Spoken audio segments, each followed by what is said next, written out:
Let's see how informative it is. In 1965, Mushi Productions and its head Osamu Tezuka, the brilliant animation designer and cartoonist, came up with a concept on film, again animating a concept he had introduced first of all in manga. It appeared in comic book form, and again in the popular boys magazine Shonen. Just to say that first of all, it was the day of the blackout in New York. All the lights were black in the studio. But before that happened, we had a... This man is kind of rambling. I had called the lion Simba. I hope he talks about the Simba controversy. You may know of another famous Lion King who was called Simba later on. Kept that name. but Libaku said, well, Fred, here's the problem. If you tell me that is a generic name, it's a name you hear any time in Africa, it's not a name we can protect. And if we want to merchandise the character, we can't just say Simba. Anybody can call him Simba. Their lion Simba too. But he said, look, there's a young lady in my family named Kim. Interesting. So that's how the similarity happened. That's really interesting. Okay, I'm going to download this. 240p. Hell yeah. they added the Lion King music. Oh no. Oh no. I got a call from that's so funny. From saying, Mr. Lamb, we have a peculiar situation here. Maybe you can help me with this. He said, there's a lot of turmoil here. There are big fan clubs up here who are really up in arms, who are complaining and are agitating. They're claiming that the Disney studio, with its Lion King that's opening now everywhere, is in fact a ripoff of Tezuka's Kimba the White Lion. Would you comment on that? Well, we're in the theater, the Academy Theater, watching it. And first thing I see is a baboon who bears an uncanny resemblance, both in appearance and in his moniker, in his role. In the picture, he's playing the same. It's really not. Same function as does Daniel Baboon in Kimba the White Lion. Oh, sorry. 30 years earlier. Well, okay, there's more than one baboon out there in the jungle. I guess if you want, you can see him in all the branches. I think I've seen this clip before too. Then there's a talking bird that appears. I said that's a lot like our Polly Cracker. The parrot, it's not a parrot, but it's a talking bird, and its role, its function, dramatically, is virtually the same thing. He's a... Oh, I'm so mad now, because I saw this clip before I'd actually watched Kimba, and I just believed him. But now I've watched Kimba, I'm like, Polly Cracker is not the same character at all. Daniel is not the same character at all. It's so... Oh, man, I have so much to say. I'm so glad I'm doing a video on this shit. Holy fucking Christ. This is not how it started. It's not with this guy. This is not the start of the controversy, no. Like, he's a producer of Kimba, you know, so it's going to be a little biased there, but anyway. This is just or like the English version, I mean. Like Kimba. You know, maybe this reporter, maybe the San Francisco bunch has got a point there. Well, as it went on, then I see two hyenas, two wisecracking, smart-alecky hyenas. No, there's 3 in the film, and they're completely different characters. Boy, I said two hyenas, and they're the comic relief, and they're the sniveling villains of this thing? Wow, I said, that's really getting close to Kimba now. I mean, if it's getting close, this certainly is. Anyway. Finally, we see Simba. There are definitely similarities, but, like, he's really fucking stretching here. That's the sky with billowing clouds. And I turned to my wife, Arlene, and said, boy, I said, don't tell me they're going to pan up to the clouds. In the clouds, we're going to see the dead father's image. And the camera did indeed, in this picture of Lion King, camera panned up, and there the clouds took the shape of the dead father. Said, oh, it's really oversimplifying something that's pretty complicated. Right, and for any Disney rep to say, well, this couldn't be a ripoff of Kimba because our animators, the young guys, they never even saw Kimba. When in fact, I knew those guys. I knew that they had Kimba masks in their animation cells at the Disney studio. They were young kids. They did all grow up with Kimba. They couldn't help it. I believe that the animators that worked on it likely saw Kimba. The problem is when you're a company like Disney and you're faced with a question that alleges copyright infringement, they have to say no possible way. If they give any shred of like credibility to that claim, and it's dumb that they couldn't be honest. It's dumb that they had to do that and they're just like a soulless corporation. But this is like legal shit here. This is if they were to admit anything along those lines, that could potentially be used in court against them. So it's unsurprising that Disney would say that. And I totally believe that people that worked on The Lion King had seen Kimba. That's 100% completely probable, right? That is not really the issue at hand here, though. Foolish by it. And there's just, to say, so much similarity there that I think one cannot just glibly try to explain it away. Yeah. I really hope, like, honestly, like, if anybody's just, like, watching this shit, if this makes it onto, like, the, like, highlights channel or whatever, give me a fucking chance to make my video, because it is so much more complicated than you realize. And the majority of people that are complaining that I'm taking this stance against the Kimba allegation are people who have not actually seen the show. And now I've seen pretty much fucking all pretty much fucking all of it at this point. And I gotta say, like, it's a really unfair comparison. And that's part of what, that's the most of the reason I'm making this video, is because it's an incredibly unfair comparison. When most of the similarities are common tropes that are used outside of Kimba that were not invented by Kimba, right? And it's like, oh, there are some animals in Africa. They used some of the same animals. There's only so many animals in Africa, and Kimba used all of them. If the main enemy was like an African wild dog, there'd be tons of Kimba clips to show African wild dogs and how Disney ripped them off in that sense. Like, comparing 90 minutes of a film to 3,000 minutes of several TV shows and films is absolutely unfair, and it falls under the same category as, like, Simpsons did it, which is an episode of South Park where they address the criticisms of, like, oh, you're not allowed to do that. Simpsons did it. It's like, well, Simpsons did everything, right? So, anyway, yeah. Give me a chance for my video before you start reacting to this, is all I gotta say. Give me a chance to, like, actually make my case in a edited, proper format, because all it took was me saying that I don't think that the Lion King crew and writers and directors ripped off Kimba in a way that would constitute as copyright infringement, or in a way that, like, would even be considered ripping off at all. Like, at very most, they could say they were inspired by Kimba. But Disney is not a company that's going to allow them to say that, when the only thing that brings it to attention is like, did you rip off Kimba? Of course they're going to go on the extreme defense, right?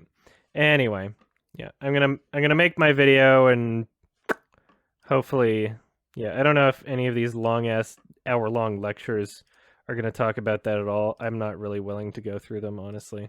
I want to get on my Lion King review, so.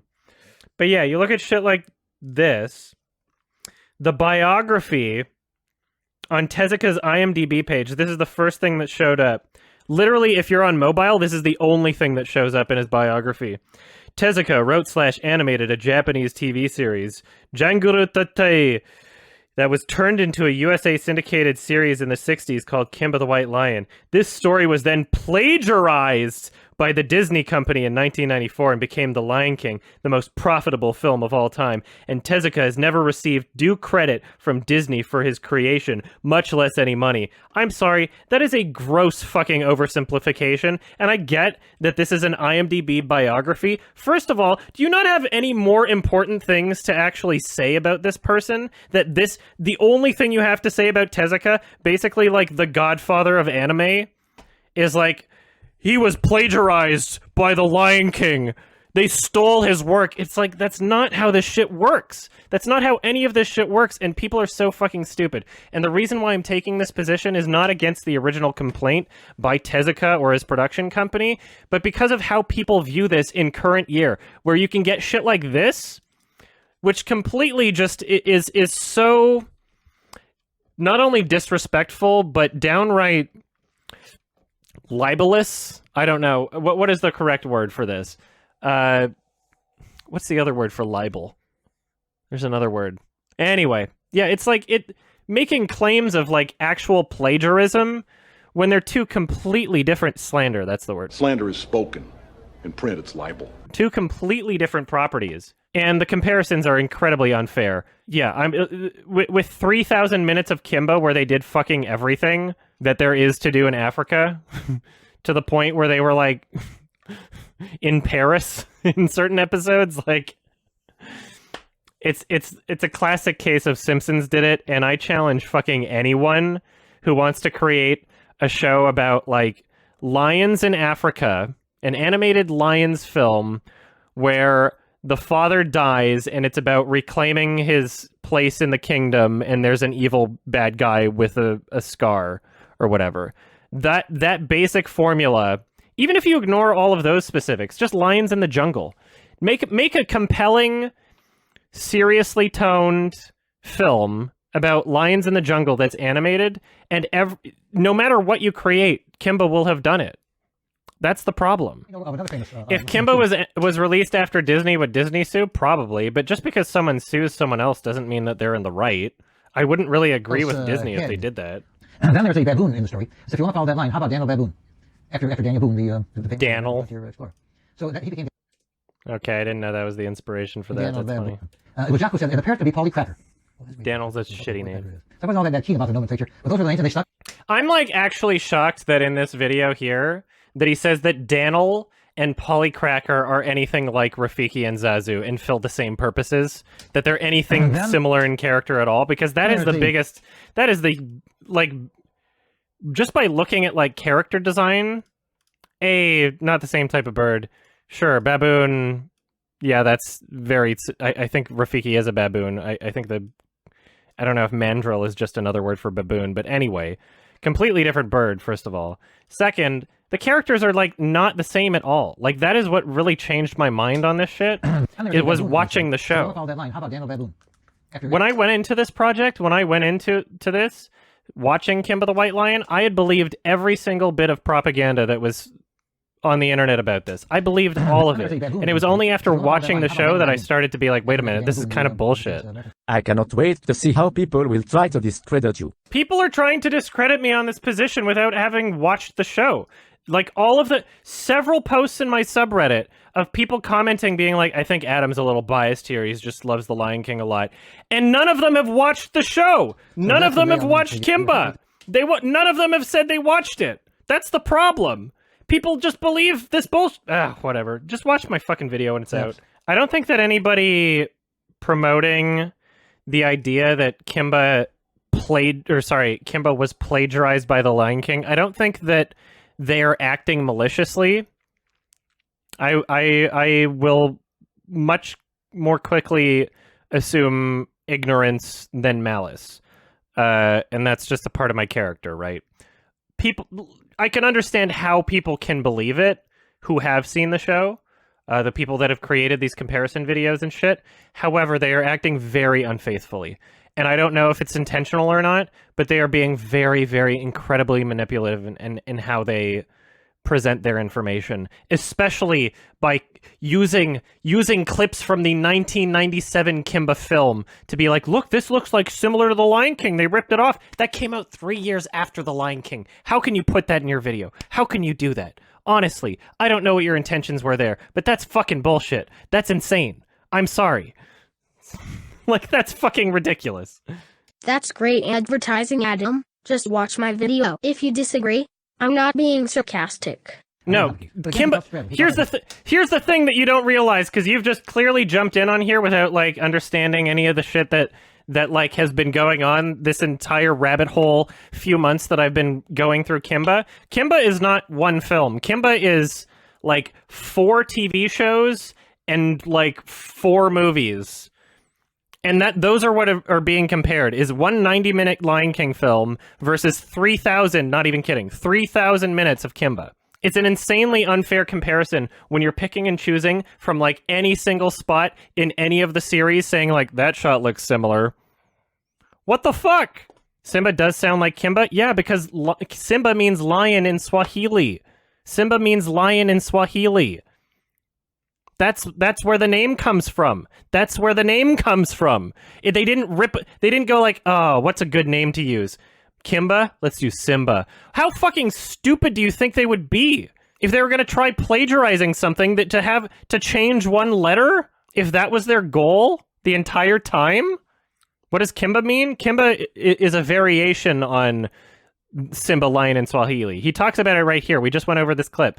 He said that when they were doing the American dub for NBC, that they decided on something like Simba, and then they were like, no, that's not marketable because anybody can use Simba because it's a common word. So if we're going to merchandise it, it has to be slightly differently. So they went with Kimba, right? So it's not unreasonable to assume that the Lion King creators would choose Simba because it means lion in Swahili, and that hadn't been done before in any kind of merchandising popular thing, right? So far, Testing has been working only in black and white. Now, that, as complicated as it is to do a black and white series in the kind of volume that Tezuka was doing at the old Bushy production, it was all that much harder to do it in color. I'm just putting that clip there to remind myself to talk about the black and white color thing. Because it is, like, I want to give Kimba as much credit as possible. I'm not saying, like, oh, ignore anything that this show did because I disagree with the controversy or anything. Because it was the first color animation broadcasting on Japanese television, which is pretty landmark. It's pretty cool. And Tezuka obviously, like, contributed a shit ton towards, like, the evolution of like anime and shit. Like he's literally the godfather of anime. Do I generally enjoy Kimba? Ironically, mostly. I'm glad I watched through it, but it was fucking exhausting. And I wish that I wasn't doing it for work so I could have spaced it out a bit more. Because watching this shit over and over and over and over and over again, nonstop, no matter which series, it's just fucking, it's so exhausting. It's an exhausting show, all of them. I don't know. If we're going to talk about similar character designs, this is basically the Cheshire Cat, right? It even makes the smile, you know? What year was Alice in Wonderland? Yeah, the mice from Cinderella? I don't know, debatably.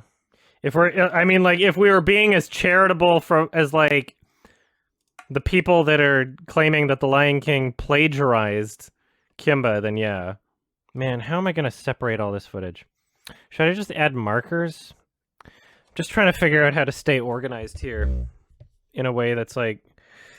I think episode 1, like, this is the most plot I'm going to be talking about.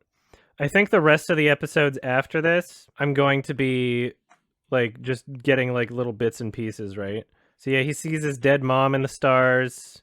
People say the Lion King ripped that off. But... if we're being honest, over the course of all these shows, like, they're constantly fucking hallucinating shit. Like, it's not just limited to the stars, or the clouds, or the moon, or whatever, right? Like, these are common tropes. That's part of the issue here, is that, like, not only... like, Kimba didn't invent this shit, first of all. Like, if you can make a reasonable claim that... if Kimba hadn't existed, would The Lion King be the same? I think there's a reasonable argument to make for that. Like, the things that exist that people claim The Lion King ripped off are incredibly common, basic tropes. Like, Kimba didn't invent having a villain with a scar on his face. That's such a common thing. And what's really frustrating about it is, like, he doesn't even have a scar on his face in this particular show. He doesn't get a scar on his face until, like, the 1989 show. And so people just, like, pick and choose which versions of Kimba are being ripped off at any moment in time. It's like Schrodinger's Kimba. It's like, I don't know, if you're comparing it to, like, 3,000 minutes, then yeah, you're going to find some things that are similar. Skyface? Is that the TV tropes page I should be looking at? See, these are tabs I should be keeping open, too. This is a part of it. There's a bunch of articles and shit that I need to go through.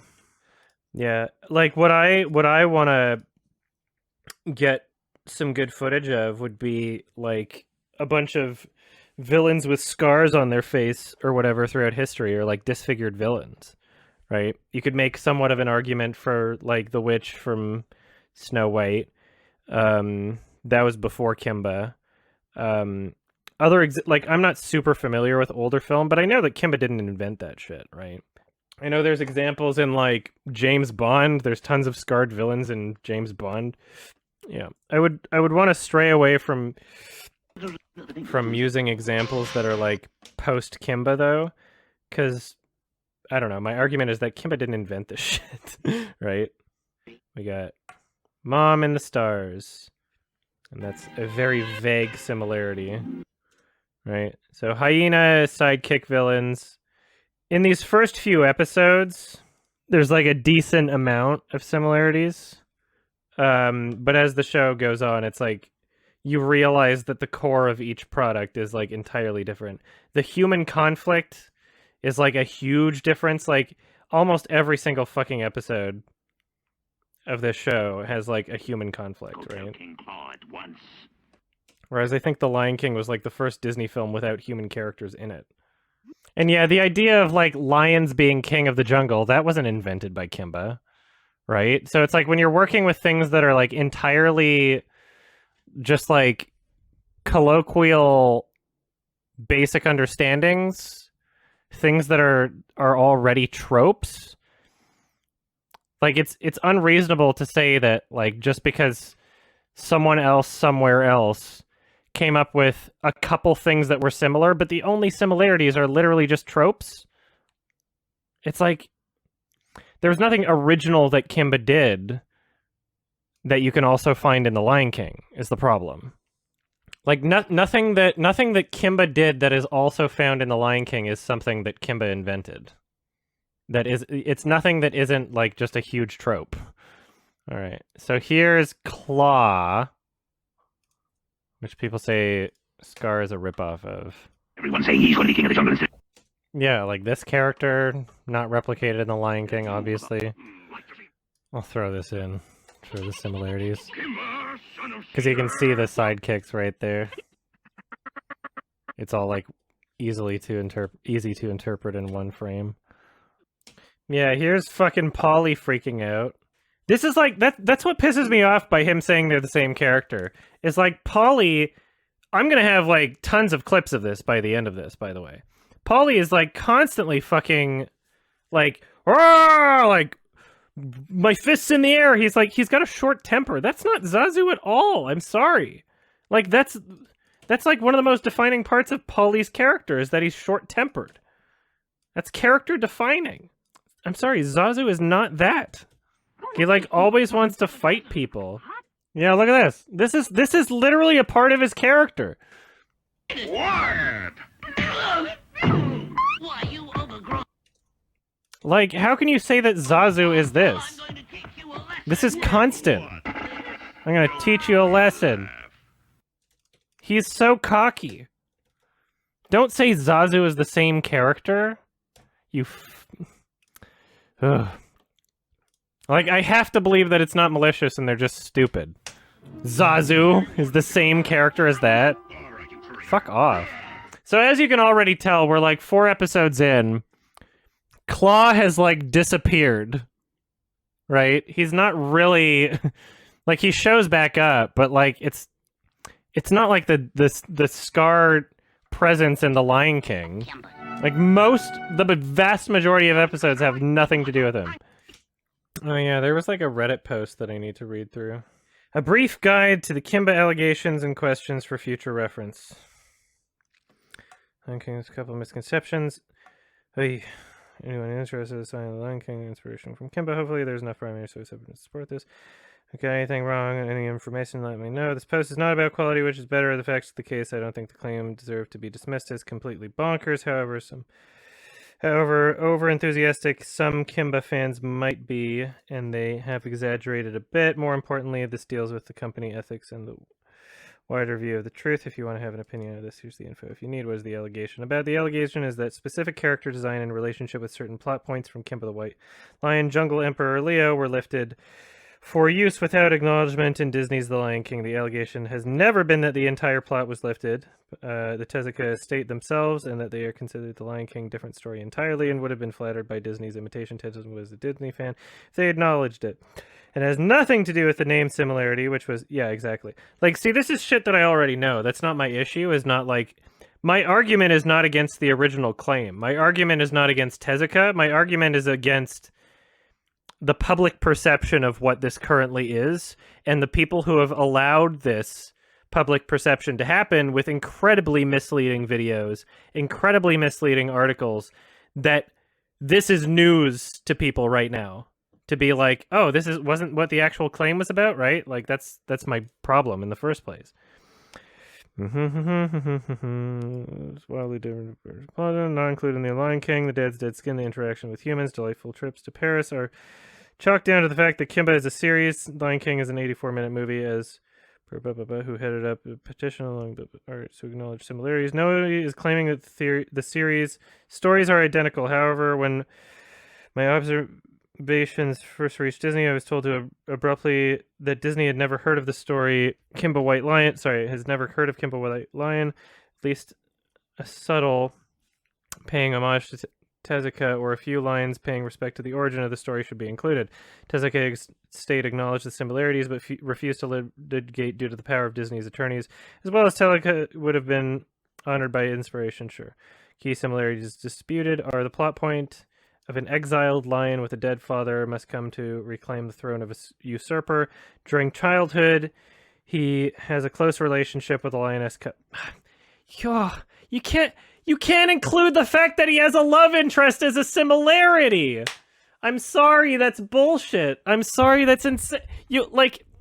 Oh man, like, I really don't want to be offensive to this person that obviously put like a lot of thought and effort into this post, but like, he has a close relationship with a lioness cub.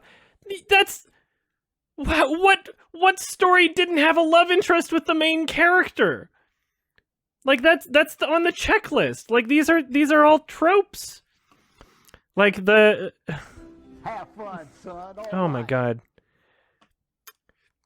Usurper being a dark-furred, black-maned lion with a scar over his left eye. He doesn't have a scar over the left eye. His left eye is closed. There's several other characters in the show with scars over their left eye. It's a trope. Perhaps that is similar. That is something that I'm willing to admit. It's incredibly similar, but my argument is that like it is entirely possible and plausible for someone to have come up with that design completely independently of Kimba existing, right? So when you look at tropes, when you want to make a villain and all of the villains are the same species and they all have fur, you're going to make them the darker color. Like if you're not going to make the villain a white lion, right? That's not a trope. Like we're talking about a company, and yeah, I give a lot of credit to these individual writers and directors on the project. Like they really created The Lion King. Like it wasn't so much Disney, but yeah, we're talking about making something that will appeal to the masses, right? And when you do that, you're following certain checklists. And I've complained a lot about these checklists because in many ways they harm films. But like, yeah, it's the villain is going to be a darker shade than the other characters. Like that's not something that Kimba invented, right? And the facial deformity on a villain is not something that Kimba invented.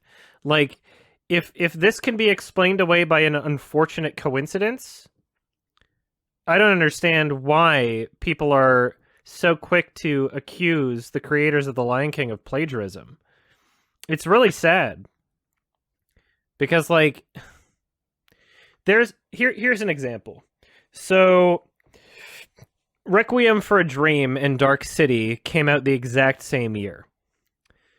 And they both have ending sequences with Jennifer Connelly staring out onto the edge of a pier on a dock with the ocean in the background, and it looks like the same fucking shot. But they were shot the same year, and there couldn't have possibly been any kind of communication between them. Like they neither of them ripped each other off. They came out the same year. Like they were completely different properties. It was an unfortunate coincidence. If one came out earlier than the other, they would have been accused of plagiarism. Sometimes these things happen, right? And in that particular case, that one's particularly confusing because it's like not only the same actor, but like the same type of idea, and it's so weird, right? Just like this weird, bizarre coincidence. When we're dealing with the shit from Kimba and The Lion King, all of these similarities are either chalked up to A, there's only so many animals in Africa. Some are going to be colloquially considered by human beings as like more negative or more positive, right? You're not going to have a bird as the villain. That's not something that you're going to do. That doesn't make sense for the story, right? Like, you're going to have to choose between like other lions, hyenas, maybe African wild dogs, maybe panthers, maybe a tiger. There's only so many, right? If you're going to work with animals that exist in Africa, only so many that could possibly be the villain. And beyond that, beyond the like, oh, some of these characters are the same species, even though They really are not the same, and I hate that people say that they're the same characters. Other than that, like, the rest of it is literally just, like, tropes. Yeah, the villain's going to be a darker color. It's a Disney film. Dark is associated with negativity. Right? This is the 90s we're talking about. Things were very tropey. The facial deformity, like, why... Here's my question. Why on earth would Disney think that what made Kimba successful was a scar over the left eye of the villain or something like that? It seems ridiculous. Kimba... None of what was included in The Lion King was any reason why Kimba was successful.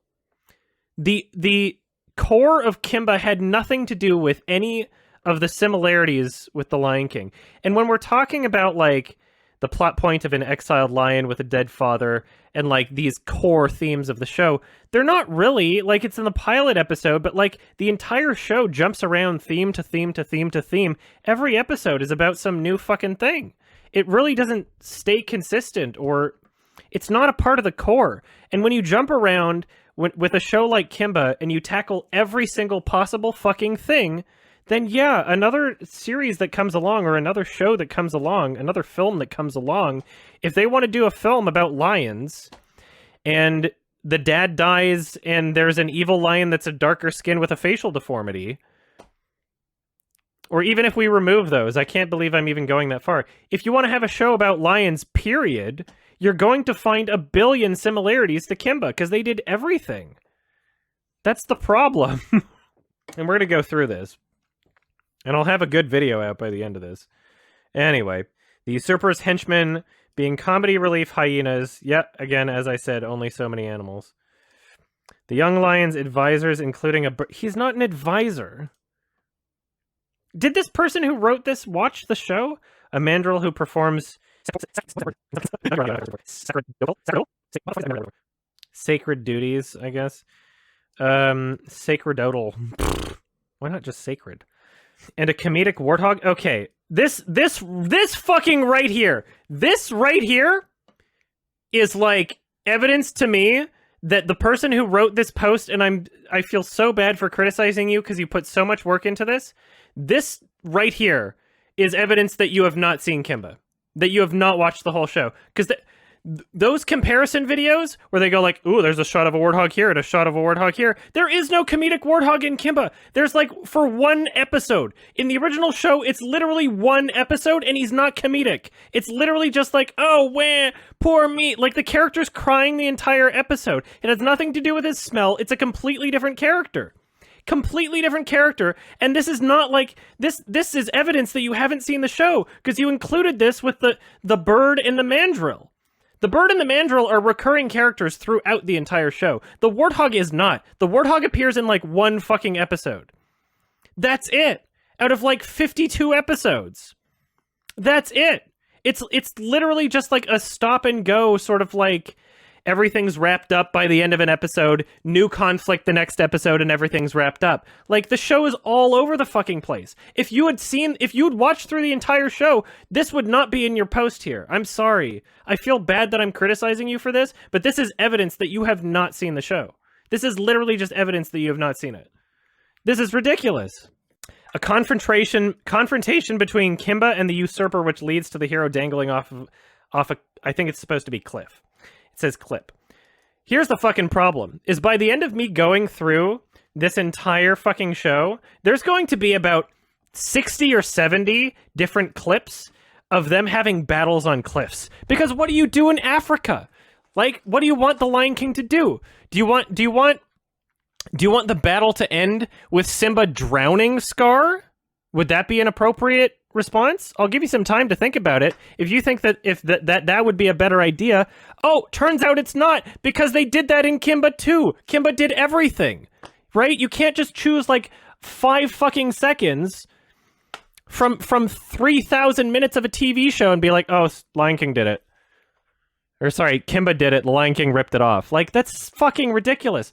Like, there's so many cliff scenes in this. Like, there's nothing about Kimba battling someone on a cliff that was like core it had nothing. It didn't have the same purpose as the Lion King, right? It's just like, how many? When you're in Africa and the characters are lions, how is that an argument? What can they do? You could say like, oh, like there was a fire or something. Oh, Kimba did that too. What are you gonna do? There's gonna be a cliff. Oh my god. The hero's departed father appearing in a cloud to give advice. Yeah, Kimba's dead dad and dead mom and several other characters that aren't even his parents are hallucinated many times throughout the show in many different forms. And as we've seen right here, this is not something that Kimba fucking invented. This is not something that Kimba invented. I'm sorry. It's a trope. It's a trope. The design of Pride... No! No! I can't believe they're saying this. The design of Pride Rock and Elephant Graveyard, as well as gathering of animals toward rock and... Oh, that's so bad. This person watched the propaganda videos. They didn't watch the show.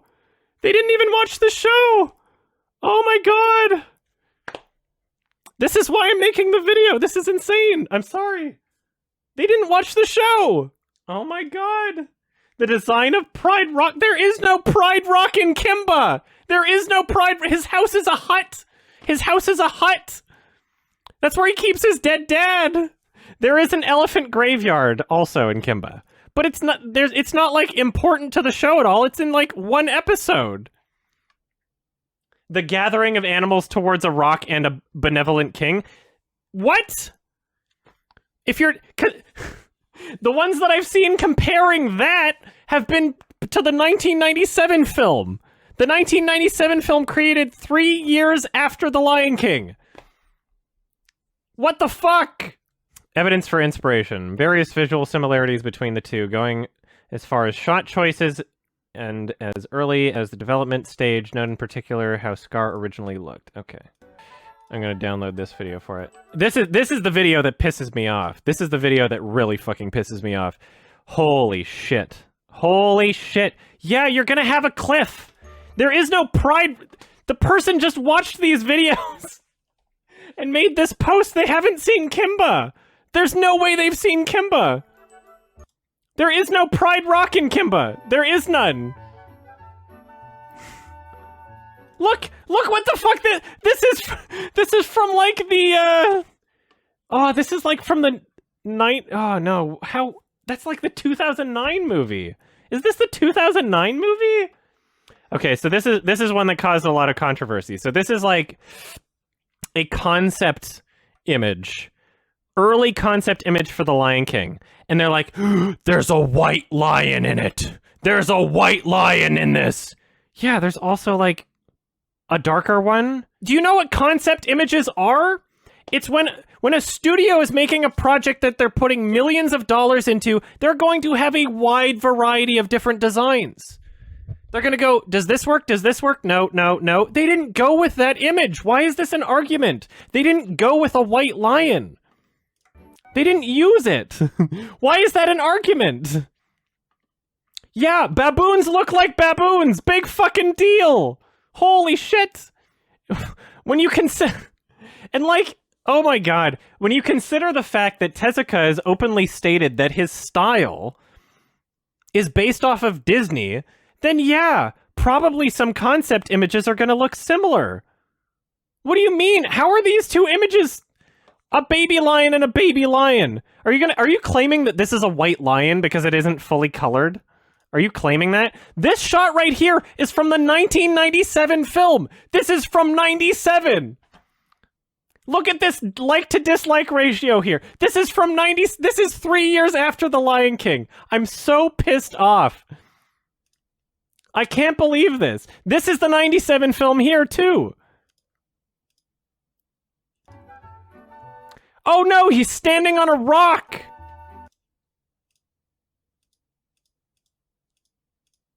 Like... it's unbelievable. Yeah. Concept art, again, not used in the film. And again, one of like 60 instances of like a cliff battle in Kimba. Right? With many varieties of characters experiencing cliff battles.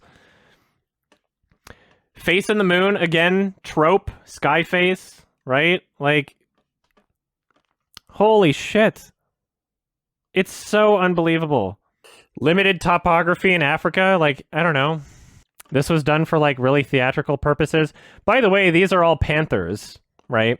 You look at it, if you aren't familiar with Kimba and you've never seen this episode, you'd be like, oh, the villains are singing a song and Scar is leading these, like, these, hyenas, and it's the same song and, like, the same scene.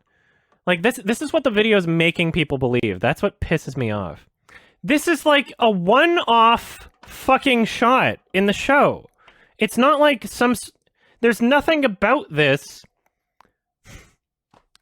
There's nothing about this that's, like, significant to the show in the way that this is significant to the show, right? Like, they wanted to end it as if it was, like, this, like, cathedral, like the song in The Lion King. They wanted to end it in a way where it was, like, you know, tower, high up villain sort of thing, you know, like brainstorming, you would come to this conclusion regardless of whether or not this shot existed. Oh my god. Oh no, running! A lion running! Oh no! A lion licking her cub! Kimba invented this. Kimba invented a lion licking her cub. Oh no! Some of the characters are babies. Like, what is that? This is from the end credits of the 1989 show. This wasn't even, like, a scene. This is, like, the end credits. Something that was, like, completely separate from everything else. Oh, no! Concept art where Simba is attacking some hyenas.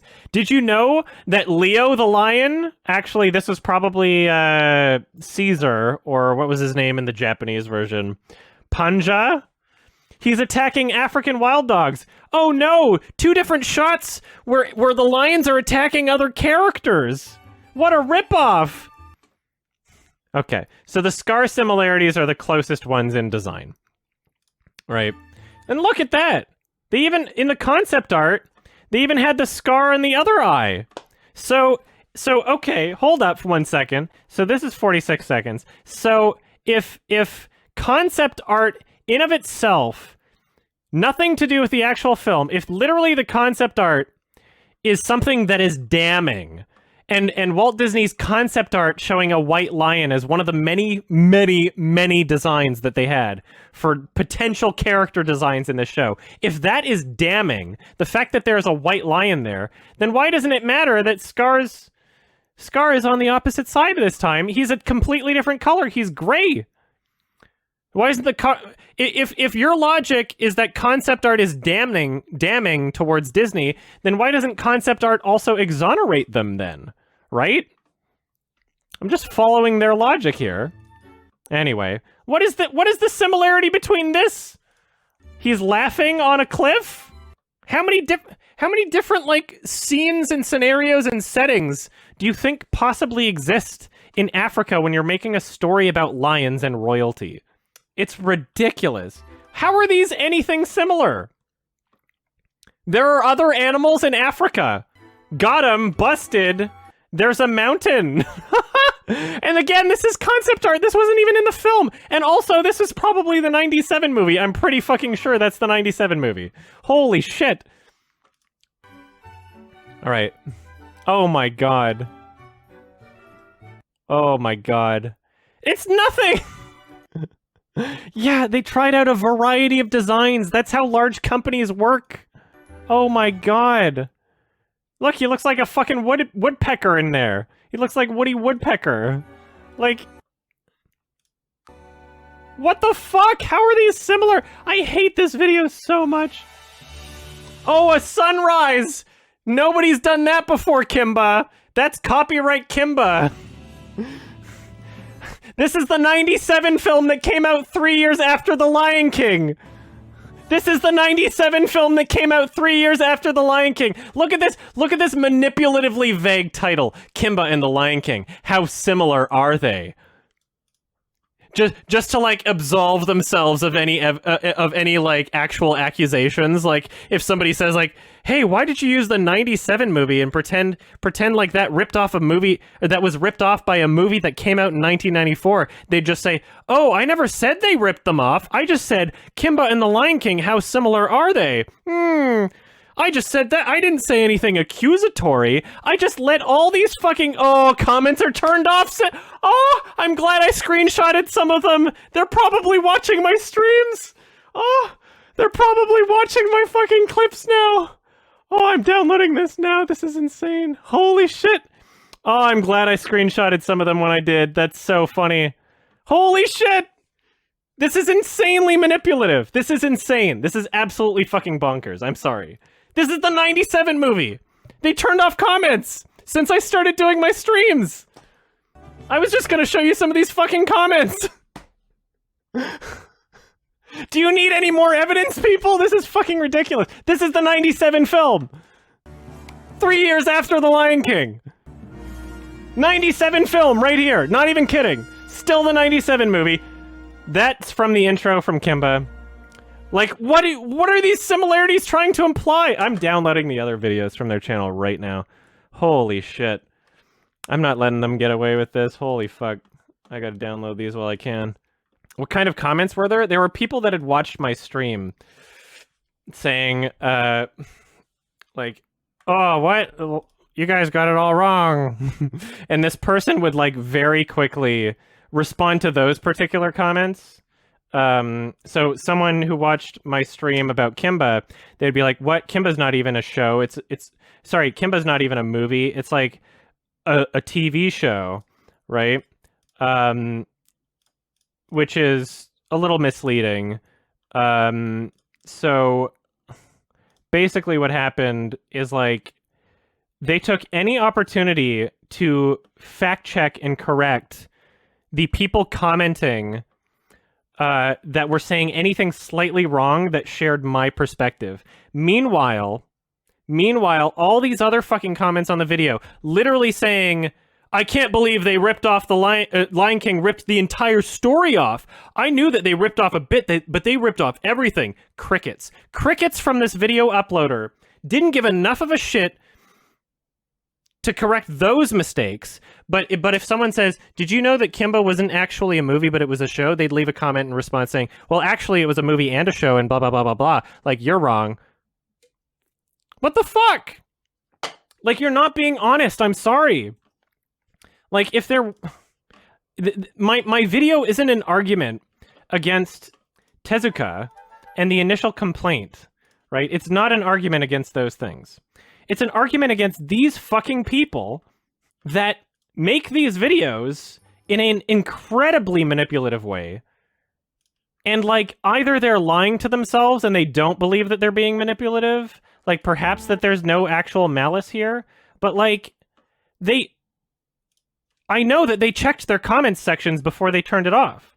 I know that they checked their comments sections and they knew what people walked away with after they saw the video.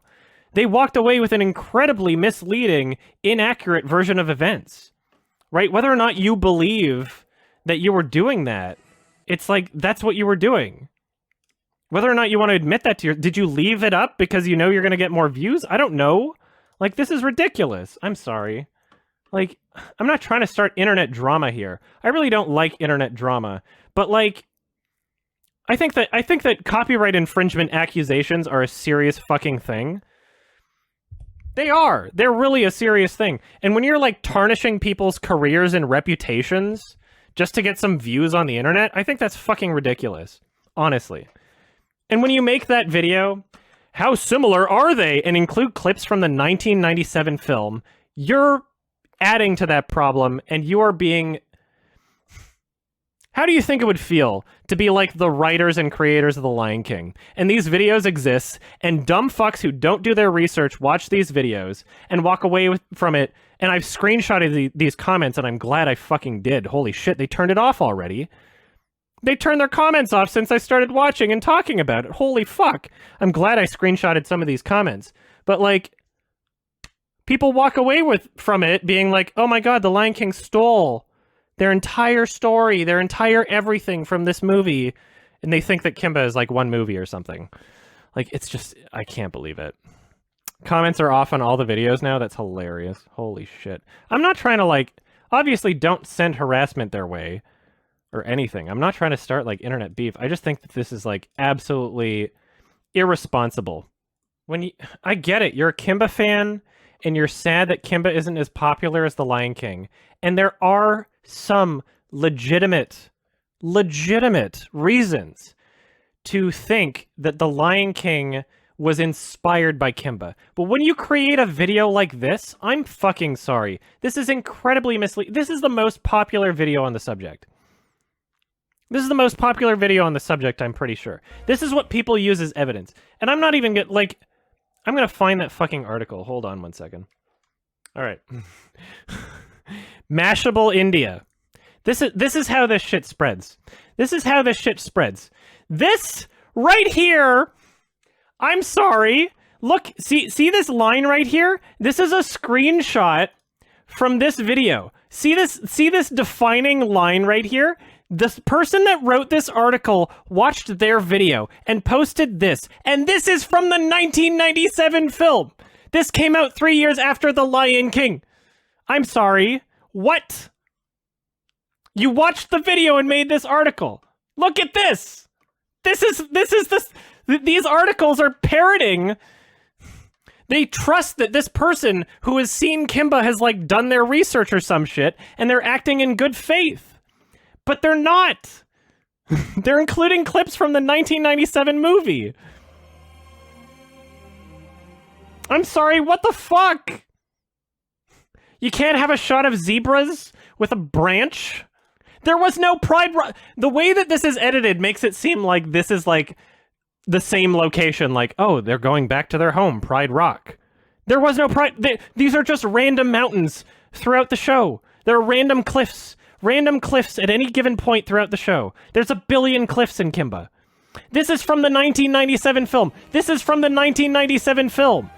This is 1997. You keep using it. Why do you keep using it? Why are you this is from the 1997 film. This right here. And again, the person who wrote this fucking Reddit post, who I'm trying not to be mean to, but when they include shit like, as well as the gathering of animals towards Rock and a benevolent king, that's from this shit from 3 years after The Lion King. My God. And this is why I'm going to go through the manga too, is because the best defense that you can have for including clips from the 1997 film, the best defense that you could have would be, oh, these exact same shots are in the manga too, which I don't think they are, and I'm going to go through it. And my question to that would be, why did you not include the manga on the right-hand side of the screen here? Why did you include clips from the 1997 movie and not just the manga? If that's the claim that if the claim you're making was like, oh yeah, it's a similar thing from the manga and that was created first, why didn't you use the manga? Why didn't you include clips from the manga? Why are you using the 1997 film? Yeah, this is so unfair. This is so incredibly unfair, this comparison. This is actual bullshit. Oh no, there were look at that. That's two separate shots. Alligators and then, sorry, crocodiles and then birds or whatever. And it's like, ooh, in this one, birds came out of the crocodile's mouth. That didn't happen here. These are two different shots. You connected two different shots together. Your intended goal here, your intended goal was to make it look, to draw as many connections as possible towards The Lion King with Kimba. This is the 1997 film. Again, this is the 97 film. And people watch this shit and they don't do their research. This is the 1997 film.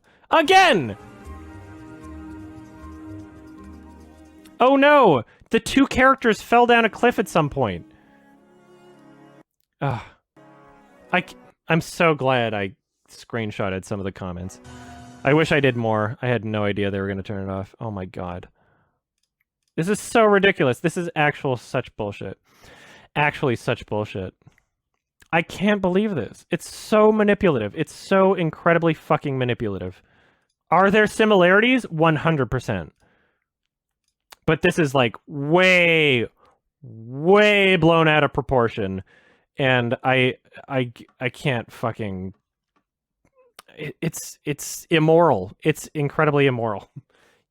I'm just like, it's so dishonest. And they knew what was happening in their comments section, and they knew what impression that they were leaving people with, and they were fine with it. They were fine with slandering these people's careers, right? And it's just, I can't honestly support that. Yeah, so I'm going to go through these in my video. Again, so, like, yeah, look at this shit. Look at this fucking shit. And the person in this Reddit post, again, like, as soon as they say shit like, and a comedic warthog, I know they haven't seen the show. I know they haven't seen the show. Because when this shot is used, this is literally one fucking episode. It's not a main character. It's not a main character. It's not a comedic warthog. Yeah. You know what? You know what's a common trope? You show a character's butt when they're like kind of fat and they're supposed to be like kind of a joke, right? That's not a new thing. This isn't a ripoff. This isn't a ripoff to have a character's butt being shown that's a warthog. Wow, they were at a watering hole. They were both at a watering hole. How many fucking locations do you expect them to have in Africa for them to be able to create this story? It's so unfair. The way that this is presented, you look at these scenes from The Lion King, and any dumb fuck viewer of this who hasn't seen Kimba and is just blindly believing what is said here, they associate the clip on their left with their memory, and they go, oh, this is what happened in Kimba too? Kimba also looked out, and he had friends that introduced him to this, like, nice little location here? What's fucking crazy about this is, like, I'm pretty sure here, and I'm gonna fact check this later, pretty sure this is, like, from the 65 show, and then one shot later, even though that's literally all the same clip on the left, this is from the 97 film again. This is the 97. Look how different the quality and animation in there is. And it's edited together to look like one continuous clip. First of all, the whole friends introducing the character to, like, another location sort of thing, like, this is your home? What? That never happened in Kimba. That's not a thing. Like, what?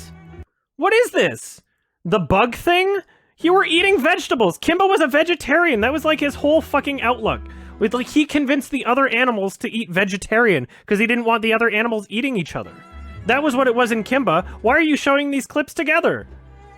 This is so dishonest. Oh no, he at first did not like vegetables and then warmed up to them? That's the same as him learning to eat bugs from his friends Timon and Pumbaa. What? No, Kimba did not die of malnutrition because the show creator... Again, this is the 97 film! This is the 97 film! 3 years after The Lion King! Kimba did not die from malnutrition because the creators of Kimba had no fucking idea how things worked in real life. I'm sorry. This is fucking bullshit. I can't believe this. What are you doing here, first of all?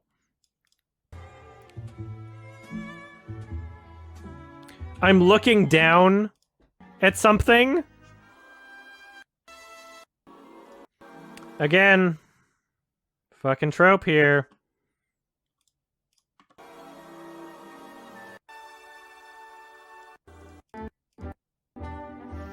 Oh no, shots of them running. Like you can't, if you have a lion character in a film, you're not allowed to show them running anywhere, especially in the desert.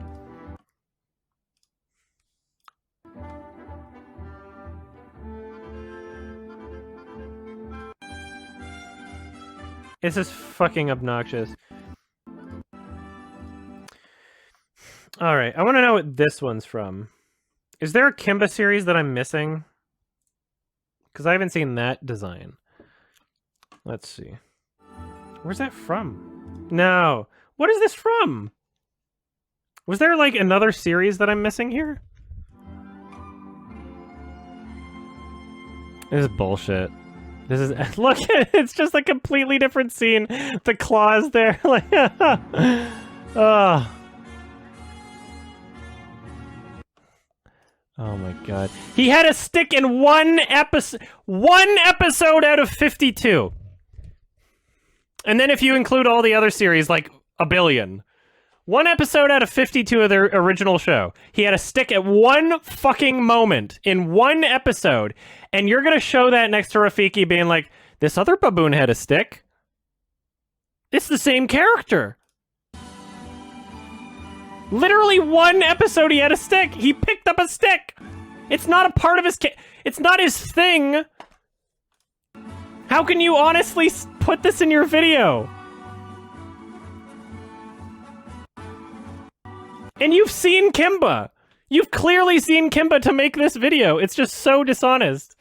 Oh, what is this? So I have this video downloaded too. But it's not the 97 movie. What is this? The DVD to play in Jungle Emperor Han OG. Is that the... Okay, because I have... Okay, here we go. I have the... It's a prequel. So I have the entire 97 movie, and it's not like the length of that 20-minute YouTube video, that's for sure. So the 97 movie is right here. And I don't think that that's the same design. In fact, I don't even think Claw's in this. I don't remember Claw being in the 1997 movie at all. Yeah. So whatever that YouTube video is, I have no fucking idea. I don't know what that is. Because it's not on the wiki. Sorry, I started this trying to go through that. I was going to go through more of this fucking footage here, but this post just... Oh my god, it's just... There's so much ignorant shit in it. I'm sorry, I'm not trying to be mean. The fact that Simba was originally white in conception, yeah. Yeah, there were several designs for Simba. Yes, one of them was white. And are we even to believe that, like, for sure the white character there was Simba? Do we even know that? Or were the animators just practicing drawing lions? We don't know. Does anybody have any proof?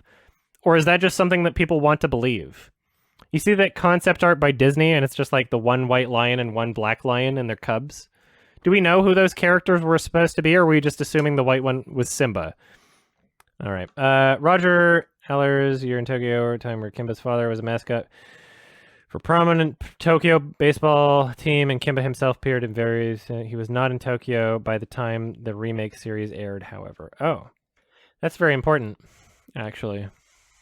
Because the...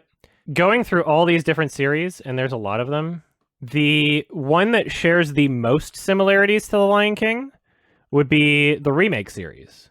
So it's funny that they say, yeah, he wasn't even in Japan for the remake series, because like the remake series would be the closest one to The Lion King out of all of them, honestly. Accidentally referring to Simba as Kimba, that's not any kind of an argument. It's really not. You can accidentally refer to Kimba as Simba also. When something already exists in media and it's another lion thing and it sounds like Simba, there would be a slip of the tongue. That's not an unreasonable thing. Matthew Broderick, same thing. He thought that he had signed on to do Kimba remake of the show he knew as a kid because he knew of Kimba. And then he heard someone say Kimba. He's like, oh, Simba. And he's like, oh, Kimba. Like, that doesn't mean... Like, Matthew Broderick was not a part of the production of the movie other than voice acting. He didn't write it. He didn't come up with the character designs. So for him to think like, oh, I thought it was Kimba. That means nothing. Why is that an argument? Why? Everybody uses this as an argument. How is that an argument? Someone to be like, oh, I thought I was acting in a Kimba thing when they called me. I thought Disney was remaking Kimba. Yeah, from a phone call? He didn't like... Oh my god. He wasn't a part of, like, the actual production design. How is that an argument? Two of the lead animators of the film admitted familiarity to Kimba, and Fred Ladd, who imported Kimba to the US, alleged that at least one other animator was a known Kimba super fan, and there were Kimba masks in the Disney studio. I can believe that. I can actually believe that. No dispute there. I take issue with Disney saying that nobody on their team had seen Kimba. That was a very clear attempt at creating a legal defense in case there was any sort of copyright lawsuit brought their way. However, that does not mean that they ripped off Kimba. That does not mean that they ripped it off, right? And if we're going to go by something like this incredibly fucking manipulative YouTube video, it's like what they like... analyzed the 3,000 minutes and like picked from like specific shots for no reason. Like, Disney sent a cease and desist letter for showing off the 1997 film Jungle Emperor Leo. That's bullshit also. Completely disagree with Disney on that one. That has nothing to do with my argument. Completely disagree with Disney on this. I disagree with how Disney handled this publicly. Completely. What I disagree with is people thinking that The Lion King, the writers and directors that created this film, just ripped off this pre-existing material when there's really not much to support that at all. Yeah, Disney's defense is bullshit. Don't disagree there at all. They're entirely different properties. They're entirely different properties. And my argument is not against Tezuka. And my argument is not to say that there's no chance at all that The Lion King was inspired by Kimba. That's not my argument at all.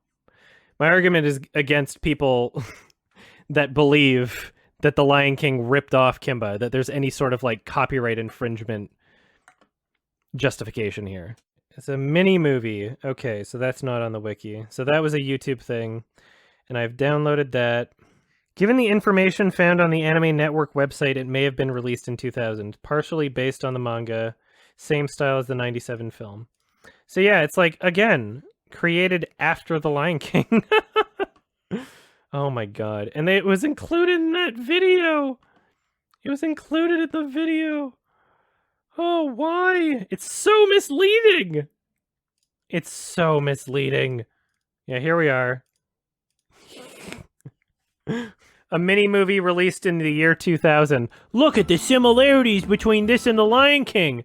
The Lion King ripped this off! Look at this! Released 6 years later, The Lion King had a time machine and ripped this off! Bullshit, I can't believe this. Sorry. It's just... My issue is with the public perception that is exacerbated by those types of videos. That don't care at all about the writers or directors of The Lion King, and they're like, yeah, I'll fucking tarnish your whole career. You're plagiarists. I'll make an entire video insinuating that you're all plagiarists. I don't give a shit about you. I care about my own views. You know, I'm just so sad that Kimba, my favorite show, didn't get as much attention as The Lion King, and I'm pissed off about that. So I'm perfectly fine tarnishing the careers of others that have worked hard on their passionate projects and making it seem like they ripped off the entire fucking plot. But oh no, if you ask me, it was just, oh, how similar are they? I didn't insinuate anything. Oh, it's just a coincidence that people in the YouTube comments section were left with that impression, and that I didn't correct any of them. But I was quick to correct people that watched fucking YMS guys' little streams. Ugh. So here are some of these comments. Who else has never seen Kimba the White Lion? Kimba's more a man versus nature thing. Lion King just made some references. How can you say that? They literally just copied most of it. 199 thumbs up. Lion King copied many aspects of Kimba. You can find many side-by-side comparison videos on YouTube, yet Disney still claim that Lion King is their first original story movie. It would be wiser if Disney was just being honest that they adapted Kimba into the Lion King. Liar King. Me before this video. What the fuck? They copied the idea and even the name. Me after this video. What the fuck? They actually stole everything, and by everything I mean every fucking thing. That's what people are being left with. I wish I actually... The one thing it looks like I didn't screen cap was their responses to, like, the people that had watched my streams. And now their response is like, oh, no comments. No comments. What the fuck? That's so slimy. That's so slimy. There's specific things that I want to capture here. One is just how much of a fucking, like, ready to fight character Polly is, which is nothing like Zazu. Rah! Fist raised in the air all the fucking time, right? I told you it'd be easy to find clips of this because it happens all the fucking time, right? He's a hothead. He's got a short temper. Polly freaks out. Yeah. I'm gonna have a billion clips of this to support my argument. Because I watched the show! Because I actually watched it! Look at this! It happens all... This is like his character. How can people say this is Zazu? You did that on purpose. Either help us or get out of here. Now, He's a short-tempered asshole. That is not Zazu at all. Right? It's really effortless to find these clips because it's the entire show. Daniel is kind of a nothing character. I don't know how to... There's not really much that defines Daniel as a character at all. Oh, is he going to raise his fists again? Look at that. Look at that. Look how easy it is to find clips that show that Polly is not the same character as Zazu at all. Look how easy it is to find these clips. I don't have to stretch. I don't have to be manipulative. It's there, right? Whereas the counter argument, you have to be manipulative in order to make them seem like the same character. You have to actively deceive people in order to make them seem like they're the same character at all. What? You can't have a bird? You can't have a bird character in your fucking show? Oh, well, the main character's a lion. They can't have a friend that's a bird. Not allowed. Not allowed to have a bird character in your show because you already have a lion as a main character. That's not allowed. I want to basically count how often Claw is even in the show to kind of hammer home a point I'm making about like the core of the show, right? Because anybody who watches these manipulative fucking videos about Kimba, they're left with the impression that like these similar looking characters carry like the same weight in the story, which is like not true at all. So episode 1, he's not even there. Oh. Yeah, he shows up in episode 2, and then he's gone for a long fucking time. There's so many other conflicts in this show. Like, to pretend like Claw, like, although in later versions of the show, he seems like more of a main villain, right? So he's back in episode 7. Yeah, so Claw's back. And again, like, I don't know, this guy, you know, the villain of this show also wants to be king. Not like that's a massive fucking trope for the villain to want authority and power over other people, over the other characters. Not like that's just how villains work in popular media. No, Kimba invented the idea of a villain character having a facial deformity, being darker colored than the other characters, and wanting authority and power. Kimba invented that. You're right. Claw is not brothers with Kimba's dad. Correct. The Panther character is more of a sidekick than the hyenas are, quite honestly. It's so funny. The person in that YouTube video literally used this. So here's I'm gonna have a Cliff compilation. Look at him! How is this Zazu at all? You fucking morons! You're not allowed to have a bird character? What do you mean? Just like, that's the only similarity. He's a bird. That's it. And why Kimba do this to his best friends? This guy is not Rafiki either. They're completely different characters. He doesn't have a trait as obvious as Polly's anger problem to make as compelling of a clip show about it, but they're not the same characters at all. Daniel is a non-character. Look at how aggressive he is. Zazu was not that at all. Lucky, that's the dumbest thing you've ever said. That you're either brain dead or you haven't seen the show if you think that Polly is anything like Zazu at all.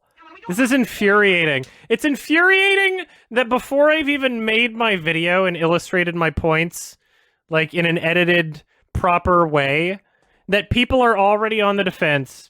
People are already on the defense, not just this person, and I feel bad for criticizing them because they put a lot of work into this post, but they put a lot of work into this post reading what other people have said, and they haven't seen the show. They haven't seen the show. It's abundantly clear that they haven't seen the show. It's astronomically clear that they haven't seen the show, and I appreciate the work that they made into creating this post and parroting what other people have said, basically. But you haven't seen the show. Like, so ridiculous. You haven't seen it. Like, If you want to say that there are similarities between Kimba and the Lion King, perfect. That is accurate. 100% accurate. If you want to say that it is incredibly likely and probable that people who worked on The Lion King were familiar with Kimba or had at least seen it, 100%, I believe that completely. But to stretch it and say that Polly is the same as Zazu because he's a bird, you're fucking ridiculous. You're an asshole. You're actually stupid. I can't believe this. You have to stretch so fucking far to get to that point, and now it's common knowledge because nobody's seen Kimba, and everybody trusts everybody else that's seen Kimba. People are like, oh, they've watched it, I don't have to actually look into it. Because Kimba doesn't look appealing, right? The reason why nobody's seen Kimba is despite these fucking videos, like this shit, going like, ooh, here's the side-by-side comparisons. People watch this shit. Nobody watches this and is like, oh, I want to see Kimba. Because it looks like shit. I'm sorry. It looks like shit. There's a reason nobody's seen it except Japan. And the fact that nobody watches it is what drives this misinformation. Yeah, nobody wants to fuck Kimba. No, you know, like, 100%, I hope that people believe me when I say this. Because it is 100% true. I started watching Kimba because I thought that what people were saying about it was true. I genuinely thought that The Lion King actually ripped off this show. There's a ton of YouTube videos on it. I've never really delved into it. I've seen some interviews from some of the original creators of Kimba talking about how they went to the theaters and just like beat after beat, they were like, oh fuck, I think they ripped off our movie just as it keeps going. But from what I understand about it, even though I haven't seen the original Kimba, there are still two very different movies, even if there are a lot of similarities. Is it plagiarism? There's a very high likelihood that you could consider it plagiarism for sure. And it was only once I started watching the show, the further that I got into it, the more that I realized what these shows were, the more I realized it was bullshit. I'm sorry. Like, and again, everybody arguing with me in my subreddit hasn't seen the show.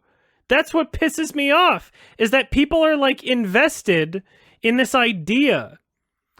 People are like, this is what has been decided as fact. You are going against this idea. You are conflicting with my worldview. There are other people who have researched this. I don't need to do my own research. I will trust those other people. Adam, you came out with the incorrect opinion on this matter. What the fuck? They're like, they haven't seen it. They haven't seen it. Nobody's watched this fucking show.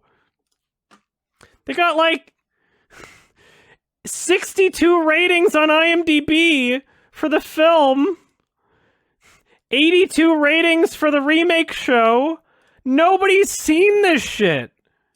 Nobody's seen it except Japan. Even the original show that's the most popular was under like 600 ratings. Nobody who speaks English watches it. All right, apparently at the end of this episode, Kimba sees his dad in the clouds. All right, this is where they learn to eat vegetables. So you notice how we're like almost 10 episodes in and Claw has been in 2 of them?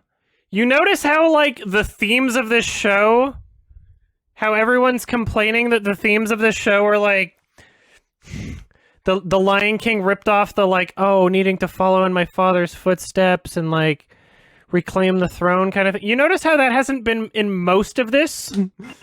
You notice how the themes have kind of been all over the fucking place? Kimba went to France? Kimba went to France, guys. He went to France. The relationship with Kimba and his dad was also never developed. Kimba was born after his dad died. It's not the same. So, like, Kimba's in the clouds, too. Like, it's a trope. It's a trope. It's a fucking trope. Like, what do you want? You're not allowed to put a character in the clouds at any point? Look, another cliff scene! One to add to the pile. I have like 50 of these things. Like, because as evidenced by the show, like, what kind of conflicts do you expect them to have as lions in Africa? As evidenced by this very same fucking show. Like, there's gonna be so many fucking instances of people falling off cliffs. Just because one of the 100 in this show seems to be a little similar. Like, the Lion King isn't allowed to use cliffs? But what about Kimba and Simba having similar names? That can't be a coincidence. Clearly you're new in this chat. We've been over this. The resemblance between the name of Kimba and Simba is because Simba means lion in Swahili. It means lion in Swahili. That's why. It's not a name just, like, picked out of fucking nowhere. And it's so sad that, like, people just say the same shit every single fucking time. Like, no... there's, like, no counter-argument that's, like, out there. That's why I'm upset. Is everybody believes the exact same fucking shit. I'm sorry, dude. I'm sorry, person that just showed up in Twitch chat. I'm not trying to call you an idiot. Not only does Simba mean lion in Swahili, but there's a very clear pattern to how the characters in The Lion King are named, right? Mufasa means king or some shit. Nala means love. I forget exactly what, but like the characters' names are all orchestrated in that way. It is not unreasonable to assume that a production where the characters' names were organized in that way would use a Swahili word for lion, the main character of the show. You can't honestly claim that the name Simba was used because they wanted to rip off Kimba's name. Why would they do that? That would be to imply that Disney thought that Kimba was successful because of the name. Right? Sorry. Like, what kind of logic is there to that? Nobody's watched this show and everybody acts like a fucking expert and it pisses me off. Sorry. I'm so sorry. I'm absolutely infuriated by this whole situation. By the fact that there's so many people arguing with me who haven't seen the show. Who haven't seen the show! That entire Reddit post was made by somebody who didn't see the show, among several other Reddit posts criticizing me for these streams on Kimba, who haven't seen the show. They haven't seen it. Nobody wants to, clearly. Clearly everybody thinks it looks like shit. Because nobody wants to watch it, because nobody's seen it. Kimba, Kimba, Kimba, Kimba, Kimba, Kimba, Kimba, Kimba. Kimba, who's down in deepest darkest Africa, Africa. I've seen so much of this shit. You have no idea what hell I've been through over the past few months watching all this fucking bullshit. You have no idea. And I wanted to just watch the one show. I wanted to just watch the one show and be over with it. But then when I started streaming about it and being like, yeah, guys, I'm sorry. This whole criticism that The Lion King ripped everything off doesn't really hold much weight. Then people started making Reddit responses to me. They were like, blah, blah, blah, blah, blah, blah, blah, and now I had to watch all of it. And now I have to read through the manga. I have to do the whole thing. I have to watch all of it. Because people want to believe that the other people who have watched it have done their research and are unbiased and are not being incredibly manipulative and dishonest. Claw does not attempt to for Polly, no, that does not happen. This show is all over the place, so we still got our counter going here of how many episodes Claw is in. What episode are we at right now? What episode are we at? We're on episode 10. He's been in 2 episodes. To pretend as if, like, the dynamic or importance or, like, story structure or anything is the same is just so dishonest.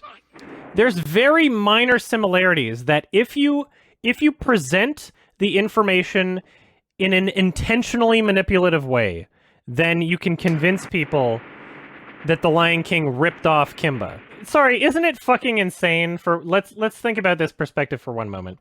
This video was created in March of 2018. It has 3 million views. And only up until now did they turn off their comments because somebody did their research. It's been like 2 years. It's been like 2 years and nobody did their research and I got 3 million views in that like ratio, like to dislike ratio, only because nobody did their research? Fucking nobody, apparently. It's a weird fucking subplot where they gave Polly a love interest for like 1 episode. It was so weird. It's all over the place. To say that The Lion King ripped off its themes would be to imply that the show had a consistent theme, which it did not. It did not have a consistent theme. It had many themes. It had every theme throughout its entire run. It had every theme imaginable. I don't know if it'll be my most controversial video. I'm freaking out right now and yelling at a bunch of shit. I'm not going to do this in my video, hopefully, maybe not. So my plan for the video is to start it out with a statement about, you know, why I'm making this video, because I'm making my Lion King review. Explain that there is a controversy and that I'll give my thoughts on the end of it. But the video also doubles as me wanting to show off a lot of hilarious moments of the show and talk about the show, right? And as it is, the people who haven't done their fucking research at all and watch these manipulative, insane videos like this, the people that watch that shit and are left with like, oh, Lion King ripped off everything. The people who left the kind of comments like this shit, they stole everything. Those people, before I even give any kind of statement on how I feel about the controversy of plagiarism, before I even give that, they're going to learn a lot. They're going to learn that Kimba is like 3,000 minutes worth of shit, which clearly they did not fucking know. The type of person that leaves this type of comment, which is a lot of people, they think that they're comparing 90 minutes of The Lion King to 90 minutes of Kimba. So before I even start on my like actual argument, they're going to have learned a lot about what the show is. And so by the time I get to the actual argument, I'm hoping that some people are like, wait a minute, I've been misled, right? The argument itself is going to be at the end of the video. I think that's the best way to format it. And I'm not going to be like unreasonable. You know, I'm going to give, like I've done here, even though still doing it in an angry way. I'm not going to claim as though the possibility that The Lion King was inspired by Kimba is impossible, right? I'm not going to make that claim. I'm going to disagree, which I already do. I completely disagree with how Disney handled it publicly. I disagree with them making a cease and desist order for the 97 Kimba film. There's a lot of shit that Disney did wrong here, but I take issue with the public perception being that the writers and directors that worked on The Lion King plagiarized from Kimba. Very most worst case scenario, they were inspired by it. Worst case scenario, they were somewhat inspired by it in ways that don't even fucking matter into the entire core of the project, right? That's my issue, is that people are left with the an insane impression, right? People are left with a completely inaccurate sequence of events here. And that's what I aim to correct here. We're on episode 12. Claw has still only showed up twice. The human conflict is so much more present in this show. Simba versus Kimba, the Pride of Lions. Who wrote this? Okay, according to a history of Kimba and anime historians, Robert Layden and Fred Patton in 1964 asked Tezuka premiere organizer. Simba versus Kimba, the Pride of Lions. Fred Patton. I'm just trying to find, because there's like some sort of publication by this guy who lists some very specific complaints that I don't even think were in the complaint from Tezuka, but they're sourced and cited like on Wikipedia and a bunch of other shit, so I think it would be important. Okay, so I can probably buy this book off Amazon, it looks like. Alright, I'm downloading Kimba. Simba versus Kimba, the Pride of Lions. Here we are. Unpublished paper presented at Australia's Second International Conference on Animation, Sydney, March 3rd through 5th, 1995. This is a book called Watching Anime, Reading Manga, 25 Years of Essays and Reviews by something Patton. Can we just say that The Lion King took some inspirations from Kimba? That's entirely possible. That's entirely possible. But that's not what my argument's about. It's not whether or not it's entirely possible. Plot parallels between Kimba and The Lion King. Fred Patton is on wikifur.com? What? Oh, that's juicy. Oh my god! If you click on his name on the Amazon thing, you see a bunch of furry shit. This is so funny. Oh no! The rabbit hole just keeps getting deeper and deeper. No pun intended. Okay, he admits that Lion King as King of the Jungle is a staple of folklore going back at least as far as Aesop's Fables, 2,500 years ago. Yeah, okay. He's saying a lot of my points here. Oh, interesting. All right, and then he goes on to point out 8 points of similarity which seem to go beyond reasonable coincidence. I can't believe he's drawing parallels between Zazu and Polly still. I can't believe people do that. They're entirely different characters. And then he's saying that Timon and Pumbaa? Oh, God. Yeah, okay. Simba and Kimba, yeah, they're main characters. Mufasa and Caesar, yeah, it's the main character's dead, and they died. Childhood sweethearts Nala and Kitty, that's an unreasonable comparison. You can't say just because the main character has a love interest that the love interests are anything like each other at all. They're not. The villainous lions Scar and Claw, yes, those are very similar in ways, but also very different in ways. And the panther Cassius, Scar combines elements of both. I think that's reaching. That's reaching so far. Wise baboon advisors Rafiki and Daniel. As I'm going to point out as I'm going over more Kimba footage, Daniel's most common character trait is that he's like kind of a fucking punching bag. Like it's not like he doesn't really have the same role as Rafiki at all.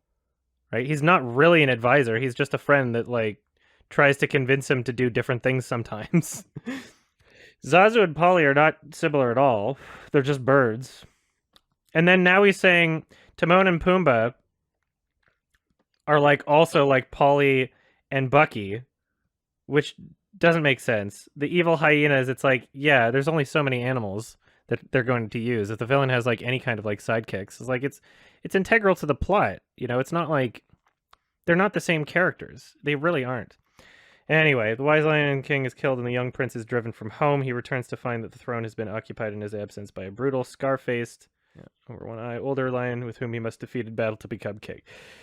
Yeah, in like maybe 2 episodes, kind of. It's like when you're going over like the 3,000 minutes worth of Kimba, the story really isn't about that. It's really not. And like, if we're talking about the original series, like, I don't even think they say that Claw has like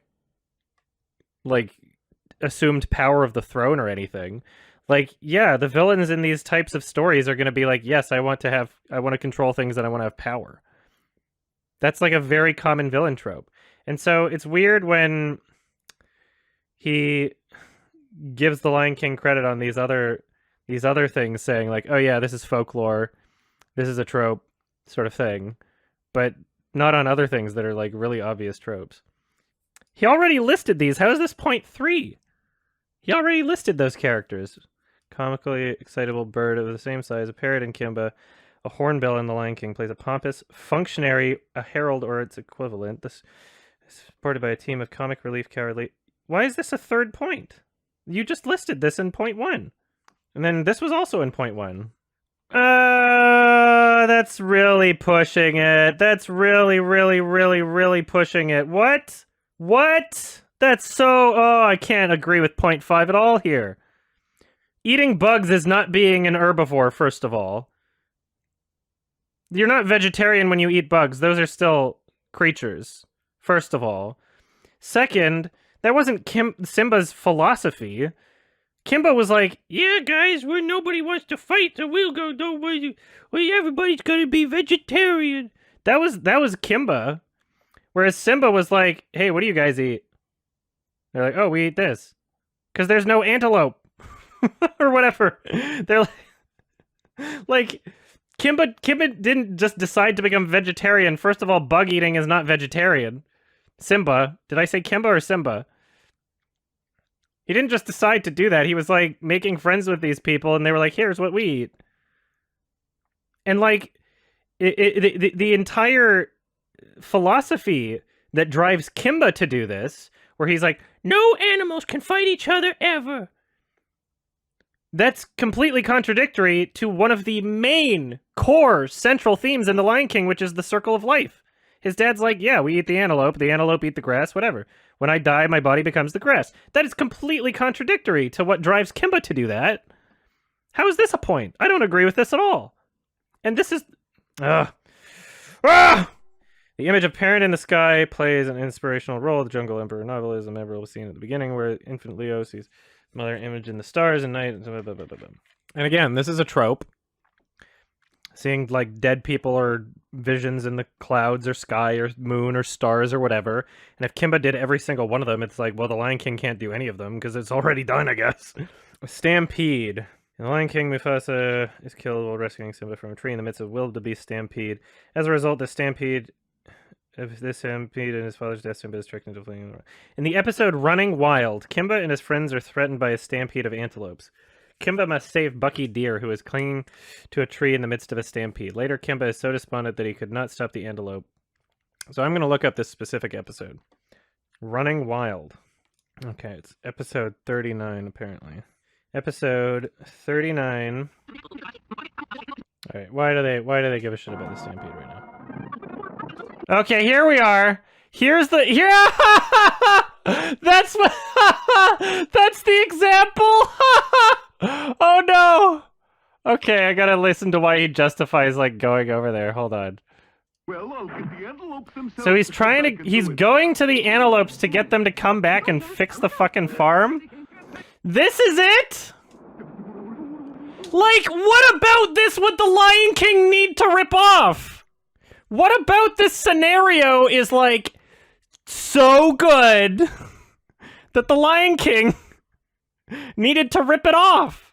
They didn't do anything close to this. Like, what are you talking about? This is all over the place. Here's my issue that I think is going to summarize, like, most of my thoughts on this whole controversy.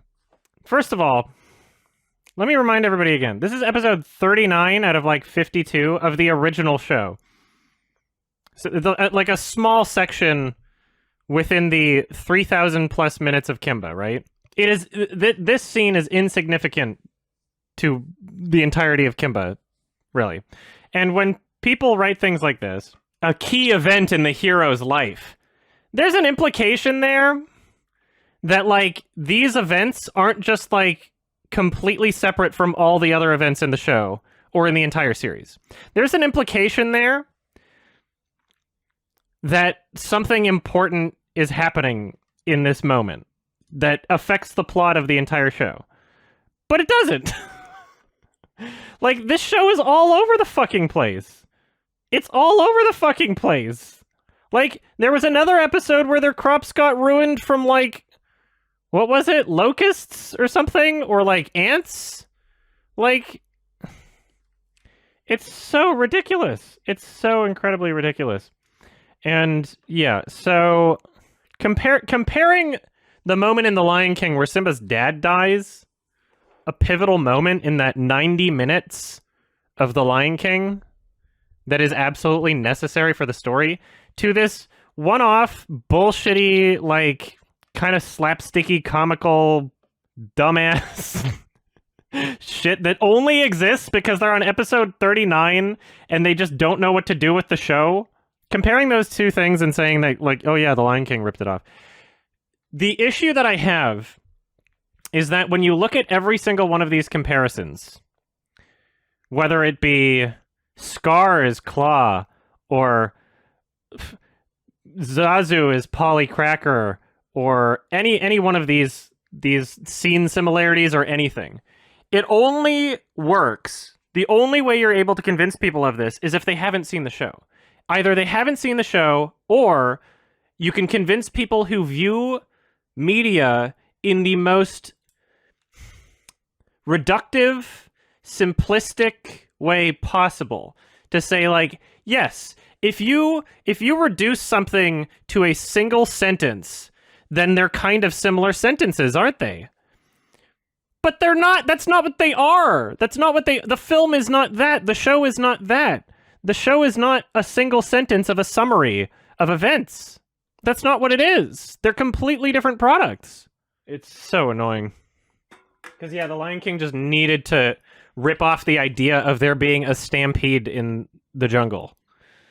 Not allowed to show a stampede. You can't do it. Kimba did it. You're not allowed to show a stampede, apparently. What about this is the same? Other than stampede, and then one character was, like, hanging onto a tree at a point. It's not the same. It's not the same at all. All right. Later, Kimba is so despondent that he could not stop the antelope that he declares he is not fit to rule and runs off to... That's him. That's the author justifying why it's a major event in his life. Ah, that's so funny. Because the conflict is resolved by the end of the episode. The conflict is resolved by the end of the episode. It's episodic. It's not super linear at all. There's plenty of things throughout the show that they completely contradict. There's parts in the show where they're like, oh yeah, Simba could talk. And then other parts where it's like, no, he can't talk. And it's like, it doesn't have consistency. It's like expecting Family Guy to have consistency from one episode to the next. There'll be like characters like, it's like South Park even, where it's like a character will die and then they'll be back. Like Kenny or something. Like, you can't pretend that that's like a major event in a character's life in the grand scheme of the show when it's literally just contained within one episode and every episode is just all over the fucking place. Again, like going on with these fucking cliffs, saying like you're not allowed to have a cliff in The Lion King, like fuck off! Okay, lightning starts a fire. See, this quote from this book was mentioned on the wiki page. It was sourced on the wiki page for this controversy. And other articles. The Hollywood Reporter article. The Red Meadows. Lightning starts a fire and rain puts it out. Like, what? You're not allowed to have lightning start a fire and rain putting it out? How many different scenarios do you think are possible within a show that has lions in the jungle? How many different scenarios do you think are possible? Oh yeah, he kicks burning sand into Claw's eyes in one of the episodes. That's just like when Simba... Oh wait, when Scar scoops a paw full of hot coals into Simba's eyes. Reverse the characters and change what they're flinging into the other character's eyes. It's like, you can't... There's 3,000 minutes of Kimba! There's 3,000 minutes! Yeah, that's a trope. We've covered this. Okay, so the main character is not allowed to have, like, a female companion that he plays with? Bullshit! They were playing in this episode, so that's... The Lion King ripped off the original idea of having lion cubs playing. No, they didn't even sue. They didn't even go to court. They literally didn't even go to court. It didn't even go to court. What about the name Kimba and Simba? Well, Simba is Swahili for lion. It's Swahili for lion.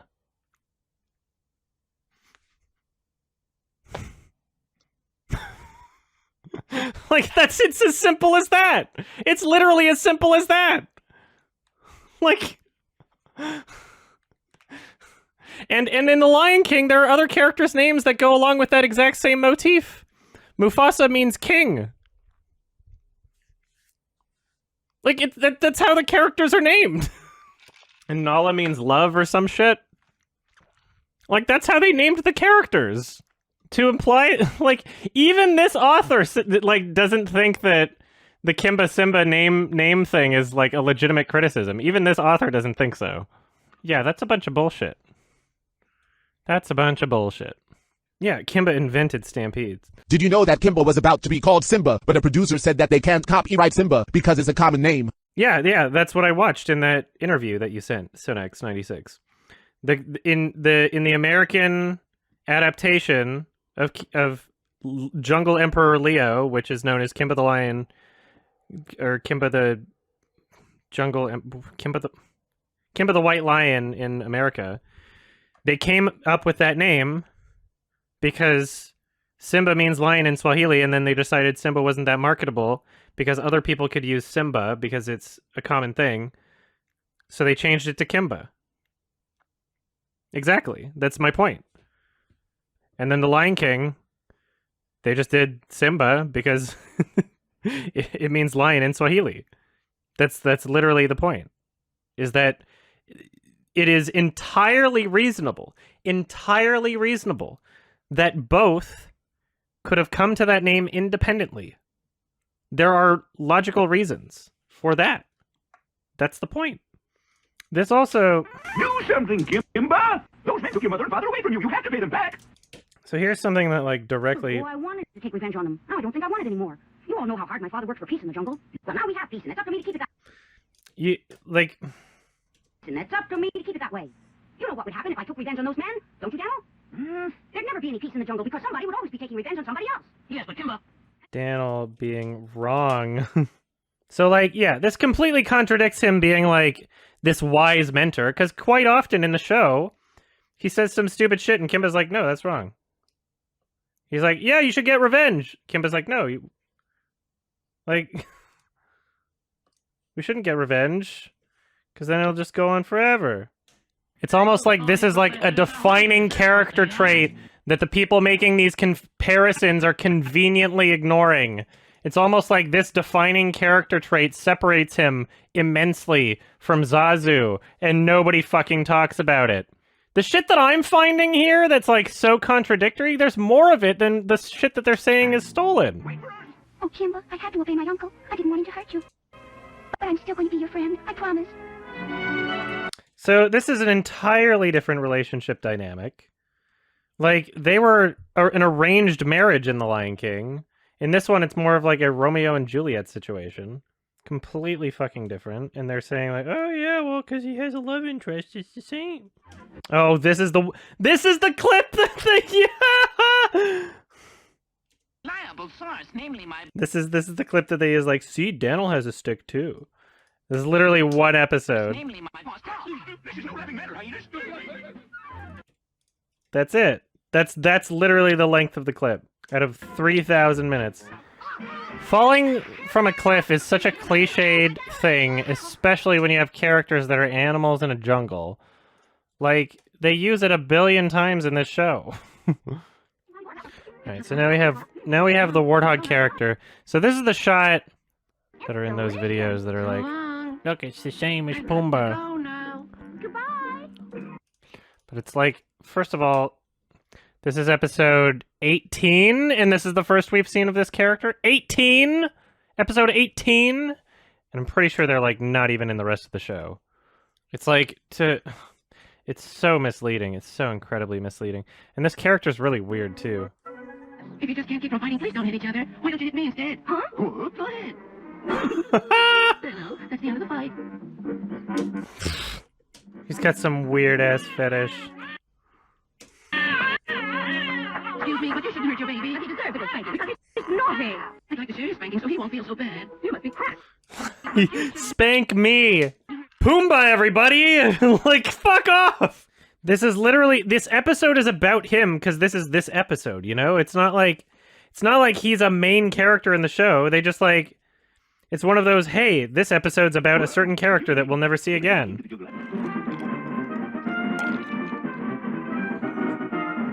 Feels like Dumbo. I feel like I should also be organizing every single time Kimba fights Claw. I think a good point to make would be how, like, yeah, there's, like, people argue, like, oh, well, there was a cliff one time he fought Claw. It's like, yeah, but they did, like, there's a variety of ways that they fought, because they fought 1 billion times. They fought 1 billion times in this show. So it's like, what? If he did any one of these other things, it would have been a ripoff, too. Oh, God. Is this what they were talking about with the hot sand in the eyes? Here's mud in your eye. He's, like, not a part of the central conflict at all, really. 11. He just, like, he shows up every X amount of episodes. Episode 12. People who don't watch Kimba just assume that it's, like, the same dynamic or anything as The Lion King, and it's not. Oh, here we go. No, is that? Okay, yeah, he's in this one. 2, 7, and 14. Jesus. I didn't know it was a series versus movie. Yeah, exactly. When people don't understand and nobody's done their research, it's like everybody thinks it's 90 minutes versus 90 minutes. And then at that point you go like, oh, there's so many similarities. Not 90 minutes versus 3,000. 3,000 minutes. Not even fucking kidding. Literally 3,000 minutes worth of Kimba shit that people are comparing to The Lion King. It's such an unfair comparison. Such an incredibly unfair comparison. They've done everything. Look, and he was only at the beginning of the episode. He didn't even do anything. There's 52 episodes of the original series, then 20-something episode of the sequel series from a year after that. There's a movie in between those two series. There's another movie after that, and another series that's like 52 episodes, and then like 2 more movies. There's 3,000 minutes. There's 3,000 minutes of Kimba. Yeah, and then literally they're just at the beginning. And they don't come into play at all. They literally... I'm just going to add that. Jesus. Yeah, they don't even... Okay, 15 scrambled eggs. I don't think he's in this one. Nothing to do with the plot here. I was hoping I'd get like a fight scene or something in that one with him, but there isn't because he doesn't have anything to do with the plot. 16 episodes in. Gotta love how every article uses shit like this where it's like... 1966! I'm sorry, that image is not from 1966. It's literally not. It's literally not. This is from one of the, like, post-Lion King movies. You can tell exactly by the animation style. It's literally not from 1966. And yet these images exist. And they're just considered as fact. Like, okay. Yeah, see, there are things that I'm realizing about it as I'm going along. Because, like, they treat... Daniel, the people making these criticisms say like, oh, Daniel's the same as Rafiki because sometimes he gives Kimba advice. But the truth is, like, Daniel's character, they said before he's like the oldest in the jungle, but there's far more references to him just being an old kook. Like, he's just the old one. Like, that's more of his character. He's not like some crazy witch doctor who gives like tons of advice and doses the main character and shit. You know, it's like, it's completely different context. And for many parts of this show, he turns into kind of like a punching bag later on, too. It's kind of weird. It's like, haha, Daniel got hurt. There's 3,000 minutes of Kimba. There's not just 30... There's 52 episodes of the original series. The original series. And when people claim that The Lion King has ripped off Kimba, they're not just talking about the original 52 episodes. They're talking about all of it, even after The Lion King was made. So that's why I have to go through fucking all of it, because these people are assholes. Sorry. And it's fucking ridiculous that when I start saying shit like, yeah, you know what, I'm not sold on the entirety of all this bullshit, people show up in my subreddit arguing with me, and they haven't seen Kimba. And they're arguing with me, and they haven't seen it. And they're arguing with me. And they're convinced. They're convinced of their own position against the person that is researching the position thoroughly. That pisses me off a little. That pisses me off a little. Like, very frustrating. Very frustrating. How can you argue against a position that you know nothing about? How can you be so certain of something that you haven't researched? You've researched in the sense that you've read what other people have said, but you have not seen what they're talking about. That's what pisses me off. Come to find out, all these like wiki quotes and sources are from this like furry, this furry who clearly loves Kimba. Who wrote a book on how he watched anime. Oh my god. Yeah, you thought it was a movie. Everyone does, because it's presented in an incredibly manipulative way. Everything you've ever heard about the controversy is so fucking manipulative that anybody who hasn't seen Kimba thinks like, oh yeah, it's another movie. No, it's not. It's 3,000 minutes versus 90 minutes. An incredibly unfair comparison. Ridiculous. Fucking ridiculous. I'm angry all the time, but I'm particularly angry about this shit. Because when I saw that huge, long, detailed Reddit post in my subreddit that was also cross-posted to the like Flicks subreddit or something. I left the tab open. I was like, I'm going to read through this later. This person has clearly done their research. Read through it. And there's so much in there that makes it so incredibly clear that they did not watch the show. They think that there's a Pumbaa sidekick in this show. They think that there's a Warthog sidekick. I'm sorry. There was a Warthog in one episode. You've seen what other people said about it. You didn't watch the show. You didn't watch the show. If you're making the comparison between Pumbaa and a Warthog who just appears in one episode that has nothing to do with Pumbaa, whose character is not the same at all. Literally one episode out of 52 is about this Warthog. Rest of the series, he's like non-existent. If that's in your fucking Reddit post, you haven't seen the show. If you're making the comparison between Zazu and Polly Cracker, you have not seen the fucking show. You're an... I'm sorry. I'm about to get really fucking mean here. Oh, I gotta stop myself. You haven't seen the show. And I'm upset that you would make that entire post and pretend like you have. Pretend like you're an authority on this when you're not. You've read what other people have said. You've listened and you've believed to what other people have said and you didn't do your own research. I can't believe it. It's so ridiculous. And it's not just that one person, it's so many of these people. So many of these people. As soon as the YMS highlights channel published me laughing about Kimba and saying a lot of these same things, there were so many people out from the woodworks ready to defend Kimba over the Lion King. And they haven't seen the show! And so many people were saying that in my subreddit, but they hadn't seen the show! And they're arguing! They're arguing against my position without having done any actual fucking... I was about to say research, but it's like, yeah, research meaning... People can consider research like, oh, they said this, and I believe this. But that's not real research. Research is actually watching the show.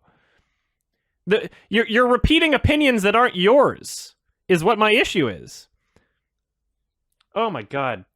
It's like, you haven't formed your own opinion on the subject, so why are you arguing about it? I couldn't imagine arguing about a subject that I haven't formed my own opinion on. That sounds fucking insane to me. That sounds ridiculous. Right?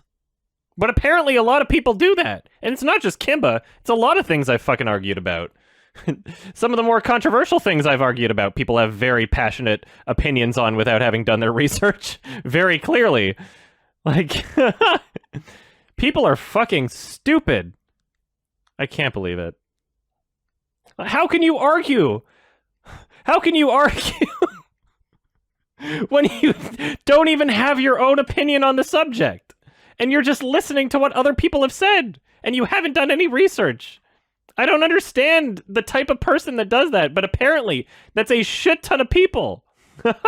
I argue with a bunch of people on Reddit that give bad medical advice. I'm a paramedic, and they argue against me when they have had little to no training. It pisses me off so much cause it might kill someone. Yeah, I couldn't imagine Doom Man 119. I feel your pain. Look at how much this character is like Zazu. Wow. I'm being so dishonest and manipulative with these like 800 clips that I've pulled so far of this character doing this exact same thing, this exact same character trait that he does over and over and over again that is in complete contradiction to Zazu's character. I'm being manipulative here. I'm just picking and choosing what I want to see. I'm biased because I like The Lion King.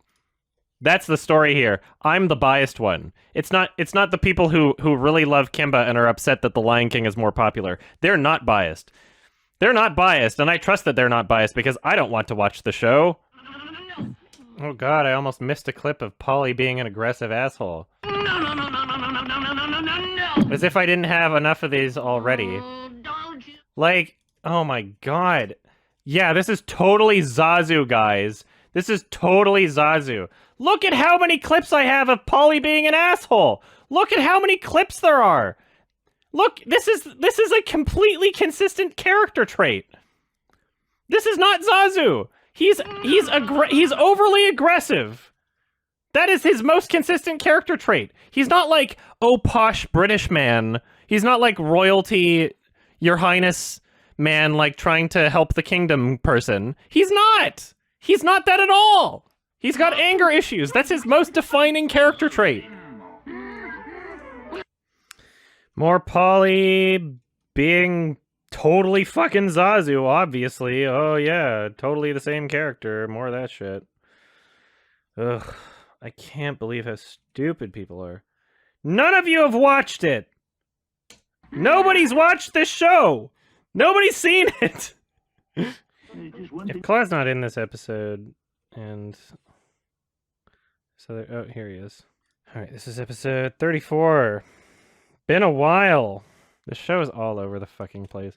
For people to argue that The Lion King ripped off its themes would be to imply that it has a consistent theme, which it does not. It does not have a consistent theme. See, here's the fucking thing. The reason why I'm compiling all the clips of Kimba fighting Claw is because there's only so many fucking things you can do when your characters are in the jungle, right? So if The Lion King, this is part of the argument that I'm gonna make. I'm gonna be like, okay, so if you're not allowed to have Simba and Scar fight on a cliff, if you're just not allowed to do that because Kimba's done it, then it's like, well, how about you knock over something and it crushes him? And it's like, oh no, that already happened. How about you get the other animals to help? Nope, Kimba did it. You know how, like, all these different scenarios. How you tried drowning him? Nope, Kimba did it. You tried crushing him with rocks? Kimba did it. So it's like, how many possible scenarios do you think there could possibly be for the Lion King writers to have Simba fight Claw? Or sorry, Scar. I'm interchanging the names already. Oh, this is the one with the stampede. Ha ha ha! Ah, I can't believe people use this as an argument. Fun, son. It's so funny that, like, this is used as the example of, like, oh no, the stampede from The Lion King, this is the same. Because, like, when I watched it, I didn't even know, like, I was taking notes of, like, similarities. This was not one that came up as I watched the show. It's fucking ridiculous that people would try to say that this is anything similar. That's ridiculous. I'm sorry. That's fucking like, I can't believe it. People are so stupid. Like, yeah, if you switch around several of the characters and the entire point of the scene. The tone, the goals, literally everything. If you boil everything you watch down to, like, 2 sentences and leave out everything else about it, then they're the same. It's a classic Simpsons did it scenario. Literally, like, what could the Lion King have done that wouldn't have been done by Kimba? Write a fucking script right now. Introduce some fucking conflicts right now to me about, like, a lion in the jungle. Introduce some conflicts to me at this moment, chat. And what I'm gonna tell you is Kimba fucking did it. Okay? Like, literally, brainstorm right now. Brainstorm right now for some reasonable conflicts that would appear in Africa. Cliff. Water. Fire. What? They did everything. They did everything. Do you want to brainstorm with me right now? Try to write a script that Kimba didn't do. AIDS? Kimba did it. Kimba fucking did it. They had purple AIDS. Not even kidding. A giraffe attacked the lions. I'm pretty sure that was actually done. Yeah, I'm pretty sure that was actually done in Kimba. I believe there was a conflict with the giraffe. You guys ran out of ideas already? You guys ran out of ideas? I thought it was so easy to do things that Kimba hasn't done. I can't imagine how invested one must be in Kimba to come up with all these crazy conspiracies and draw these conclusions to such a ridiculous degree. Yeah, Kimba is not exactly like Hamlet, which the Lion King is much more like than Kimba. There was a stampede in 1 episode out of 3,000 minutes. Yeah, Kimba invented stampedes. Did anybody die in the stampede? Did anybody die in the stampede? No! Nobody died! They trap the fucking antelope or whatever these are. They're not wildebeest, are they? Yeah, here's the fucking crazy part. So this fucking, I guess you weren't here. I bought this book on Kindle. Of this book that has been cited by Wikipedia and all these other articles, including Hollywood Reporter. This book is what people cite for these comparisons to The Lion King and Kimba. And like literally they include this fucking stampede scene in here, the wildebeest stampede. Kimba running wild, the antelope stampede. This is the episode that they're talking about, and this is included on like Wikipedia and all these other articles as they wrote a book. The book is called Watching Anime, Reading Manga, 25 Years of Essays and Reviews. And Kimba and The Lion King is one chapter on this. And if you look up the guy's name, what is his fucking name? Hold on, I just want to make Fred Patten, Patten. If you go on Amazon, search for his book, Watching Anime or whatever, click on his name, it's a bunch of furry books. It's a bunch of furry books. The guy's a furry. He has a Wikifur article written about him. The guy's a fucking furry, and he clearly loves Kimba. He's just added to the list of people who have like a severe emotional attachment to Kimba and are upset that The Lion King is not as is more popular than Kimba, and Kimba never got its like fair share in American pop culture. Yeah, it's a weeb furry. It's a weeb furry that all these fucking articles in Wikipedia are sourcing. And the arguments are shit. It's shit. And so their argument for including this particular scene is like, oh yeah, remember when Simba was like dangling from a tree? Well, they're part of for a brief moment in this episode, the what's-his-face character is dangling from a tree. And since this character's Zazu and is flying there, it's like, oh no, that's the same scene. That's the same scene, guys. See? It's literally The Lion King, guys. It's literally The Lion King. The Lion King watched this scene and was like, you know what? This is the perfect set piece for a dramatic moment when Simba loses his dad. They saw this scene and they were like, yeah, we're gonna rip off this scene for when Simba's dad dies. What? I'm sorry, this is bullshit. This is absolute fucking bullshit. And the people who believe that this has any weight have not seen the show or are incredibly biased weeb furries. I get it. You might be, like, emotionally attached to these characters. You might be obsessed with these characters in a way. That shouldn't take precedence over having any kind of attempt at objectivity in your own thoughts.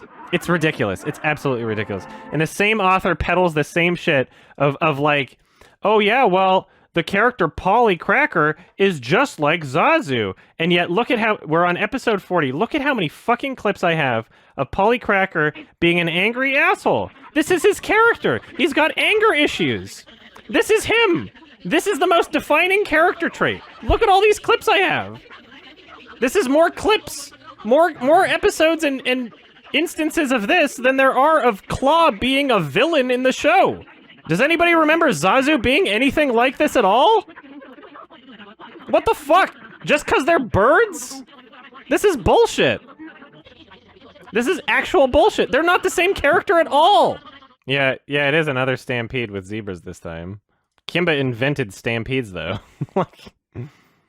Yeah, there's a warthog. The first time we've seen them since that one episode. Looks like just like in the scene, I guess. Oh, here's Polly being Mr. Angry again. Notice how I have like infinitely more clips at my disposal to prove my arguments than than the counter arguments that exist. Notice how I've got like an entire fucking wealth here. I mean, at the end of the day, it comes down to perspective. It really does. Because like, if you're willing to believe that very minute things that can either be chalked up to tropes or coincidence very easily, as I'm going to prove with my video, like they can fall into either of those two categories. If you believe that those things are like literally just like justification for accusing artists of copyright infringement or plagiarism, if you believe that, then there's nothing anybody can do to change your mind. Like, you look at several different copyright cases throughout history, there's tons of music-related ones. Like, I consider myself to be somebody that knows a decent amount about music. Not necessarily, like, music history, but at least how music works from a this is a funny image right here. How music works from a musician's perspective, I guess. And there's so many instances of, I guess I'll create a human conflict section. There's so many instances of like, so there was like the I think it was like Coldplay versus Joe Satriani. And the average person will listen to the two songs and be like, yeah, he stole it. They're the same. But none of those people write music, and none of those people understand how music works. And they just like, they listen to the chord progression. And it's like, yeah, it's like kind of the same chord progression. Not understanding that like, if you're going to make like a 4/4 time accessible radio song, there's only so many chord progressions you can work with. It wasn't the same tempo. It wasn't the same instruments. It wasn't the same tone, right? Like, they can exist completely independently from each other. Just because they have the same chord progression for one part, and not even like the same lyrics, not even the same melody, not even the same places in the song where the lyrics are, that's it. And people are like, it's the same. People just believe this shit. It's insane. Like, people don't understand how any of this shit works. They really don't. A bunch of people who don't create art pretending like they have some sort of authority on what copyright infringement is, or like trying to pretend like they have some sort of authority on like the inner workings of the mind of a person who creates art. Of like, oh, they must have stolen it. They couldn't possibly have come to that same idea independently of the other property existing. Right? It's so stupid. It's incredibly stupid. People don't understand how this shit works. Music, movies, etc. Like, these are people that don't create anything. They don't understand how the creative process works. There was like, I wish I could find this because it would be actually really good to use in this video as an example. There's tons of posts on Reddit. I don't see them as frequently as I used to, but there's like a bunch in my memory of people going like, they ripped off my song! It gets like 1 billion upvotes. And it's like, my song was used in a commercial! And literally all the song was like, they took a classic royalty-free song and added a beat to it. And it was like a really generic beat. And then they saw this commercial where basically the same thing had been done, but their original creation wasn't original to begin with. Like, there's nothing about it that you could say like, oh yeah, that's an original thing that someone had to have ripped you off. That someone, if they came to the same idea, would have had to have ripped you off to do that, right? There's so many of those. There's a lot of those, and I wish like I didn't save them or anything because I didn't think I'd need to use them as context for a point that I'm making in a review. But I've seen those so many times before where people are convinced that someone has ripped off their work, but their work wasn't original to begin with. That's a problem.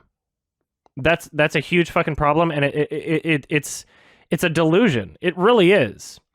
And in terms of like this whole Kimba shit, from what I've seen so far, and I've obviously gone through the vast majority of the 3,000 plus minutes of Kimba at this point. From what I've seen, it really just seems like another one of those cases where Tezuka, who is familiar with his own works, notices a couple similarities here and there and is like, what? How did they come up with this? But what they came up with wasn't exactly original to begin with.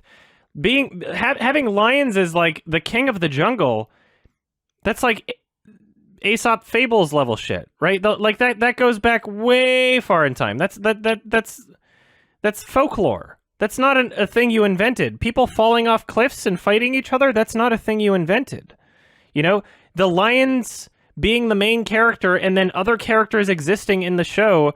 One may be a warthog, one may be a bird, one may be a fucking baboon. There's only so many animals in Africa. Like, you didn't invent that shit. And I can understand if you are delusional enough to be like, they must have ripped off my shit.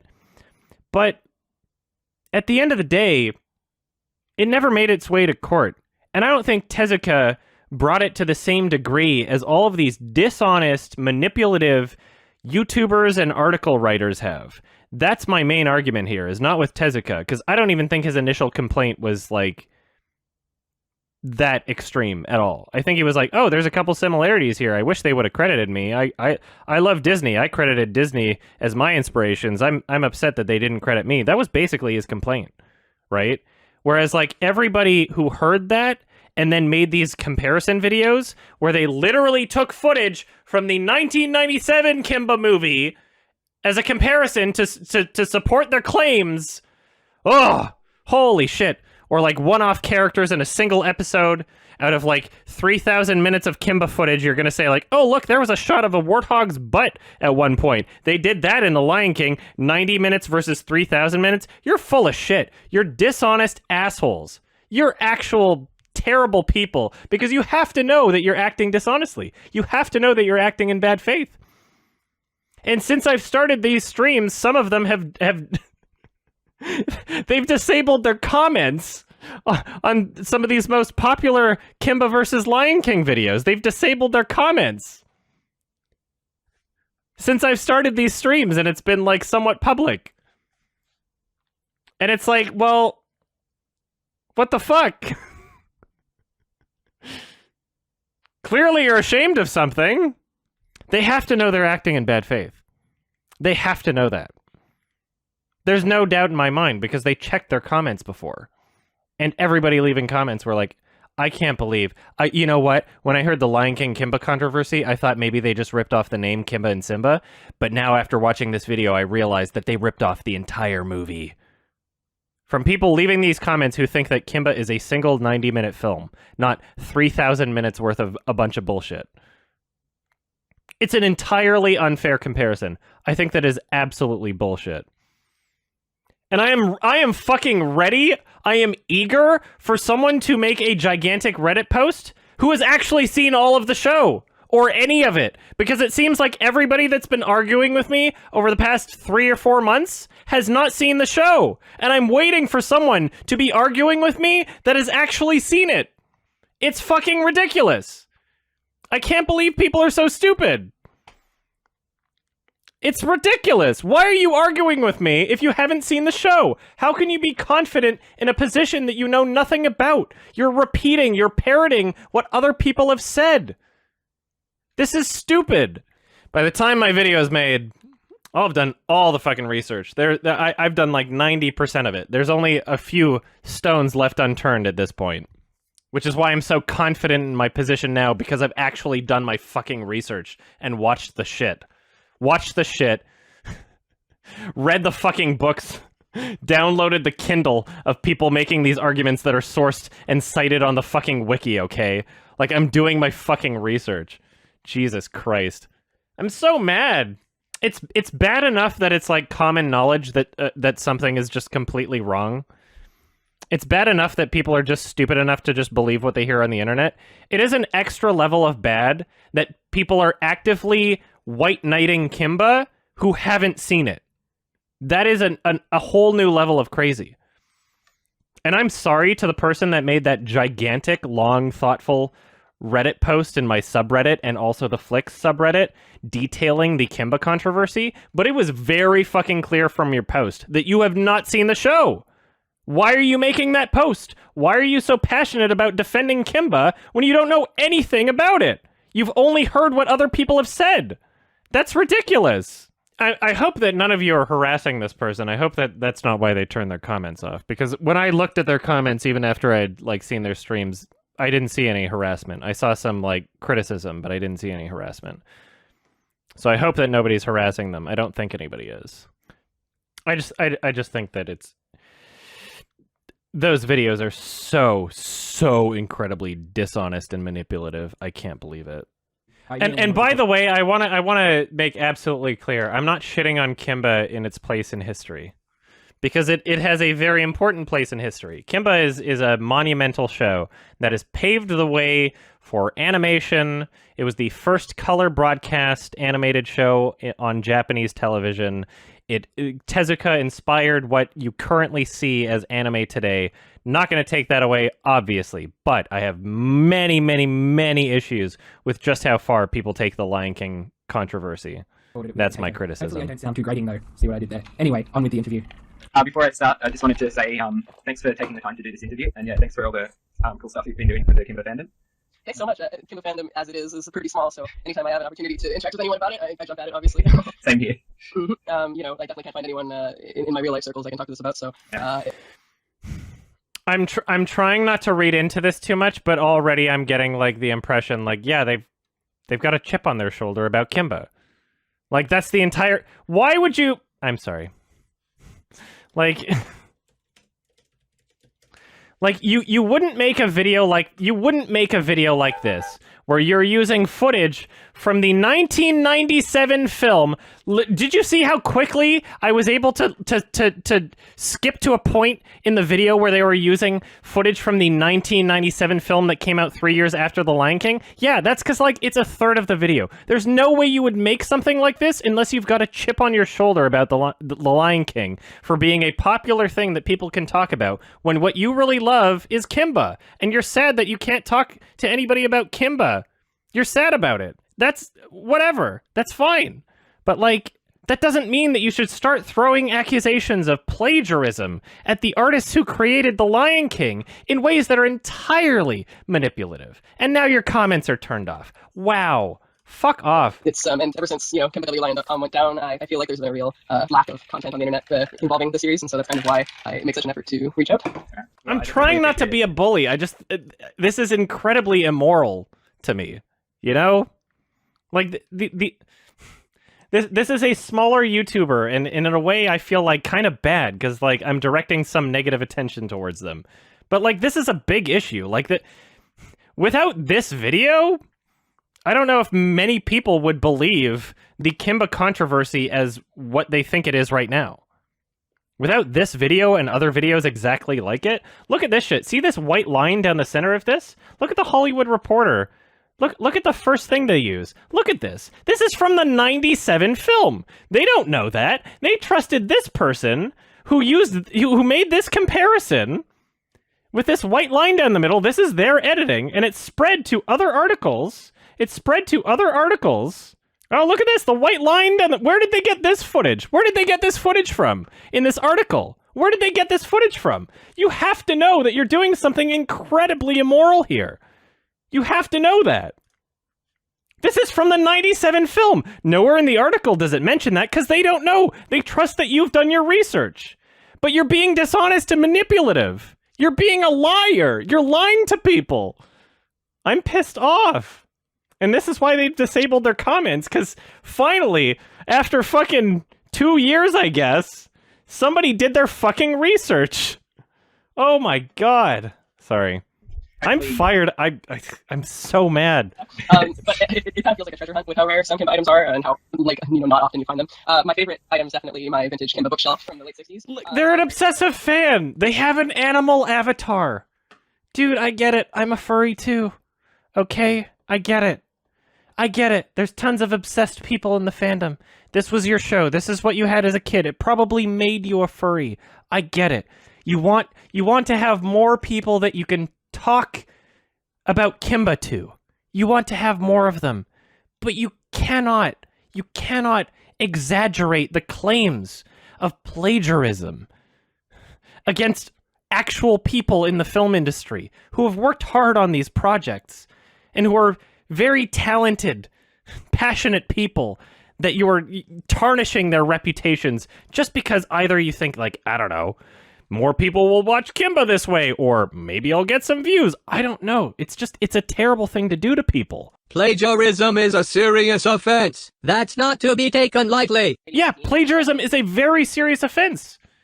And when you create a video like this, you're kind of being like, well, whatever, I can accuse anybody of plagiarism. Blah, blah, blah. It doesn't matter. They're not me. What the fuck? I'm sorry, this is terrible. But the thing I really want to have is at least one Japanese Kimba tin toy. They made this line of weird metal toys. I'm sorry, this is the nerdiest shit I've ever seen in my entire life. And it explains everything! I'm downloading this video. Like, am I judging this person in an accurate way? Am I judging them inaccurately by saying that they're like a super fan of Kimba and this has like driven them to make this kind of content? Like, this explains everything. This is literally what I would have imagined if I hadn't seen this video. I don't like internet drama, I really don't. And I feel terrible that I'm publicizing my distaste towards this individual. But plagiarism is a very, very serious accusation. And when you make videos like this, and they get republished in articles like this and this, that do not know that the side-by-side comparison is not from the 60s, and it's actually, in fact, well, I guess this one's from the 80s, but this one's from 97. Like, they don't know. They don't know. They're just, they trust that you've done your research. And whether or not you've done your research, you clearly have. You clearly know that this is from the 97 film. You clearly know that. You're a Kimba superfan. Why is this in your video? Because it's titled, How Similar Are They? And not a direct accusation of like, oh, they ripped it off? Oh, yeah. Yeah, I can get away with that. I can weasel my way out of that title. Fuck off! So manipulative. Incredibly manipulative. I'm so mad. I'm so mad. 3 million views. 3 million views because this is the resource that people use. This is what people share. If anybody asks, like, hey, what is Kimba the Lion? What is Kimba the White Lion? Did the Lion King rip it off? And people will go like, oh yeah, check out this video. This proves it. That's why it has 3 million views. That's why. How do you not? You have to know. You have to know that this manipulative, insane video that you've made is being used as justification for people coming to the wrong conclusion about something. If you want to say like, hey, there is a possibility that the Lion King was somewhat inspired in some senses by Kimba, that's a completely different thing than this video. That's a completely different thing. And there's other videos on this person's channel where they go into more detail and they don't make statements that are as egregious or exaggerated as this particular video. But this video exists. You know it exists, and you know the conclusion that people walk away from by watching it. By the way, I am not, when I publish my video, I am not going to like show their channel name. I understand that I'm already directing like some negative attention towards them right now, but like, I'm not a drama-oriented person. I'm gonna be talking about the type of video that they're making, and I'm gonna be showing clips from it, but I'm not gonna be directing hate towards them and saying like, hey guys, tell them like what you think, sort of thing. Blah, blah, blah. I'm not the type of person at all. But I'm still mad. I'm still mad. I feel bad. This is like a person that's like passionate about something that they love. I just like, I can't honestly say that this is like anything but a very immoral thing to do. Like, I feel really like I'm a fucking hippie, you know, like when I think of other people, every human being on the fucking planet is like deluded, right? Every fucking human being is deluded in some sense. And I much more quickly assume ignorance over malice. Like that's a part of my character. And so I feel fucking bad that I've created this villain on my stream already, like unintentionally, but you know, just because I'm researching this shit. I feel bad about it. I really do, but like how like you've seen you responded to the comments, you've seen them. You whether or not this video was intentionally created to leave people with that impression, you know that that's what you did. You know that that's what you did, and now you've turned comments off because I've started streaming about it. Like, come on. I'm not saying remove your video, like, I don't know. I don't know what I want. I'm just like, this is terrible. And then, yeah, the other videos they've made. I've made a few videos on my channel. Yeah. So, I'm going to rewatch a couple of these. I believe I've seen this one before. A about what I like to call the Kimba Simba controversy. That is the idea that The Lion King is heavily inspired by the classic anime King of the Jungle, also known as Kimba the White Lion. Recently, I've realized that I've spent plenty of time discussing the similarities between the works, but very little time discussing Kimba itself. Yeah, so this is basically like a love letter to the 97 film, which she is completely familiar with and uses in this video, which is just ridiculous. I'm sorry. I'm trying not to be mean here. I'm trying really, really, really hard not to be mean here. So yeah, she talks about how this is her like favorite version. I don't know how many of the other videos I've seen from her. I feel guilty. I feel bad. I don't like painting people in a negative light. I really don't. Oh, here it is. Is this it? Manga aimed at 1st through 3rd grade students learning to read.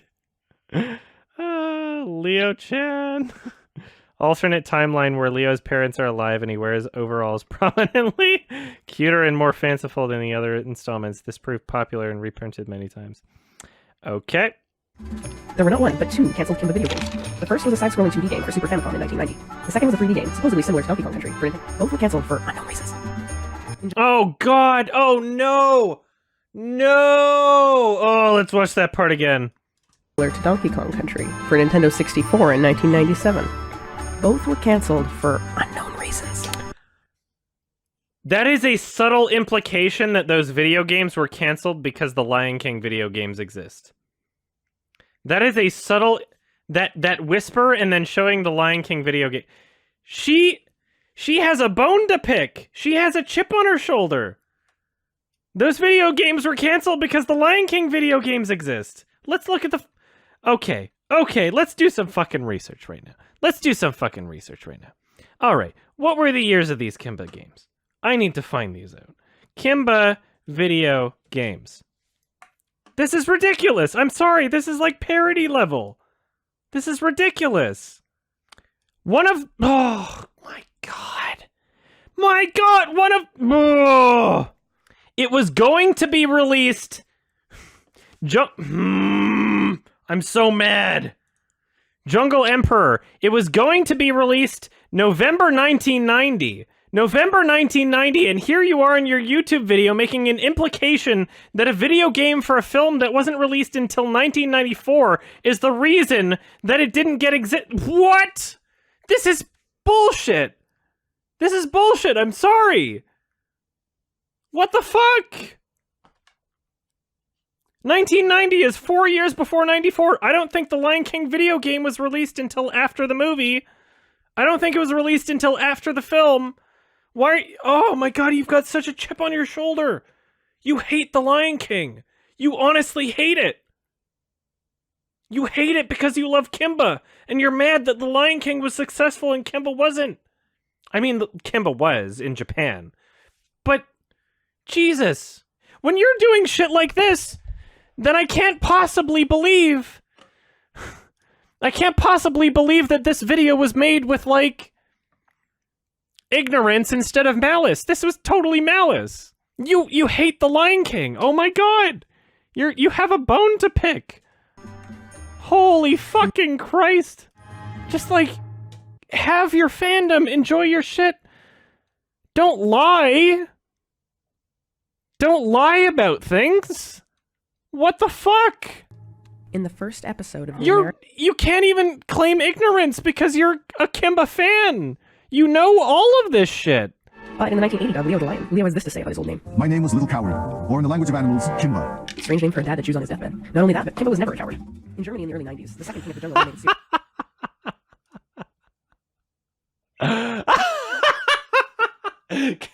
Not only that, but Kimba was never a coward. Oh, she's so attached. Well, yeah. So basically, all right. So anybody, none of you have watched this show. Obviously, none of you have watched this show. So there was a sequel series to Kimba in 1966 or 67, either a year or two after the original show. It didn't get an English dub until the 1980s, and when it was dubbed by the Christian Broadcasting Network. The dub was fucking awful. It was the worst dub I've ever heard in my entire life. And what they did, so the original Kimba in Japan, his name was Leo.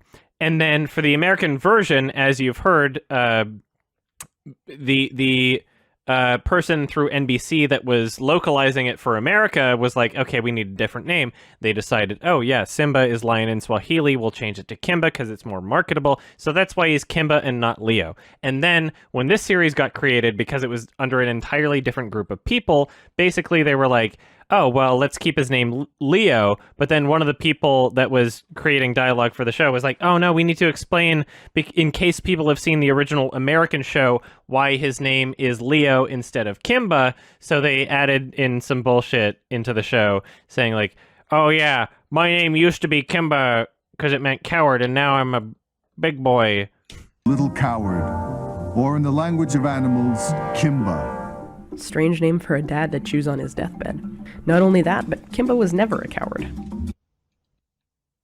Kimba was never a coward. It's like... There's such a very clear emotional attachment. Very clear emotional... Uh-oh. Uh-oh, you're right. I might like this video. Oh, God. Hold on. I see this title. I'm not going to be happy with this, am I? You understand why I'm making my own video about this, right? Why it can't just possibly be within the Lion King review. There's such a gigantic rabbit hole that I've fallen into that, like, apparently nobody else has, except for, like, diehard Kimba fans that are willing to lie about the Lion King because they love Kimba so much and they're mad at the Lion King. Fucking Christ. This is ridiculous. This is ridiculous. This is absolutely fucking ridiculous. All right. Oh, I'm so mad. I'm so mad. First of all, though, why is there a controversy? What's this all about? Well, before I get into this, I want to cover my tale a little bit. I love The Lion King. Along with The Land Before Time, it's my favourite movie franchise as a kid. So I'm by no means hating on The Lion King. Both the first and second films were beautifully animated, with strong stories and great music. You can tell the guy's a furry because he likes the second Lion... That's a dead giveaway. If somebody says, I like The Lion King too, furry. I mean, if the animal avatar didn't give it away already, but... music. But it is awfully suspicious that The Lion King features almost exact copies of several characters from Kimba the White Lion, including but not limited to a gang of cowardly hyena thugs who work for the main bad guy and provide comic relief, an evil lion who views himself as the rightful heir to the throne and wants to take it from the main protagonist through violence and manipulation. Please don't say Zazu. Zazu. Oh no, that's bad. That's bad already. Advice to the main protagonist. Oh man, that's bad. Oh no! Ah! Why does anybody think this? Why does anybody think that Zaz... Oh, I need to hear them justify this. Wise but funny old baboon who acts as a mentor figure, giving advice to the main protagonist and telling him off when he's immature, and a small tropical bird who's the advisor to the king and considers himself cultured and refined, but is constantly the butt of jokes. And if that's not... You are... Oh! Oh! I never used the term reductionist much before. But this is reductionist. The only way you can make the comparison between Zazu and Polly is if you boil it down to the most basic elements to the point where it's not a true representation of the character. It's not a true representation of the character anymore when you get to a point where you say that Zazu and Polly are the same character. I'm sorry. Either you don't understand the characters and you didn't pick up on anything about the characters, or you're just being dishonest and you want to believe that Disney ripped off this film. And it's fine. And I can understand if people believe that Disney was inspired by some parts of this movie. That's fine. That's totally logical and plausible. But to go to this degree, I don't understand why people push it to a degree that is so out of reality. I don't understand that. Why does it need to be times a billion of what the original complaint is by Tezuka? I don't think Tezuka mentioned... I'm gonna have to do more fucking research, but I'm pretty fucking sure Tezuka didn't mention these two birds. I'll have to find out. I could be eating my own foot right now, but if Tezuka mentioned those two birds as being the same characters, then I'm gonna have to disagree with him too. Right now I don't, based on what I know about his original complaint, but if he... If he says that Polly and Zazu are the same character, I'm going to be furious about his original complaint and what it spawned, because that is bullshit. That is absolute bullshit. So when it comes but funny old baboon who acts as a mentor figure, giving... This is pushing it. This is pushing it. They're entirely different characters. They're entirely different characters. Advice to the main protagonist. They're just the same animal, really. and telling him off when he's immature, and a small tropical bird who's the advisor to the king. And these are so far gone that, like, I cannot take you seriously when you say Polly and Zazu are the same character. I can no longer take you seriously, and I believe you are incredibly biased. There's no... Like, you lose my ability to believe that you're acting in good faith when you say that these two characters are the same. I'm sorry. You're either stupid or dishonest. I'm sorry. Considers himself cultured and refined, but he's constantly the butt of jokes. And if that's not enough, just look at this video by my friend Alleycat. I'm sorry. Wait, hold on. Let's listen to that one more time. A small tropical bird who's the advisor to the king and considers himself cultured and refined, but he's constantly the butt of jokes. Considers himself cultured and refined. I've watched through pretty much all of Kimba, like all 3,000 minutes of all the shows right now. I'm struggling to think of an example where he considers himself cultured and refined. I'm struggling to think of an example of that. I really don't believe that... A small tropical bird who's the advisor to the king and considers himself cultured... Polly has an anger issue. That's entirely different. I'm sorry. But he's constantly the butt of jokes. And if that's not enough, just look at this video by my friend Alleycat, which shows 7 straight minutes of scenes and concept art that were copy-pasted straight from Kimba the White Lion into the... You're a Kimba fan and you're using clips that show the 1997 film against the 1994 The Lion King? Your entire channel is your Kimba fandom. It's one thing to be like, oh yeah, my friend made this video showing the clip differences between the two, but you literally jumped straight to the 97 film, pretending the 94 film was ripping off of the 97. Why are you using those clips? Which shows 7 straight minutes of that's the 97 movie. Concept art that were copy-pasted straight from Kimba the White Lion into the Lion.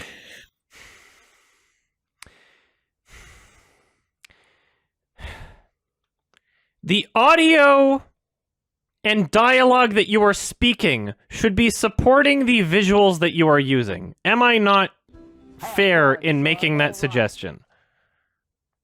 Am I not fair in making the suggestion that the visuals that you are showing in your video should support the audio that you are speaking right now? A lot of jokes. And if that's not enough, just look at this video by my friend Alleycat, which shows 7 straight minutes of scenes and concept art that were copy-pasted straight from Kimba the White Lion into the... Because if somebody's watching this video and they haven't seen Kimba, what you're directly implying here... Downloading this shit. What you're directly implying here is that the footage on the right is shit that came before The Lion King. That's what you're implying right now. In a very direct manner. That is how editing works. This is the 97 movie. This is 94. I'm pissed off. I'm very pissed off. I hope I'm not seriously wrong about this, but I've seen all of it now. I'm pretty sure... Like, I know that this is the 97 movie. This is 94. I'm actually mad. By no means am I saying The Lion King is unoriginal. One of my favourite things in any art form, including animation, is where someone takes a scene or character from a pre-existing work and puts it in a new context, giving it a whole new meaning. And The Lion King does a great job of that. George Lucas did it too with Star Wars. Many of the scenes, story elements, and even musical phrases were ripped exactly from another work, but were placed in a new context, giving them an entirely new meaning. I love that, that's really cool. The problem, however, is that while George Lucas gave credit to the original sources in interviews and special features, Disney and its employees repeatedly denied getting any inspiration from Kimba the White Lion. By just taking the scenes and characters, Disney were doing nothing wrong, but by refusing to give credit to the writers and animators at Mushi and Tezuka Productions who worked for countless... Disney is an asshole for completely denying the possibility, for sure. I disagree with how Disney handled the situation publicly. 100%. No argument there. My argument is when you say in your video, The Lion King ripped off concept art and visuals directly from Kimba and show the 97 movie. Video by my friend Alleycat, which shows 7 straight minutes of scenes and concept art that were copy-pasted straight from Kimba the White Lion into The Lion King. What the fuck? You have to know this. You're a Kimba fan. Your whole channel is Kimba. Yeah. You have to know that. Well, how do you not? What? So that's what everyone's so upset about, but why did it happen? Well, to answer that, we have to go right back to basics. What is copyright and how did it become a thing in the first place? Copyright basically means that the original creator... Okay. I wonder if this person's going to mention the differences between American and Japan in copyright laws. I wonder. of an image, story, or other creative work has the exclusive right to create and distribute copies of all or part of that work. It was originally created so that artists could have exclusive ownership over their work for long enough to make enough money from it to survive, before the work could be released for the rest of society to reimagine and recontextualize elements of the work to tell whole new stories, as people have done for centuries. How long was long enough? Well, when copyright was first introduced to the United States, 28 years. Yes, that's right, 28 years. If copyright law was still being implemented the way it was originally intended, no one would even own Star Wars by now. Anyone would be free to create new stories. Yeah, And even completely disagree with how copyright law is gone, 100%. new movies with the characters and scenes from Star Wars. And honestly, that seems fair enough to me. George Lucas made a lot of money in 28 years. He definitely didn't need the franchise for any longer than that. And Star Wars is a central part of our modern mythology and culture. Disney's to blame. I hate Disney. I hate Disney, but I'm defending them on this particular instance. And this isn't just my personal feeling. A peer-reviewed, evidence-based 2009 study by the economist Rufus Pollock found with 95% confidence that the ideal length of a copyright term for both artists and the economy as a whole is between 0 and 38 years. So what changed? If the length of copyright terms was originally 28 years, and evidence suggests they should be 38 at the very longest, why is the length of copyright in almost every country on Earth now the author's entire lifetime plus 50 years? Yeah, this happen? agree. Ironically, Disney is how this happened. Yep. Not wanting to lose the rights to their old 100%. characters, Disney and similar organizations lobbied governments to increase the length of copyright again and again. Yep, that's true. So thanks to the law that they themselves pushed for, the Disney Corporation wasn't allowed to use scenes and characters from Kimba the White Lion. And instead of just obeying their own law and not Whoop! That's where you're wrong. Copyright law is not international. I'm sorry. You made an entire speech on American copyright law that does not apply in Japan. Copyright again and again throughout the 20th century. So thanks to the law that they themselves pushed for, the Disney law Corporation that doesn't apply in Japan. I'm sorry. old characters, Disney and similar Thanks to the law that they themselves pushed for? What do you mean? That's not international. That's federal. So thanks to the law that they themselves pushed for, the Disney Corporation wasn't allowed to use scenes and characters from Kimba the White Lion. And instead of just obeying their own law and not using the content, they just decided to deny any connection to the original work and... It would be entirely hypocritical. Sorry. It would be entirely hypocritical. I 100% agree. If Disney ripped off Kimba the White Lion. I'm unconvinced that that is the case, though. If that was the law in 1996, then Disney would have been free to create The Lion King without any fear of legal repercussions if they admitted to taking scenes from Kimba the White Lion. And Kimba the White Lion would have received the credit it deserved and perhaps been introduced to a whole new audience. So we need to fix the law and... Again, people just upset that Kimba didn't get the promotion it deserved. But the more fundamental problem here is with our legal system. Big corporations can effectively buy their way out of legal trouble. As long as people have to pay for legal fees, corporations are able to just bankrupt any ordinary person or small business that wants to exercise their legal rights. So Astro Boy's at the bottom here. That's a part of like the idea here that is perpetuated by this controversy is that like Tezuka just didn't have the money. Tezuka didn't have the money to pursue Disney in court. And yeah, Disney's a huge company. I understand. But it's not like Tezuka was like some poor person. Like Tezuka was like the godfather of anime, right? Ooh. 2 minutes of black screen, very artistic. All right. I'm mad. All right, this is the bullshit video that I've already been through. And then this is their controversy video. In 1994, Disney released The Lion King. Before release, the film was heavily marketed as the studio's first original story. This was a brand new approach for Disney, and it may have been this skew that helped propel the film to being the highest-grossing animated feature of all time. Claims of The Lion King's originality were heavily marketed, but were they valid?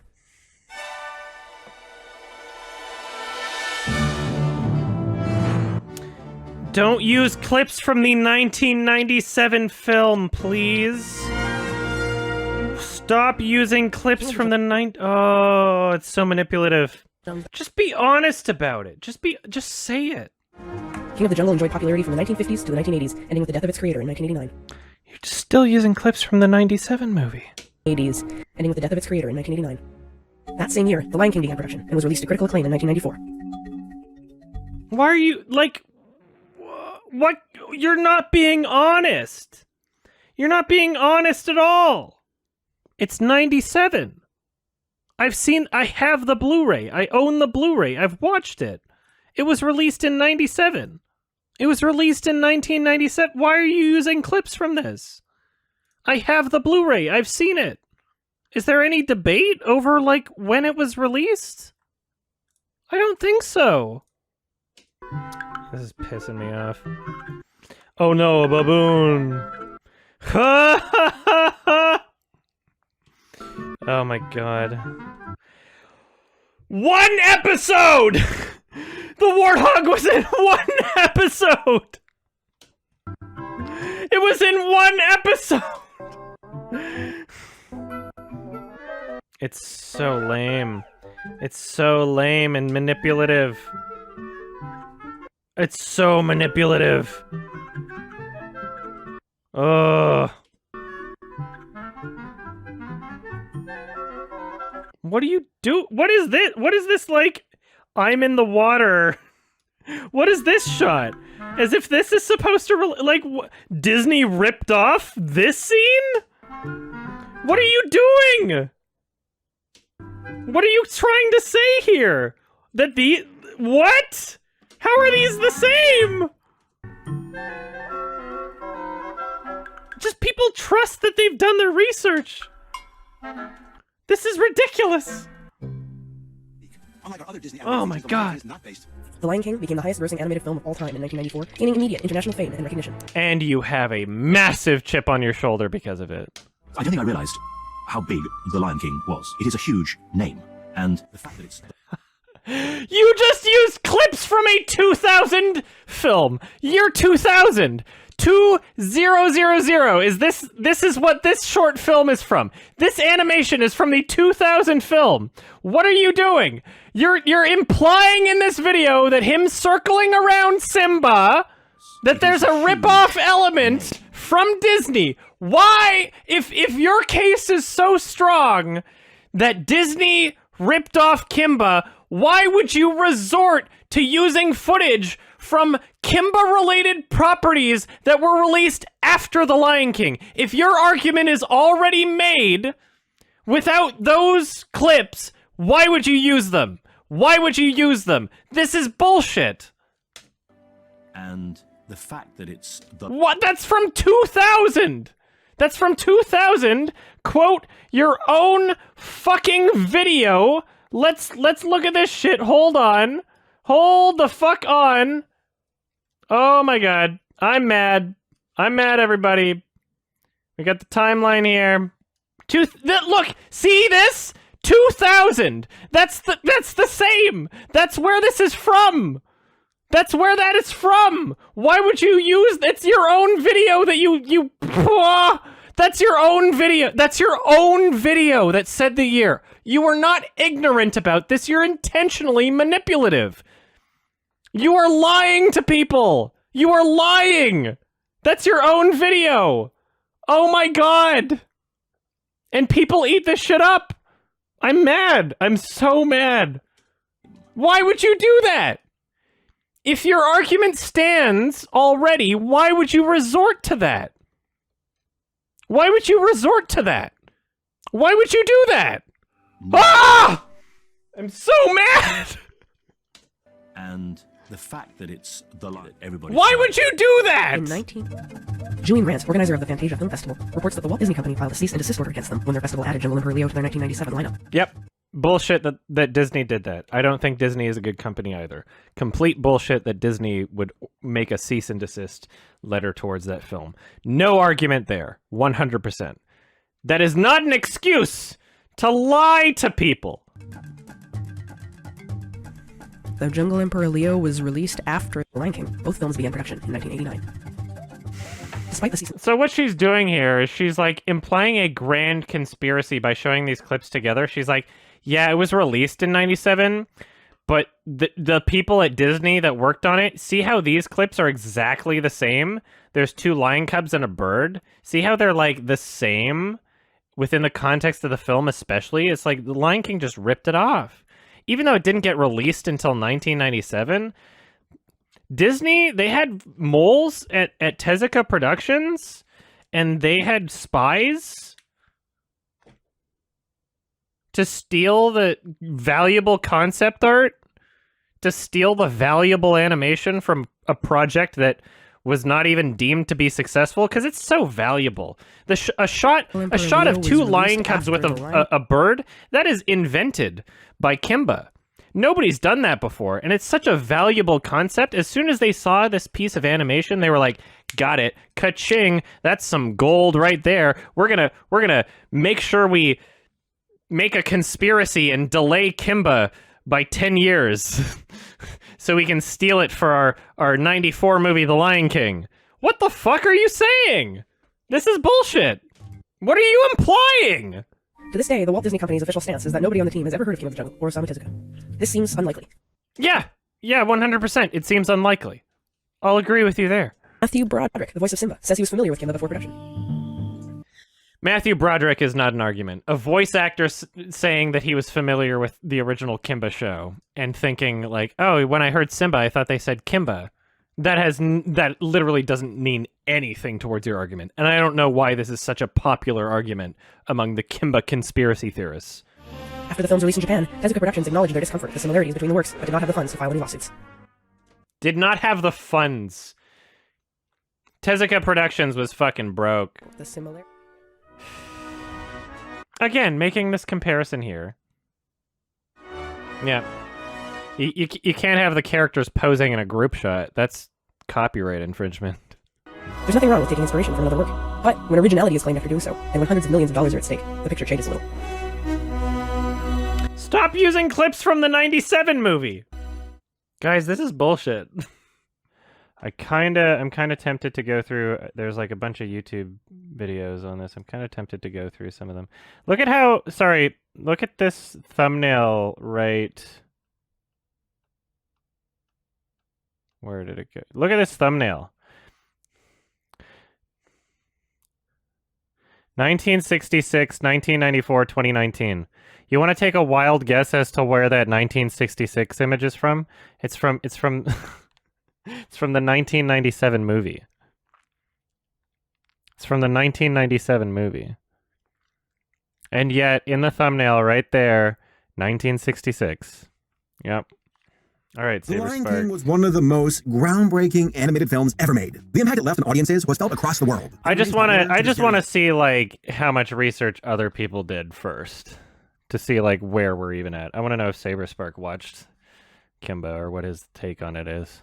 Fortunately, he was able to avoid the front lines during World War II and work in a factory instead. After the war, he went to Osaka University to study medicine and become a doctor. But he never gave up on his pursuit to become an artist. He eventually found his momentum and created one of the most iconic characters in manga and Japanese animation. I'm not going to give up on my pursuit to become an autist. Essentially all that Kimba has to offer, but that is far from the truth. Yes, there are similarities, but Kimba has a lot more variety, which makes sense. For example, humans never made it. That part was so funny. This was in the 66 sequel series, and he just like straight up kills Daniel for no reason, and it's so funny.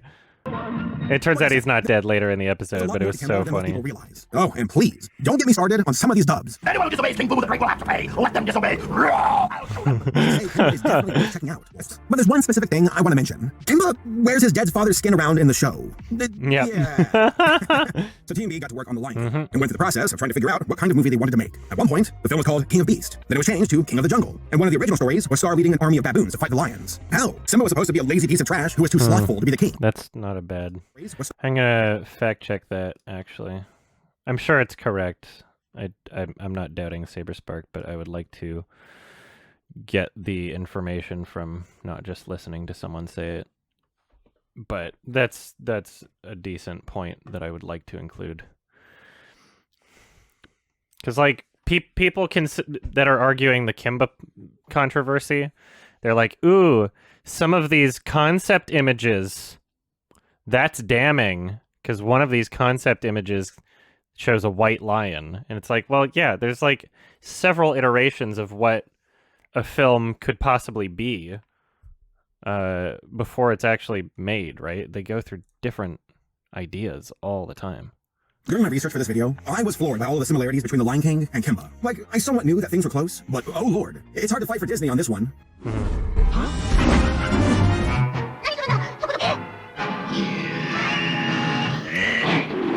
Really? I'm not sure. Like, there's so many different instances. I can't... Like I said, Disney paraded The Lion King as an original concept, and this really got under the skin of Japanese artists. They saw it as plagiarism, and even created a petition to give the creator of Kimba credit for The Lion King. This was especially insulting to them, since Tezuka died only a few years prior to the release of the film. Disney refuted the claims, saying that its people had no idea about Kimba, despite the similarities between the two. Oh, so Tezuka wasn't even involved in the original complaint? That's crazy. I guess it's between his estate. Disney refuted the claims, saying that its people had no idea about Kimba, despite the similarities between the two properties, to which there are a lot of. We have dead fathers, baboon mentors, evil lion villains, bird sidekicks, lackey hyenas, yeah. a story about being the rightful heir to the throne. And that's just some of it. Apparently, one of the lion cubs was supposed to be white. Oof, that looks pretty bad. And then you have Roy during some interview saying Kimba instead of Simba. Was it a mistake? Maybe, but this point right here... This is like conspiratorial. Yeah, I disagree with these similarity comparisons. But... The evidence is pretty stacked against Disney, but they hold their position about Kimba to this very day. Now, there was a question of whether Tezuka's family would pursue a lawsuit against Disney, but they ultimately decided against it. Something about Tezuka and how he would have been honored about a Kimba adaptation from Disney? I guess. And how they also want to maintain a good relationship with the company. Okay, your call. But let's be real here. The probable reason of why they backed out is because Disney has a terrifying legal team. There is one little problem. And also, I mean, like... They think I'm... That's not how copyright infringement works, also. So in conclusion, anyway, Disney steal from Kimba the White Lion. I was stuck on forming an opinion on this one. On one hand, there's plenty of evidence to insinuate that Disney borrowed from Kimba. I mean, how could a studio full of animators who are some of the best in their field not know about Kimba? To at least bring it up and say, maybe our movie's a bit too close to the old anime. It just seems highly suspect. But on the other hand, coincidence is not out of the question. There have been times where animated movies... You would, like, the problem with that statement... I love you, Saberspark, but the problem with that statement would be that, like... It wouldn't just be limited to like vague familiarity with Kimba. In order for people to make that call and say like, wait, this is too similar, they would have to have memorized Kimba. Like there's 52 fucking episodes of the original show and then plenty more after the fact, right? So it's like if the comparisons of it being like way too similar are going to involve things like a warthog that appeared in one episode, you know, like depends which episodes they've watched, really. I do believe that the staff who worked on The Lion King at least knew of Kimba and drew some inspiration from it. But I don't think that they maliciously stole from Tezuka. As in, yeah, me neither. Japanese show before? Screw it. Let's take it for ourselves. Again, the visual parallels do raise suspicion, but it might just be great artists thinking alike. It does happen at times. At least I hope that's the case. But there's no doubt that Disney did an awful job of handling the entire affair. Yeah, all they had to do was agree. It was made by one of the greatest creators in Japan. It was one of the earliest Japanese cartoons on American television, and it really should be known for more than being that one thing that The Lion King might have ripped off. Seriously, try it for yourself. Type Kimba into Google, and most of the results are going to be about The Lion King and how it might have stolen its premise from Kimba. Yeah. The entire legacy of Kimba now is tied to The Lion King, and that's unfortunate. If you get the chance, you make For the summer of 1994, Disney animators will take you deep into the wilds of Africa for Disney's 30-second all-new full-length animated feature, The Lion King. This was the first glimpse of Disney's upcoming animated feature, The Lion King, promoted as the first Disney animation. I like how they say 30-second as in like 32 ND, but it sounds like 30-second as in 30 seconds long. Strongly denied these accusations again and again, despite what many thought to be a mountain of evidence to prove foul play. I'm glad that this person is actually using clips from things that weren't created after The Lion King in their video. In 1988, work began on adapting the later stories of the original manga for a feature-length animated film. However, with the tragic passing of Isamu Tezuka at the age of 60 the following year, the film would spend nearly 10 years in limbo. That's pretty important, and it's really funny that that one Kimba channel, when they got to like, yeah, well, the 97 movie was supposed to come out before The Lion King, but The Lion King, like, did something, like, and there's just more obvious answers that don't involve massive conspiracy, you know? Like, it's just... Well, after 3,000 minutes versus 90 minutes. It's the most unfair comparison imaginable. It's so stupid. It's so stupid. I can't. The way. In Kimba, it's antelopes. In The Lion King, it's wildebeests. Hey, why'd you kick my father's hide? Yeah, like if you just replace characters with other characters, then the same kind of vague thing happens, kind of, but not really. The context is entirely different.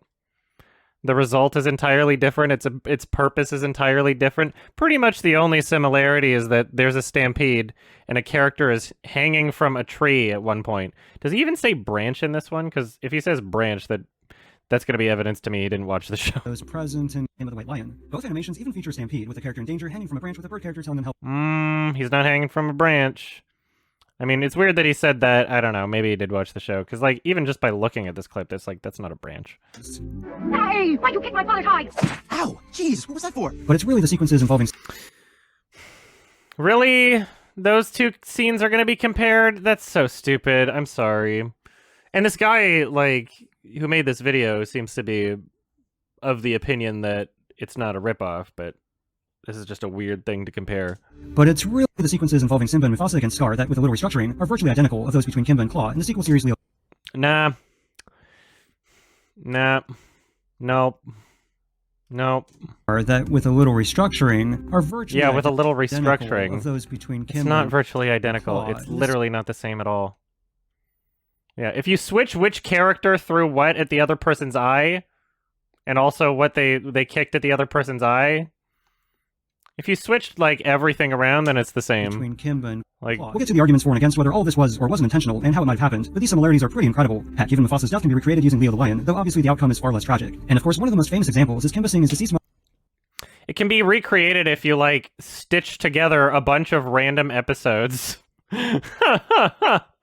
from like several different series. One plot thread of Kimba is his goal of turning carnivores into herbivores, and while Simba technically does become a vegetarian, the movie still ends with the circle of life. Eating bugs is not vegetarian. I respectfully disagree, and I don't understand why anybody thinks that eating living organisms is vegetarian.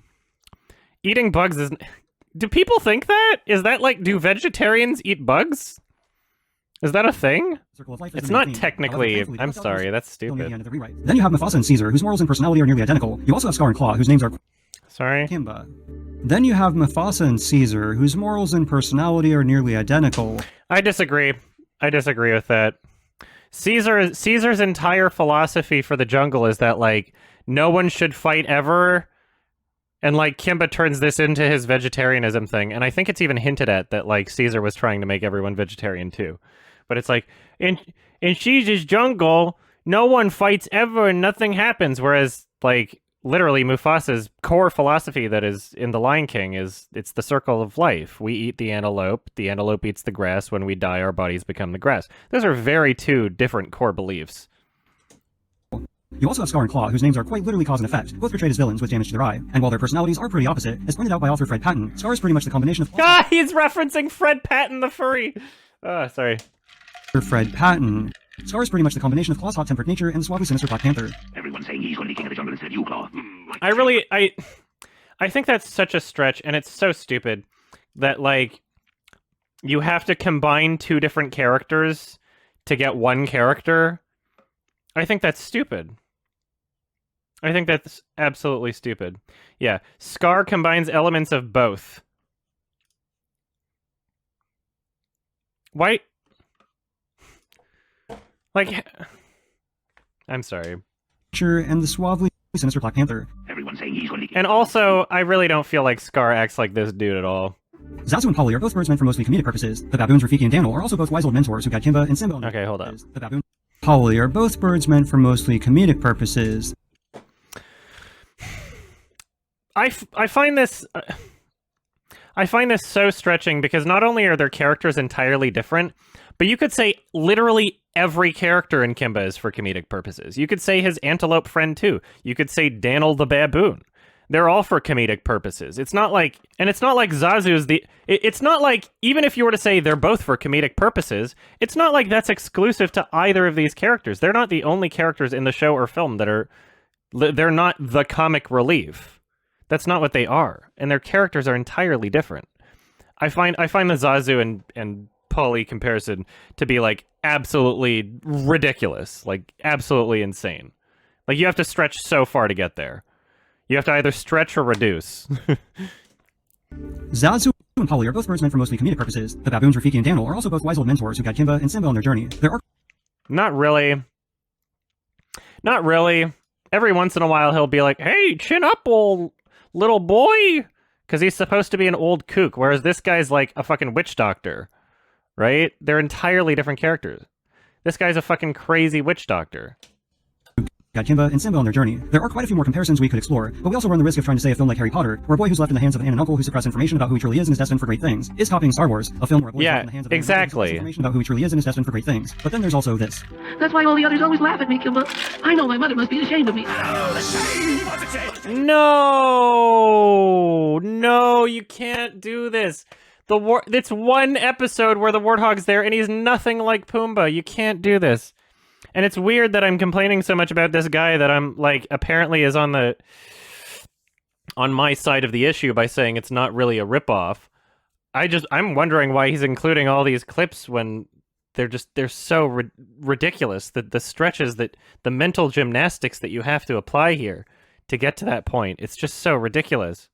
I know my mother. We just watched through this episode the other night. It has nothing to do with anything. It's not a carbon copy, but these similarities can't be written off as coincidence. Pot of Petals, do you believe that like South Park rips off The Simpsons? Have you seen the South Park episode Simpsons Did It? To make that kind of statement, these similarities can't be written off as coincidence.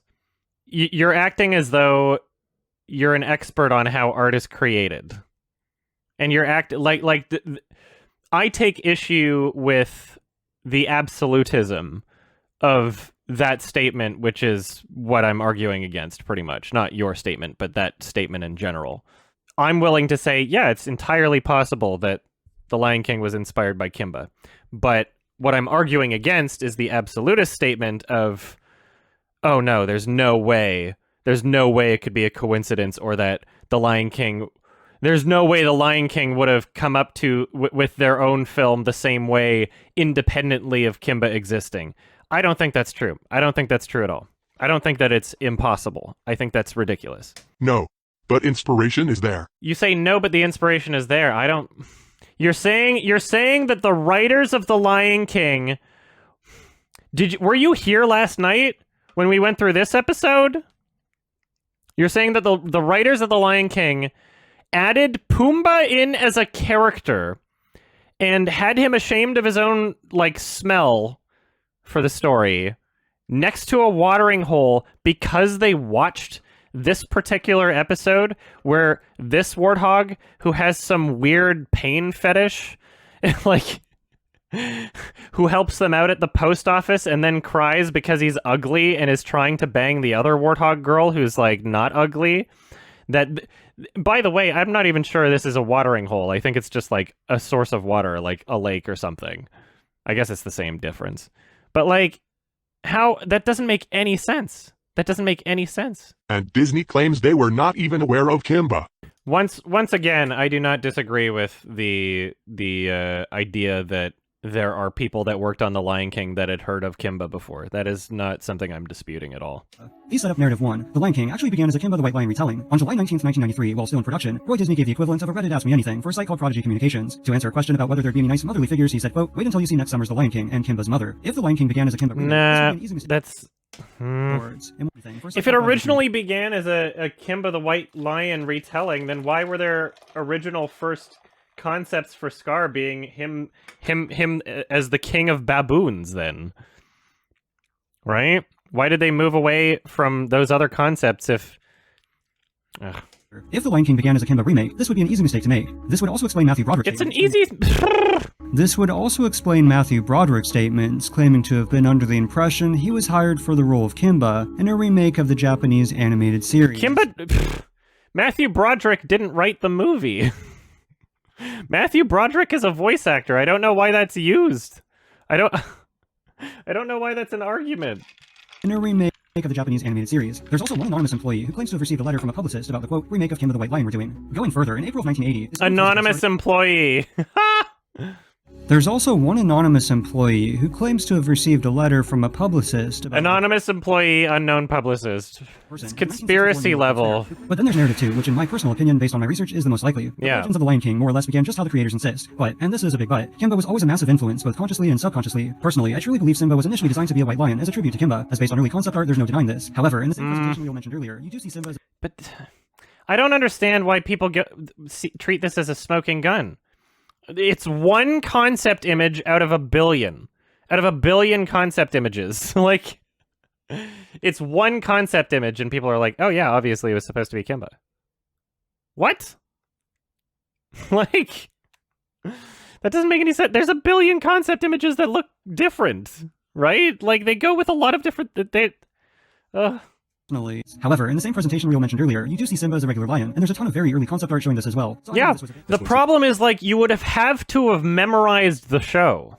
It's the level at which people are claiming that it is lifted from Kimba, when we're talking about, things like the Pride Rock, or oh, they battled on a cliff, right?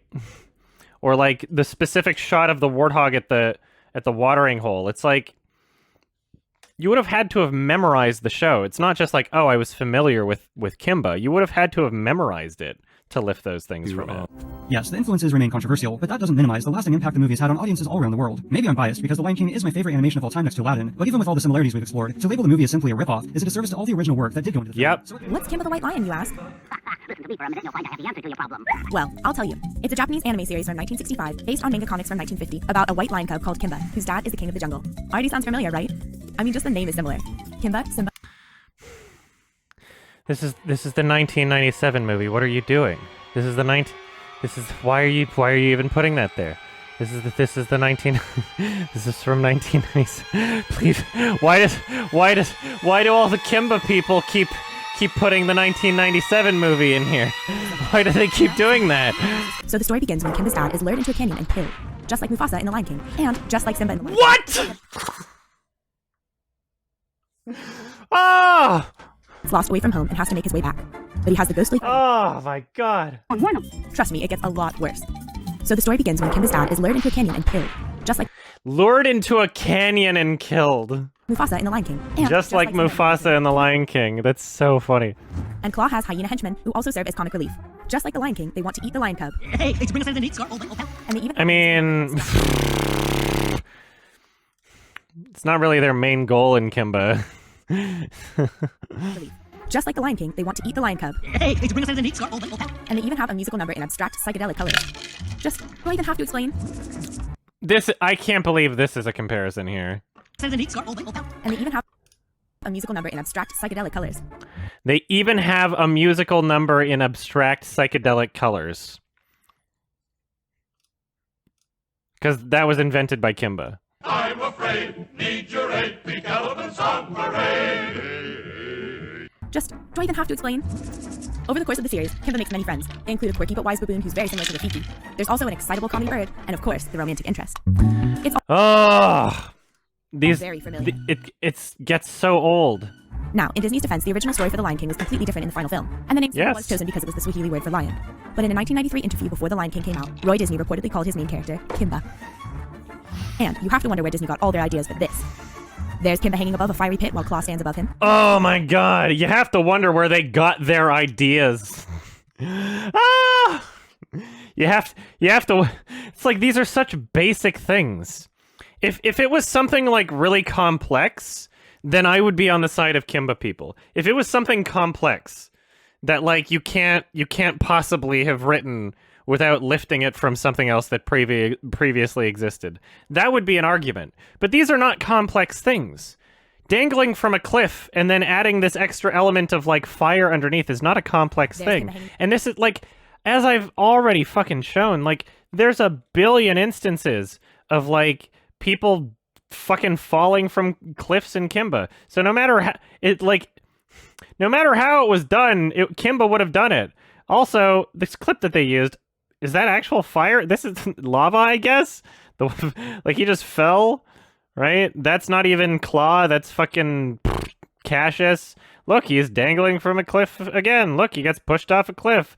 Look, he's dangling from a cliff. There's another line. Now she's dangling off the cliff. Look at this. Oh no, this character's dangling off a cliff now. Like, whoa, dangling off a cliff. Whoa, dangling off a bridge. Whoop, gonna fall down. Roar. Oh, falling into the hole. Like, this show itself is evidence that, like, when you have animal characters in Africa and you want to add conflict, like, how many fucking things do you think are possible here? Because if the Lion King did anything else, if the Lion King did any other conflict and decided, no, we're not going to have somebody getting thrown off a cliff or dangling from a cliff or anything like that, if they decided to go with like, oh yeah, a character's gonna drown, well, guess what? Kimba did it. Guess what? Kimba did it. There's locusts. Maybe locusts will come and kill them. Kimba did it. There's a billion things that Kimba did, right? And that's why people also use that excuse of like, oh yeah, the stampede was the same. It's like, well, how many fucking conflicts do you think exist in a story to be told in Africa? Try writing something that Kimba hasn't done is the real challenge. Open your big mouth. Oh, Cliff. Hey. Like, it's a very common, basic way to introduce a conflict, is having a cliff. There are other animated kids movies where people fall off cliffs or characters fall off cliffs, right? There was a cliff in, like, Fox and the Hound, or like a waterfall or some shit. Like, I don't know. Did you want it to be over a waterfall? Because Kimba fucking certainly did a scene on a waterfall. Like, what could they do? Above a fiery pit while Claw stands above him, and there's Kimba crawling through spiky brambles. And then Okay, this actually pisses me off, because there's Kimba hanging above a fiery pit while Claw stands above him, and there's Kimba hanging from a fiery pit while Claw stands above him. This. I'm gonna fact check this before I start getting angry. I'm gonna fact check this real quick. So, as you're already aware, same clip, right? Let's watch this. Same clip, right? There's Kimba hanging. This is the exact same clip, that first part. This, right? Same clip. Let's see if I can find the exact same frame. It might be reused animation, who knows? Oh, it might not even... It might be reused animation. They've done the same thing so many times. Oh my god, it's not even the same. Okay, it's probably from a different episode. Above a fiery pit while Claw stands above him, and there's Kimba crawling through spiky brambles. And then there's the king himself standing on that iconic rock. Kimba crawling through spiky brambles. And then there's the king himself standing on that. It stretches so far. So what do you think? Is The Lion King a real ripoff? Nope. Or is it all just a big...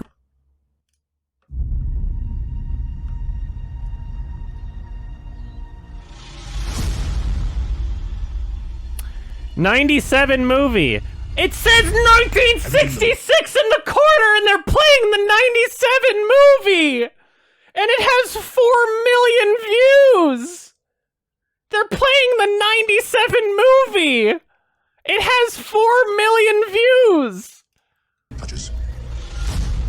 Look at this dislike ratio. And it just says 1966 here? What the fuck is this? What the fuck? And nobody's arguing against this. What the fuck? Rises and falls like the sun. One day, the sun will set on my time here. That's not 1966! This is 1997! 3 years after the fucking Lion King! What is wrong? Oh, my throat's been really sore this week, and this is exactly why. Holy shit! What is wrong with you? How can you upload this video? You're lying to people! But this what's weird about this one, who is this? Who is this person? You're not, like, I don't believe this person's a Kimba fan. So it might just be, like, complete ignorance, right? Yeah, this is like a clickbait channel. This is like Supreme Clickbait, the channel, right? They're just making clickbait. And maybe they actually thought it was from 1966 because of other really manipulative videos on the channel, right? Maybe. Alright, I'm pissed off. It's not 1966! What is wrong with you? It has 4 million views! And nobody's arguing about this! Yeah, who else has never seen Kimba the White Lion? Kimba the White Lion exists. Disney. Hippity hoppity, your show is now my property. There wasn't a single moment of footage in this part that wasn't from the 97 film. Wow, Wow, Lion King really did copy Kimba. 2019 is best. This is sad. I love 2019 Lion King. 2019. Hey, somebody with... somebody with an argument. Or at least a contrasting opinion. Disney offered to buy it from the original creator, but he refused before his death. Is there anything proving that, or is that just a crazy made-up conspiracy theory? Oh my god, thank you, Jesus Christ. Holy shit, there's 2 people here. When I was a kid, I remember popping in a VHS tape, watching Pokemon, Dragon Ball, etc. This title... Kimba the White Lion, its entire story is exactly like The Lion King. And once again, if you had no idea entire... Oh! you look at Kimba, you'd be like, maybe Kimba stole from the Lion King, because Disney, you know, everybody knows Disney is someone that probably creates these original stories, these beautiful stories that just blows everybody away. But Kimba came out many, many, many years way before The Lion King ever came about. And the point here is that Disney denied that they ever used any reference of Kimba. Like, they were never inspired. I don't believe this person has watched through the entire story of Kimba. I do not believe that for one fucking second. There's no way you can watch through the entire story of Kimba and then say the entire story was ripped off by The Lion King. That is not something that is possible. But the main point I want to get at, though, is to show the comparisons of how you cannot really deny how The Lion King was inspired by Kimba. So this clip you're seeing, I did not create myself. It was actually from a Reddit post I noticed. Dude, I saw it on Reddit! And I just want to no. Okay, hold on. I was gonna... I'll link it in the description below. Look at this entire animation sequence. It literally shows characters side by side from, The Lion King, the, Lion King movie, but also it shows scenes from Kimba the White Lion. When you look at these things side by side, you're like, whoa, they're so identical that you cannot deny. You cannot deny it. Like, there could be accidental. Personally, I've actually never watched Kimba. I never really got to see it because I never really knew how to find it when I was a kid. I had no idea, and I should definitely sit down and watch the original. So you made this video and you just admitted you have never seen it. Oh my god, you made this video and you just admitted it. You made this video titled Disney Stole the Plot of The Lion King from Kimba the White Lion. You said they stole the entire plot of Kimba, and then you just said, I've never watched Kimba. Resurfaced a little bit in the community, so I kind of wanted to put my 2 cents on it. Personally, I've actually never watched Kimba. I never really got to see it because... What the fuck is going on? This is ridiculous. Let me know in the comments below. If you enjoy my content, please subscribe. If you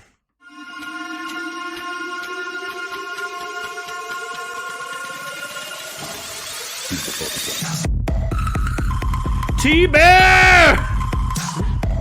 Let's see what it's all about. I'm reacting to a reaction, guys. It's reactception. Okay, so he's watching the video that I watched. The Lion King is a musical number in abstract psychedelic colors. Now we'll watch Kimba now. Do I even have to explain? Spoiler, he never watched Kimba. Tezuka died in 1989 and never saw The Lion King, so we'll never know what he'd think. Oh, and guess when Disney began developing The Lion King?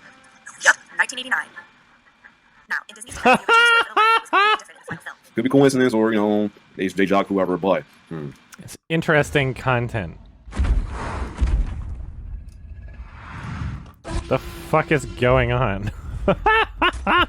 Walt Disney की 1994 में आई Indian people use so many English words just casually in the middle of their conversations that this creates a scenario where I spend a long time trying to figure out if they're just speaking English with a really thick accent or not.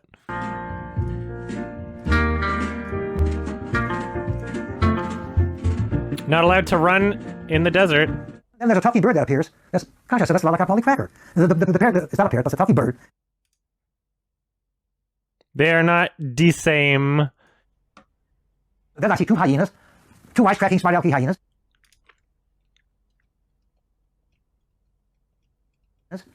Boy, I said 2 hyenas. This person doesn't even know what the fuck they're talking about. And I know they don't even think it's a ripoff, but they don't know what they're talking about either. What the fuck is going on?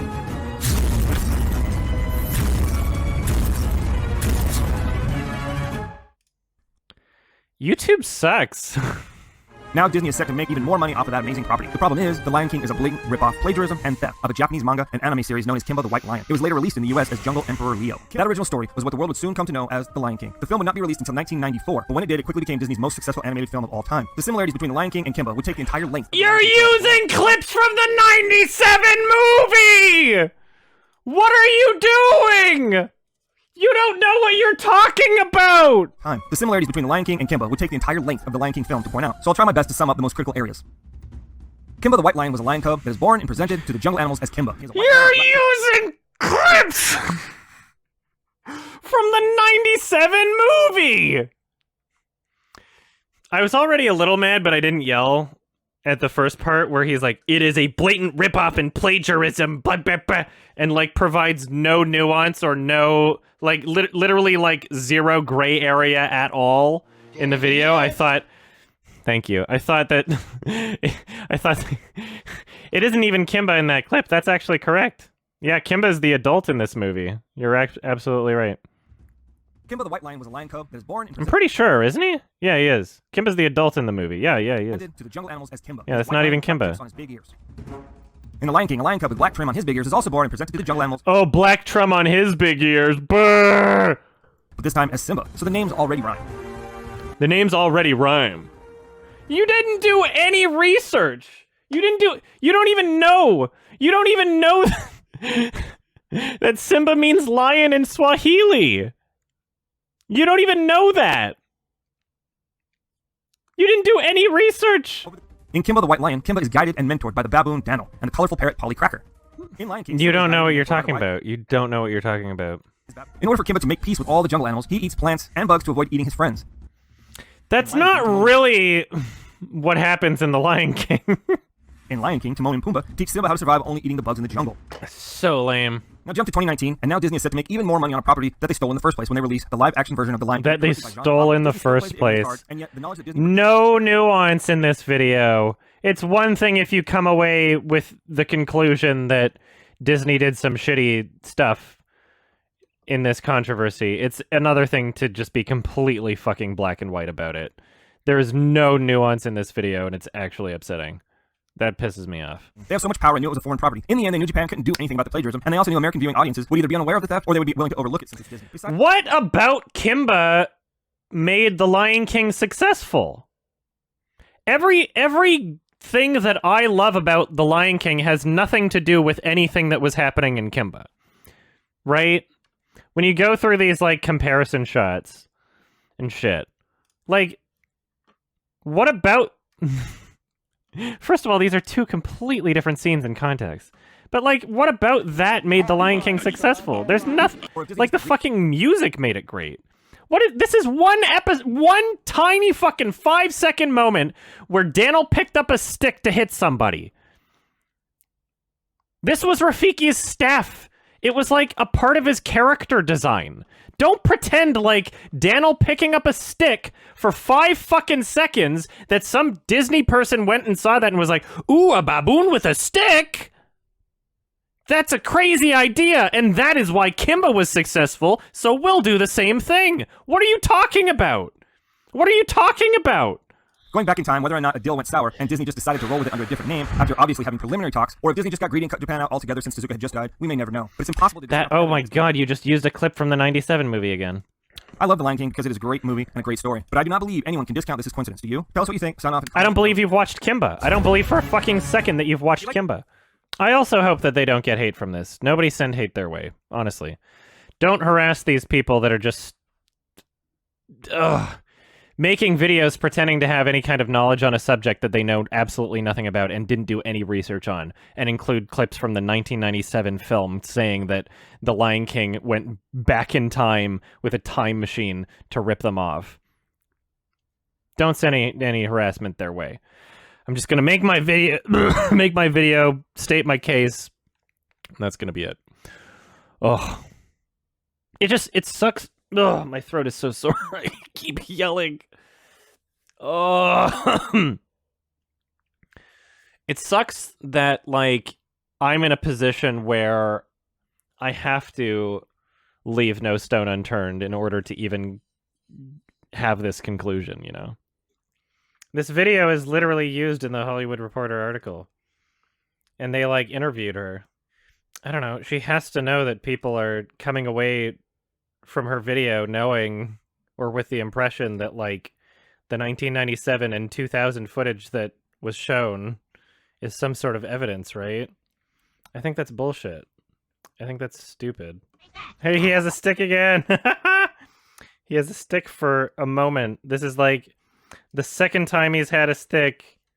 It's episode 46 now? Like... Is this seriously what they were talking about? This is! This is literally... The Lion King, lightning starts a fire, and rain puts it out. And then Kimba, the Red Menace, lightning starts a fire, and then rain puts it out much later in the episode. Like, what the fuck? Kimba invented lightning starting a fire. This is pretty well researched. This adds a lot of context. The more popular ones can be easily available, but these old ones and obscure titles are harder to come across. This is a very well-researched video. This concept was made with King of the Jungle screenplay when it was still far from the end result or any similarities with present with Jungle Emperor, and this is the only one that shows a white lion. Every other concept art shows 10 lions and no white twin persons. The only explanation I could come up with to explain this one is they either didn't color the cub, or it was an effect of the light shining on him. There's also this character concept art, but this is not for who would end up as Simba. This is for a character named Mito, who was going to be the brother of Nadra, later changed to an ally, but later scrapped from the final movie. While Mito is shown to be white here, that's only because this is an uncolored artwork, and he was shown in other samples in color like the rest of the lines. Well, I don't know. Like, even if they do draw a white lion, I don't consider that to be damning for a fucking promotional image. If you've seen a rip-off for like article, concept art when they don't even know what it's it's going to be like yet. This is a bit tricky to tell. It seems to be like really well put together so far, despite being like from a really small channel with like not that great production value. It's like this person clearly did a lot of research on this, and I'm actually pretty impressed. I'll see you next time when we delve to the actual story of the two franchises. This is such a really thorough, well-researched series. Yeah, I gotta fucking shout out this person. Shinobi. Just link this guy and don't make the video. Okay, well, here's the thing, though, is my video doesn't only just exist to be like, hey, there's a lot of misinformation about Kimba. My video exists to showcase the hilarious parts of Kimba, because I want to share it to the world with how fucking crazy it is. There needs to be a video on my channel with that clip of like, why couldn't all the other elephants be nice? Then they wouldn't have to be exterminated and shit like that. That's why I'm making my videos, because there's some hilarious shit in Kimba, right? The argument that I'm having is like almost secondary towards that. In the last video, I couldn't provide the full claim because I wasn't able to find the digital copy of the book, and I had to purchase a physical copy instead. And now that I have the book, I can now provide the part for you to see. I like that they're like fact-checking themselves as they go along too. And also, like, no matter what conclusion that this person has by the end of it, there's certain points that I'm bringing to it that a lot of people have not brought up. And it's like the reductionist attitudes towards the similarities and the character traits of these characters throughout both series, right? To claim that Polly and Zazu are the same character would be to ignore what both of those characters are, and that's something that I want to touch on, and I'm not confident that this person will. At least Simba had a chance to grow up with nice childhood memories. He had his parents, he had friends to play with, a good number of years. Well, that can kill him any day. Going back to Leah and him growing up without a power parent, that ended up leaving him clueless many times in how to act in different situations, as a ruler, a lion, and a parent. And when he became a father, it's more obvious. And Leo isn't yeah, Kimba never really had an arc of any kind. Like, the whole point of the Lion King story is that Simba has an arc, right? Like, his character is clearly defined as a child, and then the character transforms throughout the course of the film. Whereas, like, Kimba from, like, day fucking 1 is, like, the same as he is at day 52. You know, there's no difference. Oh, it's also compared to Timon? That's so stupid. Because if they needed to explain what they're exhibiting, they need to be truthful about it. And that's not happening if they're lying about their evidence, or ignorant on what they're talking about, or just want to prove Disney is evil.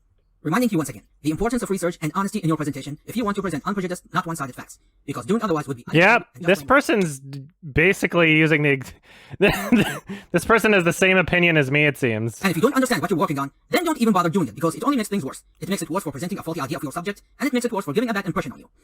Yeah, they're like referencing a lot of the same YouTube videos that I've taken issue with too.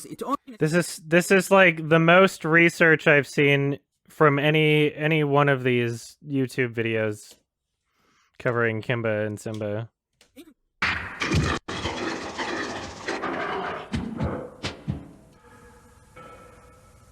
So this isn't even Claw, this clip that they use. It's like Shamus or whatever his name is. Unless that's supposed to be another Claw that changed his name to Shamus, but he doesn't have his left eye missing anymore. Yeah, it's not the same character. Like, what else do? You just have him fall. It's like every fucking 5 minutes. No! That's what Simba says. Simba says no. No! So you take that one moment out of the like 70 different cliff scenarios, falling things, and you go, see, the Lion King stole from it! That particular one is way too similar! Okay. Now we're on to the 1989 series. There's no real argument that, like, Disney people would have even seen this. Like, it didn't even show up in America until the 90s. And for the short amount of time of the one Disney employee that was in Japan, he left before that point. And not all the episodes were even dubbed. And so, out of all of the series, I would say that this one is probably the most similar to the Lion King out of all of them. But, like, the whole thing didn't even get dubbed. It's basically a remake of the 65 show. So in this one, the Claw character actually has a scar instead of just, like, a closed eye. But there's no, like, hyena sidekicks or anything in this one. So it's kind of funny how they just pick and choose which series they ripped off. Or just say, all of them! And it's like, okay, well, you're just comparing 90 minutes to 3,000 minutes, which is just, like, really weird. So Claw is more similar to Scar in this one than the original show. His voice sounds like a little closer too. Not bad, Kasim. But again, this is like kind of where the tropes are going into the 90s, right? British villains were very, very popular in like 80s and 90s. I don't even know if I could call this accent British. It's like kind of getting there. Now, where was I? Just like people falling off shit every 5 minutes. Ah! Oh! Like that's just the conflict you have when you have lion characters in Africa. It's like, well, what other conflicts are you going to add? The other conflicts that you could add, Kimba has already done, and then some. So yeah, in this one, like, Claw seems to be like an actual central villain, right? Whereas, like, in the other series, he was kind of a recurring character, but, like, not really. Like, he wasn't really all that important of a character in the other series. But he actually seems to be, like, a central villain, at least for the first part of this series. Like, the first half of it, it seems.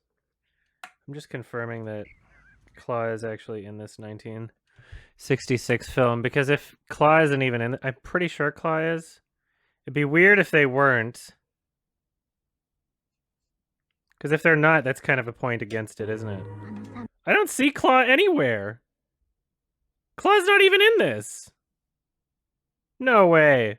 He's not even in the 1966 film, which is supposed to be like a summary of events. So we see like the two hyenas, right? And that's about it. Yeah, Claw's not even in the 1966 movie. No way. He's not even in it. He's not even in it. I'm glad I checked. Holy shit. It was like a default not even in it. It was like a He's not in the 1966 film or the sequel series. He's in 1, 2, 3, 4, 5, 6, 7, 8, 9 out of 52 of the original show. Wow, he's not even in 7, it doesn't seem. Huh, he's even in this series a lot less than I thought he was. Like, he's a recurring character, but he's, like, really not that important, it doesn't seem. Yeah, he's really not that important of a character. I didn't realize just how infrequently he was in this. Ah! I'm so dumb! So much falling. It's like 80% of the conflict in this show is just falling or being about to fall. Hey, a warthog in one episode of this series. That must mean that Pumbaa is a ripoff. Oh yeah, so now they reuse the same fucking plot all the time. And it's just like, somebody's hurt. I gotta go somewhere and find some medicine and bring it back. Okay, so he like kind of hallucinates his dad in the lightning. There we are. Yeah.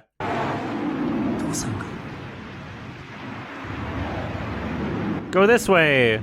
Well, here's the thing. Like, I have an entire list of characters hallucinating other characters, right? So, like, no matter what Lion King did, if they wanted Mufasa to be able to communicate with Simba in any way, it wouldn't have been possible.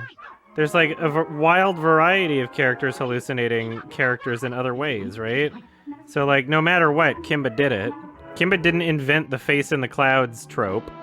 Yeah, like, there's a million ways they do this. Now this one's lightning, right? So it's like, no matter what the Lion King did, they're not allowed to have Mufasa communicating with his son in any way, apparently.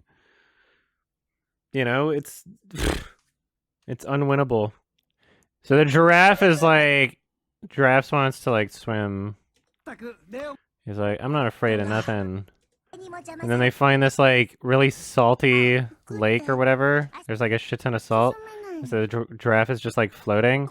But then the giraffe's like, shit, now I'm floating, but I can't go anywhere. And the giraffe gets stuck, and that's the conflict.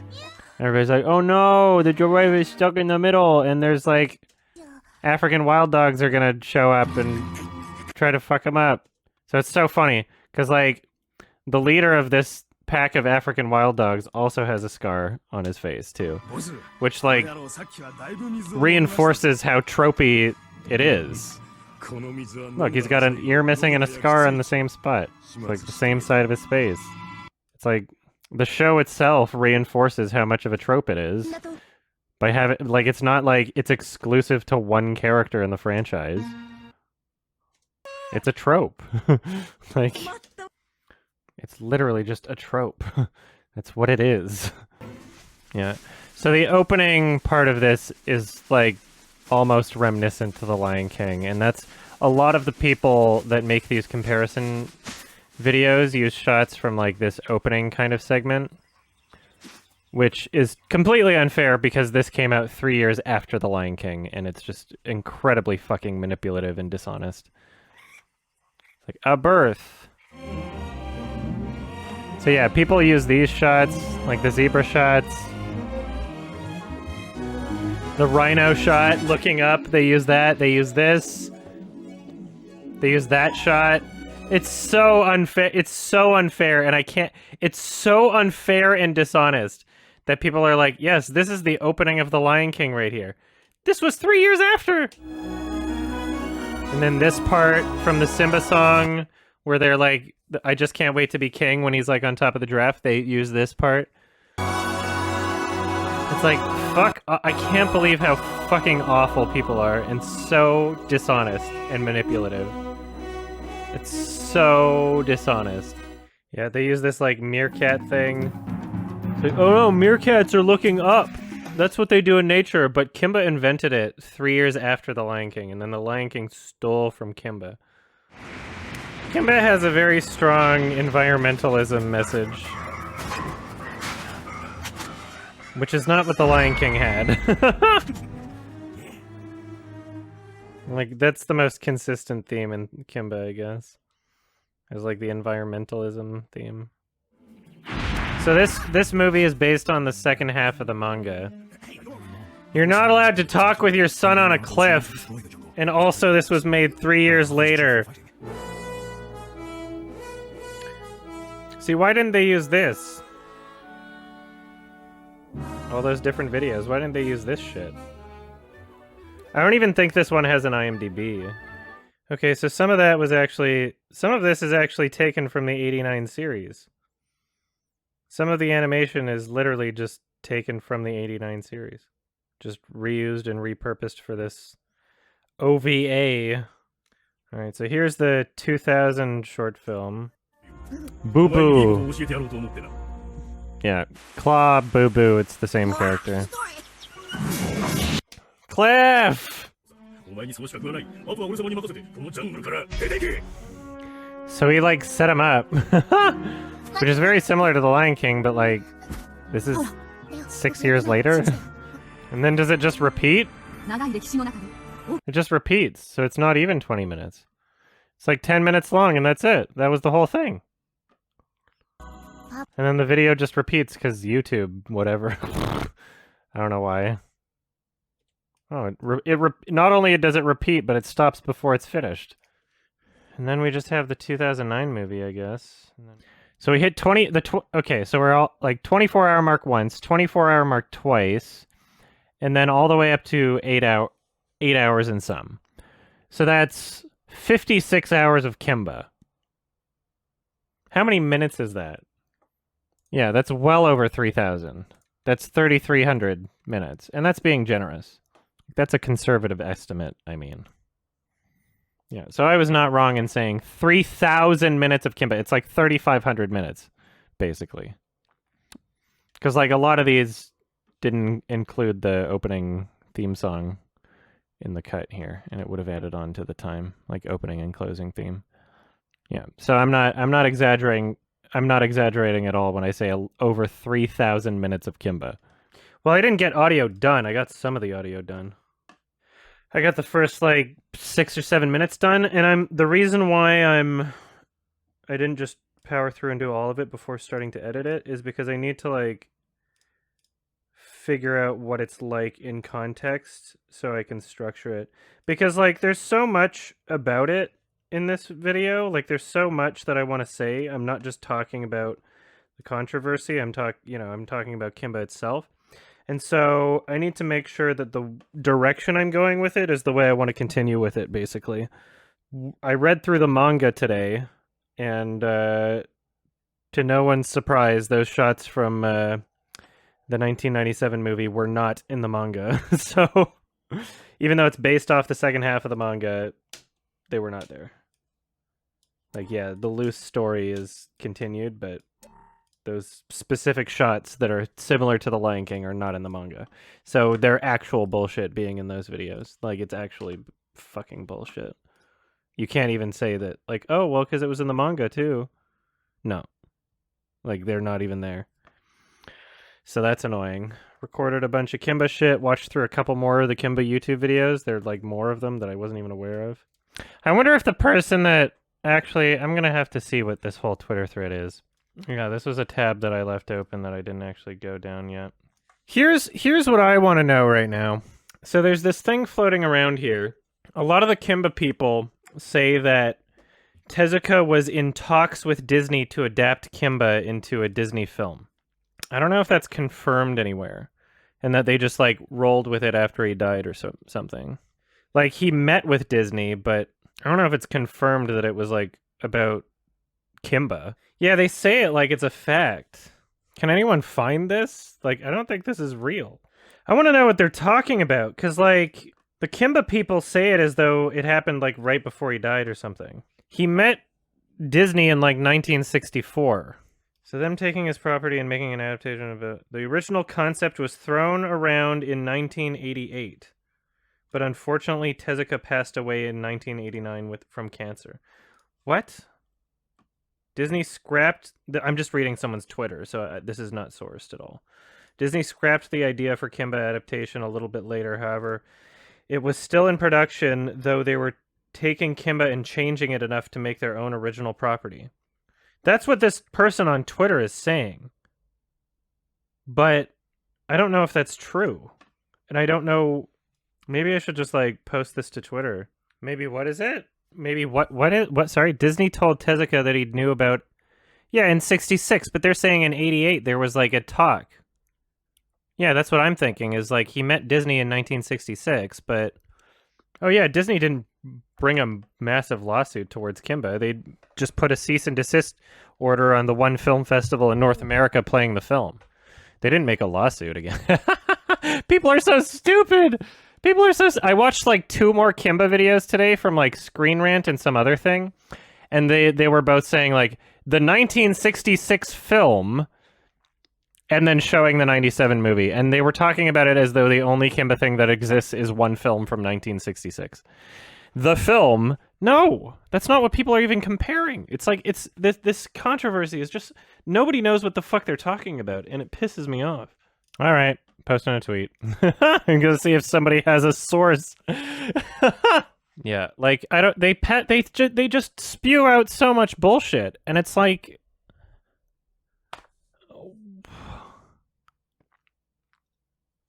Why do you want to believe this is the question. What's really funny is this person that created this Twitter thread, I don't believe they've watched Kimba. I don't believe they've watched Kimba. I don't believe they've watched it. Yeah, Disney never filed a lawsuit. They filed a cease and desist, which is still shitty. Disney filed several lawsuits against Tezuka Productions for the film. That's not true. That's literally not true. This is a gross oversimplification, which is what all of the Kimba crowd is doing. Yeah, wow, what a shitty Twitter thread. All right. Just reading through this article that was linked in that Twitter post. Yeah, it's just a bunch of the same bullshit. I don't know if I don't think there's anything left to uncover here. I think I understand the controversy 100%. As for the father ghost scene, Simba and Hamlet both have versions of that, in a sense that they are motivated by the ghosts of their fathers calling to avenge them or to take their place. In both of the stories, the ghost scene appears on a cold midnight setting. Father almost says the same thing. Is there a film adaptation of Hamlet that I should fucking watch here? Because I think that this would actually support my argument. Because so much of what happens in Kimba that people accuse the Lion King of stealing from it is just Hamlet. I think I'm going to write in my notes here. Because when I start talking about Claw, I also want to talk about like what he actually does in each episode. It's not like this is not like a Lion King thing here. This is not like a Scar thing here. He's just like, he's like Team Rocket, basically. He's just looking to show up and piss people off. Literally, I mean, like, he's a recurring character in the same way that, like, Jesse and James are. He's in much less of the show than Jesse and James are in Pokemon. Jesse and James are in, like, every episode. Claw's in, like, 15% of episodes, and just and those are from the series he's actually in, and then just completely missing from other series and movies. He's basically Team Rocket. Like, what is he trying to do right now? This has nothing to do with... Like, you could argue, like, yeah, he wants to be king still. So he wants the other animals to, like, distrust Kimba so that he could, like, he'll obviously just be the next best choice. It's not like he's blood-related or anything. This isn't, like, a Hamlet thing. He's just typical stereotypical villain sort of thing. Villain wants power and to screw over the main character. That's, like, a very common trope. This is just a blatant... So this is from the book that everybody keeps, like, referencing on Wikipedia and Hollywood Reporter. Watching Anime, Reading Manga, 25 years worth of essays and reviews by Fred Patton. That's what this is. And it's just a blatant misrepresentation of what is actually happening. There is an anti-carnivore and pro-herbivore stance. In Kimba, like, this is supposed to be a similarity, right? In Kimba's initial dream of planting a farm for all animals so that the carnivores can be friends with the herbivores seems stymied? Stymied? I don't know what the fuck that word is. When he is made aware that carnivores cannot survive on plants. Just then, the farm is attacked by locusts, and the carnivores save the plants and find a socially acceptable food for themselves by eating the locusts. The episode's insect invasion and the gigantic grasshopper. Later, when they are about to run out of locusts, a friendly human scientist visiting the jungle discovers a vegetarian meat substitute, so the carnivores never have to prey upon their other animals again. A revolting development. In The Lion King, Simba is taught to eat bugs so he can become a non-threatening social equal of herbivores. That's not what happened. That's literally not what happened. That's literally not what happened. He was eating the food that was there in the new environment that he was placed in because his friends took him there that saved him from fucking dehydrating in the desert. That's just literally not what happened. So, okay, you've written a book. You're published on Amazon and possibly other places because I guess this book came out before Amazon was a thing. I don't know. Like, you're published somewhere. That doesn't mean you're not full of shit. Because that's literally not what happened in The Lion King. Yeah, how is that a point? It's not similar at all. It's ridiculous. And this person is sourced on, like, all these fucking articles as, like, Fred Patton in his book described these similarities. And he watched Kimba, so we'll take his word for it. Furry weeb man. Literally. Isn't that insane? It's absolutely fucking insane. I'm glad I was able to find this book. Because that's just fucking ridiculous. Like, what the fuck kind of similarity is this? Yeah, it had literally nothing to do with any kind of a social stance. You're right. Literally had nothing to do with any kind of, like, moral opposition to eating meat. And as soon as he went back to, like, take over as king, I'm sure he started eating antelope again. Like, that had nothing to do with this. It's literally just lying. Or being a dumbass. Like, you don't know what the fuck you're talking about. You don't. Yeah, literally, like, the circle of life is such a major theme in The Lion King that it is literally the theme song of The Lion King. The circle of life isn't like, hey, all the animals should just be hanging out and nobody eats each other. That's the opposite. We eat the antelope eats the grass, our bodies become the grass when we die. That's literally, like, those are conflicting. So you can't just say that they're the same. It's absolute lunacy. It's ridiculous. Pisses me off. I'm pissed off that I have to make this video. I don't want to make this video, but I have to. It's pretty fucking clear to anyone, and I'm like, if you see this line right here, this black, white, black, it's very fucking clear that it's from the particular video that I mentioned earlier. There's no other, like, fucking The Hollywood Reporter uses, like, the same shit. They're just using screen grabs from that video, right? So I don't know what you mean. What is your concern here about, like, do I need a title? Like, what is your deal? Okay. Yeah, I do mention the video earlier.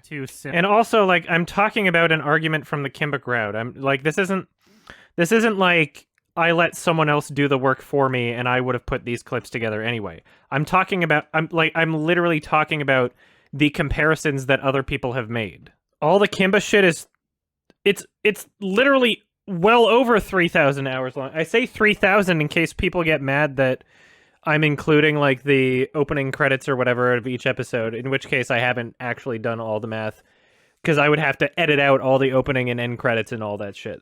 But, like, literally, it's 3,500 minutes worth of shit, including all the episodes, all the films, and literally 3,500 minutes. Well over 3,000 minutes worth of Kimba, compared to a 90-minute film, which is entirely why... one of the biggest reasons why this comparison is just so fucking unfair. It's a real case of, like, Simpsons did it. It's the equivalency of getting mad that someone used the word the because it's in the dictionary or some shit. Like, I'm sorry, the dictionary's covered every word. Kimba did everything already. Right? You're just picking and choosing. There's the differences between The Lion King and Kimba far outweigh the similarities. Infinitely. They are much more different than they are alike. I'm not sure anybody disagrees with that, except people who haven't seen Kimba and who have been misled by this whole dumb bullshit controversy. Ugh. Didn't Disney settle a lawsuit over that one? No, there was no settlement of any lawsuit. There was zero lawsuit. There was never a lawsuit. That Twitter thread that claimed that there was a lawsuit fucking lied. There is no lawsuit. There was never a lawsuit. People are stupid. I'm so mad. There was no settlement. There was no attempt. There was a cease and desist order from Disney to the 97 version of Kimba being aired in a North American film festival once. But that wasn't even like an actual lawsuit. And I mean, that was literally just them being stupid, if that happened. It's literally just based off of a Facebook post. So no one really knows if that even happened. It's literally just based off of a Facebook post. So anyway, yeah, I'm not going to doubt that happened. I'm not going to... Seems like something Disney would do, but still. What are Fred Patton's sources? He is the source. He is the source. Fred Patton is the source for, like, the Hollywood Reporter and Wikipedia articles and all this other bullshit talking about the Kimba controversy. They're like, Fred Patton, who has seen lots of anime, says that these similarities exist, so we're trusting him because nobody wants to watch Kimba, and this guy did. Buddies that were... I like how it's like you have to, like, go back to, like, one shot in the manga, too. It's like, how much do you think they ripped off? Like... So lame. Literally just like, when was this? Like, that's like, this is like the 89 series for like a fraction of a second. The context to the scene isn't the same at all. It's just like so annoying. So what I've been doing off camera here is I've been looking at all these different Fred Patton book covers because I would really, really, really love. So here's the novel that everybody sources for the Kimba shit, right? Here's the cover, Fred Patton, right? Here's his other books. Have fun, son. All right. I'll wait for that notification to go away. Here's Fred Patton's other books. Right? Yes.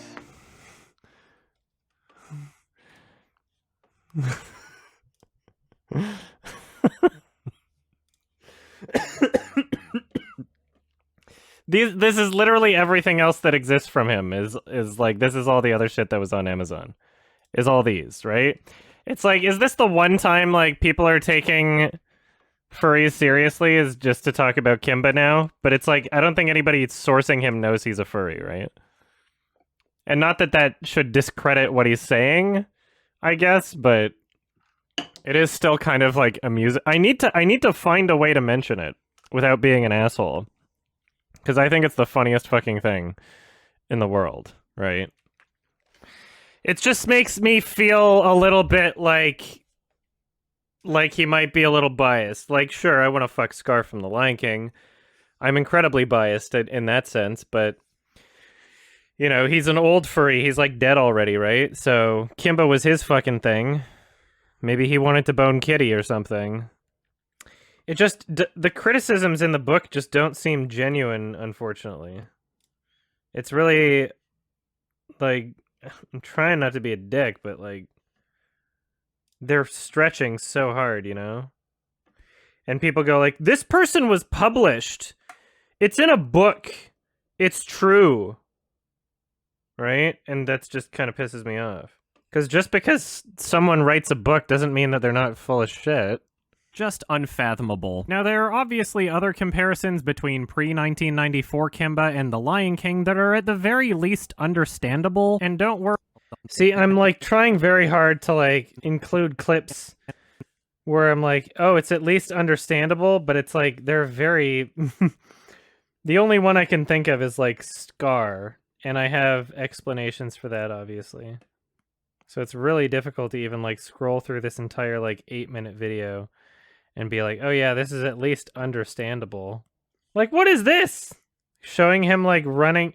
Showing Simba running away after, like, his dad got murdered, and then just including, like, another random clip of Kimba, like, staring at something completely unrelated, literally, not even kidding, and then running away for some completely unrelated reason. It's like, that's not...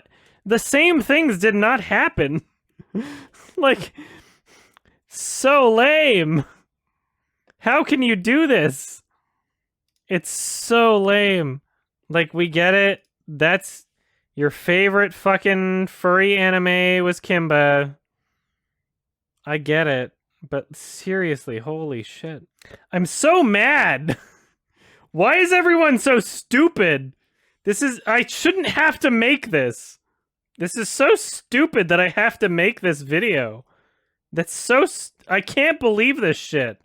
I'm so mad. It's literally a lie. It's literally... Like, that video is literally lying to people when they say 1966. Like, that they either don't care or they're just flat out lying to people. Like, it's literally not true. Like, there's so many of these. Like, this is why I'm making the video.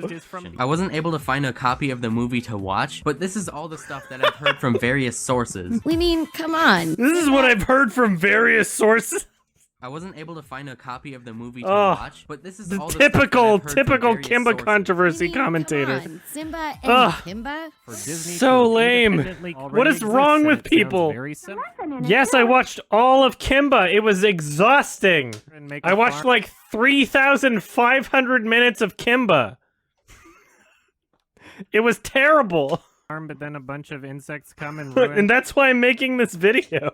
It's so difficult to organize this whole... There's so much footage here. Like, this is a huge project, and I never thought it would be, like, this big of a project, but Here we are. So they're like slightest. Kimba and Kitty were romantically interested in each other from very early on, and nothing really changed about their relationship at all. She's barely a character. She is barely a character. WTF Adam. She's barely a character as in, like, she barely has any character. And if you're asking whether or not she's in most of the show, I would still say no. This is, like, somewhere around 10 episodes where she shows up. Like, I don't understand. She's not in most of the show anyway.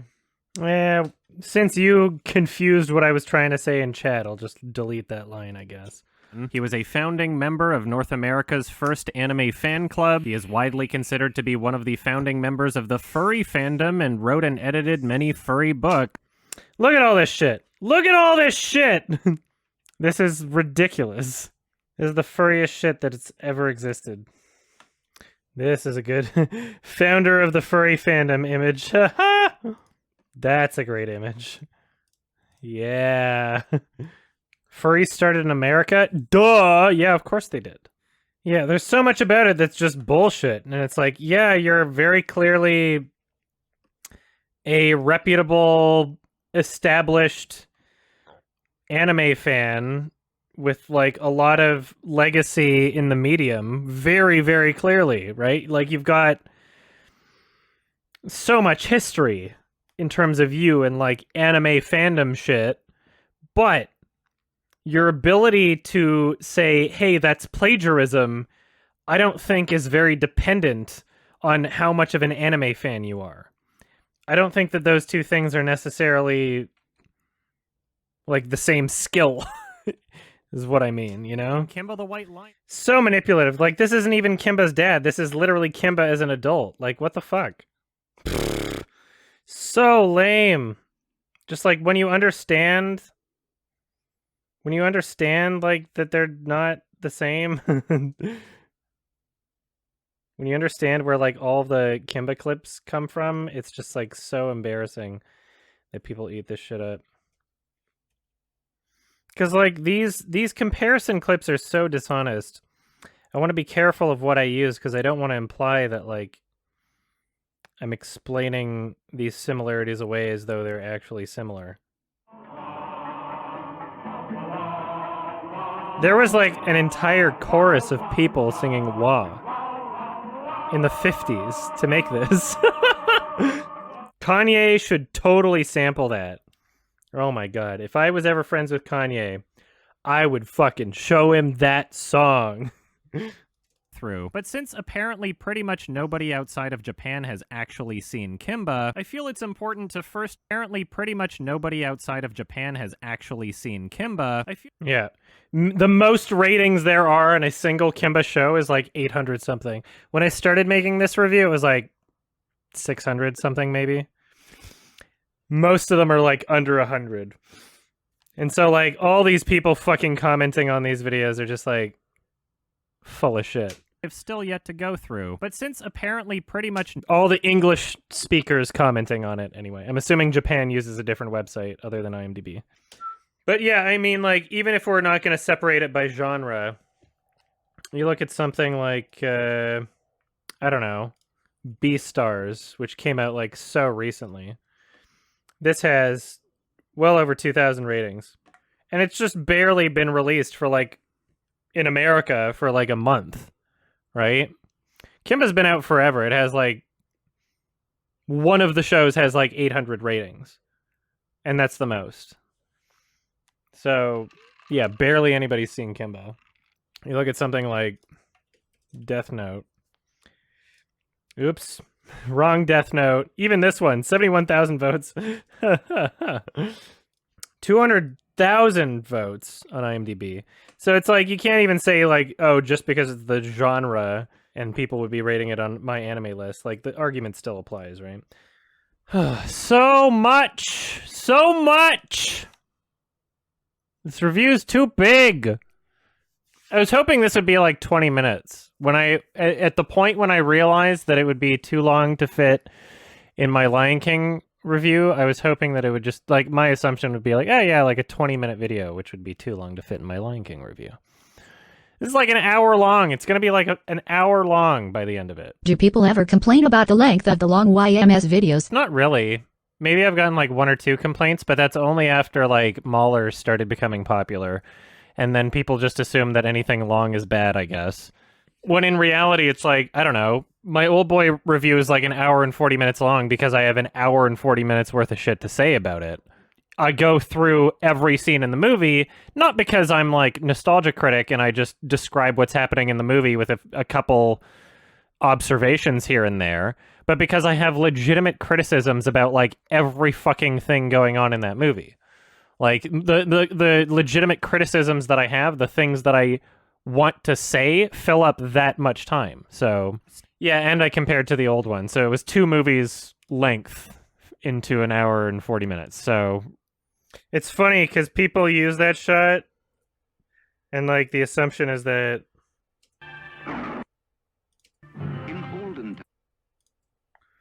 like because you only see the silhouette, people assume like, oh, this is like the main character on the edge of a cliff and probably the same context as the Lion King. Nope. Look up at the sky. Like this one doesn't have the wide shot of the cliff, but it's the same idea. It's just like, it's just a way of communicating closure, right? But there's no similar context. Like there's no recurring Pride Rock location in Kimba. It's literally just random cliffs. Is Claw even Kimba's uncle? No. No, he's not. I'm just going to look at more of this episode. Because, oh yeah, Claw's not even in this series. I was going to be like, oh yeah, I'm going to confirm that this isn't Claw. He's not even in the series. I mean, it's pretty obvious that it's not, he doesn't have anything on his eyes, so. So the 96 film is basically just a summary of the events from the 95 show. Which is funny, because literally this entire movie doesn't include Claw at all. So clearly he's not that important of a character if this summary of events of the entire 52-episode series doesn't even include Claw. Doesn't even so much as mention him. I love how at the end of the day, just purely visual. Like, my criticisms against, like, Fred Patton and, like, all these Kimba channels, it's literally just a bunch of furries fucking arguing with each other about furry movies. That's literally what it is at the end of the day, if you think about it. It's a bunch of fucking furries, myself included, like, just getting really angry about animal movies. Like, what are these 2 shots at the end? Like, what is this? Sorry. What is that? Scars on the ground, and then, like, a different shot. I don't even think this is Claw.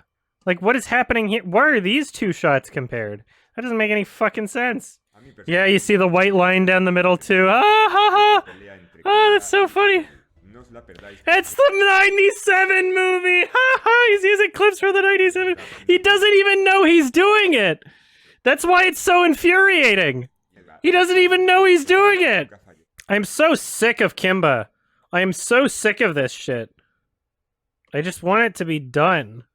I would rather be doing my Lion King review. This is so fucking exhausting, you have no idea. I don't like this Kimba bullshit. I don't want to spend this much time on it, but if I leave any stone unturned, then I don't have an argument. Completely. So I have to talk about every single fucking thing. Okay. So I want to fact check this, because on the character thing here, it says that in the 2000 short that Claw is Kimba's uncle in this one, which, I mean, is irrelevant to The Lion King because it's the 2000 short, but if I'm going to mention that, I want to at least confirm that here. Which is funny, because, like, it seems like every Kimba thing post The Lion King just gets closer and closer to what The Lion King is, almost out of some sort of, like, spite or something. They're like, yeah, Claw has an actual scar in his face now, and he's his uncle, and it's just like, it just seems like they're like, oh, well, you ripped us off, well, we can rip you off, haha, or something like that. Like, I don't know. I just want to see if there's anything in the subtitles here that mentions Claw actually being Kimba's uncle. I still don't see anything in here that says he's his uncle. Is this just wrong? In this version, he's Kimba's uncle. Is there something like lost in translation here? This just repeats itself, by the way. This YouTube video is just a repeat of itself. So, like, did I miss something? Is it even worth adding another recording? Because, like, it's easy to just say, do I even have to mention the 2000 film? Like, oh yeah, he was his uncle in that, even though I see no evidence of it. I'm just gonna... And regardless, I mean, that comes out after The Lion King anyway, so I don't think it's worth my time. I've compiled, like, all the footage that I have for, like, editing streams. Like, Kimba is... The amount of editing streams footage that I have for Kimba surpasses, like, any other review I've done. And I feel like the footage and research also surpasses, time-wise, every other review I've done on top of that. So, do I think people will make response videos to this YMS? Yeah, of course. Yeah, I expect it. I think the Kimba crowd will try and find ways in which they nitpick my review and be like... Because when I say things like the moments from the Kimba series that are compared to The Lion King are really insignificant towards the overall show. When I look at the videos that the Kimba crowd makes, they very clearly disagree with that. And they'll be like, no, but even though this character was only in one episode, it like really defined him, even though it's like you can't really tell. Like, they're gonna find some way to justify those things in their minds because they obviously love this show. So yeah, I'm fully expecting that, but I'm trying my best to address every potential argument that would exist already within this video. So chances are, if they make something, they're probably going to be arguing against something I've already addressed. So I also expect that the Kimba crowd is going to claim that they were not making the claims that I suggested that they were making. They're going to be like, well, we didn't say that this was compared to The Lion King. We were only talking about this. And it'll be like a real no true Scotsman thing where it's like, I'm very clearly not talking about like one individual person. I'm talking about like all of the criticisms in one video. And whether or not that's something that is, I guess, popular among people who started these criticisms. The criticisms I'm addressing in this video are ones that are commonplace today from people who have or have not watched the show. So I expect they'll take issue with some of the criticisms that I'm addressing being like, we never said that this was a thing, when, I mean, the way that they've framed their information and omitted information, especially, leads people to believe those things, even if they never explicitly said those things. So that's basically my argument. Oh my god, it's $50 for the Kindle edition? Fucking Christ, this book is from 2012. Oh my god. I guess I'm buying it. Just another, there's a specific claim that I'm arguing against, and the articles that talk about it reference a book, not from Fred Patton, but from some law person. Makavi Sunder, professor at Georgetown Law, that wrote about the controversy. So I'm gonna... Aha! Here we are. Found it. You fucking idiot. You fucking idiot. You published a book during the same period. Oh god. Yeah, this person's full of shit. We got another person who wrote a book that's literally full of shit. The title of this book is a fucking mouthful too. From Goods to a Good Life: Intellectual Property and Global Justice. I can't believe I found another book that's just full of shit on this subject. A fucking law professor just saying things that are, like, objectively untrue. Oh no. She's listing... Like, the book title says global justice, but I think what she means is social justice. Or maybe if it were published today, it would be called social justice. Because, like, this in this section where she's talking about Kimba, she says it's a claim of cultural appropriation. She's saying that the Lion King ripping off Kimba is cultural appropriation. This is what she's categorized it as. She spends a lot of time saying that Hollywood rips off Bollywood, which is just fucking amusing to me, considering like how much Bollywood is just blatant unauthorized ripoffs of other countries' films. Like, did you ever see that unauthorized Bollywood remake of Old Boy? It's so funny. Yeah, she's an Indian professor, and this is the claim she's making is that like Hollywood rips off Bollywood. Steven Spielberg has been accused of copying the idea for E.T. the Extraterrestrial from legendary Indian filmmaker Satyajit Ray's 1962 script for The Alien. And then she goes on to mention the Kimba Lion King thing. Oh no. The basic story, plot, and setting are the same.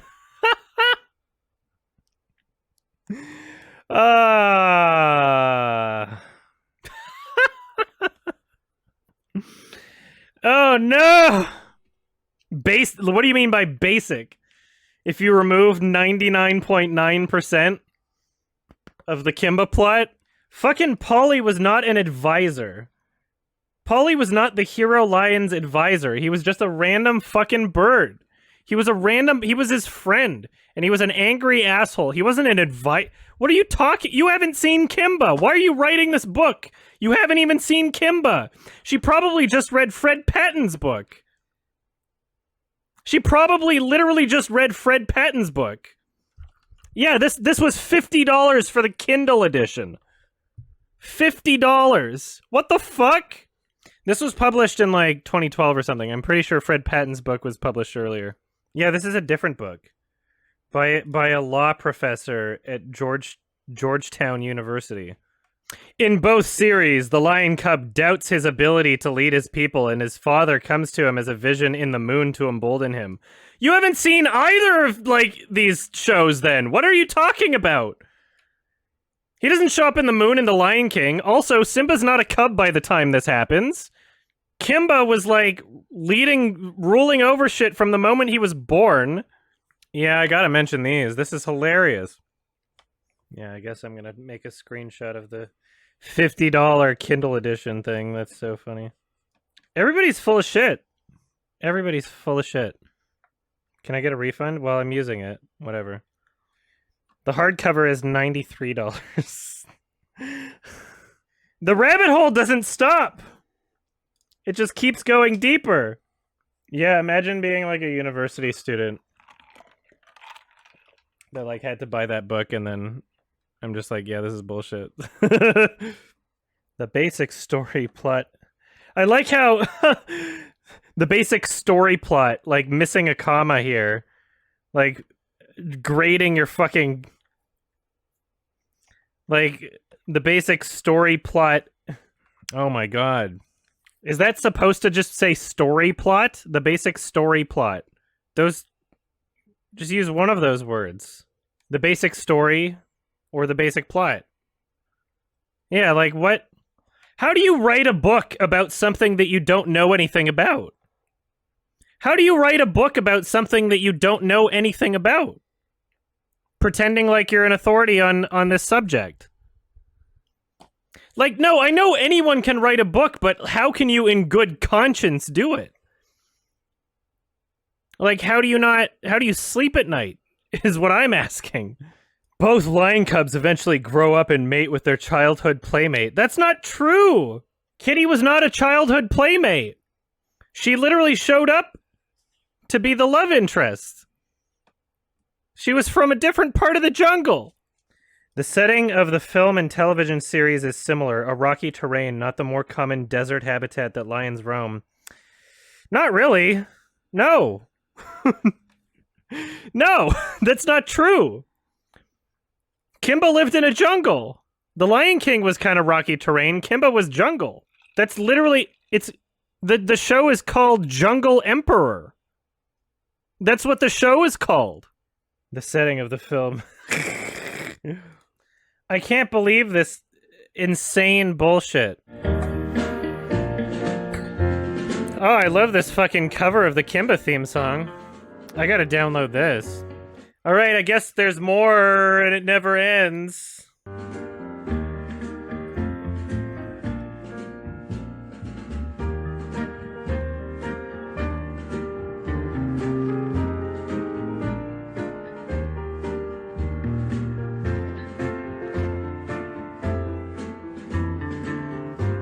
What does this mean?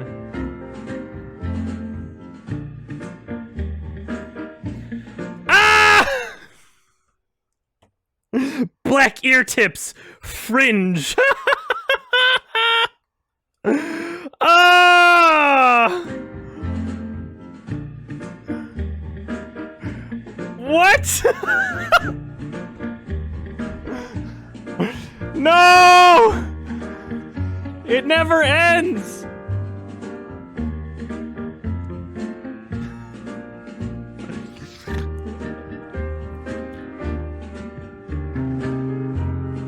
The stampede seems copy-pasted? Ah! Ah! Ah! No! What? This person doesn't even know what. This is from the sequel series in 1966. They don't even know what series they're referencing.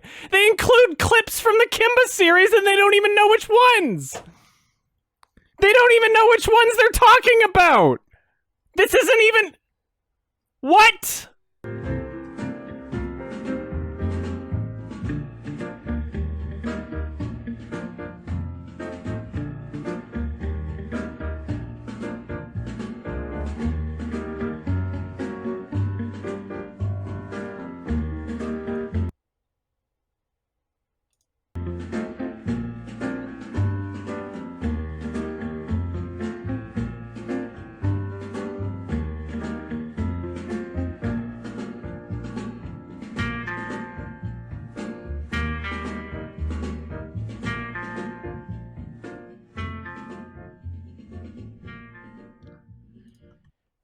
So, if she watched this video before writing her book, and she saw, like, the moon here, and then this incredibly low-res shot almost looks like he's coming from a moon. Maybe she didn't watch either of these two properties and just watched this YouTube video, and that's it. Right? That's the only reasonable explanation. Who the fuck hasn't watched The Lion King? Well, she said that the Mufasa came into a... She said that Mufasa showed up in a moon. How else would she think that?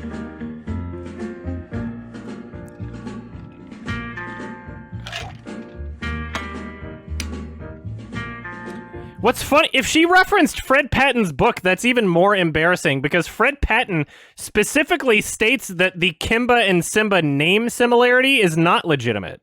And he explains why. For the same reasons that I explained. So if she read his book and still included this shit, then either she didn't read it, really, or she forgot. And she's a professor. She's a law professor. What the fuck? I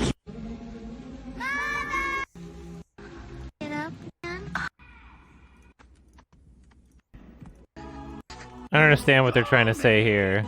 Mr. Tibbs. Hey, call me Mr. Payne. Is it trying to say that these very clear and obvious references to older films, like literal references to older films, is this person trying to say that, like, imply that means that they're ripping them off? Is that the implication here? Hey, call me Mr. Tibbs. Hey, call me Mr. Payne. That's an homage. Or homage, or whatever the fuck you want to call it. That's not a ripoff. You talking to me? You talking to me? Are you talking to me? Uh-oh, they called him the pig. This is an homage. Shouldn't have done that. Are you talking to me? That's... Did I watch this video before? I can never fucking tell anymore. Did I watch this video already? I have no idea. I think I would remember this line though. Scar, I don't think I've seen this video. Scar himself looks like foreign, weak and with very female moves.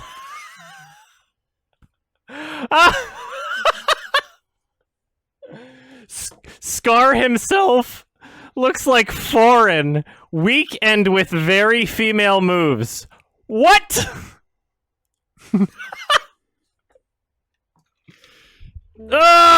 And this is a source in her book? Oh, God! What is going on?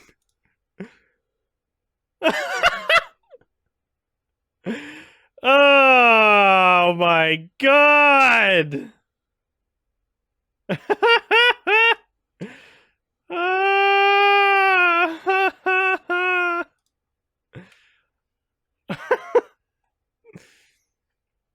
Yeah, we got this again. And Simba was going to be white.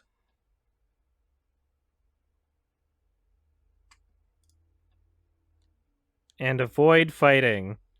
Windows Movie Maker. Windows Movie Maker. Stampede during the Lion Cubs' early years is a pivotal moment in the Cubs' lives. Like, you're literally just, that just seems like she just plagiarized Fred Patton right there. Like, that's almost like the exact same phrasing. In both the TV series and the later film, a lightning bolt starts a forest fire and the rain puts it out. Like, you literally just read Fred Patton's book.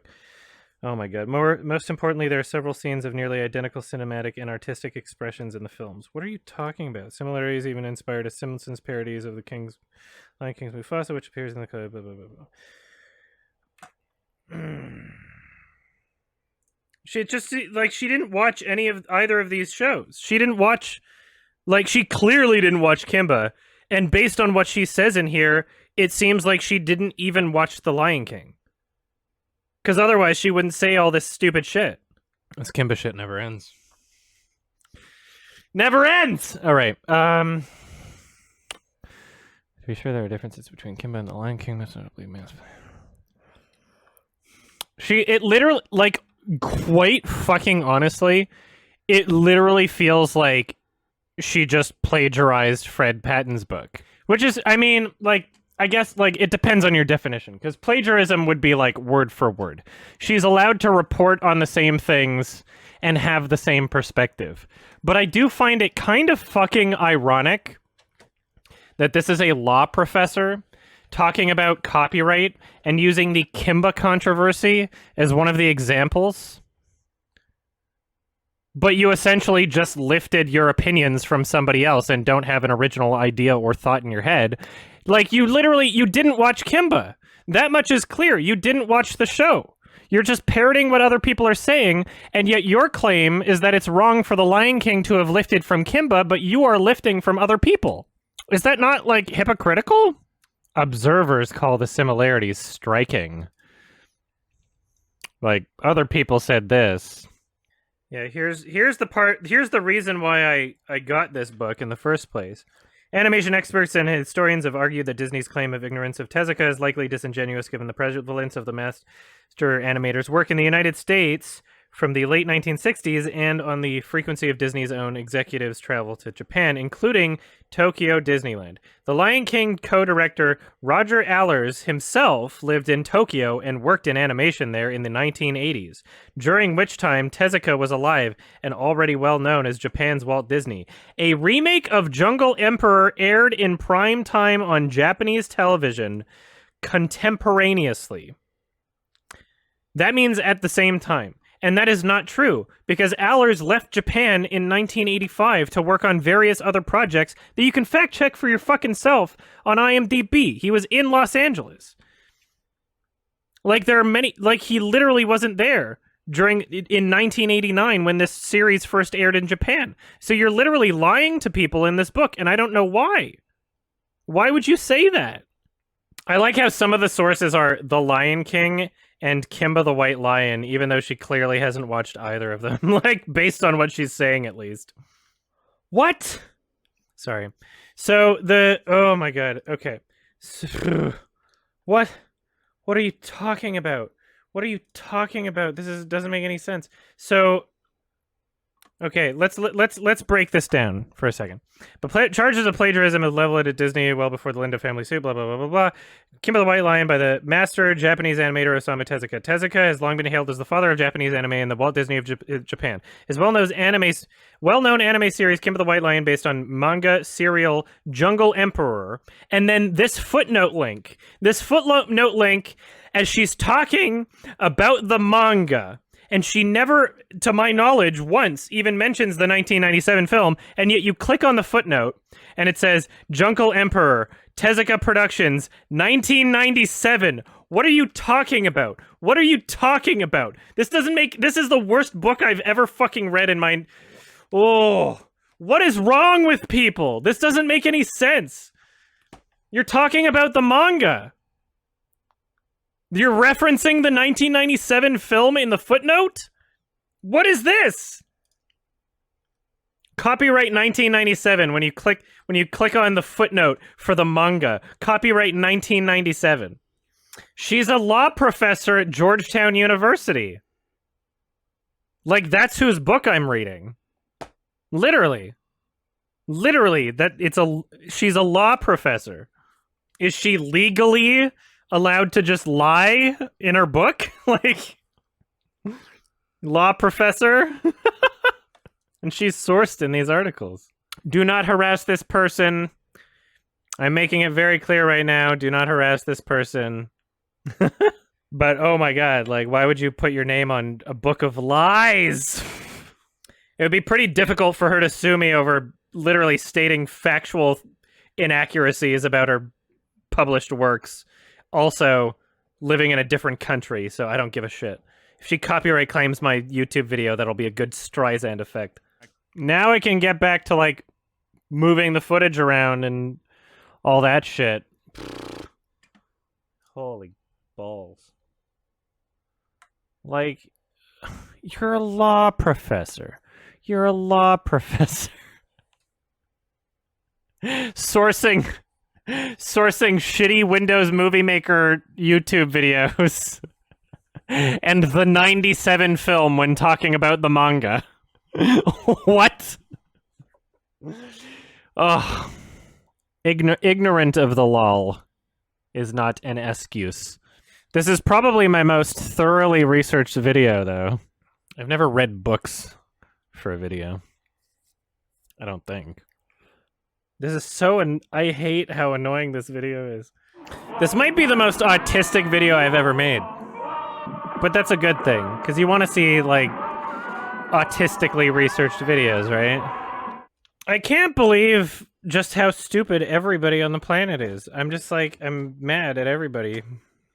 It wasn't even like Tezuka's family, it was like other Japanese animators that spoke on his behalf, basically, just getting mad.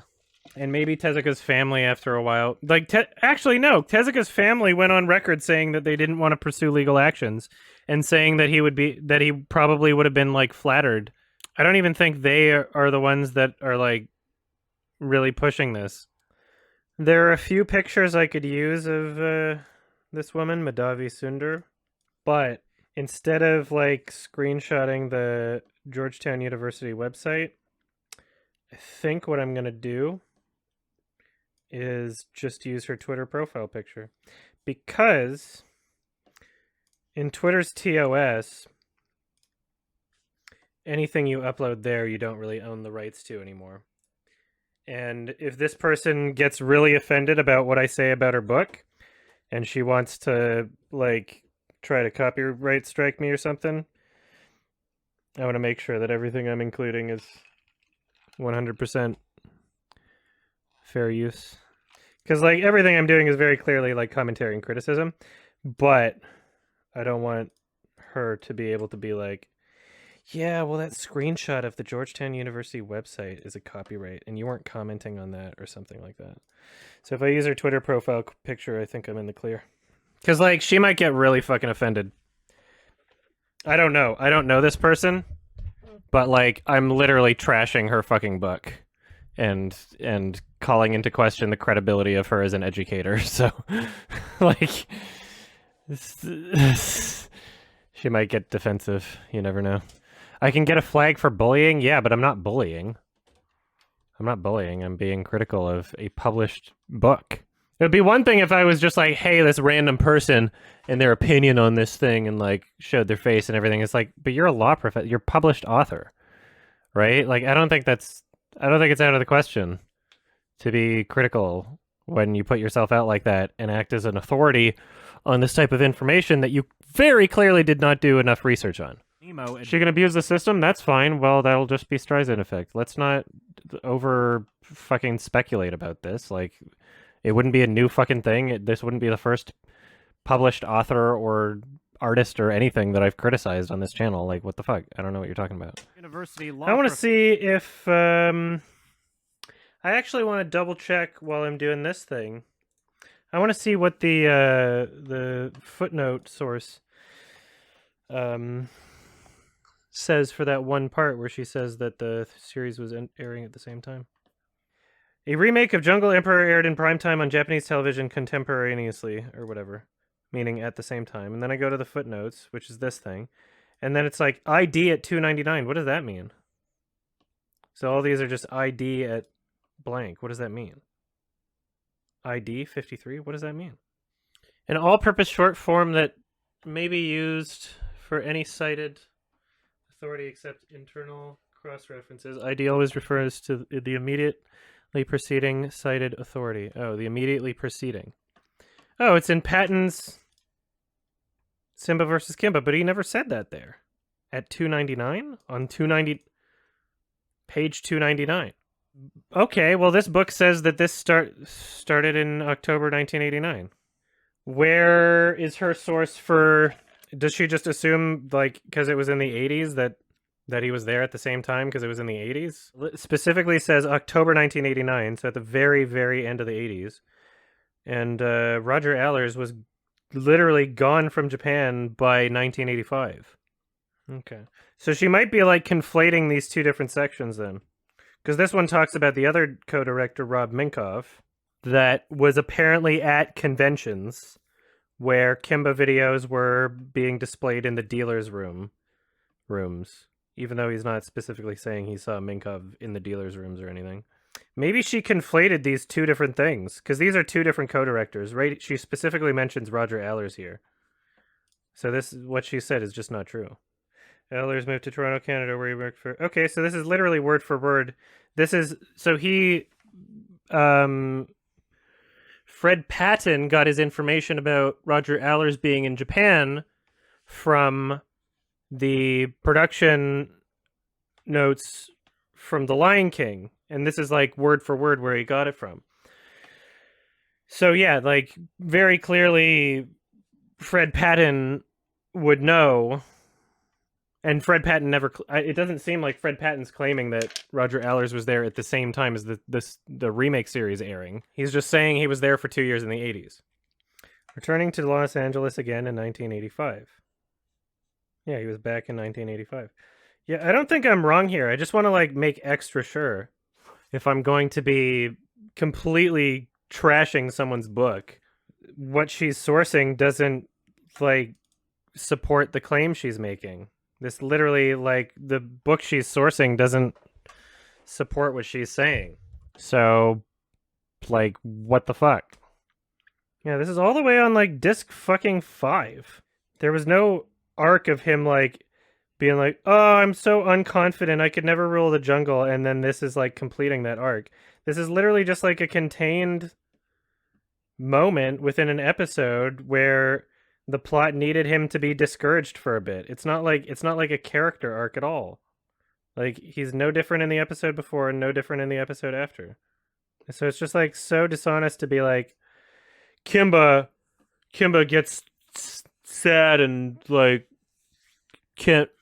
doesn't know if he'll be able to lead the jungle, and his dad inspires him through the moon or whatever. It's like, when you're comparing that to The Lion King, it's like, it's just literally like a fucking one-off moment in the show.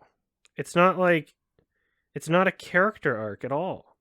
There's no like, you could remove it and the whole series would be the same.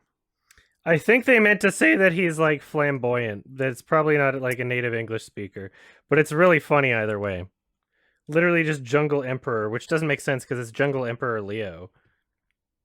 Yeah, so like literally nowhere within this book is it actually like that. The date is just fucking wrong here. Like, why does it say 97? It shouldn't. There's no reason why it should. It's literally so funny because you can see, like, in her book, one after the other. Stampede, and then lightning starts a forest fire and rain puts it out.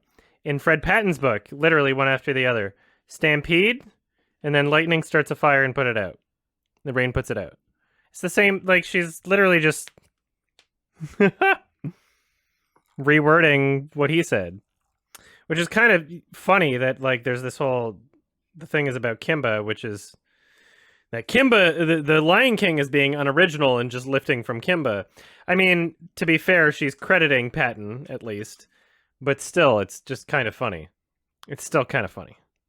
It's not plagiarism because she lists him as a source. It would be plagiarism if she used the exact same wording. But it's just like, what I'm getting at is that she's not really promoting any kind of like original thought.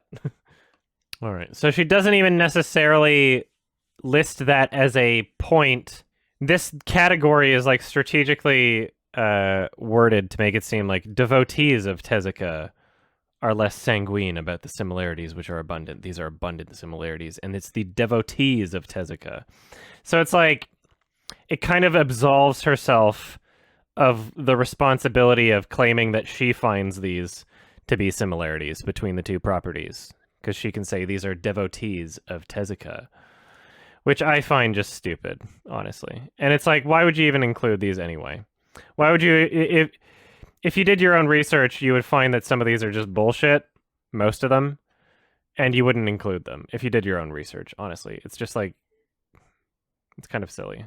It's like, what's the point of what you're even writing if these aren't legitimate criticisms? Like, you should find out if these criticisms and these points and similarities are legitimate. Otherwise, what's the point of them being in your book? What's the point of writing this book? Why did I search the 2003 Anime Works DVD? Well, that's what I'm ripping right now. My understanding right now, like, the only evidence... A lot of the Kimba crowd says that the Jungle Emperor Leo film was in production from the late 80s. Some say 89, some say 87, or whatever. I have yet to find any evidence for that, but the trailer on the 2003 Anime Works release of Jungle Emperor Leo, the 1997 movie, the trailer for the movie, at the end of the trailer, it says copyright 1987 Tezuka Productions. And I think that's a typo.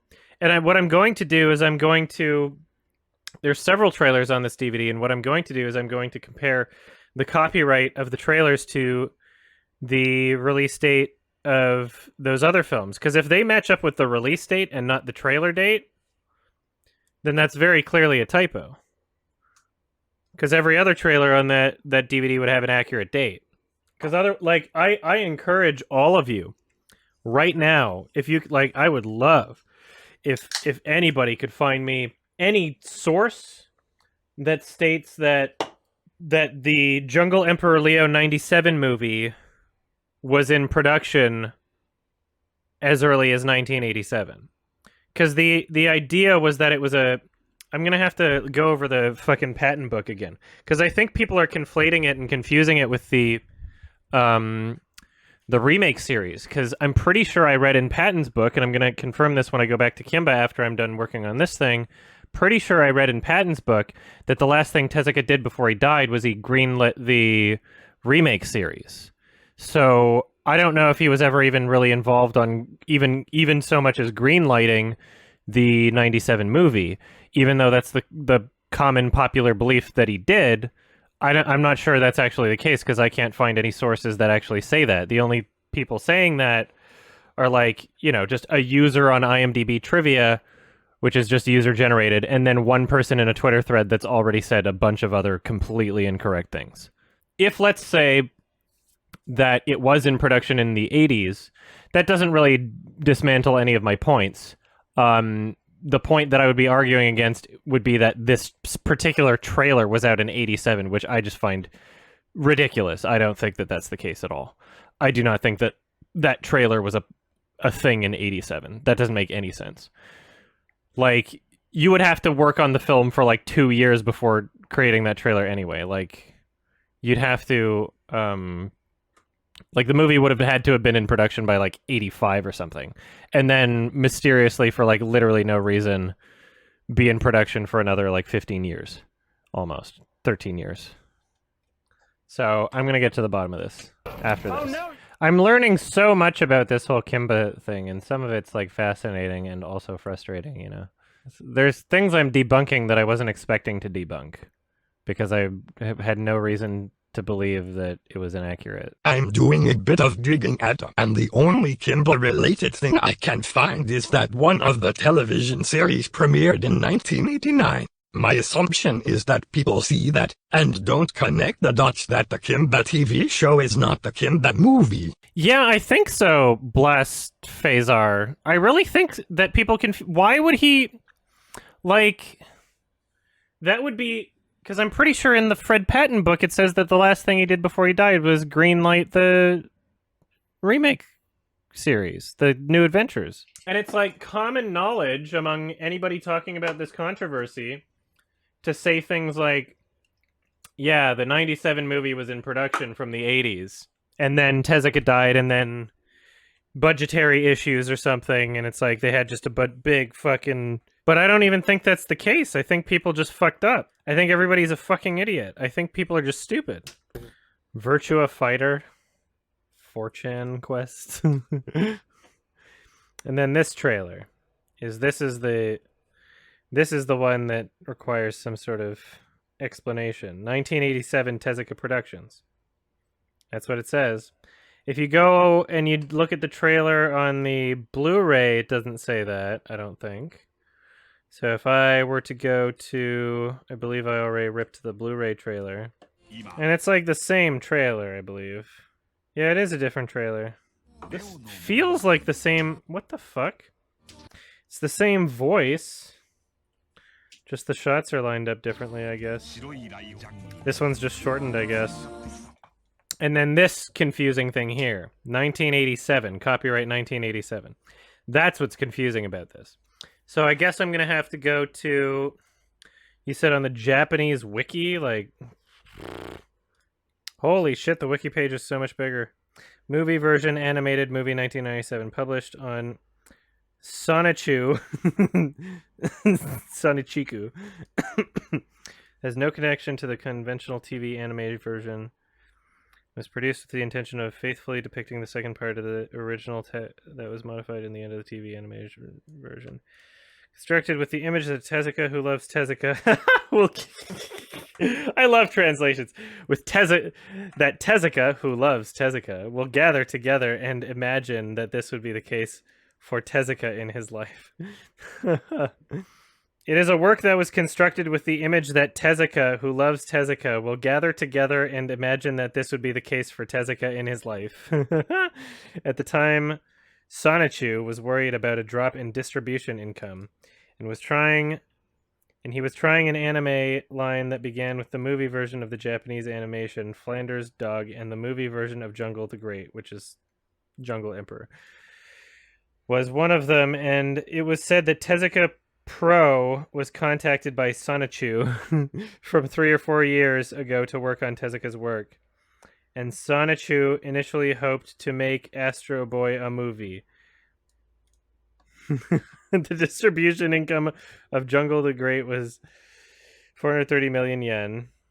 In addition, about 9 months before his work, Blackjack by another staff member of Tezuka Pro was released in some Sonichu system. Disney was requested to discontinue it when it was released in Canada because it was produced as a piggyback on the... Okay, so this is talking about the cease and desist letter. The global hit The Lion King was pointed out to be similar to his work due to its influence. It has not been published around until now. All right. One of Tezuka's last business decisions was to authorize a remake of the Jungle Emperor TV series by Tezuka Productions. That's what I was looking for, I'm pretty sure. That's what I thought. Let's see if I can find him stating anything about the 97 movie, though.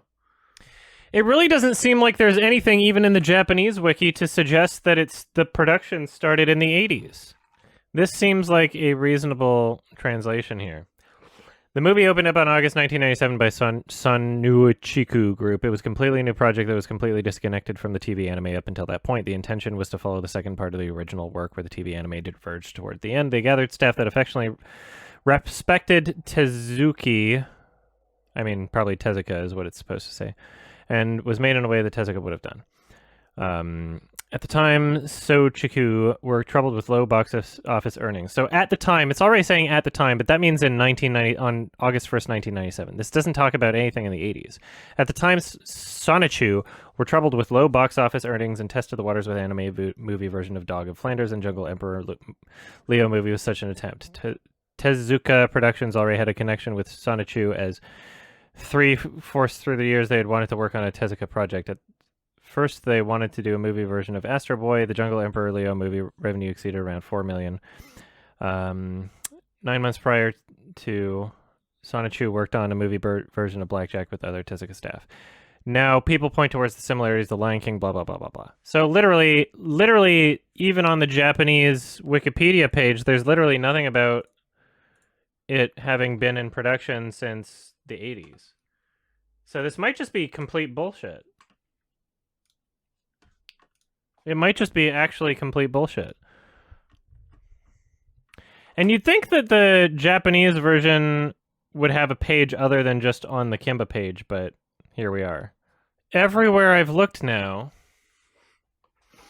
there is literally zero evidence to suggest that production started in the 80s other than this trailer that came out in, like, that says 87, but I'm now confident that it's a typo.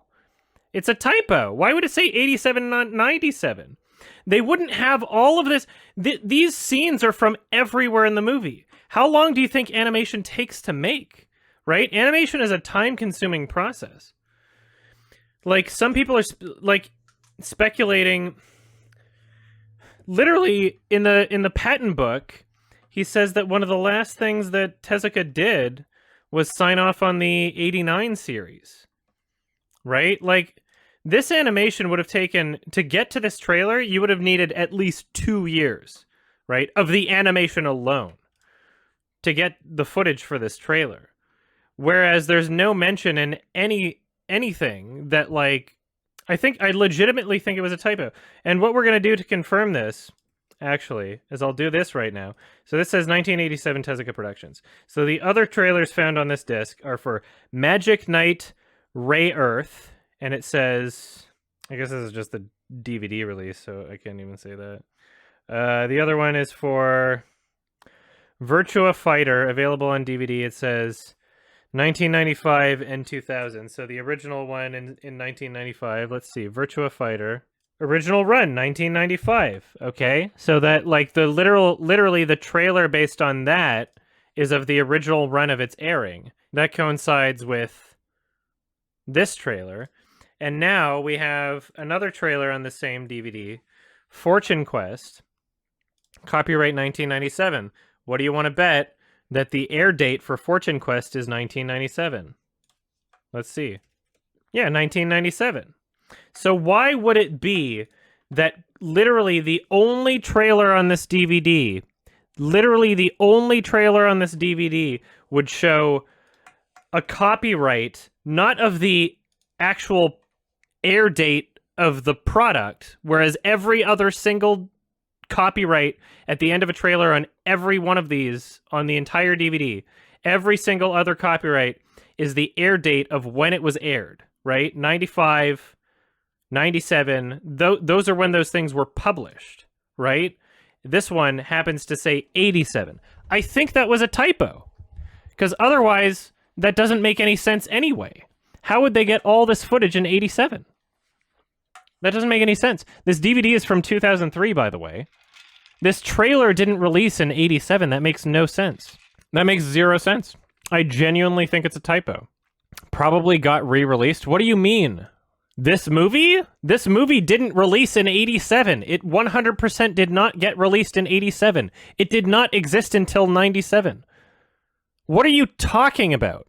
It was in film festivals in 97. That doesn't make any sense. Not even the Kimba crowd is arguing that the film got released in 87. Not even the Kimba crowd is arguing that. What are you talking about? Not even the Kimba crowd is arguing that. Are you serious? You don't know what I'm talking about. What does the packaging on the DVD say? What do you mean? The package... I'm not talking about the release date of the this is not even up for debate. The release date of the film is 97. No one is debating that, including the Kimba crowd. No one is debating the release date of the film. We're talking about why the copyright in the trailer says 87, because some people in the Kimba crowd think that that means that the trailer got released in 87, 10 years before the movie, which doesn't make any sense. And yeah, there are films that have gone into production hell before, but the reason why I'm researching this is because there's zero sources anywhere to document that that's what happened to this film. And so the people that are making these claims online saying, yeah, the film was developed in the 80s and then production hell and then nothing happened for 10 years or something and then it got released. The people saying those are not backing those up with any kind of sources. And every single thing just leads back to some random fucking Twitter thread, right? That's why I'm researching this. So you don't know what the fuck you're talking about and you're making me mad. No one is seriously saying that the 97 movie came out in 87. Not even the Kimba crowd. That link you sent means nothing. That's a video cassette for Jungle Emperor, which is not the 97 movie. That's not the 97 movie that you... No, you did not link the copyright for the movie. You did not. You linked a copyright for a VHS video cassette of Kimba the White Lion, the fucking TV show that got a VHS release in America in 1993. English dub. That is not the 97 movie. That's not what that is. I'm looking at it right now. That's not what you think it is. I'm sorry for getting mad at you. But that's not what you're saying. It's something that it isn't. And also, United States copyright dates does not mean that, like, that's when it got created anyway. Don't like that fucking stupid video. Don't like that fucking stupid video that's full of shit. What are you talking about?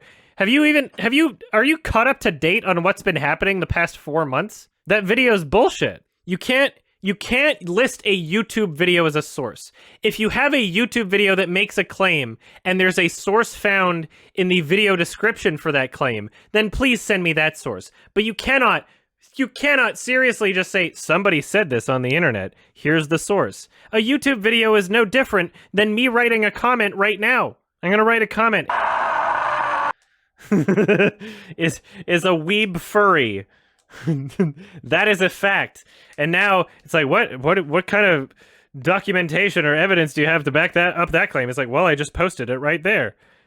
Like, you can't just post a YouTube video. You can't just post this is what I'm arguing against. This is the whole point of me making this, is because all these YouTube videos are literally wrong about this. And you might be a weeb furry, I don't know. So I literally think it's a typo.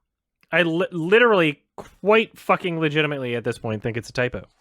So I'm going to have to figure out how I'm going to communicate this in my review and record it tomorrow and add that to it.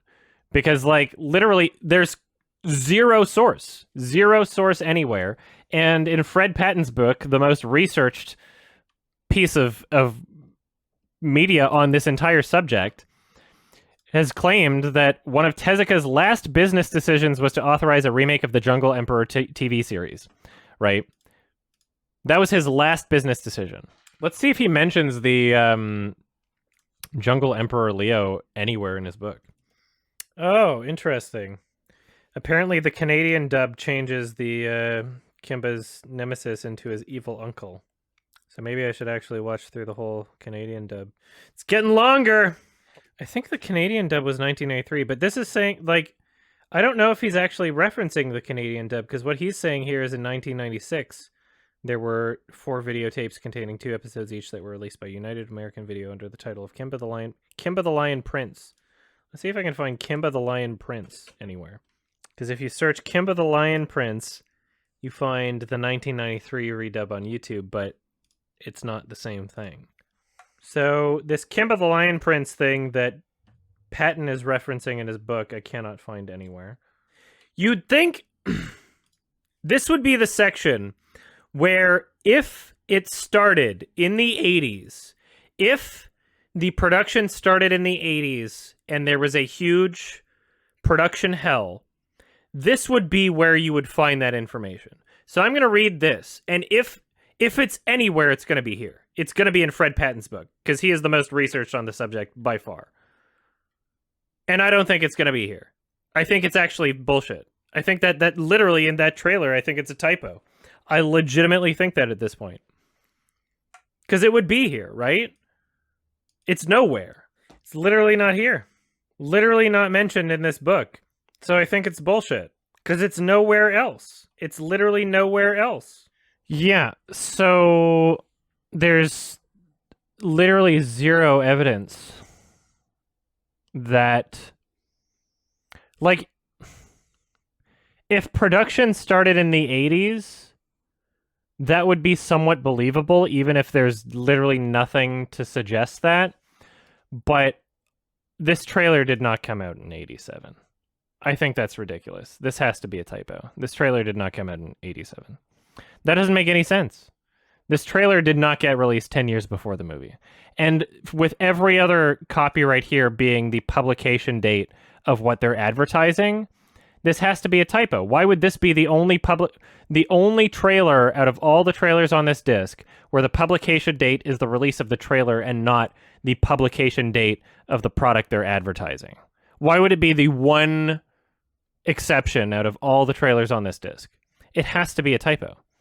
Because there would be something else on the entire internet, something, right, to back up that it had a troubled production and budget and Tezuka's death affecting it and like 10 years of bullshit. Like, there would have to be something to back that up and not just literally that one number at the end of a DVD trailer from 2003. Specific release, right? There would have to be something else. The fact is like it is common consensus among the Kimba crowd and some other places on the internet that the production for this movie started in the late 80s and it had a quote-unquote troubled production because of budgetary reasons and or Tezuka's death. But there are zero sources for that anywhere. It's not even on, like, the Japanese Wikipedia for the film. It's nowhere. It's literally nowhere. Like, I can't find anything about it, right? And there is there's an entire wealth of information. All these details about the production of his other films. You would think that that would be mentioned. You would think that that would be mentioned in Fred Patton's book. You would think that that would be mentioned anywhere, but it's nowhere. So it's clear. It clearly just has to be speculation as to why, like, they would see copyright 1987 and then the movie comes out in 1997. So it has to be a typo. It literally has to be a typo at this point. I don't believe that copyright 1987 is a real thing. It would be the only thing on that DVD that listed a copyright date for the trailer or for its initial production or something like that. It would be the only trailer on that DVD that didn't release, that didn't list a copyright date for the actual publication of the product that they're selling. That would literally be the only one. It has to be a typo. So yeah, You could have two exactly similar scenes that are not visually similar to a T, but like putting them side by side wouldn't work, right? If they're from different angles and different characters, even if the same thing is happening, basically. Whereas the Kimba comparisons that exist on the internet are the exact opposite, where it's like the context isn't the same at all, but you have these similar looking shots, and everybody's convinced, because they're familiar with one and not the other, they're convinced that these two things must be the same, right?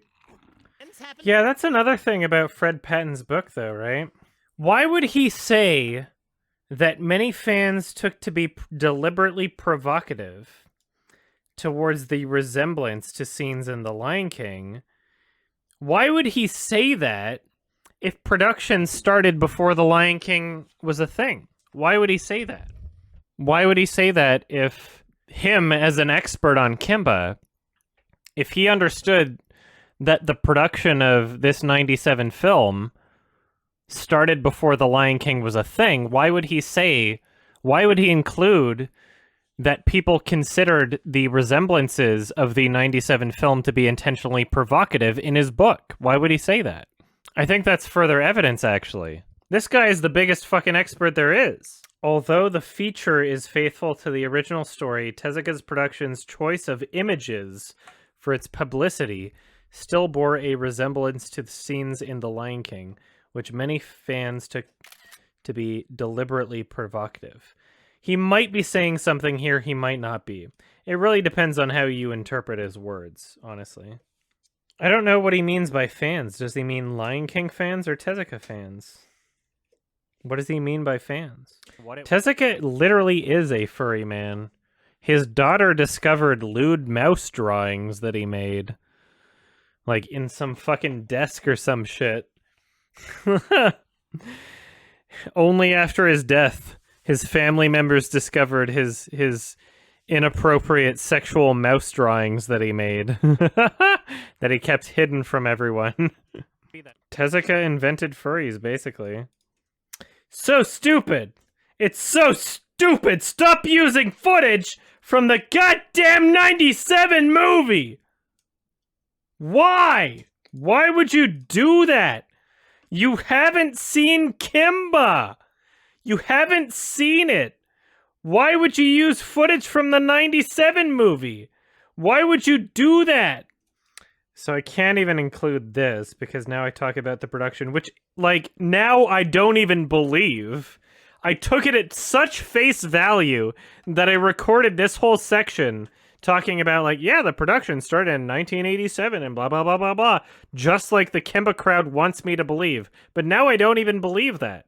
I don't even believe that anymore. Like, there's so much bullshit here. Doing so, you were only started in... Okay, so yeah, like, I have to re-record this part now. Because, like, this is now unconfirmed based on the research that I've done. Which is so annoying, right? This movie, which is based off a manga series. Like, how do you make this YouTube video? How do you do that? How do you just make that and publish it and not give a shit about what you're saying? The Japanese film Kimba the White Lion, and then use clips from the 97 movie, and it's not just a movie.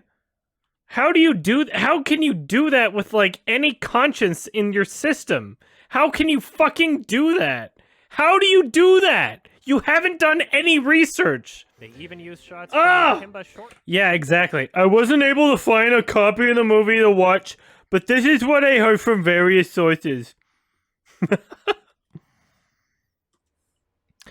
So here's all the audio I recorded today. And you know what's fucking hilarious? Is there's new information that I found today that makes me have to re-record the end of this also. That's how deep the rabbit hole has gone. It's like, literally shit I was recording today, I've found out more about it that makes me have to add something to it or re-record some parts of it. So yeah, it looks like the 97 movie started production in 1994. And it looks like the only reason it exists was to try and capitalize off of the success of The Lion King. Which would make a lot of sense and is hilarious given the context of all these fucking arguments going on. But that's where we're at right now. That's what it looks like. And I'm actually waiting back on a message from someone for their source about something. But like that's literally what it looks like at this point. That's what everything is leading towards. And so that Anime Works DVD literally was a typo, just as I had assumed. This is going to be the most autistic YMS review ever created of all time. I'm saving everybody from watching Kimba, even though no one was going to, because it's been like how fucking like 16 years after this controversy. Sorry, 26 years after this controversy started.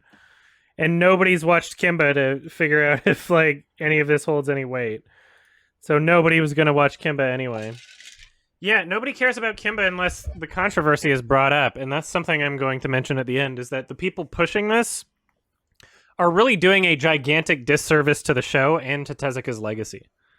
They really are. When you have his IMDb profile saying nothing other than The Lion King ripped him off, it's like, fucking Christ. Like, the guy's got other accomplishments, right? Like, you're really doing a gigantic disservice to his legacy. Anyway, BRB. So yeah, she's interviewed in the Hollywood Reporter for this. The Hollywood Reporter's article for this. It's like, write a book and people will interview you. Like, they don't know what they're talking about. They're asking, they assume you've done your research. They assume you're an expert.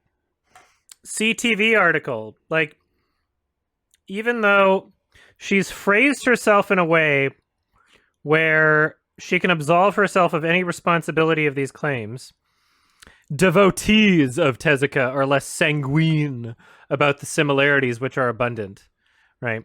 She's claiming that there are abundant similarities, but that they are recognized by devotees of Tezuka, not herself. And she's just parroting other people are saying.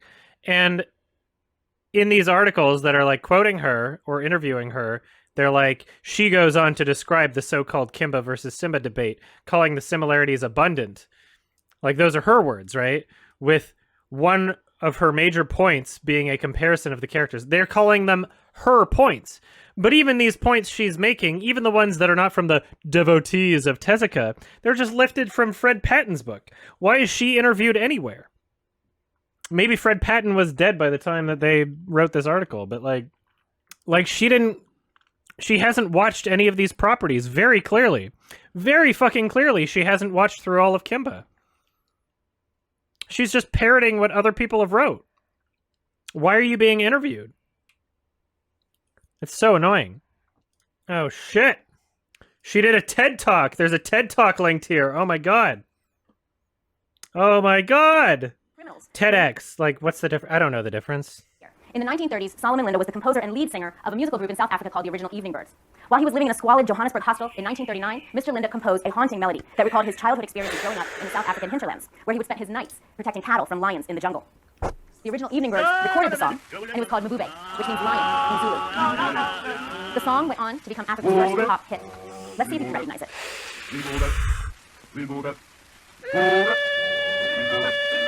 Sound familiar?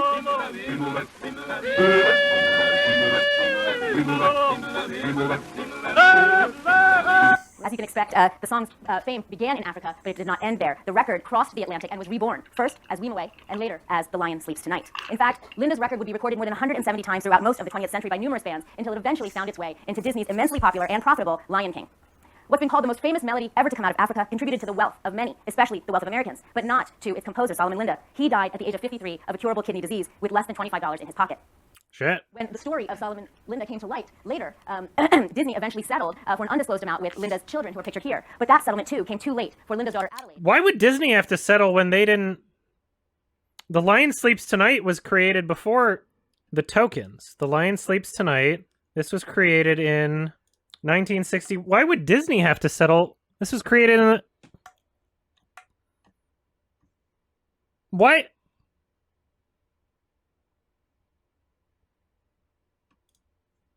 What? What? Like, I'm not accusing her of making up shit, even though I completely doubt her legitimacy after reading her book, but I'm just curious why Disney is responsible for paying royalties for that song when they covered this track from the 60s that supposedly appropriated the original African track, right? Which I'm not doubting, but the Lion King, they probably, I'm assuming the Lion King paid royalties to the 60s track. Why is the 60s track not responsible for... That's really weird. When the story of Solomon Linda came to light later, Disney eventually settled for an undisclosed amount with Linda's... Why would Disney have to settle? Why would Disney have to settle? An important thing to understand about settlements is that they are out of court. Settlements mean that a lawsuit didn't happen, or that a lawsuit was threatened and a settlement was made in order to avoid a lawsuit. A settlement does not imply guilt. So if Disney wanted to take them to court over this, they'd probably win, because like they didn't even... So like a settlement does not imply guilt.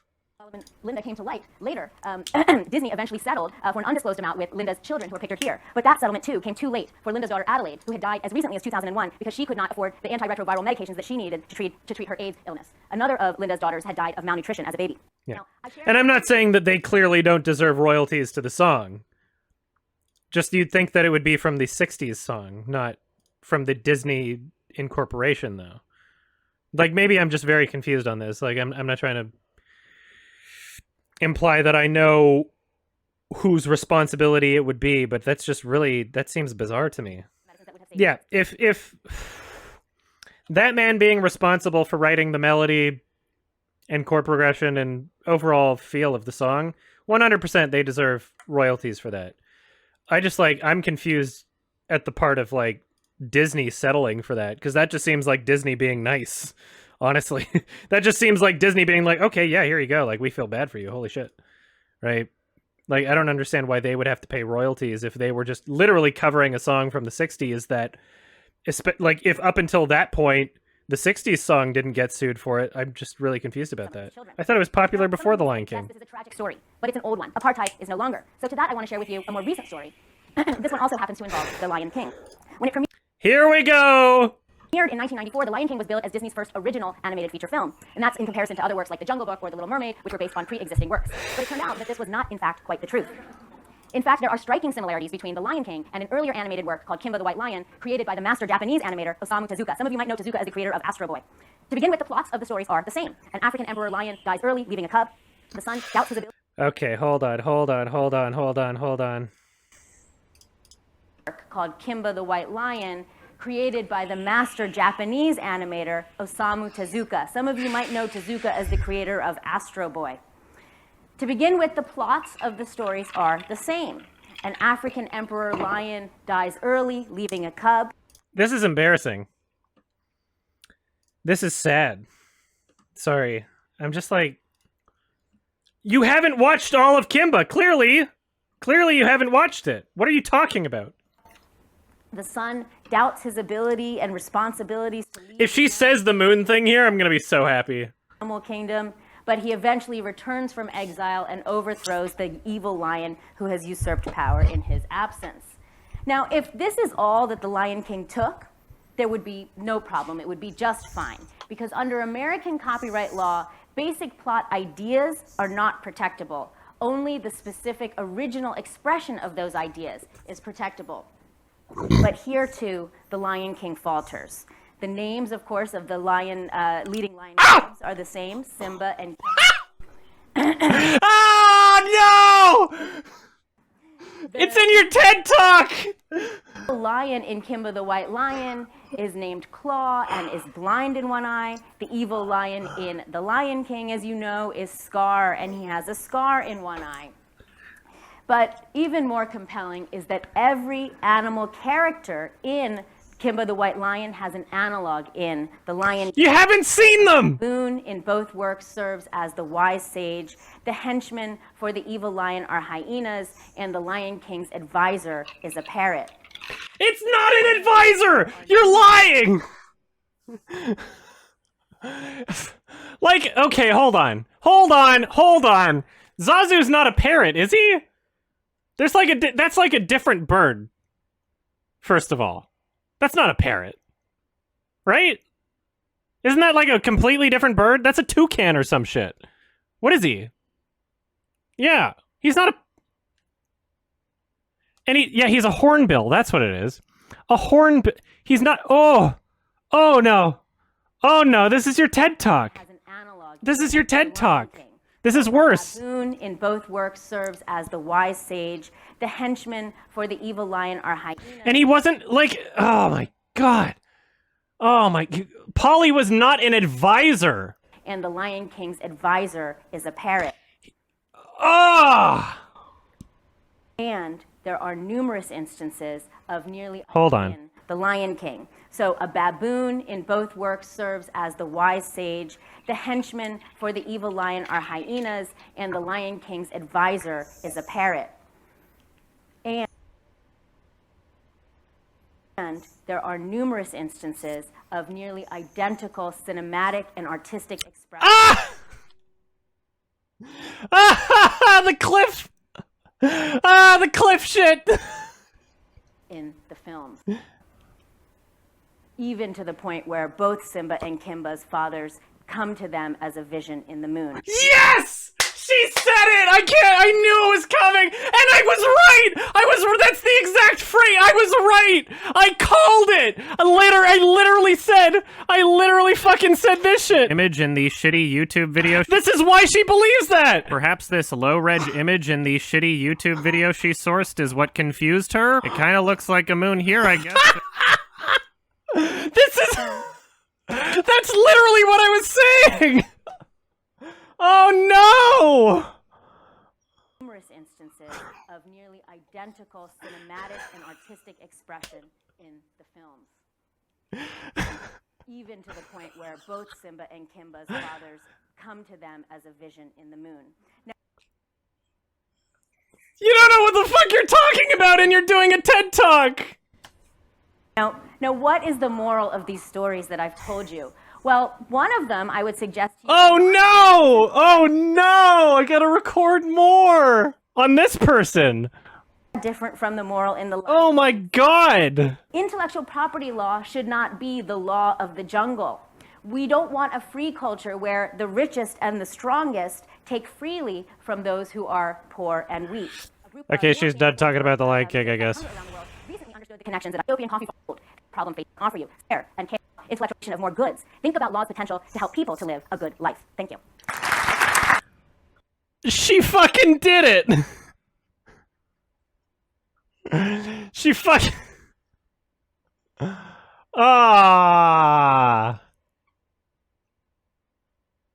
This has been like at least the third assumption that I've had about something in this Kimba review that I've just been proven completely right about. Like, it's probably this is what's happening, right? This is the only reasonable explanation, right? And then I get solid proof that that is the case, which is just the funniest fucking shit. Holy fucking Christ. What happened? That's fucking ridiculous. My god. This is just the most fucking stupid bullshit controversy. It's a conspiracy. It's literally a conspiracy at this point. Because nobody's done their own research. It's like... I had no idea I would have stumbled into this bullshit. Ugh. We're only a couple weeks away from the video being done too, but holy fucking Christ. It's the most stupid fucking bullshit. Everyone's wrong. Everyone's wrong. All right, here we are. This was what I was looking for. Was this quote in the Hollywood? This is what started me searching up the articles with Sundar in it, which led me to that TED Talk, which is, I'm glad I found that. Yeah, so the Hollywood Reporter is parroting what she's saying, that Tezuka's shit would have been aired on TV frequently at the same time. Right, so that's what I was looking for, because I'm about to basically point out, like, okay, well, every other place on the internet that says that it was airing at the same time just points back to you.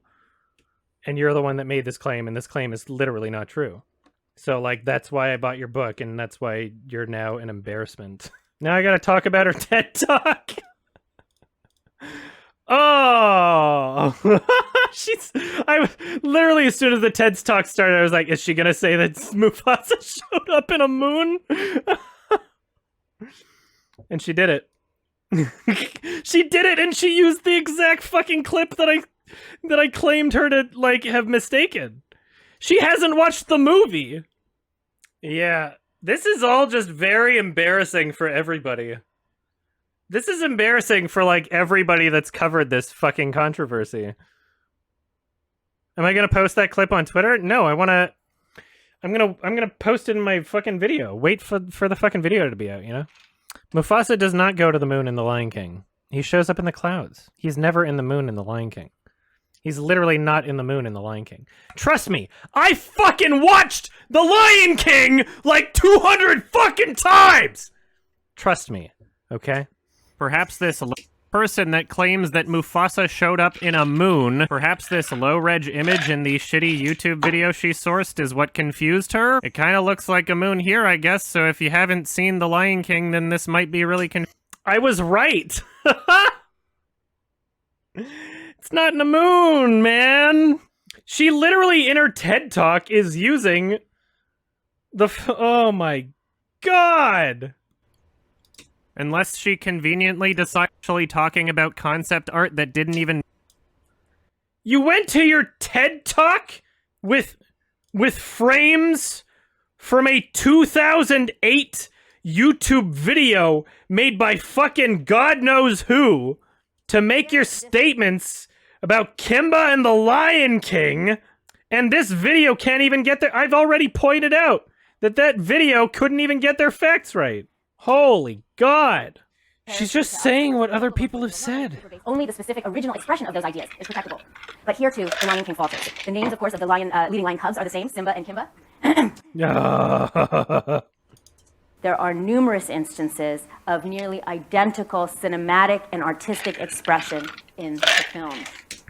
It's not.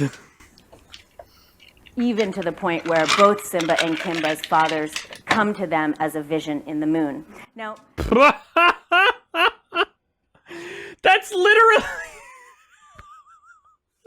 You took a still frame from a YouTube video without watching either of the properties. Like, what the fuck? Intellectual property law should not be the law of the jungle. We don't want a free culture where the richest and the strongest take freely from those who are poor and weak. So where does that leave us? I want to go... You don't know what you're talking about! You don't! She's, yeah, I know, right? She did say, she made a really weird comparison here. Well, one of them, I would suggest to you, ironically, isn't all that different from the moral in The Lion King itself. Intellectual property law should not be the law of the jungle. We don't want a free culture where the richest and the strongest take freely from those who are poor and weak. That has nothing to do with the morals of The Lion King. The Lion King did not touch on fucking intellectual property or taking from the poor and weak, honestly. Even. Like, you'd have a better chance tying that into, like, the Robin Hood movie from Disney or some shit. The Lion King didn't... You just said law of the jungle as if that had anything to do with what was happening thematically in The Lion King. Clearly you haven't watched The Lion King if you think Mufasa showed up in a fucking moon. What the fuck? This is all just so embarrassing for everybody. This is just fucking awful. All of this is just so bad. Nobody knows what the fuck they're talking about, and it pisses me off. I'm not even, like, 30. I don't have any, like, real post-secondary education. Why haven't any of you done your research? Why am I debunking everything that you've said? Because I'm the biggest Lion King fan? Maybe. I might be. But I'm not, like, I don't know. How do you constitute as a fan? What do you constitute as a fan? Because if we're talking about how much I appreciate the filmmaking, then yes. If we're talking about who owns the most Lion King merchandise, then no. There's no way I can compete with some people. What's funny is I now know more about the history of Kimba than the Kimba fans that have made these videos. It's like, you're a fan. You should know this shit. You like the show. I don't even like the show. Even to the point where both Simba and Kimba's fathers come to them as a vision in the moon. Well, in the moon! I hate how stupid everybody is. I hate that this is unacceptable. This is unacceptable. See me after class. This is not fair. This is not fun. This is bullshit. This is actually awful. You're a law professor. What is going on? Everything's just pissing me off. Everything's just making me so mad. All right, so now I need to record more audio of me talking about her TED Talk because it's too fucking hilarious to pass up at this point. And that's the thing, is like, I was just about to give her like almost a bit of a pass because she frames these as like not her own arguments, but then she makes a TED Talk. She doesn't say this shit. She doesn't say devotees of Tezuka. They're like, she's presenting them as though they're her own opinions now. So that's like even worse. I'm glad I found this TED Talk with 5,000 views. Holy shit. It was linked from a CTV article on the Kimba Simba controversy. Here, I guess. That's literally what I was saying. Oh no! Regardless of who to blame for the... That's good. That'll make a good little spot in the review. It's so embarrassing. Like, this is fucking ridiculous at this. Like, why? This shouldn't have to be said. Information presented in this book, there is just simply a lot of misinformation here. This is once again proof that being a published author doesn't mean that you have any idea what you're talking about. Now, even though... I'm gonna replace that clip with the TEDx talk. Which is mean, but I can't do it any other way. This is something that she's done to herself. If I want to be accurate, then I have to fucking call it out. You know, I feel bad. I don't like being I'm not like a drama channel or anything. Like, I'm not like fucking Keemstar or anything. Like, I don't like butting heads with anyone, but like, I'm making a video on the subject, and you have proven yourself to be a fucking idiot when it comes to the subject, and exacerbating the insane conspiracy theories that people believe to the point where you're literally, quite literally, being interviewed by the fucking Hollywood Reporter, like, as a source where they trusted that you did your research, and you're just saying things that are quite literally not true. So how can I not cover this? Right? How can I ignore that? For the information. Like, it would be unethical for me not to cover it. And so it's like, sucks that I'm in a position where it's like the most ethical thing to do is to kind of shit on someone. And I literally have to like re-record the end part of this. Talking about, but there are also... Because I found out new information about it today. But there are also... After I recorded it. Man, what sucks is I used to like consider the Hollywood Reporter to be like really accurate, and now like after going through all the bullshit that they say in their article about this, it's like, holy fuck. I've always considered the Hollywood Reporter to be like really a really good source, but it's like, can I now? At this point? This video is going to be a smash. What's really funny, I mentioned this earlier when you weren't around, not earlier today, but in another stream. What's really funny is this is essentially just a bunch of furries arguing with each other over like their favorite lion movie. Really, that's what it is. Like, if you think about it.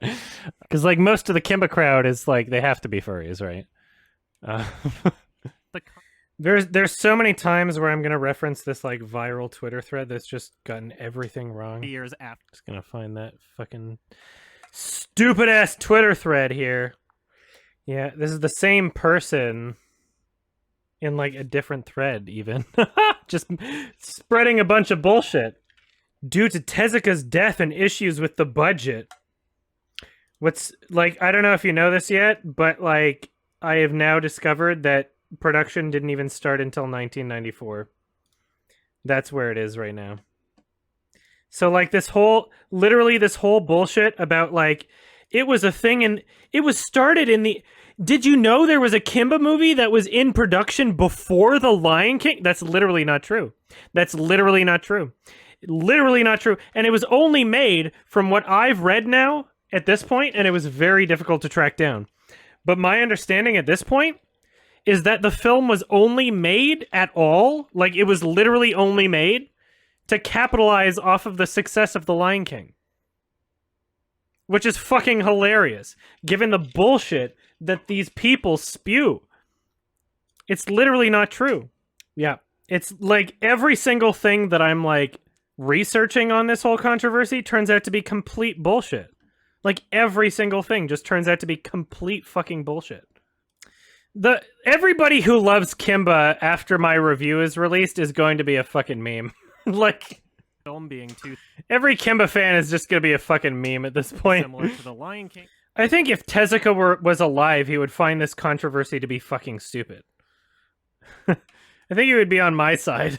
The person who made that fucking Twitter thread is like going to be a laughingstock when this is out, because there's like at least 3 different examples of them just being completely fucking full of shit. Completely 100% full of shit. There's like, not even the Kimba crowd is making some of the claims that they're making. And they got like, this is like one of the replies that they got 271 retweets on. Their entire thread, they got like 40,000 retweets or some shit. I don't remember the exact number, but it was like something fucking ridiculous. Where it's just like, why? You don't know what you're talking about. You were literally just typing bullshit. You were literally just typing things that you thought of for no reason, of like, this probably happened. To my memory, it probably happened, maybe. I'm gonna write it as fact. Fucking bullshit. Twitter sucks. Yeah, you're right. Twitter's fucking garbage. I hate Twitter. The amount of days that I've been, like, going hard at this shit, any other review I would have been finished already. Any other review I would have been finished a while ago. Like, the crunching period is like, yeah, let's get it done, and then it's done, like, within a week or something. I've been in the crunching mode for this review for like a month, and I've still got another like 2 weeks to go. I've been doing like basically nothing else. Is there any proof about Disney sending the cease and desist? What if that's also a lie? It could be. It's literally just based off of a Facebook post, but they were people that worked at the theater, so I don't have any reason to doubt them about it. It's not just some like random person. So I'm perfectly willing to believe that. It would be nice if they had a copy of it, though. You'd think Disney would deny doing that, though, if that didn't actually happen.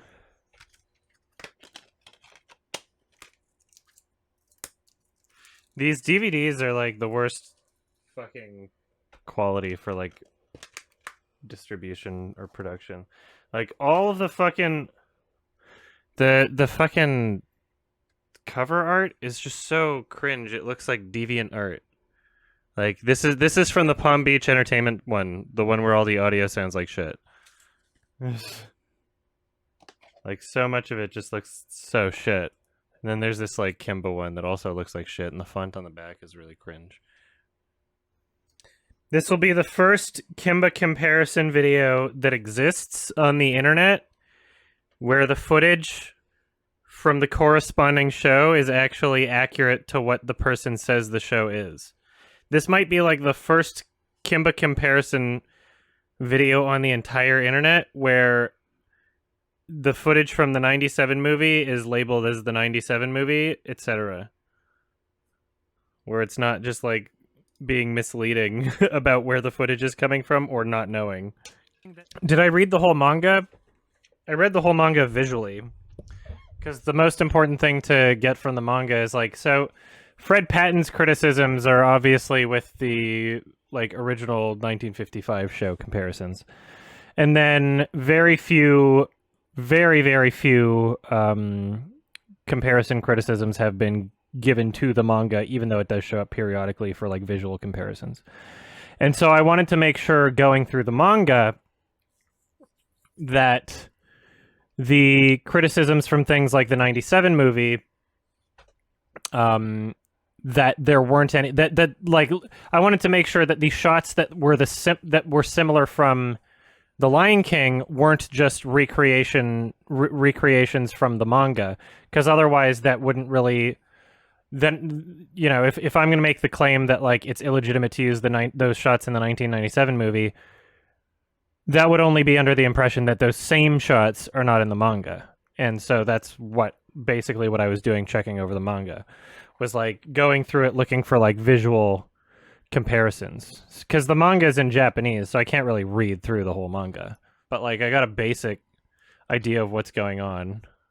The visual comparisons are the most important aspect. So I don't know, like if I could find like an English translation, would it even be worth it to like read through that whole fucking thing?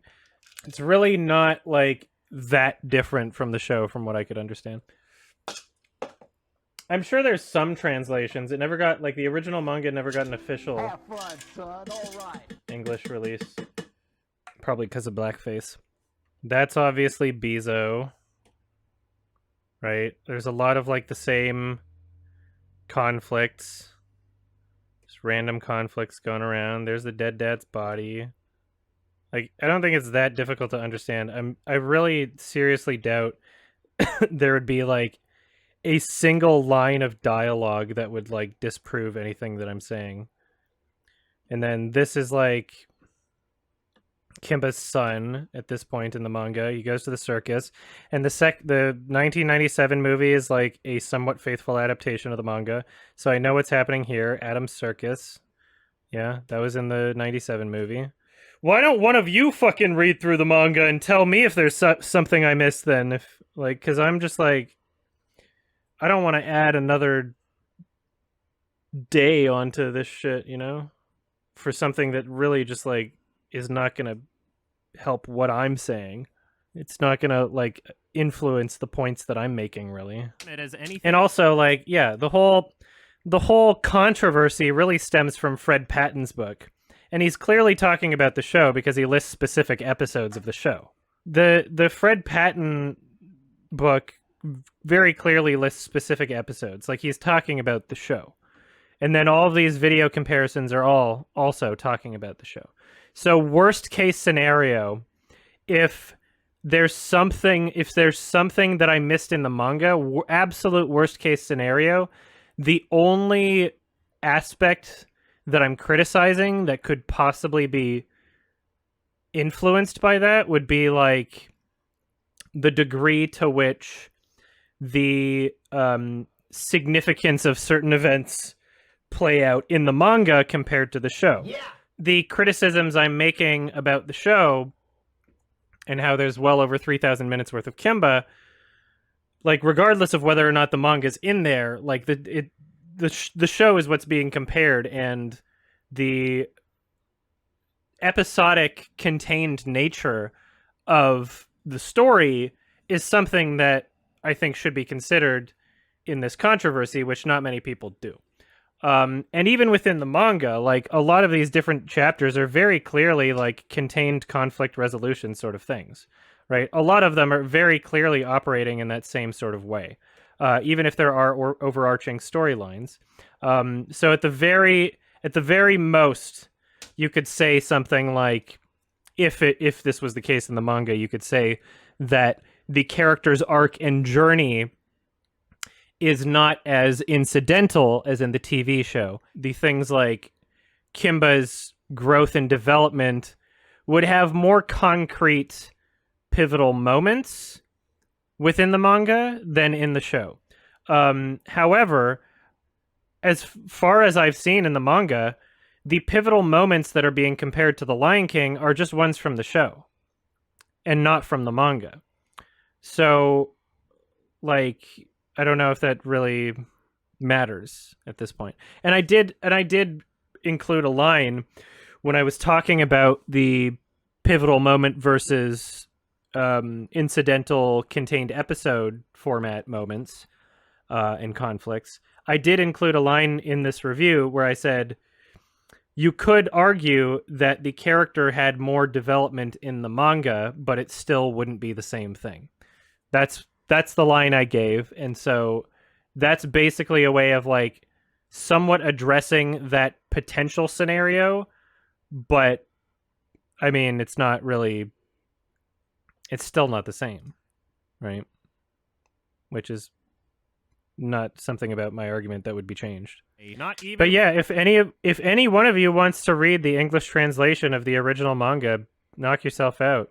If you want to do that, report back to me if you want, but I don't think there's going to be anything in there that contradicts the points that I'm making, based on what I've seen from the manga visually and how it correlates to the same things happening in the show for a significant amount of it. So yeah, there's been like 3 different things where I'm like, I bet this is the case. And then I find more information. It's like, oh, wow. I was totally right about this shit. Oh, this is funny. The Huffington Post reported using this same image. They just took out the blue background. But even they said, unforgettable appearance of Mufasa in the cloud. Even they recognize this as still clouds. Even the Huffington Post didn't say that he showed up in a moon. Yeah, like all of the fucking Kimba DVDs are like atrocious, except the 65 series collection. But like all these fucking Leo the Lion things have like the most disgusting cover art. It's like that's why I thought, that's part of why I thought it was a bootleg before, but it's not. It's not a bootleg. It's literally just this fucking shitty. Like it's all just absolutely atrocious. Like, what is they don't give a shit. Yeah, it's Disney's fault somehow. So like 90 minutes, and I gotta add clips here too, so. And then the remainder of the comparison controversies, including but not limited to the characters, some similar scenes, and then Matthew Broderick accidentally saying the word Kimba, and also Michael Eisner or whoever the fuck it was in an interview, which only point towards them having heard of the name Kimba before, right? That's all it's saying, which obviously that's true, even if Disney denies it. But that's not a point I'm arguing against, so. Roy? It was Roy? That's funny. My baby Roy! There's so much wrong with this Twitter thread, and it's incredibly viral. And I've gone back to, this is like the 4th time or whatever I go back to this Twitter thread of just so much information that's just like not true at all. That they just literally made up out of nowhere. That like only links back to them. When they believe The original White Lion King. The original White Lion King. But yeah, seriously. Original King of the Jungle. Lion Adventure that started it all. Original King of the Jungle. The Great Lion King. Original King of the Jungle. This series inspired much of the classic film The Lion King and would be a perfect companion piece for lovers of this is all like DVD shit. King of the Jungle. Original White Lion King. And it's just like the original, like, we did it first, guys. Like, that's all their fucking promotional material. Well, a lot of it. Not all of it. But still, like, there's enough of it that I was able to make this fucking montage, right? This film... What's crazy is, like, this is kind of the time to make this review anyway. It's like this, a lot of this information has already been out there, but, like, at the same time, some of this, like, some of these articles just came out, like, last year also. So that's kind of interesting. Want to read through a bit of this article? I mean, I've read through the part that I'm using in my review, but I feel like reading through more of it anyway because more context is better, right? So yeah, September 3rd, 2019, by the editor-at-large, Mike Toole of Anime News Network, the internet's most trusted anime news source. And he says that the film didn't start production until 94. That's what he's saying. And I messaged him to see if he has a source for that, but I mean, either way, I'm just presenting it in my review as though that's a claim from him anyway, so. Yeah, I guess some of these articles came out because the new Lion King showed up in theaters. I guess all of these new articles on the subject literally just showed up because of the new Lion King 2019. So it's like kind of a blessing in disguise in a way, which is weird. Okay. Looks like Mike Toole is pretty fucking based here. Disney never sued Tezuka Productions. Yeah, exactly. Like, there was no lawsuit. Yeah, I love how he's, like, literally just saying, like, yeah, a bunch of the shit that's being said here is not true. Fucking based. Wow, he's even, like, questioning the actual cease and desist letter here. He's actually legitimately calling into question the authenticity of the cease and desist letter, which I have not seen anyone on the internet do. That's crazy. Yeah, wow. I reached out to Fantasia about 5 or 6 weeks back to see if they had the letter or could connect me with Grant, but they haven't gotten back to me. Nowadays, it's really easy to go, oh, you want a letter from years ago? Yes, let me type it into my Gmail search bar. Wow. That's kind of crazy. 65 series. 65. 97.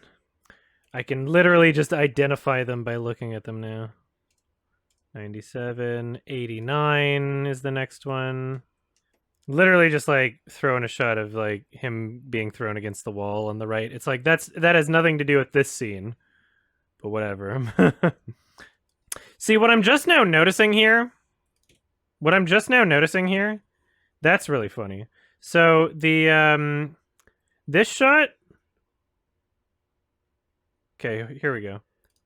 This is fucking hilarious. Okay, see these two shots here? These two comparisons? Notice how the image on the right is the exact same.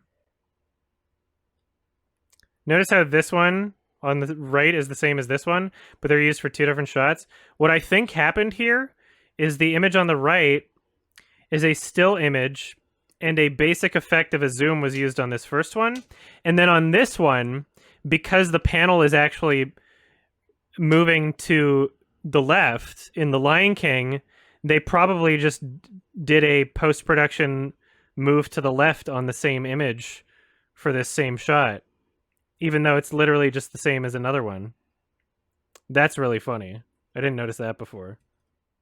Which is just like, you can't watch the video and have an accurate idea of like what's going on if all of the Kimba footage is edited to conform to the Lion King footage. It's like literally just not, it's not accurate. Like people have no idea what they're watching. This is 97. And it's so funny because like 4 million people watch a video like this and they just think it's one movie on the right. They just think it's literally one. They're like, look how much similar footage there is from the Kimba movie to the Lion King movie. No, it's decades. It's fucking decades worth of Kimba footage. Okay. So this original trailer, which did not come out in 1987, like we know that for a fact now, but playing along with it, even if this original trailer came out in 1987 before they made a storyboard, as you can see, there are so many other shots. I'm not going to use this one. So many other shots. These ones I don't understand why. I don't understand why these two shots are next to each other at all. Because he's looking up at the clouds?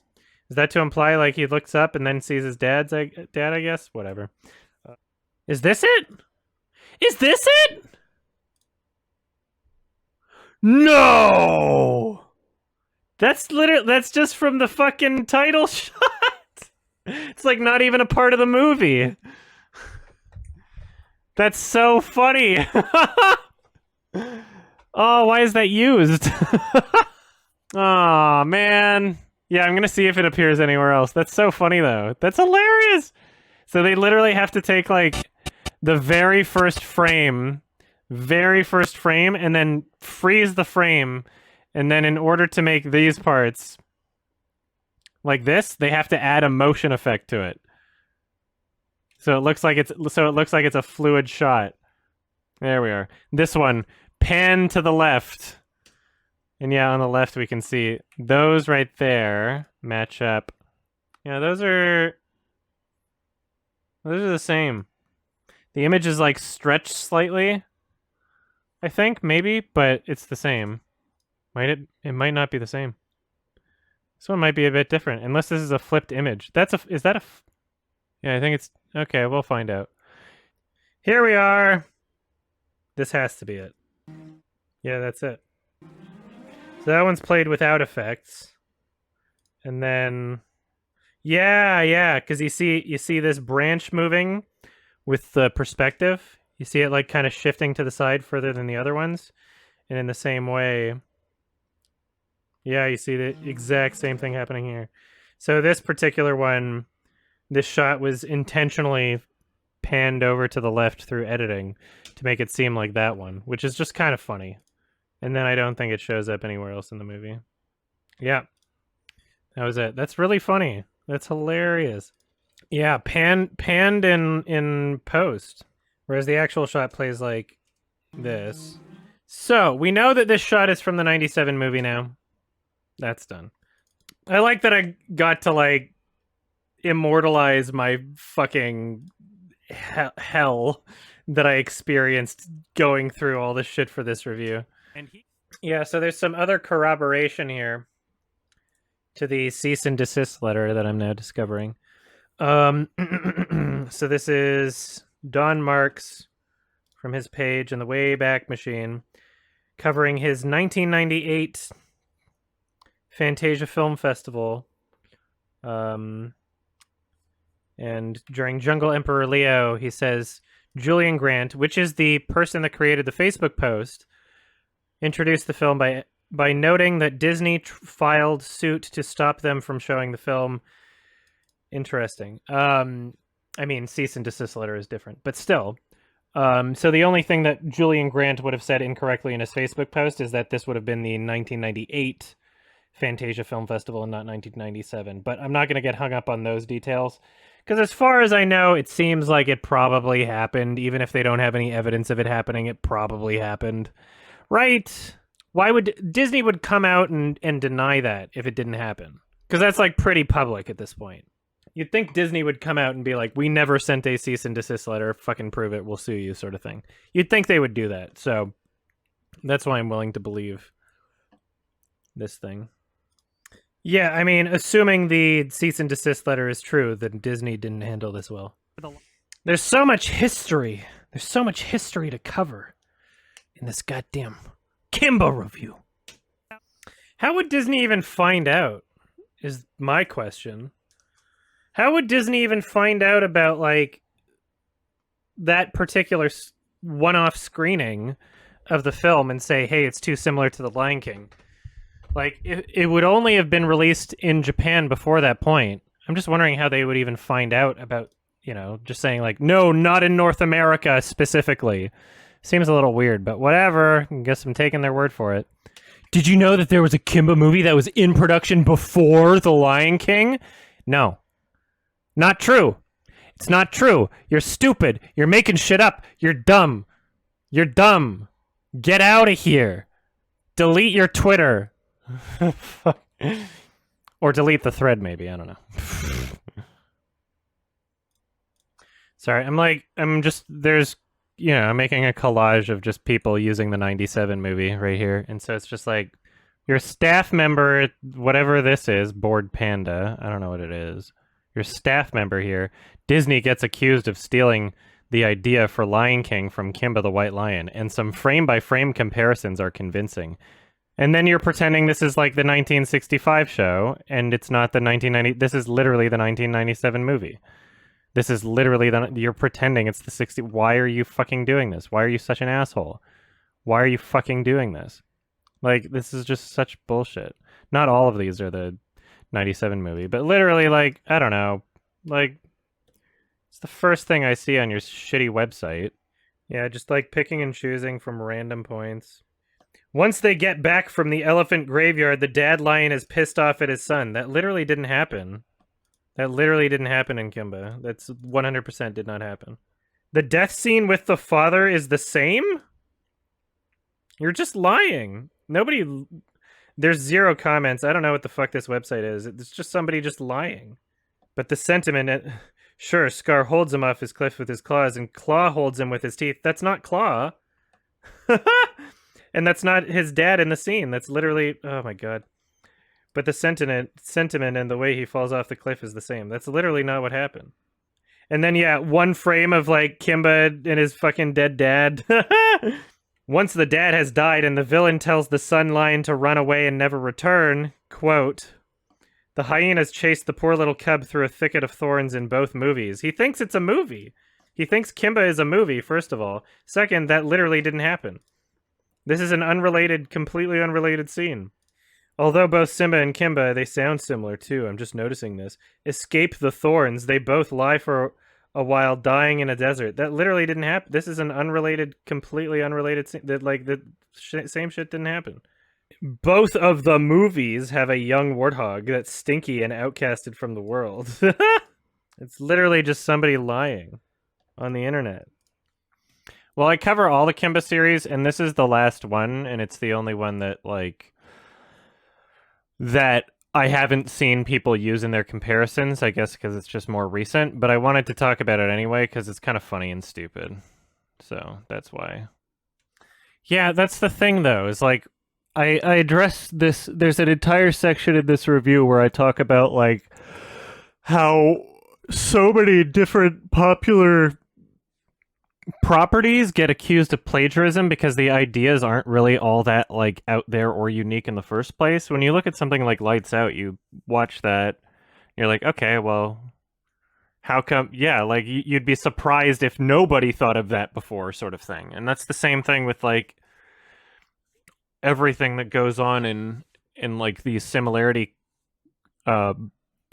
comparisons in Kimba is like you got these same things that existed in Aesop Fables, in Hamlet, and it's just like, well, if they existed before Kimba anyway, and they were such common tropes that, like there wasn't really anything unique going on, so to claim that it's impossible that The Lion King could have come up with any of this independently is just silly.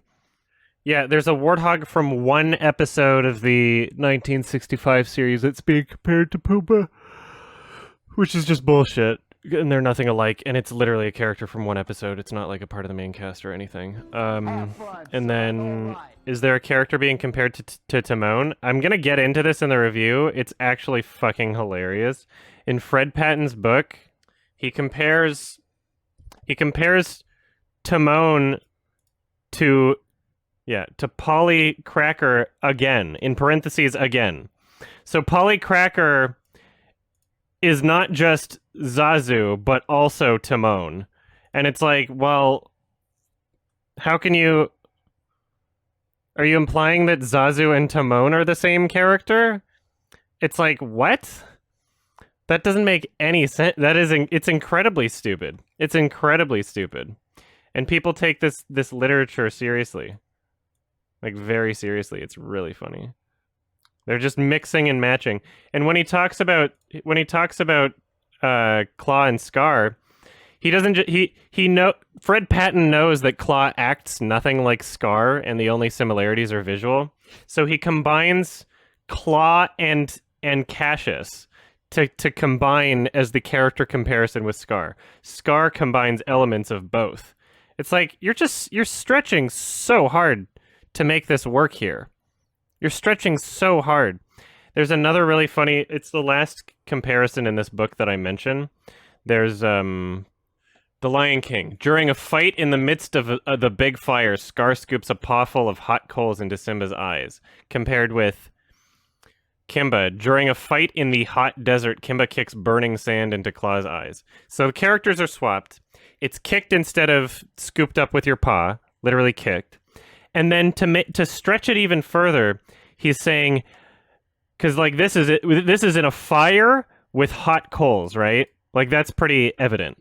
But then with this one, he's saying a fight in the hot desert kicks burning sand into Claw's eyes. And when you watch the scene, there's nothing that like specifically points out that it's like burning sand. He literally he says, "That's mud in your eye," and just kicks, and he's like, "Ah, sand." Or whatever, like that's it, right? But the way it's written here is so manipulative because he's trying to draw the connection even further because it's like fire and hot coals, right? So he's saying the hot desert and burning sand, even though like regardless of whether or not you want to argue that the sand is burning, like it's not mentioned in the show. It's not relevant to what's happening. You're very clearly trying to exaggerate these similarities, right? I don't see any other explanation for that. Like, by emphasizing the elements of heat in this scene when the show did no such thing. And it's like, what? And the characters are swapped, and it's a different motion anyway. So it's like you literally can't have, like, a character, any character in the show, really. Like, if you have to swap them for it to work, you really can't have a character distract someone by putting something in their face. Like, that's just off limits at this point. Like, why? Yeah, but, like, here's the problem is, like, it is a plausible falsehood. Someone can say something that's just, like, completely not true. And it's like, oh, if you don't think about it, it's like, oh, or especially if you haven't seen Kimba, which is most people. It's just like, oh, yeah, that makes sense. You know, you see all these images side by side. It's like, wow, I guess they have to have stolen it. How could there possibly be so many images side by side that look similar? And then people don't realize it's like, A, from well over 3,500 minutes worth of Kimba. B, a lot of it is from after The Lion King was released. And then C, everything that is similar is either like not an original idea in the first place and just a very common trope, or just Hamlet, which The Lion King specifically stated they were inspired by. So I want to take this opportunity. Wish, Your Majesty.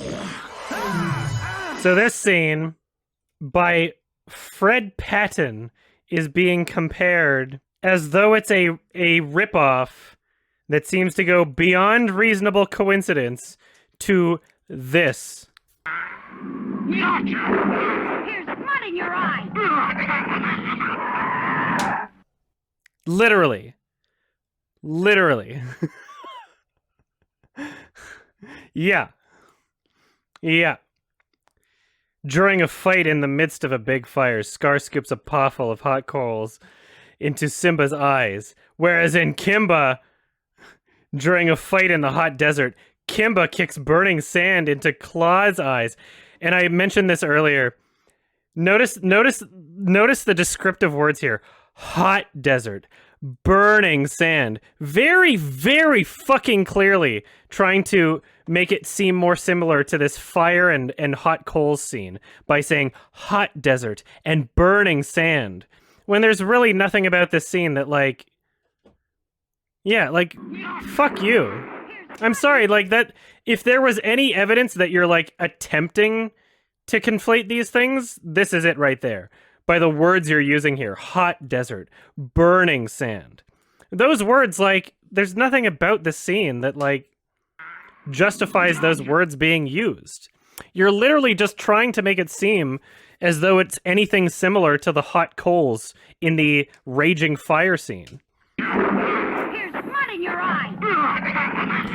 Kimba even says, here's mud in your eye, implying that it's not even sand, it's mud, but whatever. Yeah, that... Clearly the creators of The Lion King saw that scene.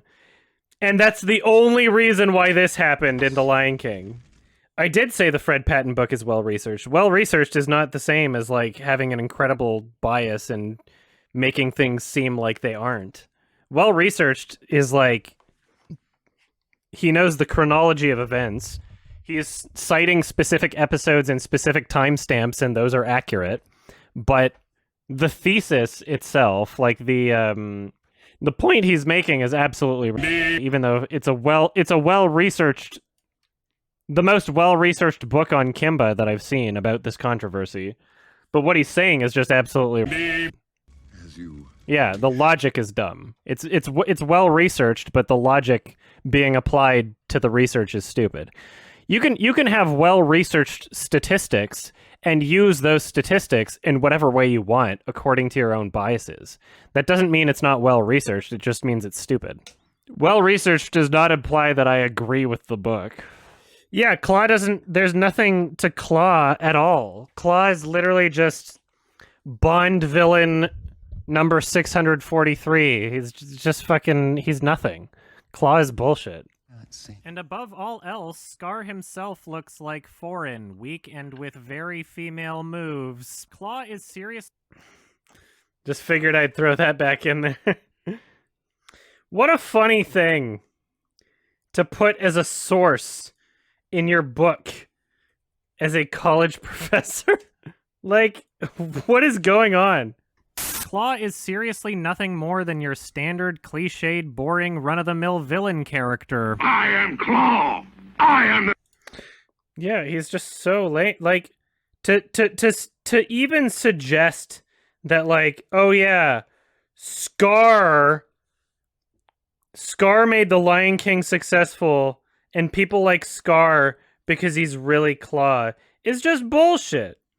There's nothing about what this character's Claw is that's in Scar that made him successful. If you want to take these, like, incredibly reductive similarities of, like, oh, he's darker colored and oh, he has a scar on his face.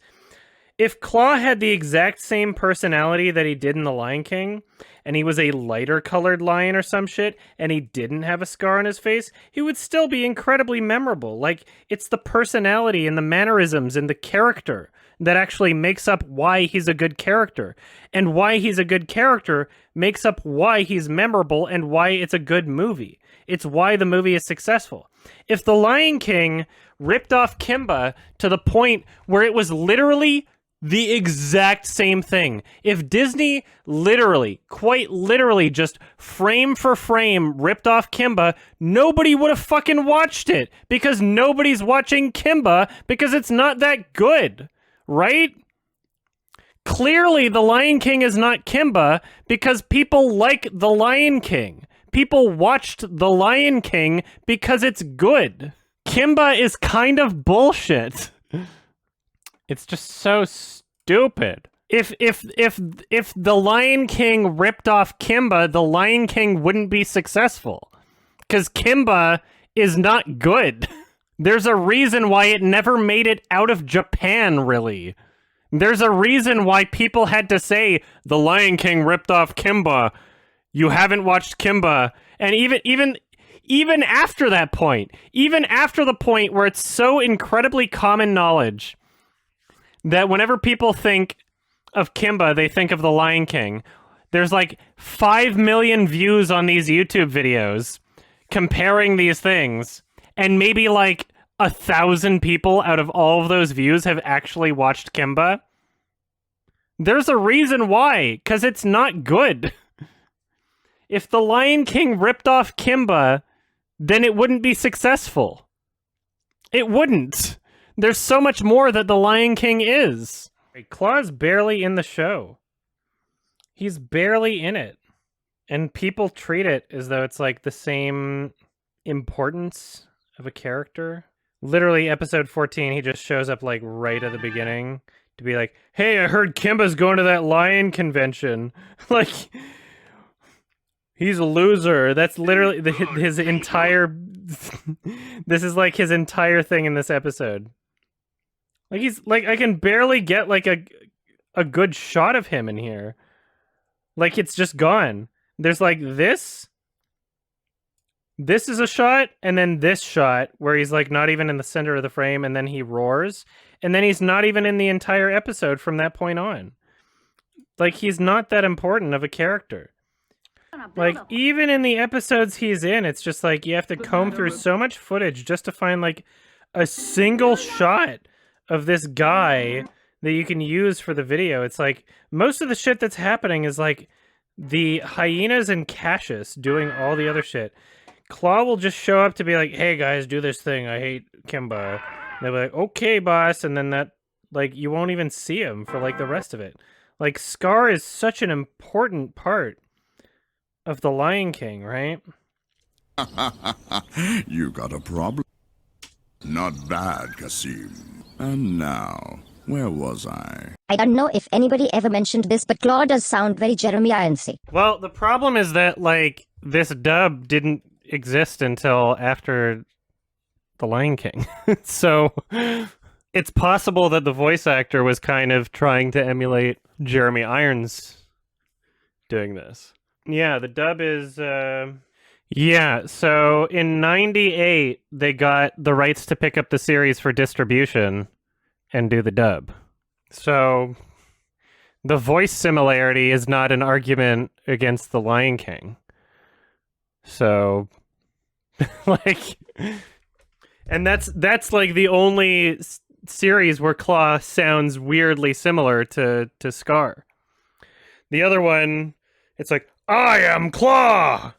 And then in this one, post Lion King, it's all of a sudden like, it sounds like it's trying to emulate him. So, yeah. Like, a lot of these are just arguments against Kimba. Yeah, he sounds like any anime Japanese villain in the dub, in the Japanese dub. It's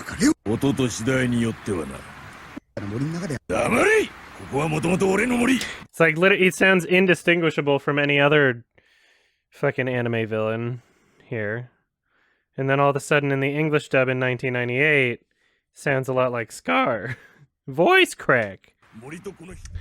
Yeah, it's like you can't fucking have it both ways. When you're like the comically pompous bird majordomo, Zazu and Polly Cracker, and then the humorous loyal companions Timon and Pumbaa and Polly Cracker again and Bucky. You literally said again in parentheses. Like, you can't... Whether you're talking about the character or the design of the character or their function in the script, they're clearly not... Like, Zazu and Timon are clearly not fulfilling that same thing. So, what the fuck are you talking about? Well, he called... Like, Polly Cracker is not a major domo character also. Like, that's just a lie. Polly Cracker is not that. He's literally not. So you can't put that umbrella over both of them when only one of them is. And like comically pompous, that describes Polly. Like, so here we go. Comically pompous describes Polly more than it describes Zazu. Major Domo describes Zazu and not Polly at all. It's like he's just trying so hard to like conflate everything, and most people just don't think about it and take this guy's word for it. There are two properties that have been brought to my attention that have the name Simba in it before Kimba ever did anything. Which, like, if the name similarity thing wasn't just absolutely destroyed already. There's Jungle Comics, and then, so Jungle Comics has Simba King of Beasts throughout... From 1 to 68 and 74 to 129. This is from the 1940s. I want to know how many of these existed pre-19... Oh, okay. So this goes all the way to 1954. And then there's Simba King of Beasts, a documentary from the 1920s. Someone, somewhere... This is all public domain, by the way. So I'm just able to download these for free. Someone somewhere is suggesting that Kimba was inspired by this Simba King of Beasts thing. I don't know if that's true or not, but I think it's worth investigating because that would be the most hilarious thing in the world. The comics within these comics seem relatively short, right? Like, obviously, the whole Lion King of the Jungle Simba thing, right? And in this one, it's actually similar to Kimba because they have hunters and shit. And then that seems like, yeah, there's a bit of blackface in here too. That was literally issue 1, was 1, 2, 3, 4, 5, 6. 6 pages, and then it goes on to like another comic. It's like a part of like a larger thing called Jungle Comics. There's Simba saving a little boy. That happens in Kimba. There's a giant snake. So it's like, yeah, like every single issue so far has things that, you know, according to the Kimba crowd is just enough similarity if you apply their logic. And then he gets trapped. That's like pretty much it. Simba climbs out on the backs of a chain of monkeys, plane wreckage. So before I go any further, I just want to look, now that I'm thinking about that type of shot, I just want to go through this again and confirm. Because, like, there's some that are close already. Like, there's this one. It's not, like, exactly over top of a cliff or anything, but I wouldn't be surprised to find one in here. Because it's just such a fucking... It's like such a common thing. This is kind of almost a cliff shot there. He's looking out over the jungle. Yeah, this, I mean, you don't see a lot of the scenery here, but I'm going to add that to the list. Simba bites and claws at the barbed shaft. There's a lion in the moon right there. Different context. But, I mean, so is the Lion King. That's literally a visual of a lion in the moon. Right? Is that's supposed to be a leaping lion, right? Yeah, he charges into their midst. That's like a silhouette. Might be a stretch. No, I'm not here's okay, you cannot say might be a stretch. You cannot say that, because what I'm doing here is I'm not trying to provide evidence that Kimba ripped off Jungle Comics Simba. That's not the goal here. The goal here is to apply the exact same caliber of arguments towards Kimba in relation to this that the Kimba crowd does between the Lion King and Kimba. It's to suggest, like, okay, if that's a fair comparison, then what about all of this, right? So, like, yeah, like, there are tons of similarities here already, right? And they're no different than the similarities between Kimba and the Lion King, so... Like, the point is to say, hey, these arguments are stupid because if you applied them consistently, then you'd find that Kimba is equally as guilty, right? This is a funny image. Oh my god. Furry's trying to kill her. A horse! That's not a horse, that's another wildebeest. It's just drawn like a horse for some reason. Look at its horns. Why is it drawn like a horse? Simba! This is the original manga, guys. It's a very repetitive comic, but so is Kimba, I guess, so. Ha ha ha! Look at this one! Perfect! Yeah, that's one for sure. Literally a white lion, that's so funny. Ha ha ha ha ha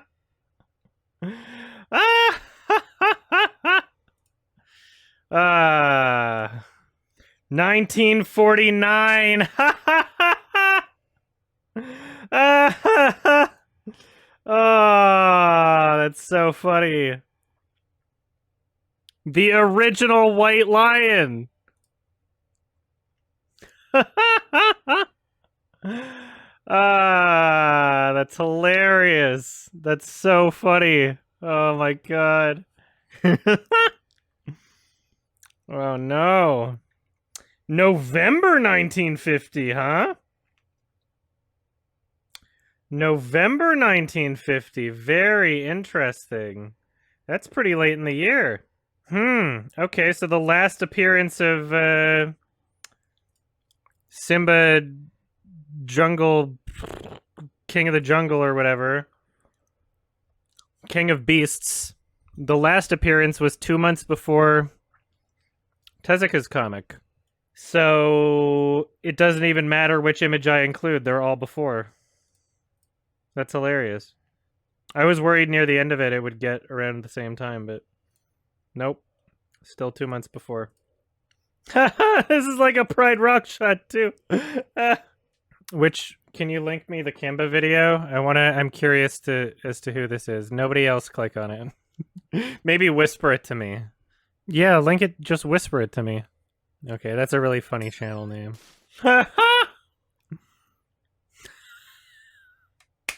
Oh no. This is the funniest fucking thing in the world.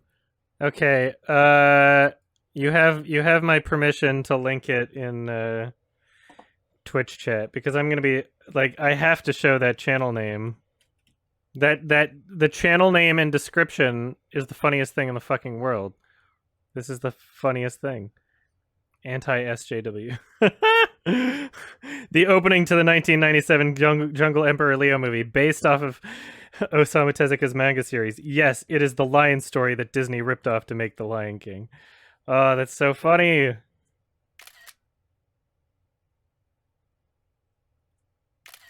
Well, you know, pit bulls.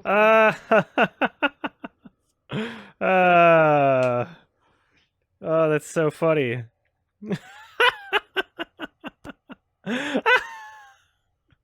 This is the funniest thing. I know just where to put this in my video, too.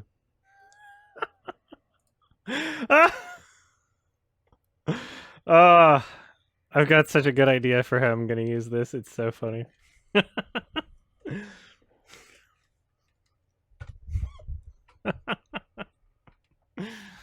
Oh, no.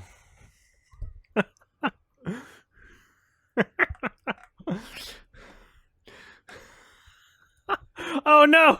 Note to fans, I disabled the comment section because of butthurt Lion King fans bashing this media. Ah! Oh no! I didn't even notice that! Oh! They can't accept that The Lion King is a ripoff and thus needs this... and thus find this to be a threat to them. And then, like, a fair use disclaimer, even though this is literally just, like, an upload of the fucking show. What the fuck? And then it's like, this can't be a troll account created for me, because this is uploaded in 2015. Literally just, like, fair use, but, like, zero commentary or criticism, and it's just the show. Oh, that's so funny.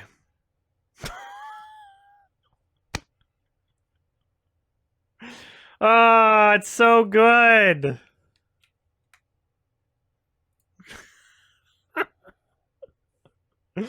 Oh, it's so funny. That Donald Trump picture is so funny. Oh, it's so fucking good. It is real. That's why it's so funny. You know what's really funny? This Jungle Comics thing. So you look in... and literally, it's also about, you know, King of the Jungle.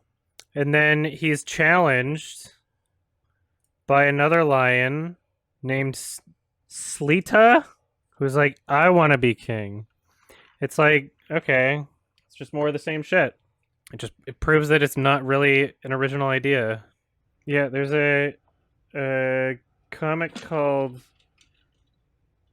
Simba, King of Beasts from 1942 to 1950. And it ended 2 months before the first issue of Tezuka's Kimba the White Lion. Yeah. And I'm compiling the similarities to prove a point, basically. And what's extra funny about it, so like so not only is it like, oh, King of the Jungle, the main character is being challenged for the throne by a rival lion, Sleeta. And extra fucking hilarious. Let's see. I think in issue 120, let's say, there's an actual white lion. There's a white lion character. So it's really funny. And so I'm just compiling all the similar shit. But the point isn't to say Kimba ripped off this comic. The point is to say that these types of comparisons are stupid because it's just common ideas and tropes, limited spectrum of what you can do in the jungle if your base concept is lions in Africa, right? So now it's just a lot of tedious bullshit of like finding the clips that go with the things. Oh, Salamancer posted the fucking Wah Wah Wah song to the Kimba subreddit. Oh my god. There's 5 people in the Kimba subreddit I'm joining! Oh no! Oh no, there's only 5! When did they get created? Oh no! Oh, 8 months. There's only 5. Jesus Christ. If that doesn't speak volumes to just how, like, nobody watches this shit, I don't know what does. I'd be down for, like, some Kimba memes, you know? Kimba's hilarious. Especially out of context, you know? You can post about, like, the elephant genocide and, like, I'm not asking for anybody to post anything, by the way. I'm not asking for anybody to brigade that subreddit. And I completely, 100% disavow anybody doing that. Do not want to see anybody brigading that subreddit. However, I am joining that subreddit, is all I'm saying. Keep it like appropriate if you're gonna join, you know? Make it like legit Kimba memes. Yeah, create a Kimba memes subreddit. Kimba memes would be good. There should be a Kimba memes Twitter account, honestly. This is a very meme-worthy show. Alright, a bunch of cliff falling. I love how I was able to, like, go to a specific episode from memory just to get the same shot here. It's, like, pretty much the same. Very similar. Black Panther on a branch facing the same angle. Like, so easy to do this. Which just, like, completely discredits the whole Kimba crowd shit, you know? It's just so stupid. Like, if I can do this with this comic in the show, I could probably do the same thing with The Lion King, too. So, we're going to watch this compilation. Let's remind ourselves what we're looking for. Just falling off cliff, preferably adult lion. One upside down, one backwards, one head first. One cub hitting the ground thing. One lion falling into the water there. So this is the YouTuber video where they compared The Lion King and Kimba. I'm kind of tempted to just use their same format with like the white line in the middle, because I think that would be really funny. What's weird about it is, like, now that it's in my editing software, I can tell how off-center the line is. So the center of the line should be the white part, but the center is this dot, right? So there's a disproportionate amount of the footage on the left compared to the right.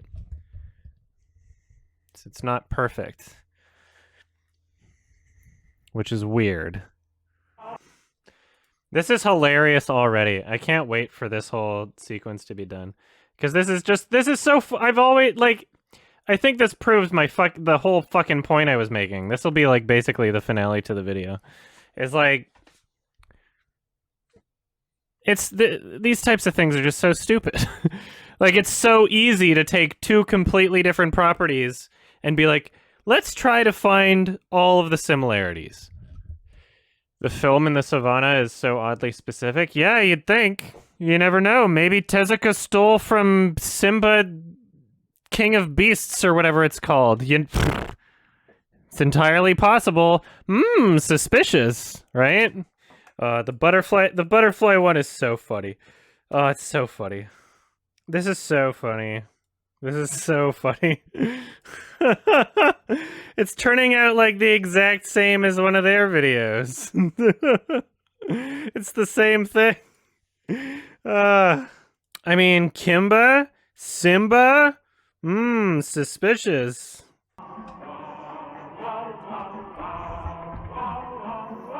I mean, it's not that bad. It's not that bad. Like, here, this perfectly illustrates, like, the manipulation of showing two similar looking things side by side. It's like, yeah, completely different context, but, like, you see bigger cat on the left and smaller mouse thing on the right. And immediately, just seeing those, like, side by side, especially when it's going by so quickly, it's like, you're just like, whoa, that's convincing, right? Like, when I was going through this scene on its own, I thought nothing of it. I was like, that's stupid. I'm not going to put that side by side. But now it's like, holy shit, that actually works. Not as a persuasive argument to suggest that Kimba ripped this off, but this works for what I'm trying to communicate in this video, which is just so funny. I had no idea that would work. This is the funniest fucking thing. Oh, no. This is so funny. I'm enjoying this. I like how it says "wah" right here. Wah.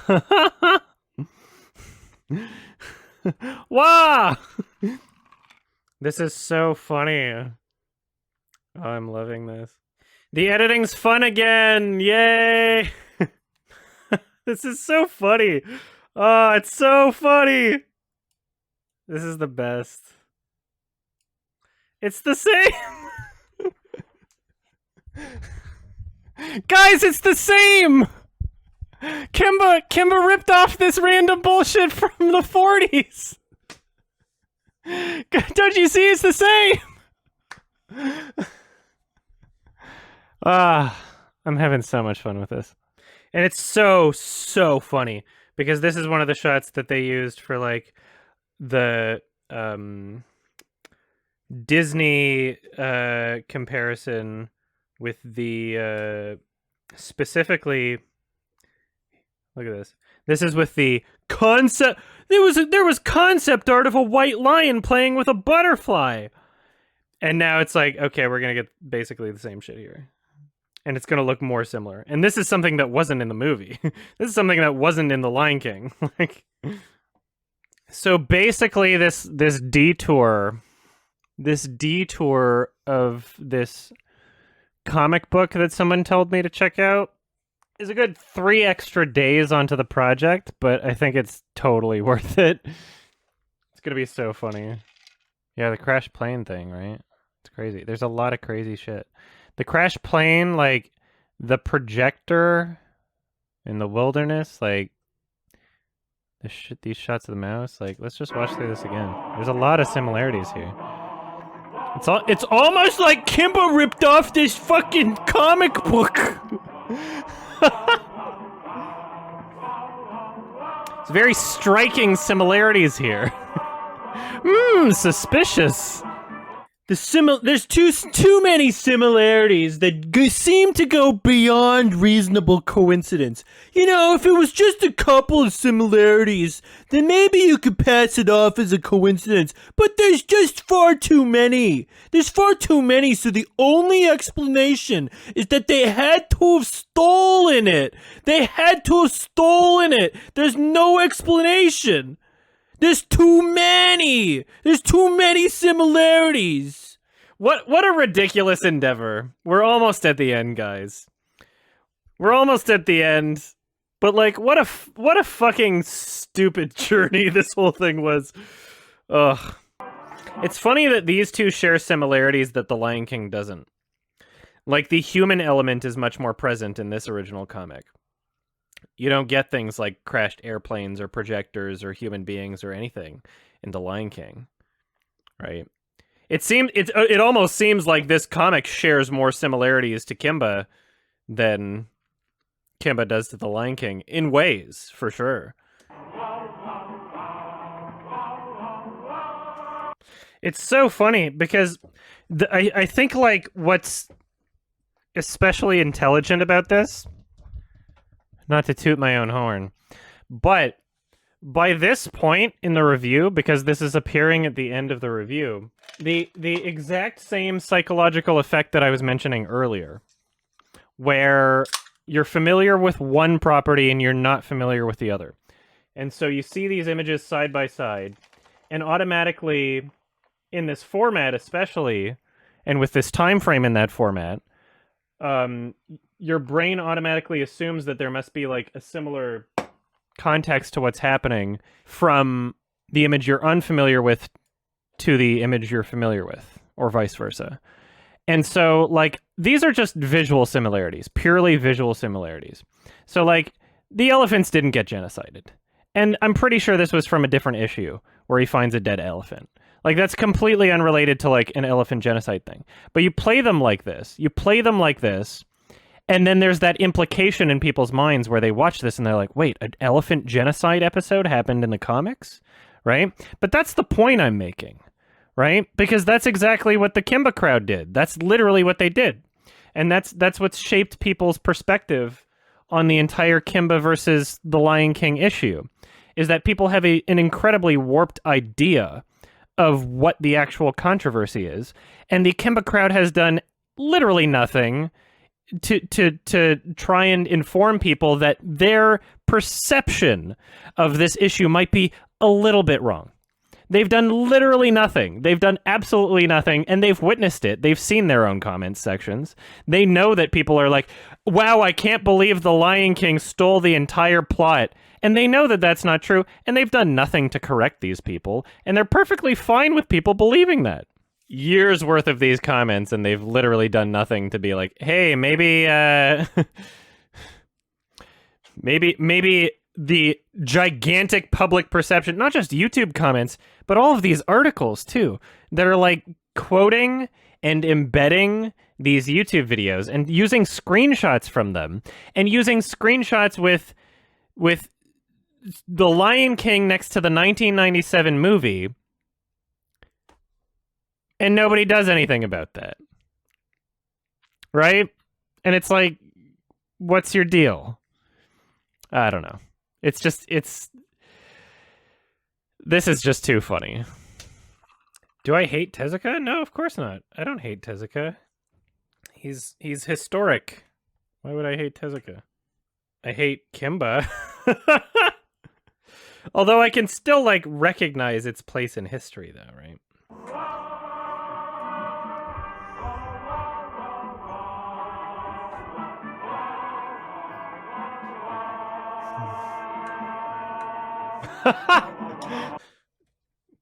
Okay, yeah. So, literally what I just did is like what the Kimba crowd does. So I took a bunch of scenes, and where there is a consistent narrative in one of these, the only similarity in the second one is the visual similarity, and they're just plucked from random points throughout the series, right? There's a consistent narrative in the one that people are familiar with, and the inconsistent narrative is the one that people are unfamiliar with. And that's how you create that illusion. And that's why this is such a massive... a massive conspiracy, like misinformation. What's the word? This is why this conspiracy is so massively popular, is what I meant to say.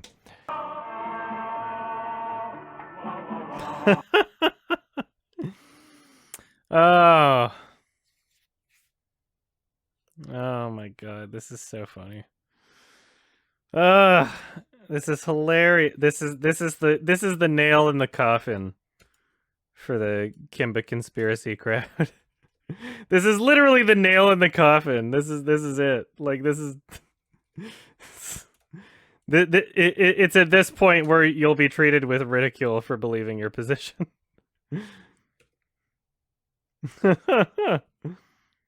Yeah, this is how I'm gonna end the video, basically. Yeah, like same characters in there, basically. You got Simba and the Warthog and the Baboons. Simba, Warthog, Kimba, Warthog, and Baboons. All right. It's really easy to do this, and this is my point. It's so easy to do this. Because it's like, when you see these characters, like the Warthog, it's like, those are the same arguments they're using. So it kind of destroys everything. They don't look exactly the same, but they look like close enough. I bet I could find people that look even closer to these guys, though, in the Kimba show. We'll see. Because it's like a quick flash, right? But it's like, I don't know, if you're trying to say Polly looks like Zazu, then yeah, these two characters look the same too. I mean, white hair, red hair. They're next to each other in the same way. The other guy has a beard. Yeah, I know. I don't know. I'll keep it for now. If I find a better clip, I'll use it. But it's like, the whole point of this edit is to make something that the Kimba crowd would have made. And I feel like this is the same caliber. Some of these are like weirdly similar, you know? But like, that's just probability, right? When you have so many frames. Do I think Kimba ripped off this comic? No. There's just a limited amount of things you can do when your story is about a lion in Africa. There's going to be a lot of the same things. Have I started working on The Lion King, or have I only been working on Kimba?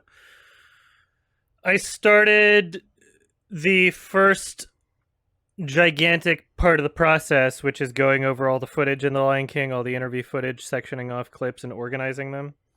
So in the same way that, like, this is all the Kimba footage, and then it wound up getting organized into this, where each section of things I'm talking about, you know, and all these markers and stuff. I did the same thing for The Lion King. I haven't started the recording voiceover process of The Lion King. But I would say I've done like half of the work on The Lion King, probably. The Kimba thing was supposed to be a part of the Lion King review. And then I was like, okay, well, clearly this has to be its own video now after a certain point. And then it turned out to be an even crazier, longer video. It was literally just supposed to be like, oh, people have asked me about Kimba and The Lion King. Here's my thoughts on that. It was supposed to be like a quick thing that I could say, and then it was not. This Twitter thread has so much misinformation in it. It's insane. Am I going to cover anti-SJW? No, of course not. Because that's not a real person. That doesn't link back to like a real person. And the name is part of why it's hilarious. You gotta love this. A love interest that's a childhood friend. Adam's going to ruin careers. I'm not out to ruin anyone's career, but if you publish a fucking book and your sources are quite literally shitty YouTube videos with Windows Movie Maker, and you got your facts wrong, and you're acting as like an authority on the information presented, I think I have the right to call it out, because you're doing a disservice to people who believe you. Yeah, and it's not just some random person who said something on the internet. It's like you're a college professor, right? Like it's not good. Of him, they took scenes This is from nearly published half book. of the Coco shows up in like 2 episodes in the sequel series. Claw is not in the sequel series, but they show him in the opening credits anyway. Yeah, they call it his wife, and they show them as kids. But Leo's not a kid the entire series. They're all grown up. So, like, Leah, if that's her name even in the sequel series, like, she's a grown-up too. They're both grown up in this series, but in the opening credits, they just use footage from the original show, which is just stupid, and I don't know why they did it, and not just use footage from this show. The hyenas are not in this show. The hyenas are literally in the opening credits and in the background of one shot for 2 seconds. Hyenas. And they in the opening credits, it pisses me off because they say hyenas. They don't say hyenas. They say hyenas, and it pisses me off. And the hyenas are nothing but trouble. Isn't that annoying? They're not in the show. Why advertise them like that? Especially if you're going to stop the song and have a narrator talk about them. They're not in the show. This show is so stupid, and I say it all the fucking time, but it's been like 4 months now, and it's really irritating me. I want to be done. This is such a dumb show, and such a dumb video that I have to make. It's been a long time! It's been a long time! I couldn't imagine being a child and watching this on television. On the Christian Broadcasting Network, this fucking awful shit. That like opening credits thing is just so irritating. I couldn't even enjoy that as a kid. There's no way I could even enjoy that as a kid. Scar impression. It's been real slice. It's been real. Like, they're clearly, like, after The Lion King, they dubbed the show. They're like, let's make it more like The Lion King. Why not? That's clearly what happened, right? It seems like the only I don't know if you could call it evidence. It seems like the only suspicion, logistically, reasonably, of one of the two properties intentionally copying the other is from Kimba to The Lion King. That's literally what's happening. The 97 movie was only made because The Lion King was a huge success and they wanted to capitalize off of it. This 89 series dub They were very clearly like, oh, hey, the Lion King came out. Let's make this guy more like Scar. Clearly, that's what happened. So it's like the opposite of what the Kimba crowd is claiming. It's literally the opposite. This whole section is just so frustrating. Where, like, Fred Patton, author of this book, is like, Scar is Claw, but also he's Claw mixed with Cassius, because Claw doesn't act anything like him, and Cassius is kind of suave. So you have to mix Claw and Cassius to get Scar. And then he also says, Polly is Zazu, but also Bucky... Wait a minute, what was he fucking saying? He was saying Polly is Zazu, but Zazu is also... But Polly is also Timon? Yeah. He was saying Polly is Zazu, but Polly and Bucky are also Timon and Pumbaa. And it's like, well, Zazu and Timon aren't the same. So how is it that you're saying that Zazu is the same as Polly, but also Polly is the same as Timon? So how can you choose, just mix and match all of these different characters like that? It doesn't make any fucking sense. It literally doesn't make any sense. I recorded this like 4 days ago or something, and then I just got stuck on that fucking stupid comic book. Because I had to do it. I had to fucking do it, you know? It took a lot of time, but it was necessary. Yeah, and when I was recording this part too, like... Although apparently... It took so long because, like, I got to the point where, like, I addressed the quote from Roy Disney where he called Simba Kimba. And so I had to do a shit ton of... As I was recording that, I had to do a shit ton of research to find out exactly how much involvement he had in the film. Because that wasn't exactly easy to find. So I had to go through a bunch of different shit to find that. Apparently... So, like, even the recording process, which I don't stream, is something that takes a lot of fucking time. Australian.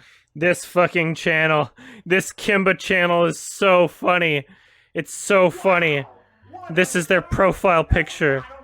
This is a Kimba fan channel, and this is their profile picture. It's called Anti-SJW.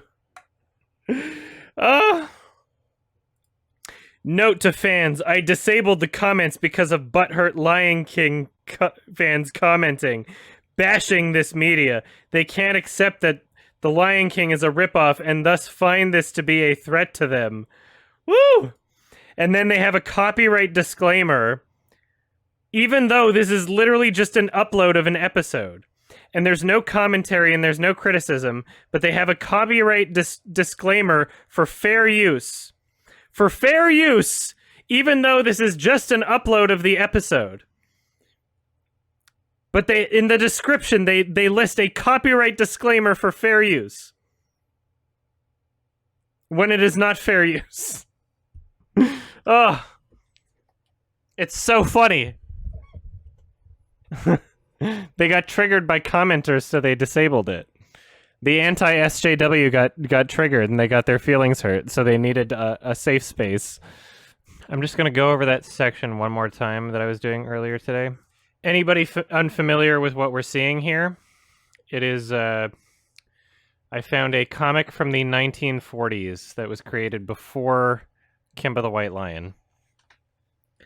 Before even the manga. Every single thing that you see from the comic is before Kimba the White Lion manga, which was the first instance of Kimba the White Lion. And I made a Kimba crowd style video, basically, that I'm going to include in my review, to kind of prove a point about how these are all really just, like, common basic ideas and tropes, not trying to say that, like, Kimba ripped off this comic, not making that claim, but, like, you know, just saying, like, okay, these are the arguments that you're making against the Lion King, so therefore, if you believe what you're saying there, then you should believe that Kimba ripped off this comic, even though I don't believe that. It's so similar. Man, if it were just a couple similarities, then that would be fine. But there are far too many similarities to call this a coincidence. You could argue that there's more similarities here than there are between Kimba and the Lion King, honestly. It's 4.5 minutes worth. And basically every 2 seconds there's a new similarity. Clearly, Kimba ripped off this comic from the 40s. There are just too many similarities to call this a coincidence. There's too many similarities to call it a coincidence. I don't understand how art works. How can you present... Simba did invent lions. Simba invented lions. Simba invented Africa, and Simba invented blackface. Sorry, Kimba. It's so, like, I made sure to include the publications here. Plagiarism Today, The Washington Post. The Washington Post. A comical warthog here. Like, it's in one episode out of the well over 3,000 minutes worth of Kimba. What the fuck? You haven't done your research and you're writing articles. You're all full of shit. I hate everybody. The shit is just so stupid. As soon as you include the warthog in your article, that is proof. That is undeniable proof that you haven't seen Kimba. As soon as you include the warthog, that is proof that you haven't seen Kimba. You haven't. It's literally, you haven't seen it.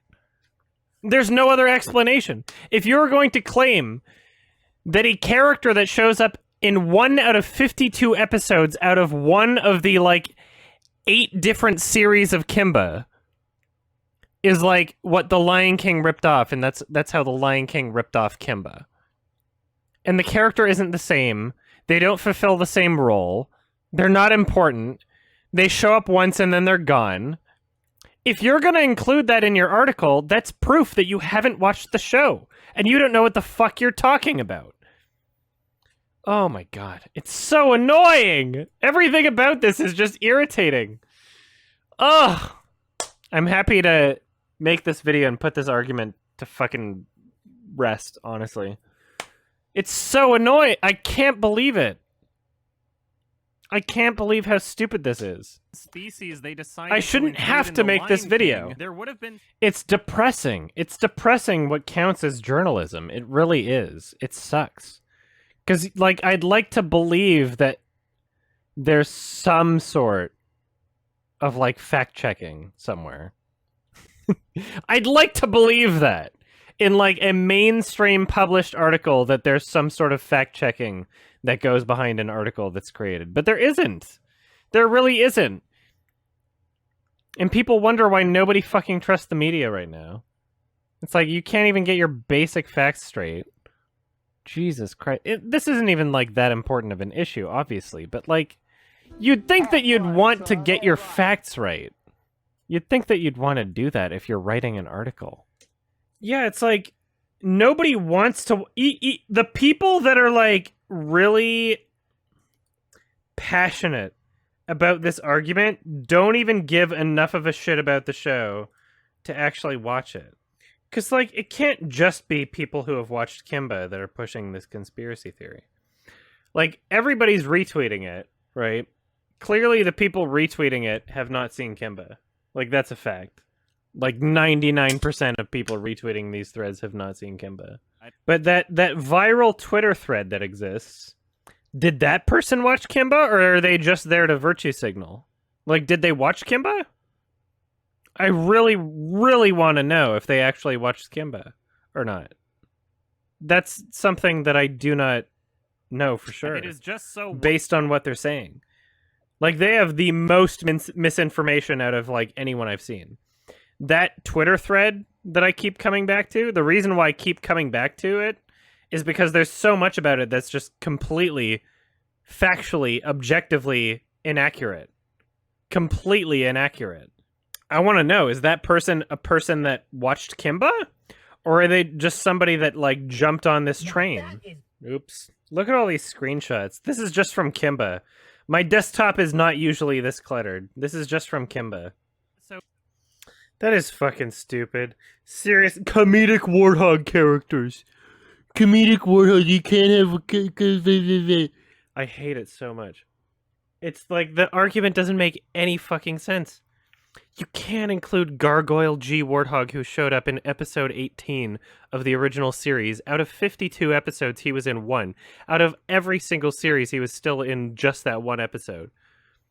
The well over 3,000 minutes worth of Kimba, he was partially in a 20-minute episode out of the well over like 3,500 minutes.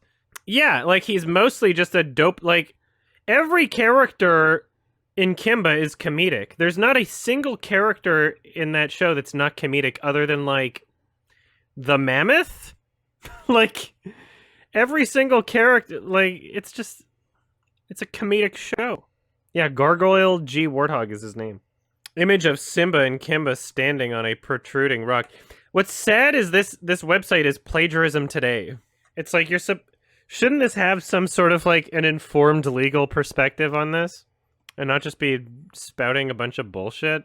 Image of the villain trying to throw the hero off the cliff only to be reversed. You say the villain as if the villain in Kimba was Claw. But that was just a character that had appeared in just that one episode. In episode 2 of the sequel series. It wasn't even Claw. Claw's not even in that series. The villain. It's just a random lion. It's a random fucking lion. You don't know what you're talking about. The theme of the Circle of Life? What? The Circle of Life is not a theme in Kimba at all. It's not. It's literally not. There's literally nothing like this Pride Rock thing in Kimba, and it's so annoying that they just show any Kimba character on any cliff, and they're like, it's Pride Rock! It's Pride Rock! There's nothing like this scenery in Kimba.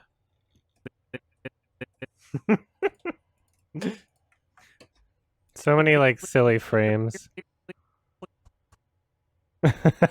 Look at Ed.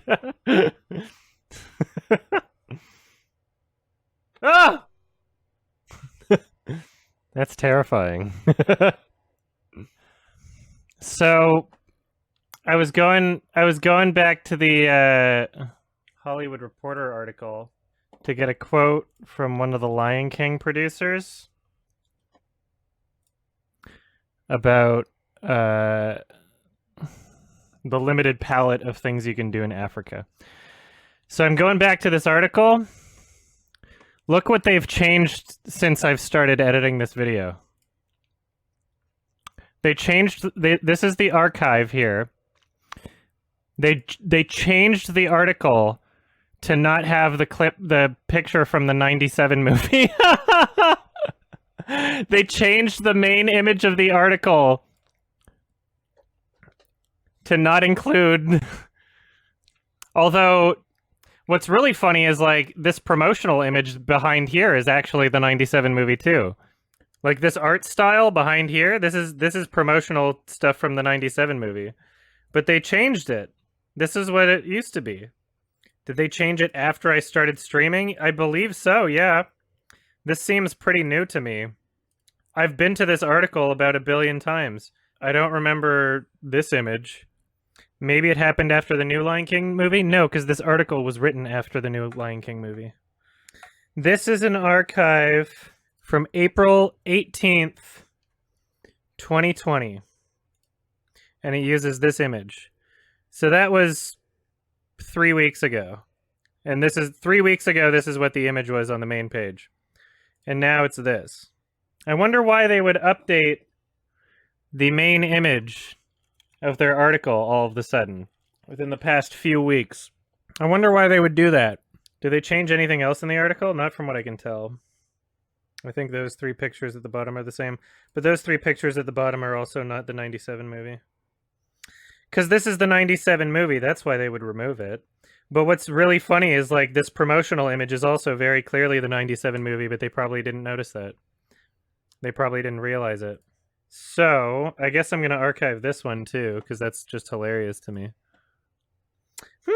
Suspicious. To be fair, the Hollywood Reporter article isn't like the most poorly researched thing. But that is a big oof when they use like a footage from the 97 movie, you know? Did you see the Mashable article where they said Osamu Tezuka commented on the similarities in 1994? Is that what they said that in that Mashable article? Maybe I should look that up, because I have that too. That sounds... I didn't realize that they said that in that article. Is it the Mashable India? Oh, wow. That's really funny. I didn't even notice that. The wah wah wah part is in the manga. Because that's important. What's a good example of movie where lightning starts a fire? Because we already... I have the example within the 1940s Simba comic, obviously, but I don't want to reveal that until the end of the review. Yeah, does that I guess that happen. Does that happen in Jungle? Is the lightning in Jungle Book from a fire? I mean, is the fire other way around? Is the fire in the Jungle Book from lightning? Bambi? Does that happen in Bambi? Is there a fire scene in Bambi from lightning? Really? I mean, I'd prefer for it to be pre-Kimba anyway, but in Bambi it started by campfire. Okay. Yeah, I think. Yeah. Jungle Book, the fire started by lightning, 100%. And then does the fire get put out by rain in the Jungle Book, or no? 1967, that's not pre-Kimba, but... Because I'll have a pre-Kimba example of that later in the review anyway. I mean, I 100% know Kimba didn't start that trope because we see it in the fucking Jungle Comics thing. But I just don't want to reveal that as a source until the end of the review. Whatever, I'll use the Jungle Book clip for now.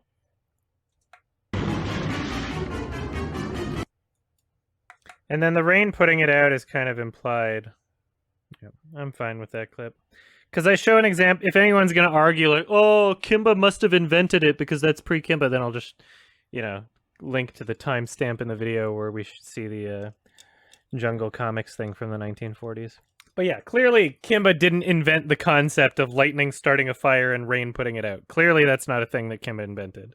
In that episode, it's not just like I want to explain why the context is different and not just say the context is different.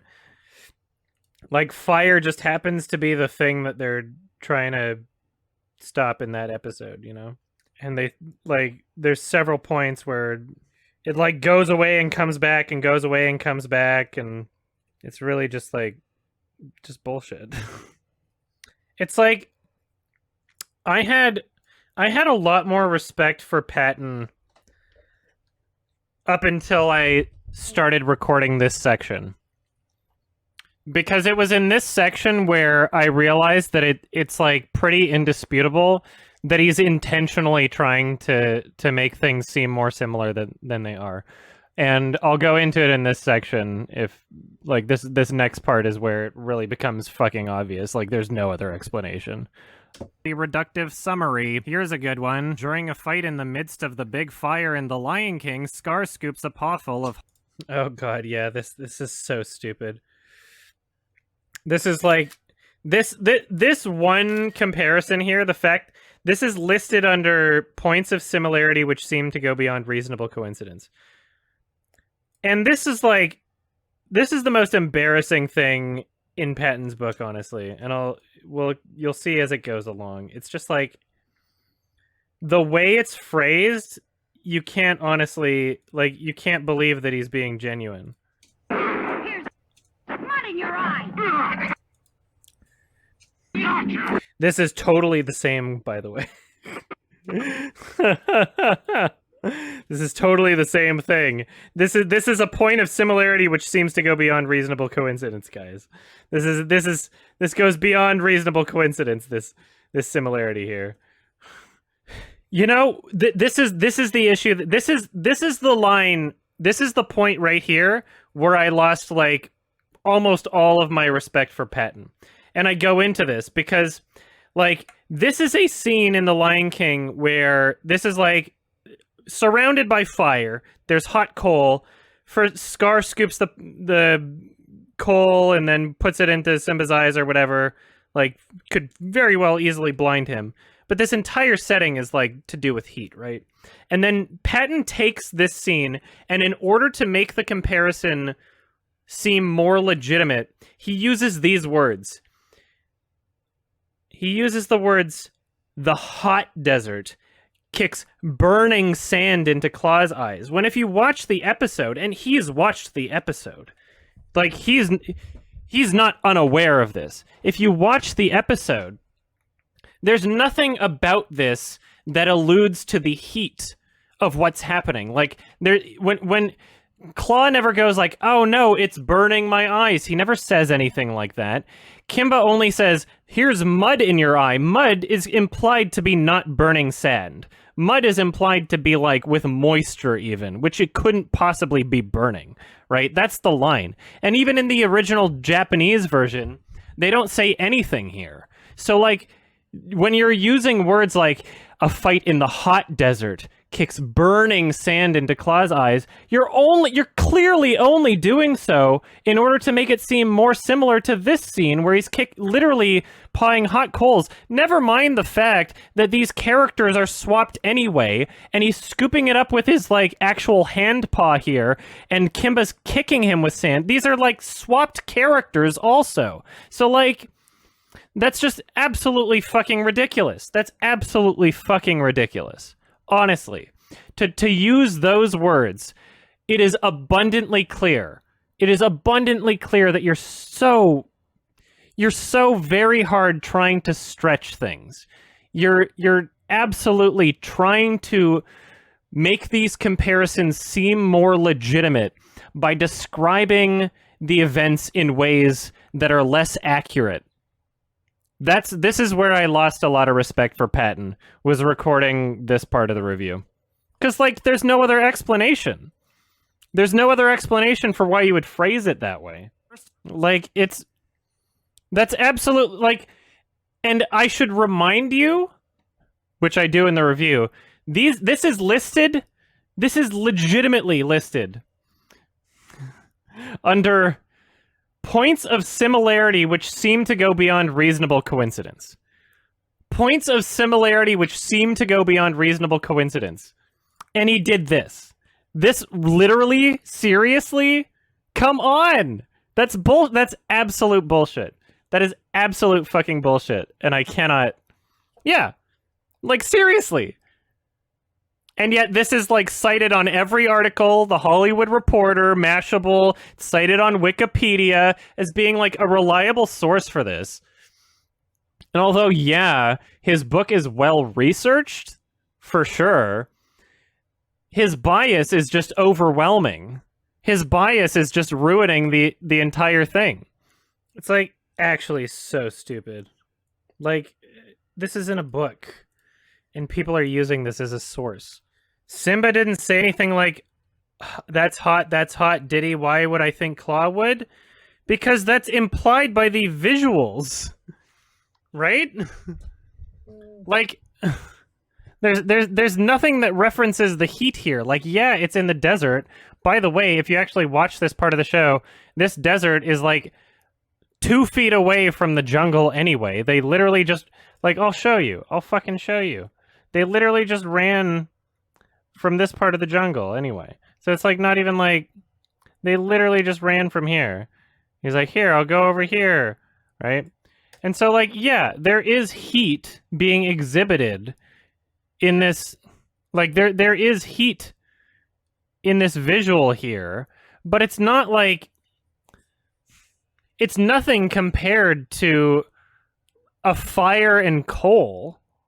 It's like that the whether or not the sand is hot is completely irrelevant to what's happening in the scene, right? Yeah, like here's what happened in The Lion King. It's literally everything's on fire. The Lion King. Everything's on fire. Look at what he scoops up here. Full of hot coals into Simba's eyes. In episode 2 of Kimba, during a fight in the hot desert, Kimba kicks burning sand into Claw's eyes. Like there's nothing about whether or not you want to imagine that the sand is burning, which is completely interpretable and up to the viewer. It's irrelevant to what's happening in the scene, right?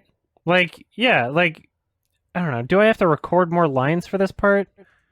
I've got footage of lightning striking a tree, but I was just looking for something like more starting a fire, you know? Has happened. I should say happens frequently in nature, now that I know that. Okay, so I'm just now realizing that that Hollywood Reporter article is claiming that when Matthew Broderick was cast, the working title of The Lion King included the name Simba. Can anybody find anything to back that up? Because the working title of The Lion King was King of the Jungle. It was literally just supposed to be called King of the Jungle. Can anybody find any source that exists for The Lion King having a working title that included the name Simba? Because I don't think that happened. A working title is like the title of the film. Like there's not. I don't think if it did happen, then fine. that's okay. And if anything, that would explain why he got confused with Kimba, because he would have heard the name, at least. But I mean, he probably would have anyway, just knowing which character he's being cast for. Yeah, but like, yeah, you can say maybe it was called the Simba movie at some point, but if there's nothing to back that up on the internet, then why would they say that there? If literally nobody else is sourcing that, and it's just from the Hollywood Reporter article, why would they say that? Yeah, I don't think it exists. This is so annoying. Why do people just say things without, like, any evidence? Like, the whole point of these articles is that it's supposed to be, like, you're supposed to be, like, teaching people about a subject, right? They're implying Matthew Broderick made the mistake when the name is apparently in the title of the movie. The only thing he could know. No, I think when they make that claim saying the working title included the name Simba, when they say that, what they're doing is they're trying to imply, oh, he should have known it wasn't for Kimba. He should have seen that it said Simba, so why would he say that? But it's like, but then why would he, then why would he say that? Why is Cracked such garbage? Like, what the fuck kind of an article is this?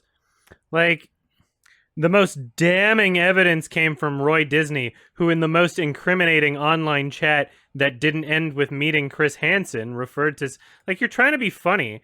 And then even Matthew Broderick, who played the horny adult Simba, it's like... What the fuck? What is this? This is bullshit. This is not a good article. Like, horny... What? That's how you're describing Simba's character as horny? What? When was he horny? When Nala had the doomy eyes, he, like, responded, but he's not, like... He wasn't out to get pussy the entire movie. What's wrong with you? What's wrong? Why would you even say that? Fuck. Jesus Christ. Cracked was, like, a website that I visited for, like, a few months way back when, and then it got so bad so fast. This is such an exhausting, because like every other review I've made, I could edit so much faster because I wouldn't like this is one where like almost every clip that I'm matching to audio, I need some like source from an article or something. I need to like go dig for something every single line that I have recorded pretty much. Most other reviews, it's just like footage for most of it. This is like mostly research. I'm like going through books and shit. It's so annoying. If Down the Rabbit Hole created an OnlyFans account, then we'd all get to see Frederick's nude son. Oh, brother, this guy stinks! But I mean, just the name is similar. Kimba? Simba? Suspicious. It's such a funny quote. The way she says it is just so stupid. Which is better, all of the Kimba shows and movies or The Lion King 2019? The Kimba's better than The Lion King 2019 as a product. Because at least it serves a function. At least it serves some sort of a purpose. Not just being a soulless remake. Like, Kimba's fucking exhausting, for sure, but The Lion King is just, like, 2019, fucking garbage. It's a useless movie. Would I recommend watching any of the Kimba shows or movies? Not really, no. Not really, no. They're so, like, just watch episode Too Many Elephants, episode 25 of the 65 series. That's all you need to watch. What really pisses me off a little about this is, like, every person who has ever been interviewed about this who says, like, oh yeah, some of us had seen Kimba, but we didn't rip it off. Like, it was never brought up during the production. Like, every single person says that, right? Or some of them, like most of them, are like, I'd never heard of Kimba and nobody mentioned it. If somebody else knew of Kimba, they didn't talk to me about it. Like, that's the common consensus. But there are, like, 2 or 3 quotes scattered around the internet from anonymous people. Anonymous people that worked on the movie that were like, yeah, I brought it up in a meeting and nobody paid attention to me, or something like that. Or in Fred Ladd, the localization producer for Kimba. Let's see if I can actually find this, because this one's really weird. Fred Ladd, I think, is, like, mostly full of shit. So in the Fred Ladd interview, in the video form, he was like, oh yeah, they had like Kimba posters and everything in their animation rooms and stuff. And it's like, that is not proven anywhere. And then in this other thing that he wrote, in the postscript, he says that he talked to an ex-Disney animator who told him that another Disney animator was a huge fan of Kimba and complained rather loudly about what Disney was doing while the movie was in production. First of all, that's so vague. Loudly about what Disney was doing. Like, to say that this person, like, stood up during a meeting and was like, you're ripping it off, we can't do this, this is immoral. That's the implication here. Second, like, this is like a game of telephone here, because he's saying, like, I was told by this animator that another animator said this. And it's like, fuck off. Like, that's so stupid. It seems pretty ridiculous. I would like to, if this person has a name, Sean Keller, like, I don't know how reliable they are, but it would be interesting to, like, why haven't they said anything? You'd think that, like, one of these articles, like the Hollywood Reporter, would have, like, reached out to them and gotten them to confirm this or something. You'd think, like, because, like, all these articles have reached out to fucking, like, everybody they could. So if Sean Keller is a person that holds true to that statement and is someone that can be interviewed or, like, contacted or something, you know, that would be interesting. But no article has done that. Literally the only reference to that is in Fred Ladd's book, where he said another animator told him that he said that. And it's just like, it's kind of ridiculous. Anybody actually being interviewed does not say that. Yeah, like, it's so weird that, like, the pervasive idea is, like, Disney was trying to make it but couldn't secure the rights. They were trying to remake Kimba the White Lion but couldn't secure the rights. So then they were like, let's just rip it off. That's literally the story to some people, which is just not true. Is Sean Keller not listed as an animator on The Lion King? Well, that's embarrassing. He's not even credited? See, I would like to hear from that person. If I go to the full cast and crew of The Lion King and then Control F for Keller, it doesn't exist. Wow. So then what the fuck if he didn't even work on it? That's hilarious. Like, what the well, then who... So they're an ex-Disney animator. Okay, it's Philip Young. Okay, so Philip Young animated Mufasa. So he's a person. And then, according to Fred Ladd, who is the localization producer for NBC, who has already just said a couple untrue things and just exaggerated in what I've seen from him. He says that Phil Young recalls that fellow Disney animator Sean Keller, who was a huge Kimba fan, complained rather loudly about what Disney was doing while the movie was in production. But Sean Keller didn't even work on The Lion King. But yeah, there's no record of him actually saying that. It's literally just Fred Ladd saying that another animator told him that heard from him. Fred Ladd heard from an animator that another animator said that, which is just stupid. If Sean Keller was an avid Kimba fan, great, but he didn't work on The Lion King. So, crew verified as complete. I guess the IMDb staff verify things. That's interesting. It's not the only instance of just like an anonymous person said like, yeah, they knew what they were doing. And it's like, where did that come from? Like, everybody who's not anonymous seems to be on the same page. Have you seen this site before? It looks identical to those screenshots. I think they literally copy-pasted it, lol. Oh, that's hilarious. Yeah, it has the same blue background. Yeah. That is really funny. Oh, that's so funny. When you scroll down here, it literally says that Simba's father appeared in a moon. The way that certain people gush over Kimba is funny. There's this quote from LA Times, Peter Hong. Animation buffs believe Disney ripped off Kimba to create The Lion King. Disney insists similarities are coincidence. If anything supports Disney's argument, it's the depth of the Japanese show. The Kimba episodes deal with justice and morality, never presuming children deserve only light entertainment. Okay. And then this other post from the person that wrote this on the website is like, the first time I heard the little white lion say that he needed a way to get humans to understand animals, my heart jumped for joy. Like, okay, different people like different things, I guess. Ah! Oh no! Holy fucking Christ!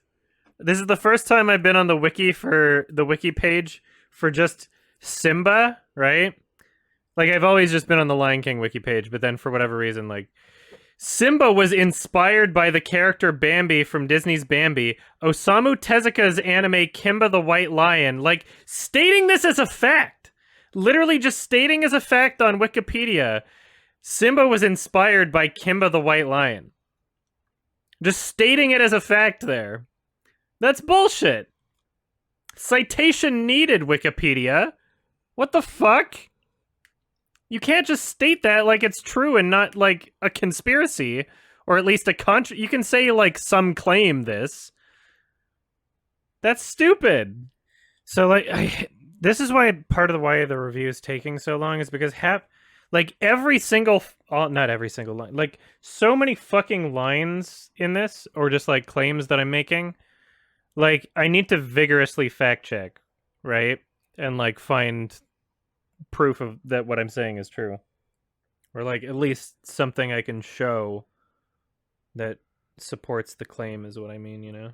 What's extra annoying about this is like even the Wikipedia articles are filled with like really biased ways of portraying the information. So on the wiki for Simba, it says that it doesn't include Hamlet on the list of like inspirations. It says Bambi and Kimba, and then it says additionally several similarities have been drawn between Simba and Hamlet, right?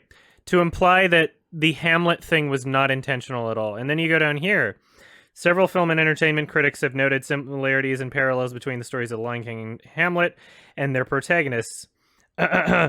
Allers said that the similarities were not initially intentional and came to surprise the filmmakers themselves. They noticed the similarities only after the story was established, and they eventually decided to pursue it. The way that that's described makes it sound like especially the way that sentence is phrased. It makes it sound like, oh yeah, the Hamlet thing, like they weren't trying to be Hamlet at all. But then you read these interviews from the people that actually made it, and especially because it's not even it's not even listed here under the actual inspirations, and instead Kimba the White Lion is. And then you look at like what people are actually saying. So co-writer Irene Mecki said that the film was originally described as Bambi in Africa with Hamlet thrown in. Roger Allers, which is the same person that was quoted in the wiki article but not even quoted. They didn't even quote him. They just paraphrased what he was saying really manipulatively. Roger Allers said that the parallels became clearer and clearer as the film was developed, and Scar went from being a rogue lion to part of the royal family. And then on this Blu-ray.com interview, he says, someone in the room announced that its themes and relationships were similar to Hamlet. Everyone responded favorably to the idea that we were doing something Shakespearean, so we continued to look for ways to model our film on that all-time classic. And this is very early in the production, too. This is really early in the production. See, when we first pitched the revised outline of the movie, and then you compare that to this, how it's phrased in the wiki article. Oh, okay, they actually quoted him. I didn't read that far. That sucks. Yeah, it says, after the story was established. That's what I took issue with here. After the story was established. Anyway, at least they included the quote here. I didn't read that far. I was about to get a lot more mad than I should have been. So yeah, long story short, Hamlet was an inspiration, although not initially intentionally. And then once they realized that it was somewhat similar to Hamlet, then they wrote the rest of the story after the first, literally like the first revised outline, literally after the outline of the movie. Then they were like, yeah, let's make it more like Hamlet. Oh, God. So yeah, this is hilarious. Simba was inspired by the character Bambi from Disney's Bambi. And then Osamu Tezuka's anime Kimba the White Lion, as well as stories of Moses and Joseph from the Bible. And then that thing you just linked me, that sentence, was changed.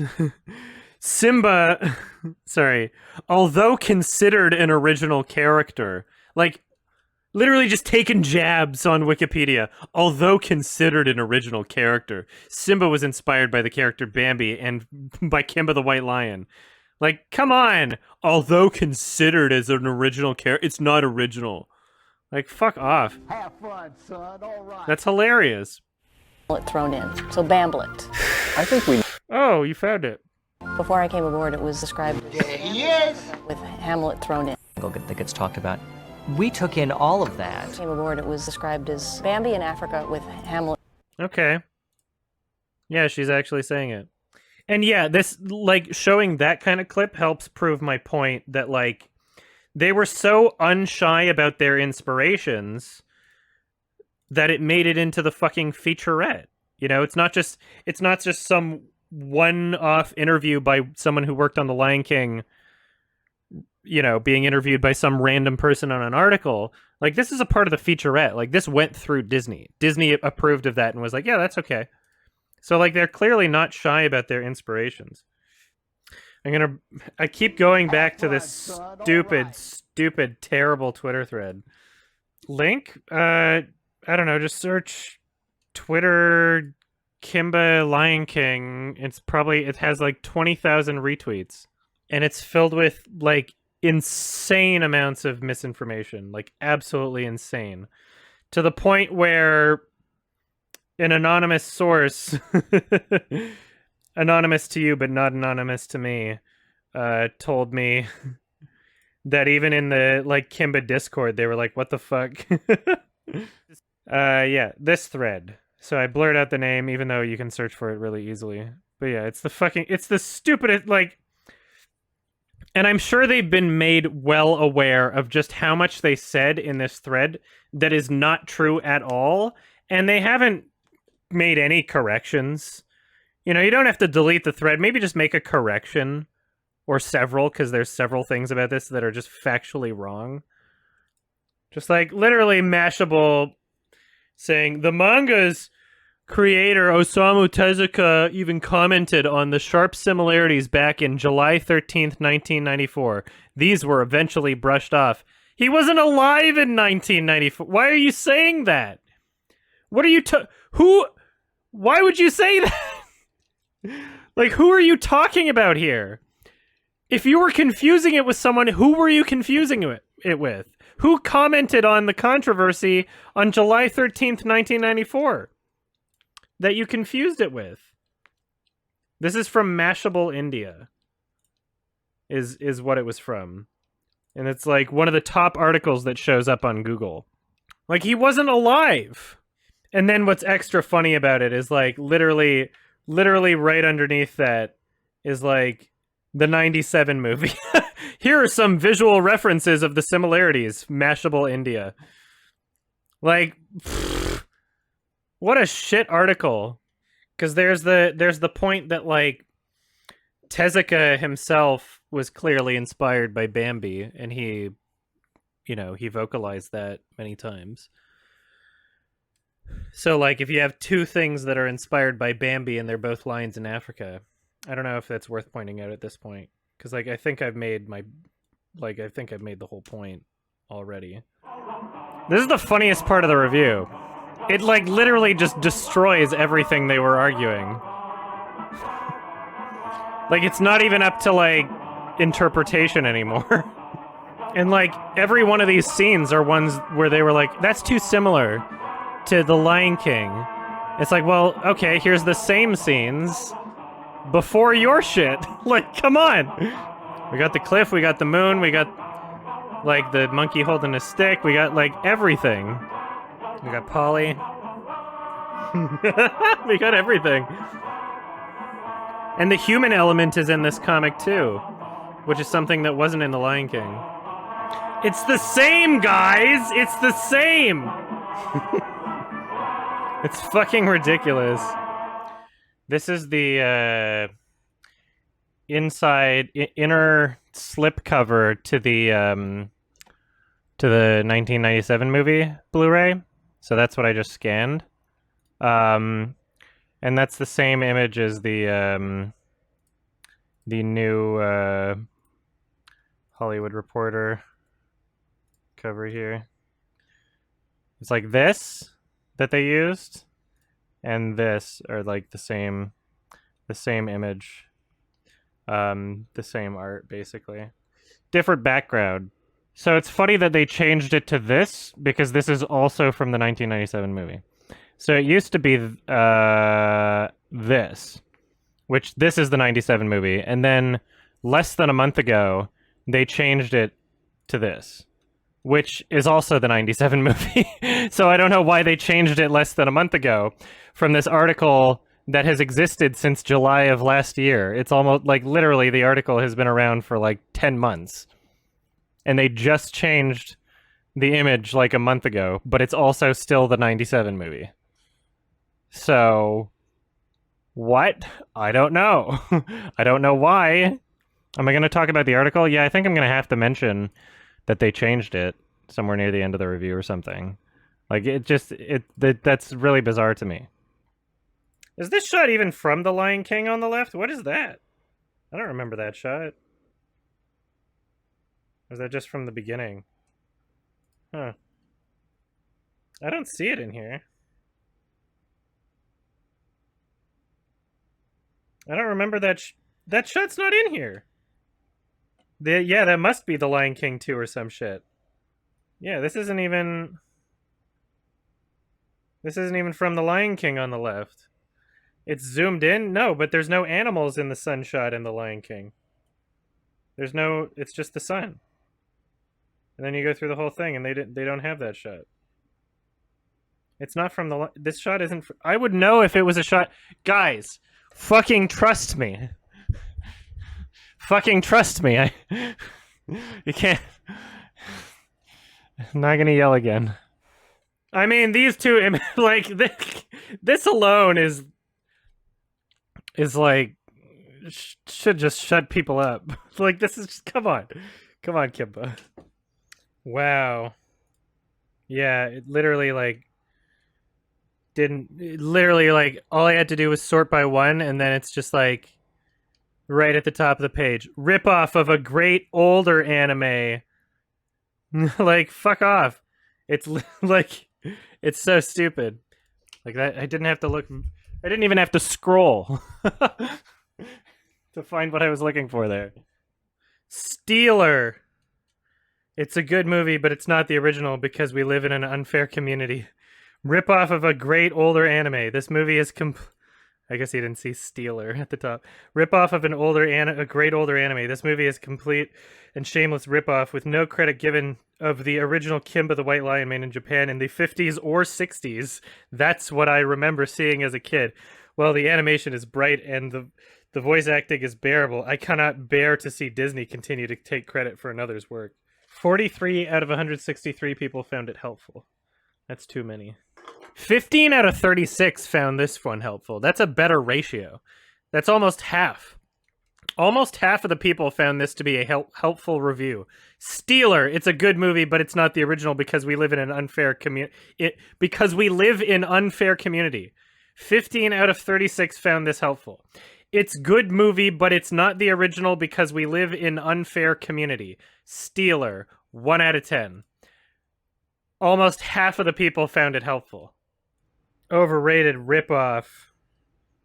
Ripoff, cheap, dumb movie. There are a lot of shot-for-shot similarities between the two, as well as near identical characters. It's like, this person seems pretty passionate about it, but I don't even think that they watched Kimba. They're like, I have to rate it 1/2 star out of 5. There's a lot of evidence to back this claim, such as Matthew Broderick himself confirming that he thought he was voicing Kimba. Sorry, but stealing is wrong, and for that I have to condemn this film. Well, hopefully your mind has changed after my video, I guess. Every single one of these people that has all this current misinformation up, like, I've been editing this whole thing publicly, and I haven't necessarily made like a call to action or anything, being like, remove your thing. Like, I haven't exactly said that. But you'd think that, like, for their own sake, they would make some sort of edit or like some sort of update or some sort of clarification. You'd think that they would do that for their own sake. You know? Because, like, they have to know about everything I've discovered at this point. Like, they have to... I'm sure that the person on this viral Twitter thread, even before I started researching my review, I'm sure there are Kimba fans that, like, corrected her on her bullshit. But, like, it's got 20,000 retweets, so I guess it stays up. But, like, why would you not make, like, a correction or something? Just, like, add another tweet and just be like, hey, this is what I got wrong here. And, like, protect your integrity just, like, a tiny bit. Like, why? Yeah, like, it's literally just about clout or what? Yeah, you don't want to acknowledge that you could possibly be wrong about something? I imagine that most of the people who talk shit about the Lion King using Kimba don't bother to follow up anything. Their opinion is based on a failure to follow up on something. Yeah, I know what you're I know that, bless Fazar. I know that, and I acknowledge that pretty soon in this review. The most popular Twitter thread on the subject. And, like, you're at least pretending to be, like, a Kimba fan or something, right? I don't know. It seems really stupid. Literally just jumped on to be like, since The Lion King is trending again, you should all hate The Lion King. Rah. It's like, it's a little slimy to be, like, pretending to be, like, virtue signaling, to be like, how unfair this billion-dollar corporation treated Osamu Tezuka's family even after his death. And then you talk to his family, they're like, yeah, these people are idiots. you like actually interview his family, they're like, I wish these people would shut up. It's like, so it's not about his family. There's going to be a lot of finger pointing after this review is out. Everybody's going to try and blame everybody but themselves. It's going to be really funny. And if The Lion King was a... Yeah, like, both Tezuka's son and the president of Tezuka Productions are both saying, like, yeah, if Tezuka saw this, he would probably be pleased more than anything. Like, he wouldn't be upset or angry or whatever. Who knows whether or not he would think that they were actually inspired? Nobody can really say, because he died in 1989. But, like, everybody around him is being like, yeah, he wouldn't have given a shit. Like, all the closest people to him are saying that. It's so fun. Like, I had no idea that by the time I was done this review, I would find out that the 97 movie was not in production in the 80s. And that, like, it was only created to capitalize off of the success of The Lion King. Isn't that insane? Even other YouTubers that I really respect... They pushed that bullshit too. They pushed that bullshit. So apparently, on that website that Salamancer linked, where you can see that moon thing, where that YouTube video got their images from, basically. There's a note at the bottom of the website that says update after recent commentary or something, and you click on that, and apparently in the Rhino distribution DVD box set of the Kimba series, which I do not have, unfortunately, and I'm not going to be able to include this in the review. It would be interesting. I've ordered it, but it's not going to show up in time. It's going to show up like a month from now. So apparently in one of the commentaries, they actually have Fred Patton, and it seems like he is almost trying to like distance himself from like the controversy thing. And the person on the website is like trying to dismantle their claims. Yeah, unfortunately I can't include it. It's not going to show up for like a month. So, whatever. It's not like going to change anything. It would just be an interesting thing to note. And once the DVDs show up and I go over them, like I'll be interested enough in seeing these things. I'll probably like tweet about it or something. Yeah, maybe write an update in the comments section or something. But yeah, it doesn't change anything I'm saying. It would be an interesting thing to include for sure. It sucks because like I'm not gonna just wait another month, just leaving this video not doing anything.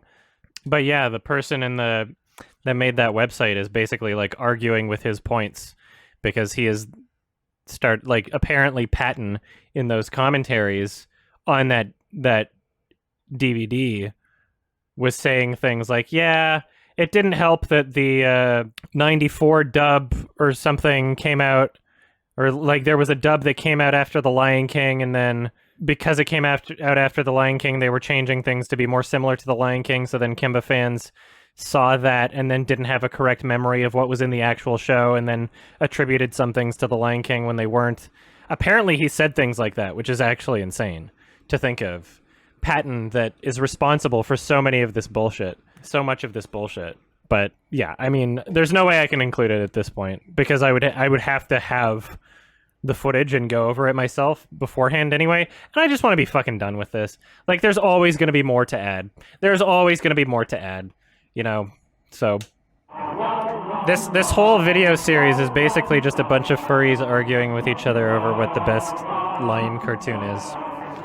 It's literally what it is. You go far back enough and you figure out like who started all this controversy bullshit. It's just a bunch of furries. This is the furry war of the century. Personally, I've actually never watched Kimba. I've never really got to see it because I never really knew how to find it when I was a kid. I had no idea, so and I should definitely sit down and watch the original because I love Lion King and I do want to see kind of how Kimba is. It's just like I'm blurring it. I'm gonna blur his face, but like, there's no way I can't include. That's so funny. It's so funny. It's like a perfect encapsulation of how people feel about this. Like, come on, the story's the exact same. It's like, yeah, like what? Why are you talking about this? You haven't even seen the show. I'm going through so much trouble in this entire review to censor people's names and faces to save them from embarrassment. Other than the college professor and like actual published authors. I don't do that with those. But like everybody who's just a YouTuber, I'm trying my best to like save them from this massive embarrassment that's about to come their way. I'm really just trying my best. But if you're a published author, then no, sorry. Yeah, don't respond to like don't harass them. Don't make them feel bad. They already know what they've done wrong. Like I don't want to feel bad making this video. I want to do it in like the most like civil way possible. Like used in like what sucks about this is like I like the Hollywood Reporter. I don't want everybody to like look at my review and then be like, therefore the Hollywood Reporter is the worst publication and they all suck. It's like, that's just one guy on the website, first of all, and then second, it's a bit of a doozy, but like that doesn't invalidate everything they've ever done. I like the publication. They've been a good resource on many different topics, as far as I can tell. Yeah, I spent a good 4 or 5 months on this. What? 2 months? No fucking way, man. It's been over 4 months, 100%. I was watching Kimba. I was watching through it while I was at FC in January, and before that, when I was at FC, and I pretty much tortured my roommates at the con by playing that anytime we weren't doing con stuff, so I could be working. That was on the second series at that point. That was on the sequel series. Supposedly this It's disgusting that these videos with like 4 million fucking views, thank you for the sub. It's disgusting that these videos with like 4 million views have an overwhelmingly positive like to dislike ratio. Like the kind of like to dislike ratio that you see on anything that's like really well received. There's like nobody criticizing this shit until I started like streaming this, basically. There was like barely anybody. Is based disgusting. On the second half of... Isn't it better just to call someone out?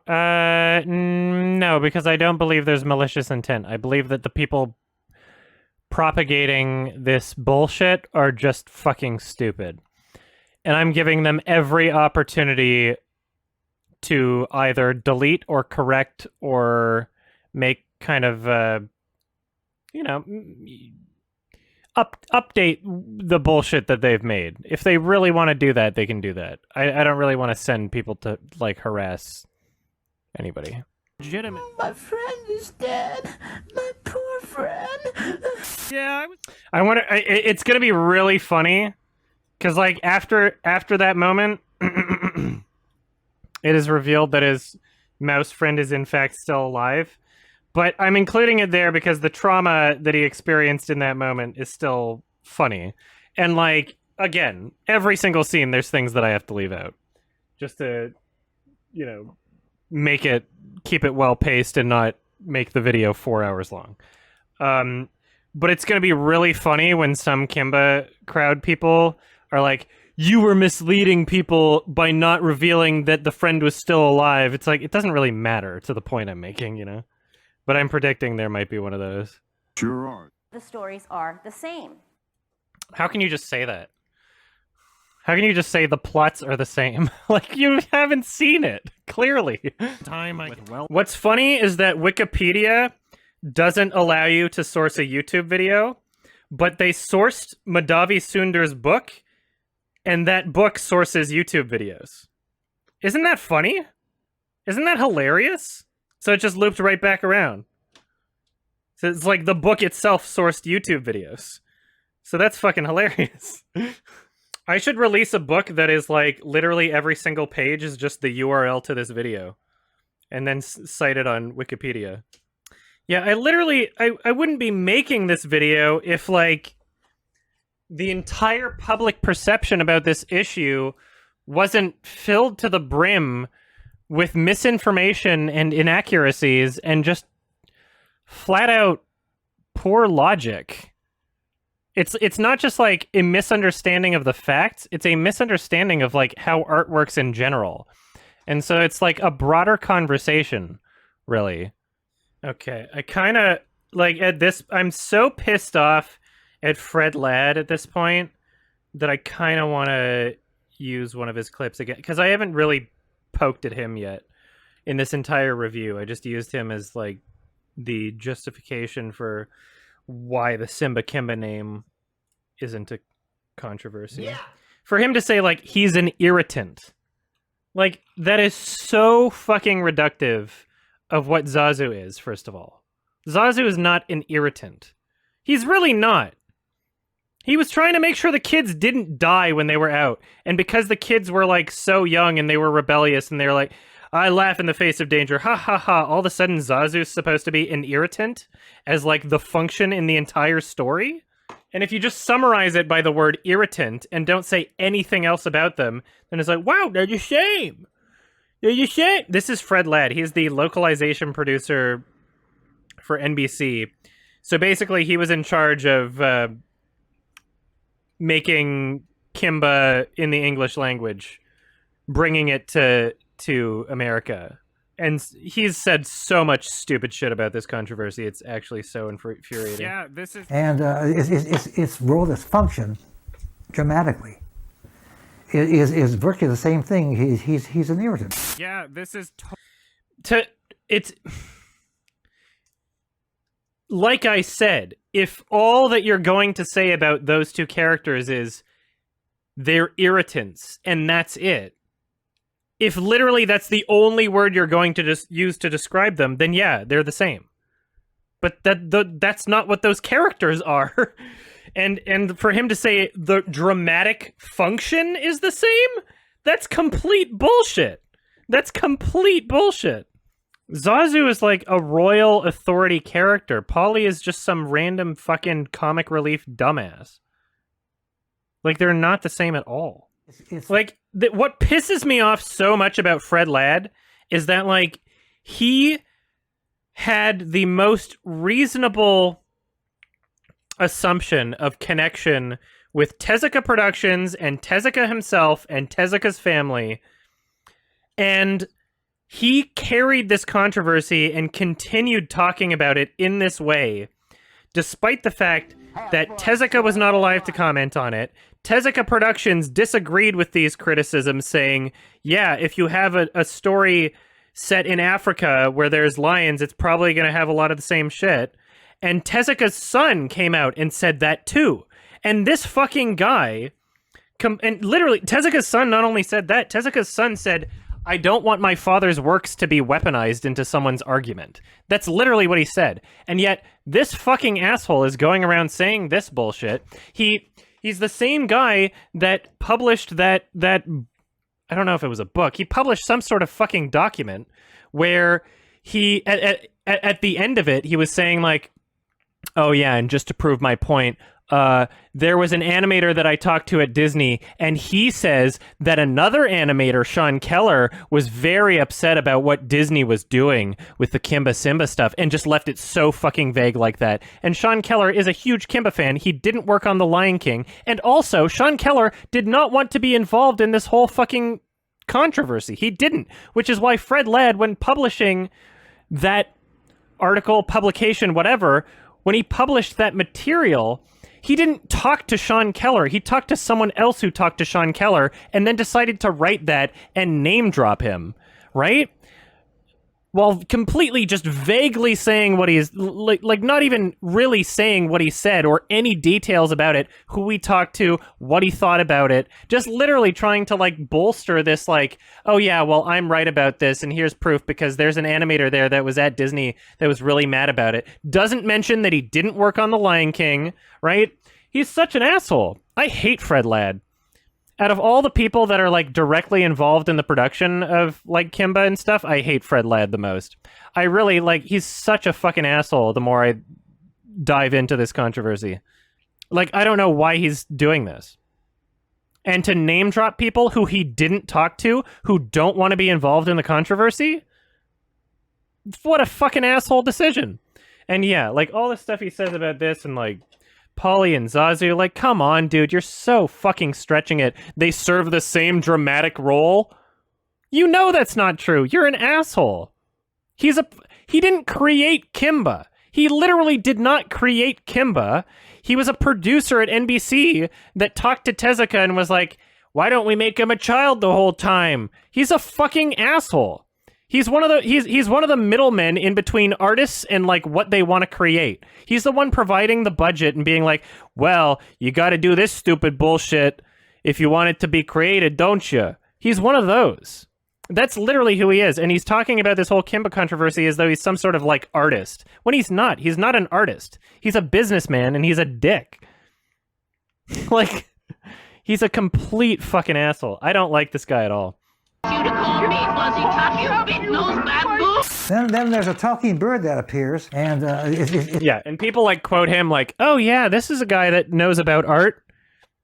If he says it's a ripoff, that means it must be true. Like, he didn't create Kimba. He literally did not. He created the name Kimba. That's about it. Like, he has cancer. Yeah, like bigwigs at like the fucking producers at studios and production companies. How many times do I mention those people in my reviews positively?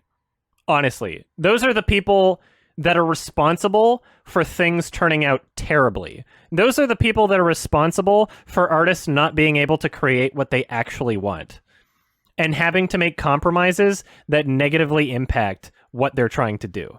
He is one of those. If he were to say that their role and dramatic functions are different, but they're both irritants, then I wouldn't have anything to criticize. If he would agree they're both irritants, but their role and function are dramatically different, then I wouldn't be criticizing anything. But what I'm specifically criticizing about this is not he's an irritant, like technically, sure, to some degree they're both irritants. I'm criticizing the fact that he's saying that the role and dramatic function are essentially the same thing, which I think is absolutely insane. So this is the way I'm going to edit it. I feel like I've justified myself.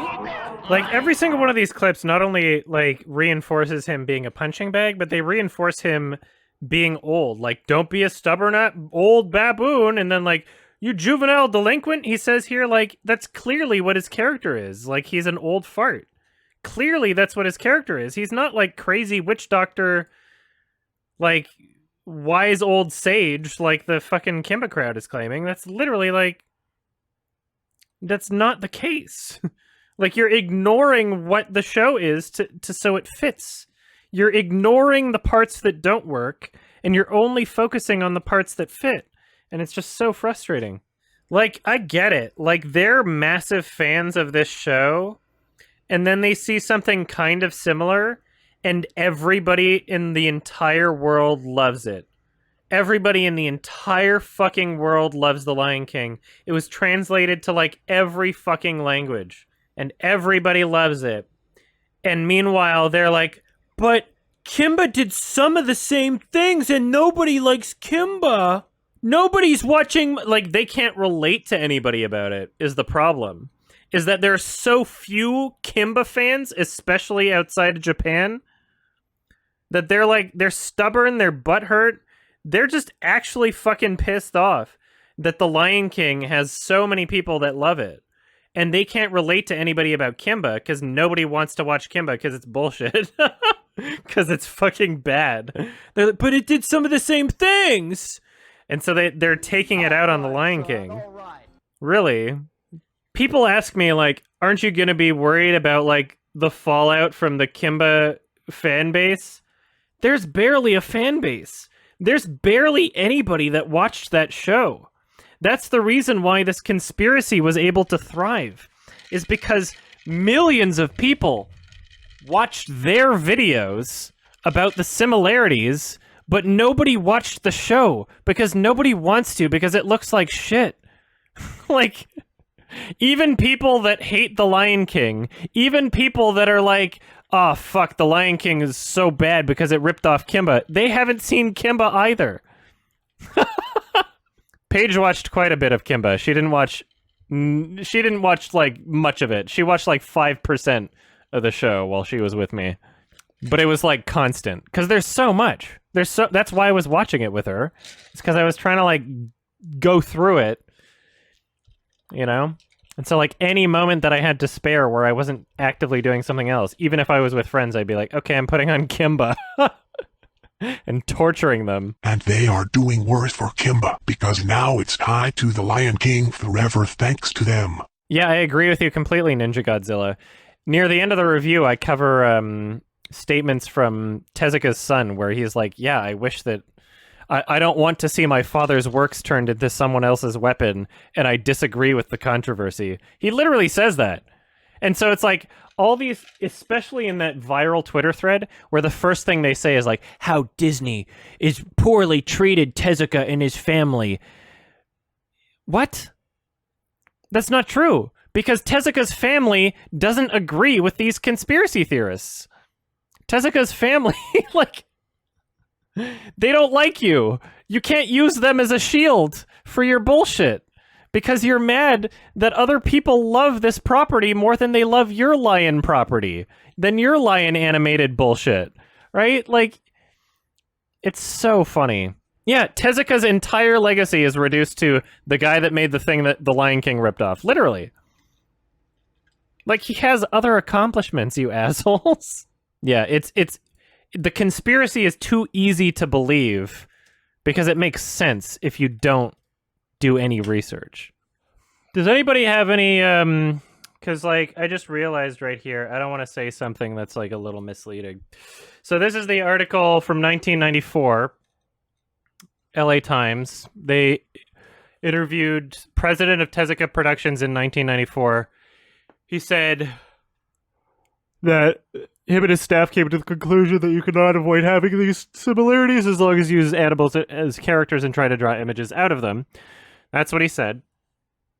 However, this is from seeing a preview of The Lion King. Does anybody know if there's any information on whether or not, like, Tezuka Productions, after seeing the whole Lion King, changed their mind? Because if anybody has any information on that, then I might want to include that or something. But I don't think that's the case. Probably would have seen it by this point.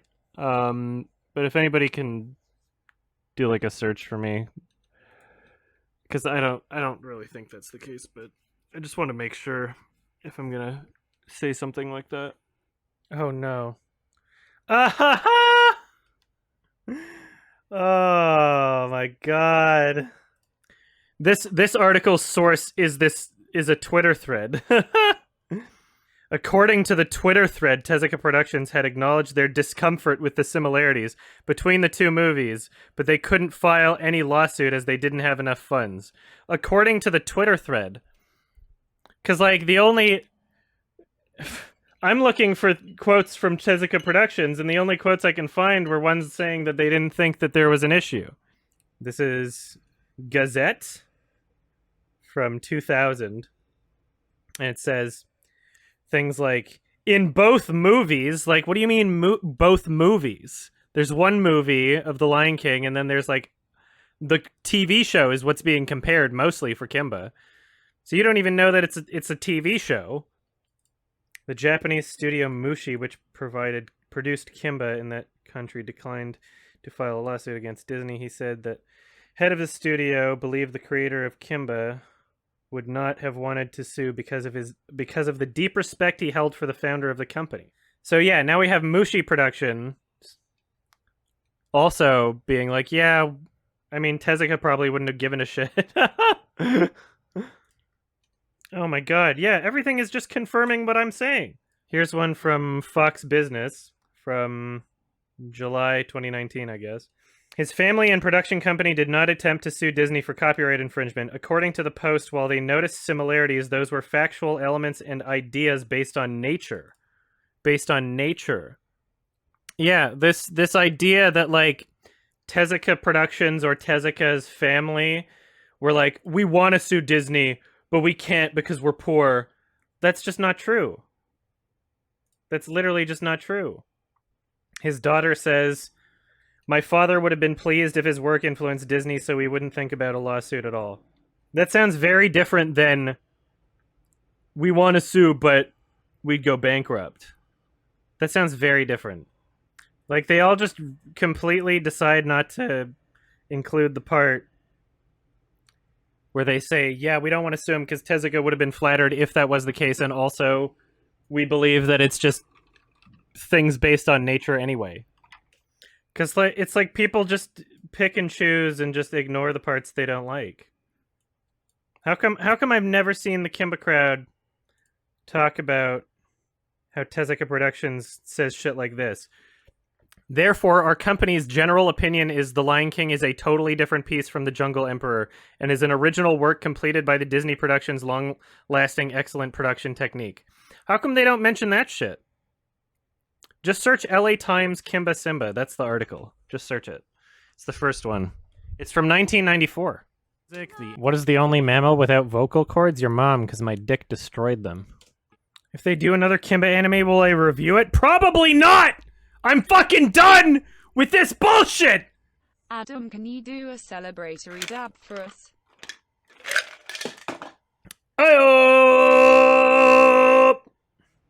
What's a little irritating is that, like, I mean, this was expected, obviously. You know, the video is about how the telephone game of the internet winds up causing a lot of misinformation. Even though, like, yes, obviously the direct sources from the Kimba crowd, the direct sources of the controversy were misinformation to begin with, right? Regardless of how many people it passed through in the internet telephone game. But even with my review, like, I've noticed some comments where it's like they phrase it as if that's what I said, but it's not really. So some people are saying things like, most, if not all, of the comparison videos on Kimba and the Lion King are from the 97 movie. That's not true, and I didn't say that.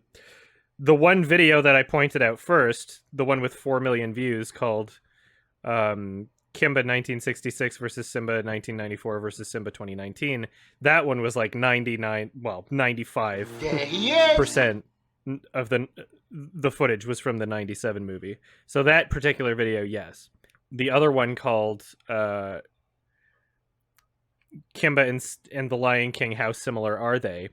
That one, I would say probably like at least 20% of the footage is the 97 movie. And so when I covered that, I said a heavy amount. You can't trust everybody on the internet to watch something and remember like the phrasing. But yeah, it's unfortunate because like obviously there's a lot of people now taking to the comment sections of other YouTube videos.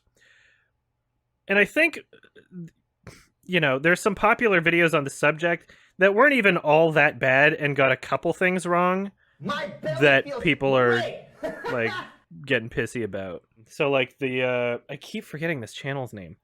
One of them that has like maybe 500, 600,000 views, who, you know, repeated the same incorrect information about the movie starting in the 80s. Yeah, and also Saber Spark. There's people in the comments section being like, yes, you're a fraud. And it's like, well, they didn't even really say anything that egregious. Sure, they didn't do as much of a deep dive as I did on the subject. Yes. But, no, yeah, I noticed that from Saber Spark. Yes. But yeah, I mean, you gotta kind of expect it. Finally remember the channel name, Yesterworld Entertainment.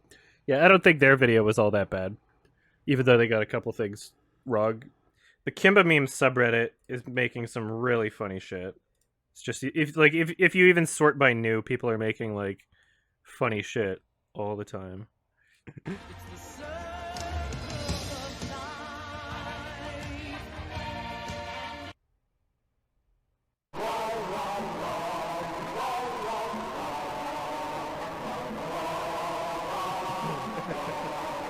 All right, so I've already explained a bit about this. This is the same DVD with the Fred Ladd interview, which everyone has seen, because whoever ripped this DVD for the Fred Patton thing uploaded this, but not, or sorry, the Fred Ladd thing uploaded this, but not Fred Patton. So we're about to find out. We're about to find out what's here. It might actually be uneventful. It might actually not be anything. But let's find out. The series called Leo the Lion. And then in the mid-1990s, after Kimba became sort of notorious due to the controversy with Lion King, somebody bought the video rights to it and brought out Leo the Lion. Not the entire 26 episodes, I think there was only about 14 or 16 of them, but they brought out a number of them at that time. So Tezuka wanted to do a new series. Now, he died before it could really get made. He died at the beginning of 1989, and it was produced during 1989. I think it went on TV in Japan around summer of 1989. The Japanese name was The New Jungle Emperor. And it was released in America on video from Pioneer as The New Adventures of Kimba the White Lion. They used the Kimba name. The reason that Kimba the Lion Prince came about was that there was this big legal dispute in Japan over the rights to the Kimba TV series, the Jungle Emperor series. It had been made in 1965 and 1966 by Mushi Productions. Mushi went bankrupt in 1973. Tezuka himself walked away from it and started a new studio, Tezuka Productions. There were a lot of claimants to the assets of Mushi Productions, and it all got tied up in a court dispute from 1963, I think, until 1997 or 98. It was well over 20 years. 1973 to 1997 or 98. And one of the claimants was a man named Fumio Suzuki. Apparently, Mushi Production had owed him a lot of money, and he felt that it was his right to take part of Mushi's assets in payment for this money that he was owed. And he simply decided this unilaterally, which legally he could not do. But he got a hold of some of the negatives of both negatives, I believe the Laserdisc release, which was of pretty high visual quality, of the Japanese program, and came to America and represented himself as the owner of this property and said, I am ready to sell the American rights to it. And So he apparently made a business deal with somebody to do a new dubbing and a new edit, which would be called Kimba the Lion Prince. And this was recorded in Canada. And this was just at the time that Disney's Lion King had come out in 1994. So in the new English language scripts that they adapted from the Japanese animation scripts, of course, had to match the original animation. That was fixed. But they could change the dialogue a bit. So they made it a bit more like the original, a bit more like Disney's Lion King than Lion King had been like. Oh man. Yeah, I wish I had this before I made the review. That's pretty juicy. Then the Lion King had been like Kimba in the first place. In both series, the young lion is fighting a villainous older lion with a scar on his face. But in the original Japanese version, there was never any hint that there was a relationship between the two. The lion they called Boss Claw was just a big bully, a gangster who'd sort of moved in the power vacuum between the time Kimba's father was killed and Kimba returned to the jungle. So Kimba had to beat him. But in the Kimba the Lion Prince version they called him Kimba's uncle, which was a lot more like The Lion King, where Scar was the uncle of Simba. And this made it look to fans who didn't know the full story as additional proof that The Lion King was simply a imitation of the 1960s Kimba TV series, which was not true. And it's so weird coming from him when he like created that entire publication. So it's like he's distanced himself now. It's like when this Rhino DVD came out, he's just like, yeah, no, it's not true. It was simply a imitation of the 1960s Kimba. Okay, let's focus on this part for a second. Which was a lot more like The Lion King, where Scar was the uncle of Simba. And this made it look to fans who didn't know the full story as additional proof that The Lion King was simply a imitation of the 1960s Kimba TV series, which was not true. That's fascinating. That he apparently changed his mind. Because that's certainly not the impression that I got reading your book. Oh my God, Fred. But it's a good thing, right? No, I'm not saying it's not a good thing he changed his mind. Like, that's pretty cool. However, it's fucking disgusting that whoever decided that on this DVD, this Fred Ladd interview that everybody's seen everywhere because it's been uploaded and used as evidence and republished and all this shit, where he's saying like, Polly and Zazu are the same character. They serve the same function. Right? That's been shown everywhere. Somebody saw this DVD and ripped it and decided to publish that, but not this. But not this. They published the Fred Ladd interview, but not the Fred Patton interview. I wonder why. I wonder why they did that. Suspicious. Character's silly name. So fucking ridiculous. The controversy between The Lion King and Kimba the White Lion came when the... oh, he's one of those. White, when? Between The Lion King and Kimba the White Lion came when the Lion King movie came out. And a number of fans noticed some points of similarity between that and the Kimba the White Lion TV series, such as the fact that Simba and Kimba were both the sort of crown prince of the jungle, so to speak. They both had elderly baboons as prime ministers call them, and a sort of hot-tempered, squawky bird as its comic relief. Zazu is not hot-tempered. I'm sorry. I'm sorry, Fred. Zazu is not hot-tempered. Laughing hyenas as comic relief villains, and a more serious Scar-faced lion is the main villain, and so on. The fans wondered how much connection there was between Kimba and The Lion King. Well, Disney said officially that nobody who worked on The Lion King had ever heard of Kimba the White Lion or Tezca. This was so ridiculous that most of the fans didn't believe it. Now, a lot of the American fans had not seen Kimba themselves, or if they had, it was only when they were young children, because it hadn't been on American television since the late 1970s. So they were not that familiar with the details themselves, and some of them exaggerated the similarities between Kimba and Disney's movies.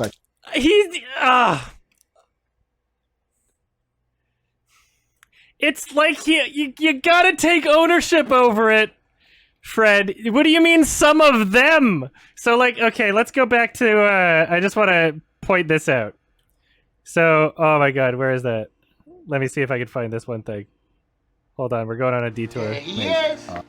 So, listen to him say this first. And when the fans, the comic book fans, the anime fans got looking at this, they recognized that there was a story sequence out of order. So the fans themselves sort of matched up all the stories and figured out how they ought to go. And then when Tezca visited America at the end of the 1970s, and to meet a lot of his fans here, he said, you know, he was very amazed and impressed that they had liked the series enough that they had gone to the work to do this. And yeah, we'd get more or less gotten it right.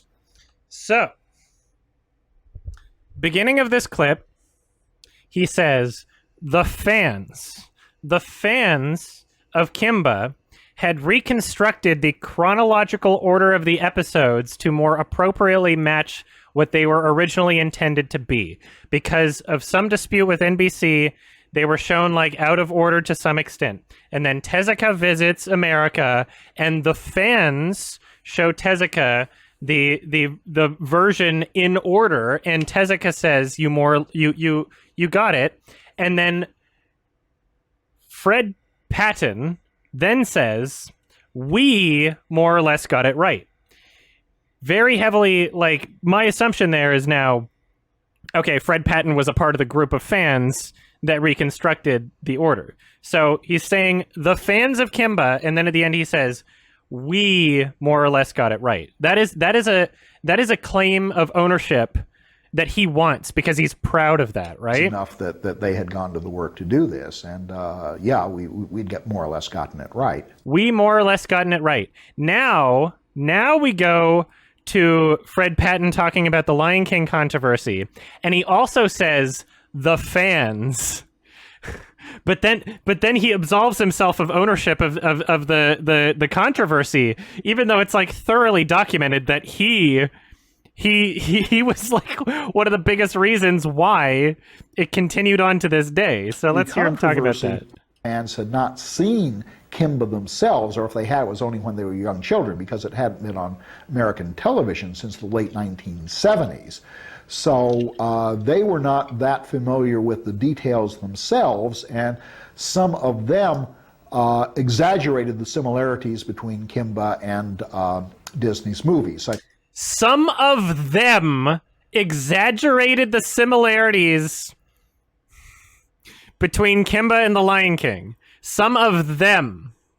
Not me. Not Fred Patton. Come on. Own it. In this very interview, he should have been saying, I was one of them, but then later I thought about it more and realized it was kind of bullshit. Just own it. Just own it. There's like, he's like fucking weaseling his way out of this. Today, if you ask a number of the animators who worked on it, they said, of course they'd heard of Tezca and Kimba. In fact, they felt almost professionally insulted that Disney management insisted that they claimed that they had never heard of it. But they do not feel that they had plagiarized Kimba in any real sense, any more than Tezca had plagiarized Kimba from Bambi. Tezuka always admitted that it was Bambi that gave him the inspiration, but he had his own ideas as to how he thought the story should develop, and that was what he did. Putting that stuff in was their way of doing a tribute back to...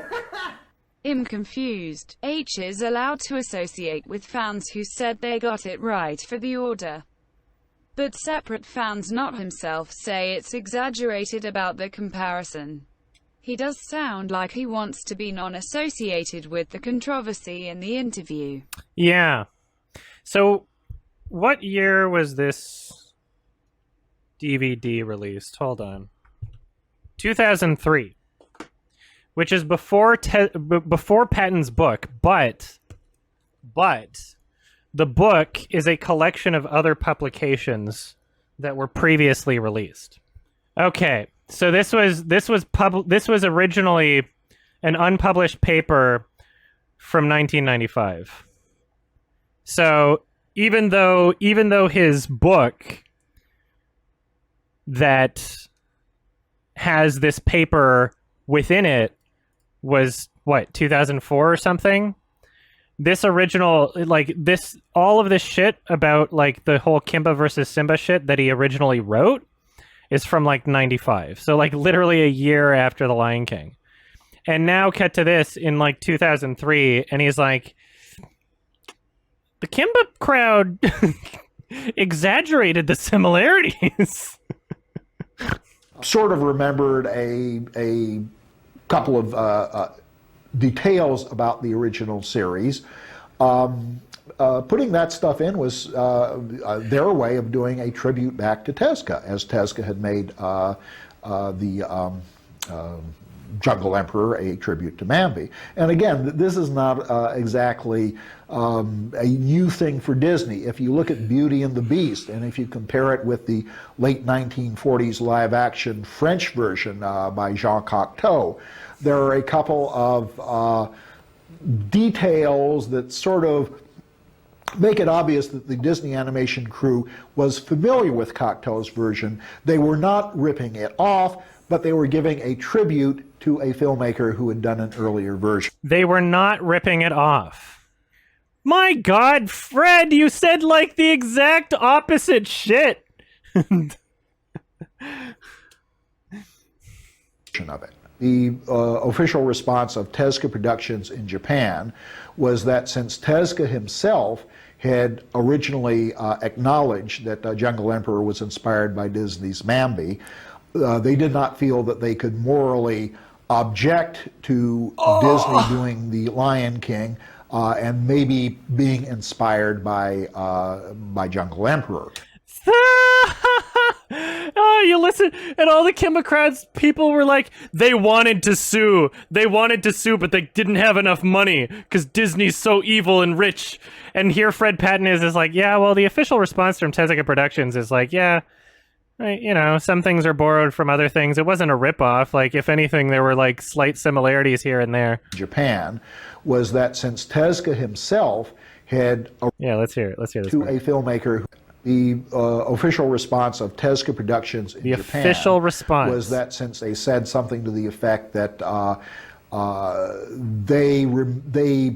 they sort of reserve the right, depending on further developments, to protect the names of Dr. Tezuka and of Kimba. And that was sort of assumed by a lot of fans, you know, since this is not saying nobody's sure, but that if Disney ever tried to claim that Kimba was a ripoff of The Lion King, you know, if there was ever any dispute over, say, foreign rights, if Tezuka Productions tried to sell foreign rights to Kimba and Disney tried to protest that this is obviously a ripoff of The Lion King, then Tezuka Productions would stand up in that case. But that never happened. I think Kimba is... My God. I think... So I'm gonna... Salamancer, are you still here? Yes. I'll export this bit of him talking about The Lion King. We should just, like, upload that as its own thing. Because, like, people deserve to have that resource in the same way that people have the fucking Fred Ladd video. The right? Japanese way. Damn, I wish that the DVD could have shown up before my video was finished because I knew that this juicy shit would be on here. I mean, like, the conspiracy theory is already, like, destroyed anyway, but man, this would have been great to include. Let's see if I can find that website that was complaining about it. Okay. So I think this is it. So on this website, which is like a hilarious fucking website. And this website, kimbawlion.kimba.biz. That this website that this person has been like maintaining and operating for a long time.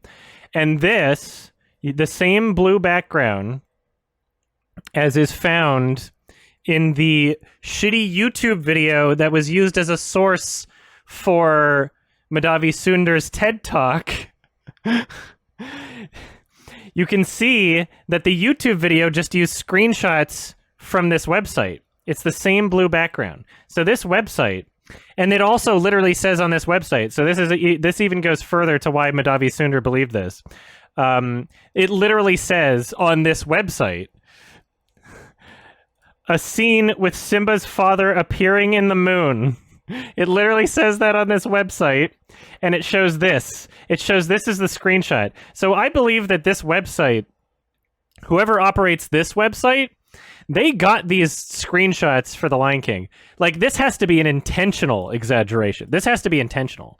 And then whoever made the YouTube video believed this, and then Madhavi Sundar believed the YouTube video. And there's this like gigantic waterfall of like misinformation of just like people trusting that other people are like being accurate about something. Yeah, it's just a chain of parroting, right? Anyway, this website, the reason why I got that Fred Patton interview, the reason why I got that DVD is because of, I believe, this. Yeah. So this is them like complaining about the Fred Patton interview on this DVD. This is how I knew it was from the Rhino set, and that's why I got it. In his commentary published with the Rhino set of Kimba DVDs, Fred Patton goes to great lengths to downplay or even discredit the evidence concerning the origins of Disney's Lion King. He repeatedly makes factual errors, however, so conclusions based on these errors don't hold water. If I'm going to trust somebody about factual errors, it's not going to be the person that said that Mufasa showed up in a moon. Yeah, so I don't know like the full extent of like how accurate this is, but this is why I got the thing, is because like this person with the Kimba fan website was like super salty about Fred Patton's interview here, which is really funny. And I was just like, okay, I have to see this interview. And then it just like the only one I could find, the only copy of the DVD that I could find wouldn't show up for like months. So, and to suggest that fans of a show know nothing about what they're fans of sounds like ivory tower thinking. One would hope, punctuation, one would hope, oh, actually, never mind. One would hope that a historian would not engage in. Plus, to hear Mr. Patton make this assertion after hearing Fred Ladd on the same disc tell how the similarities of the Kimba, of the Disney movie to Kimba were blatantly clear to him, well, the befuddled fans idea is not a valid argument. If I'm gonna trust someone with the facts here, it's not gonna be this fucking website. It's not gonna be. It's not gonna be the Mufasa showed up in a moon website. For sure. That was funny. That was really, really funny. Just like he's just attempting to distance himself from like the Kimba conspiracy people when he is like one of the major players. I guess he changed his mind since 1995. And yeah, I mean, like, to summarize, somebody from the Kimba crowd watched this DVD and ripped the Fred Ladd interview for everyone to see. Somebody did that, and they must have seen this, and they did not do that Suspicious. They just decided. They decided not to share this with anybody. Really? Okay. Yeah, look at all these old designs for Zazu. Them people trying to say that it's a ripoff of Polly. Like, fuck off. Look at all these old designs. Its role, its function, is virtually the same thing. They're an irritant. It's the same. I'm Fred Ladd. That. What a fucking asshole. What a piece of shit, honestly. I'm not sure how deep I want to get into it, but he's a massive piece of shit. The person that he, like, called out, being like, they were a Kimba fan. They had Kimba stickers on their car. Okay? Like, I've seen these animators. They had, like, Kimba things in their fucking... They had, like, Kimba fan merchandise.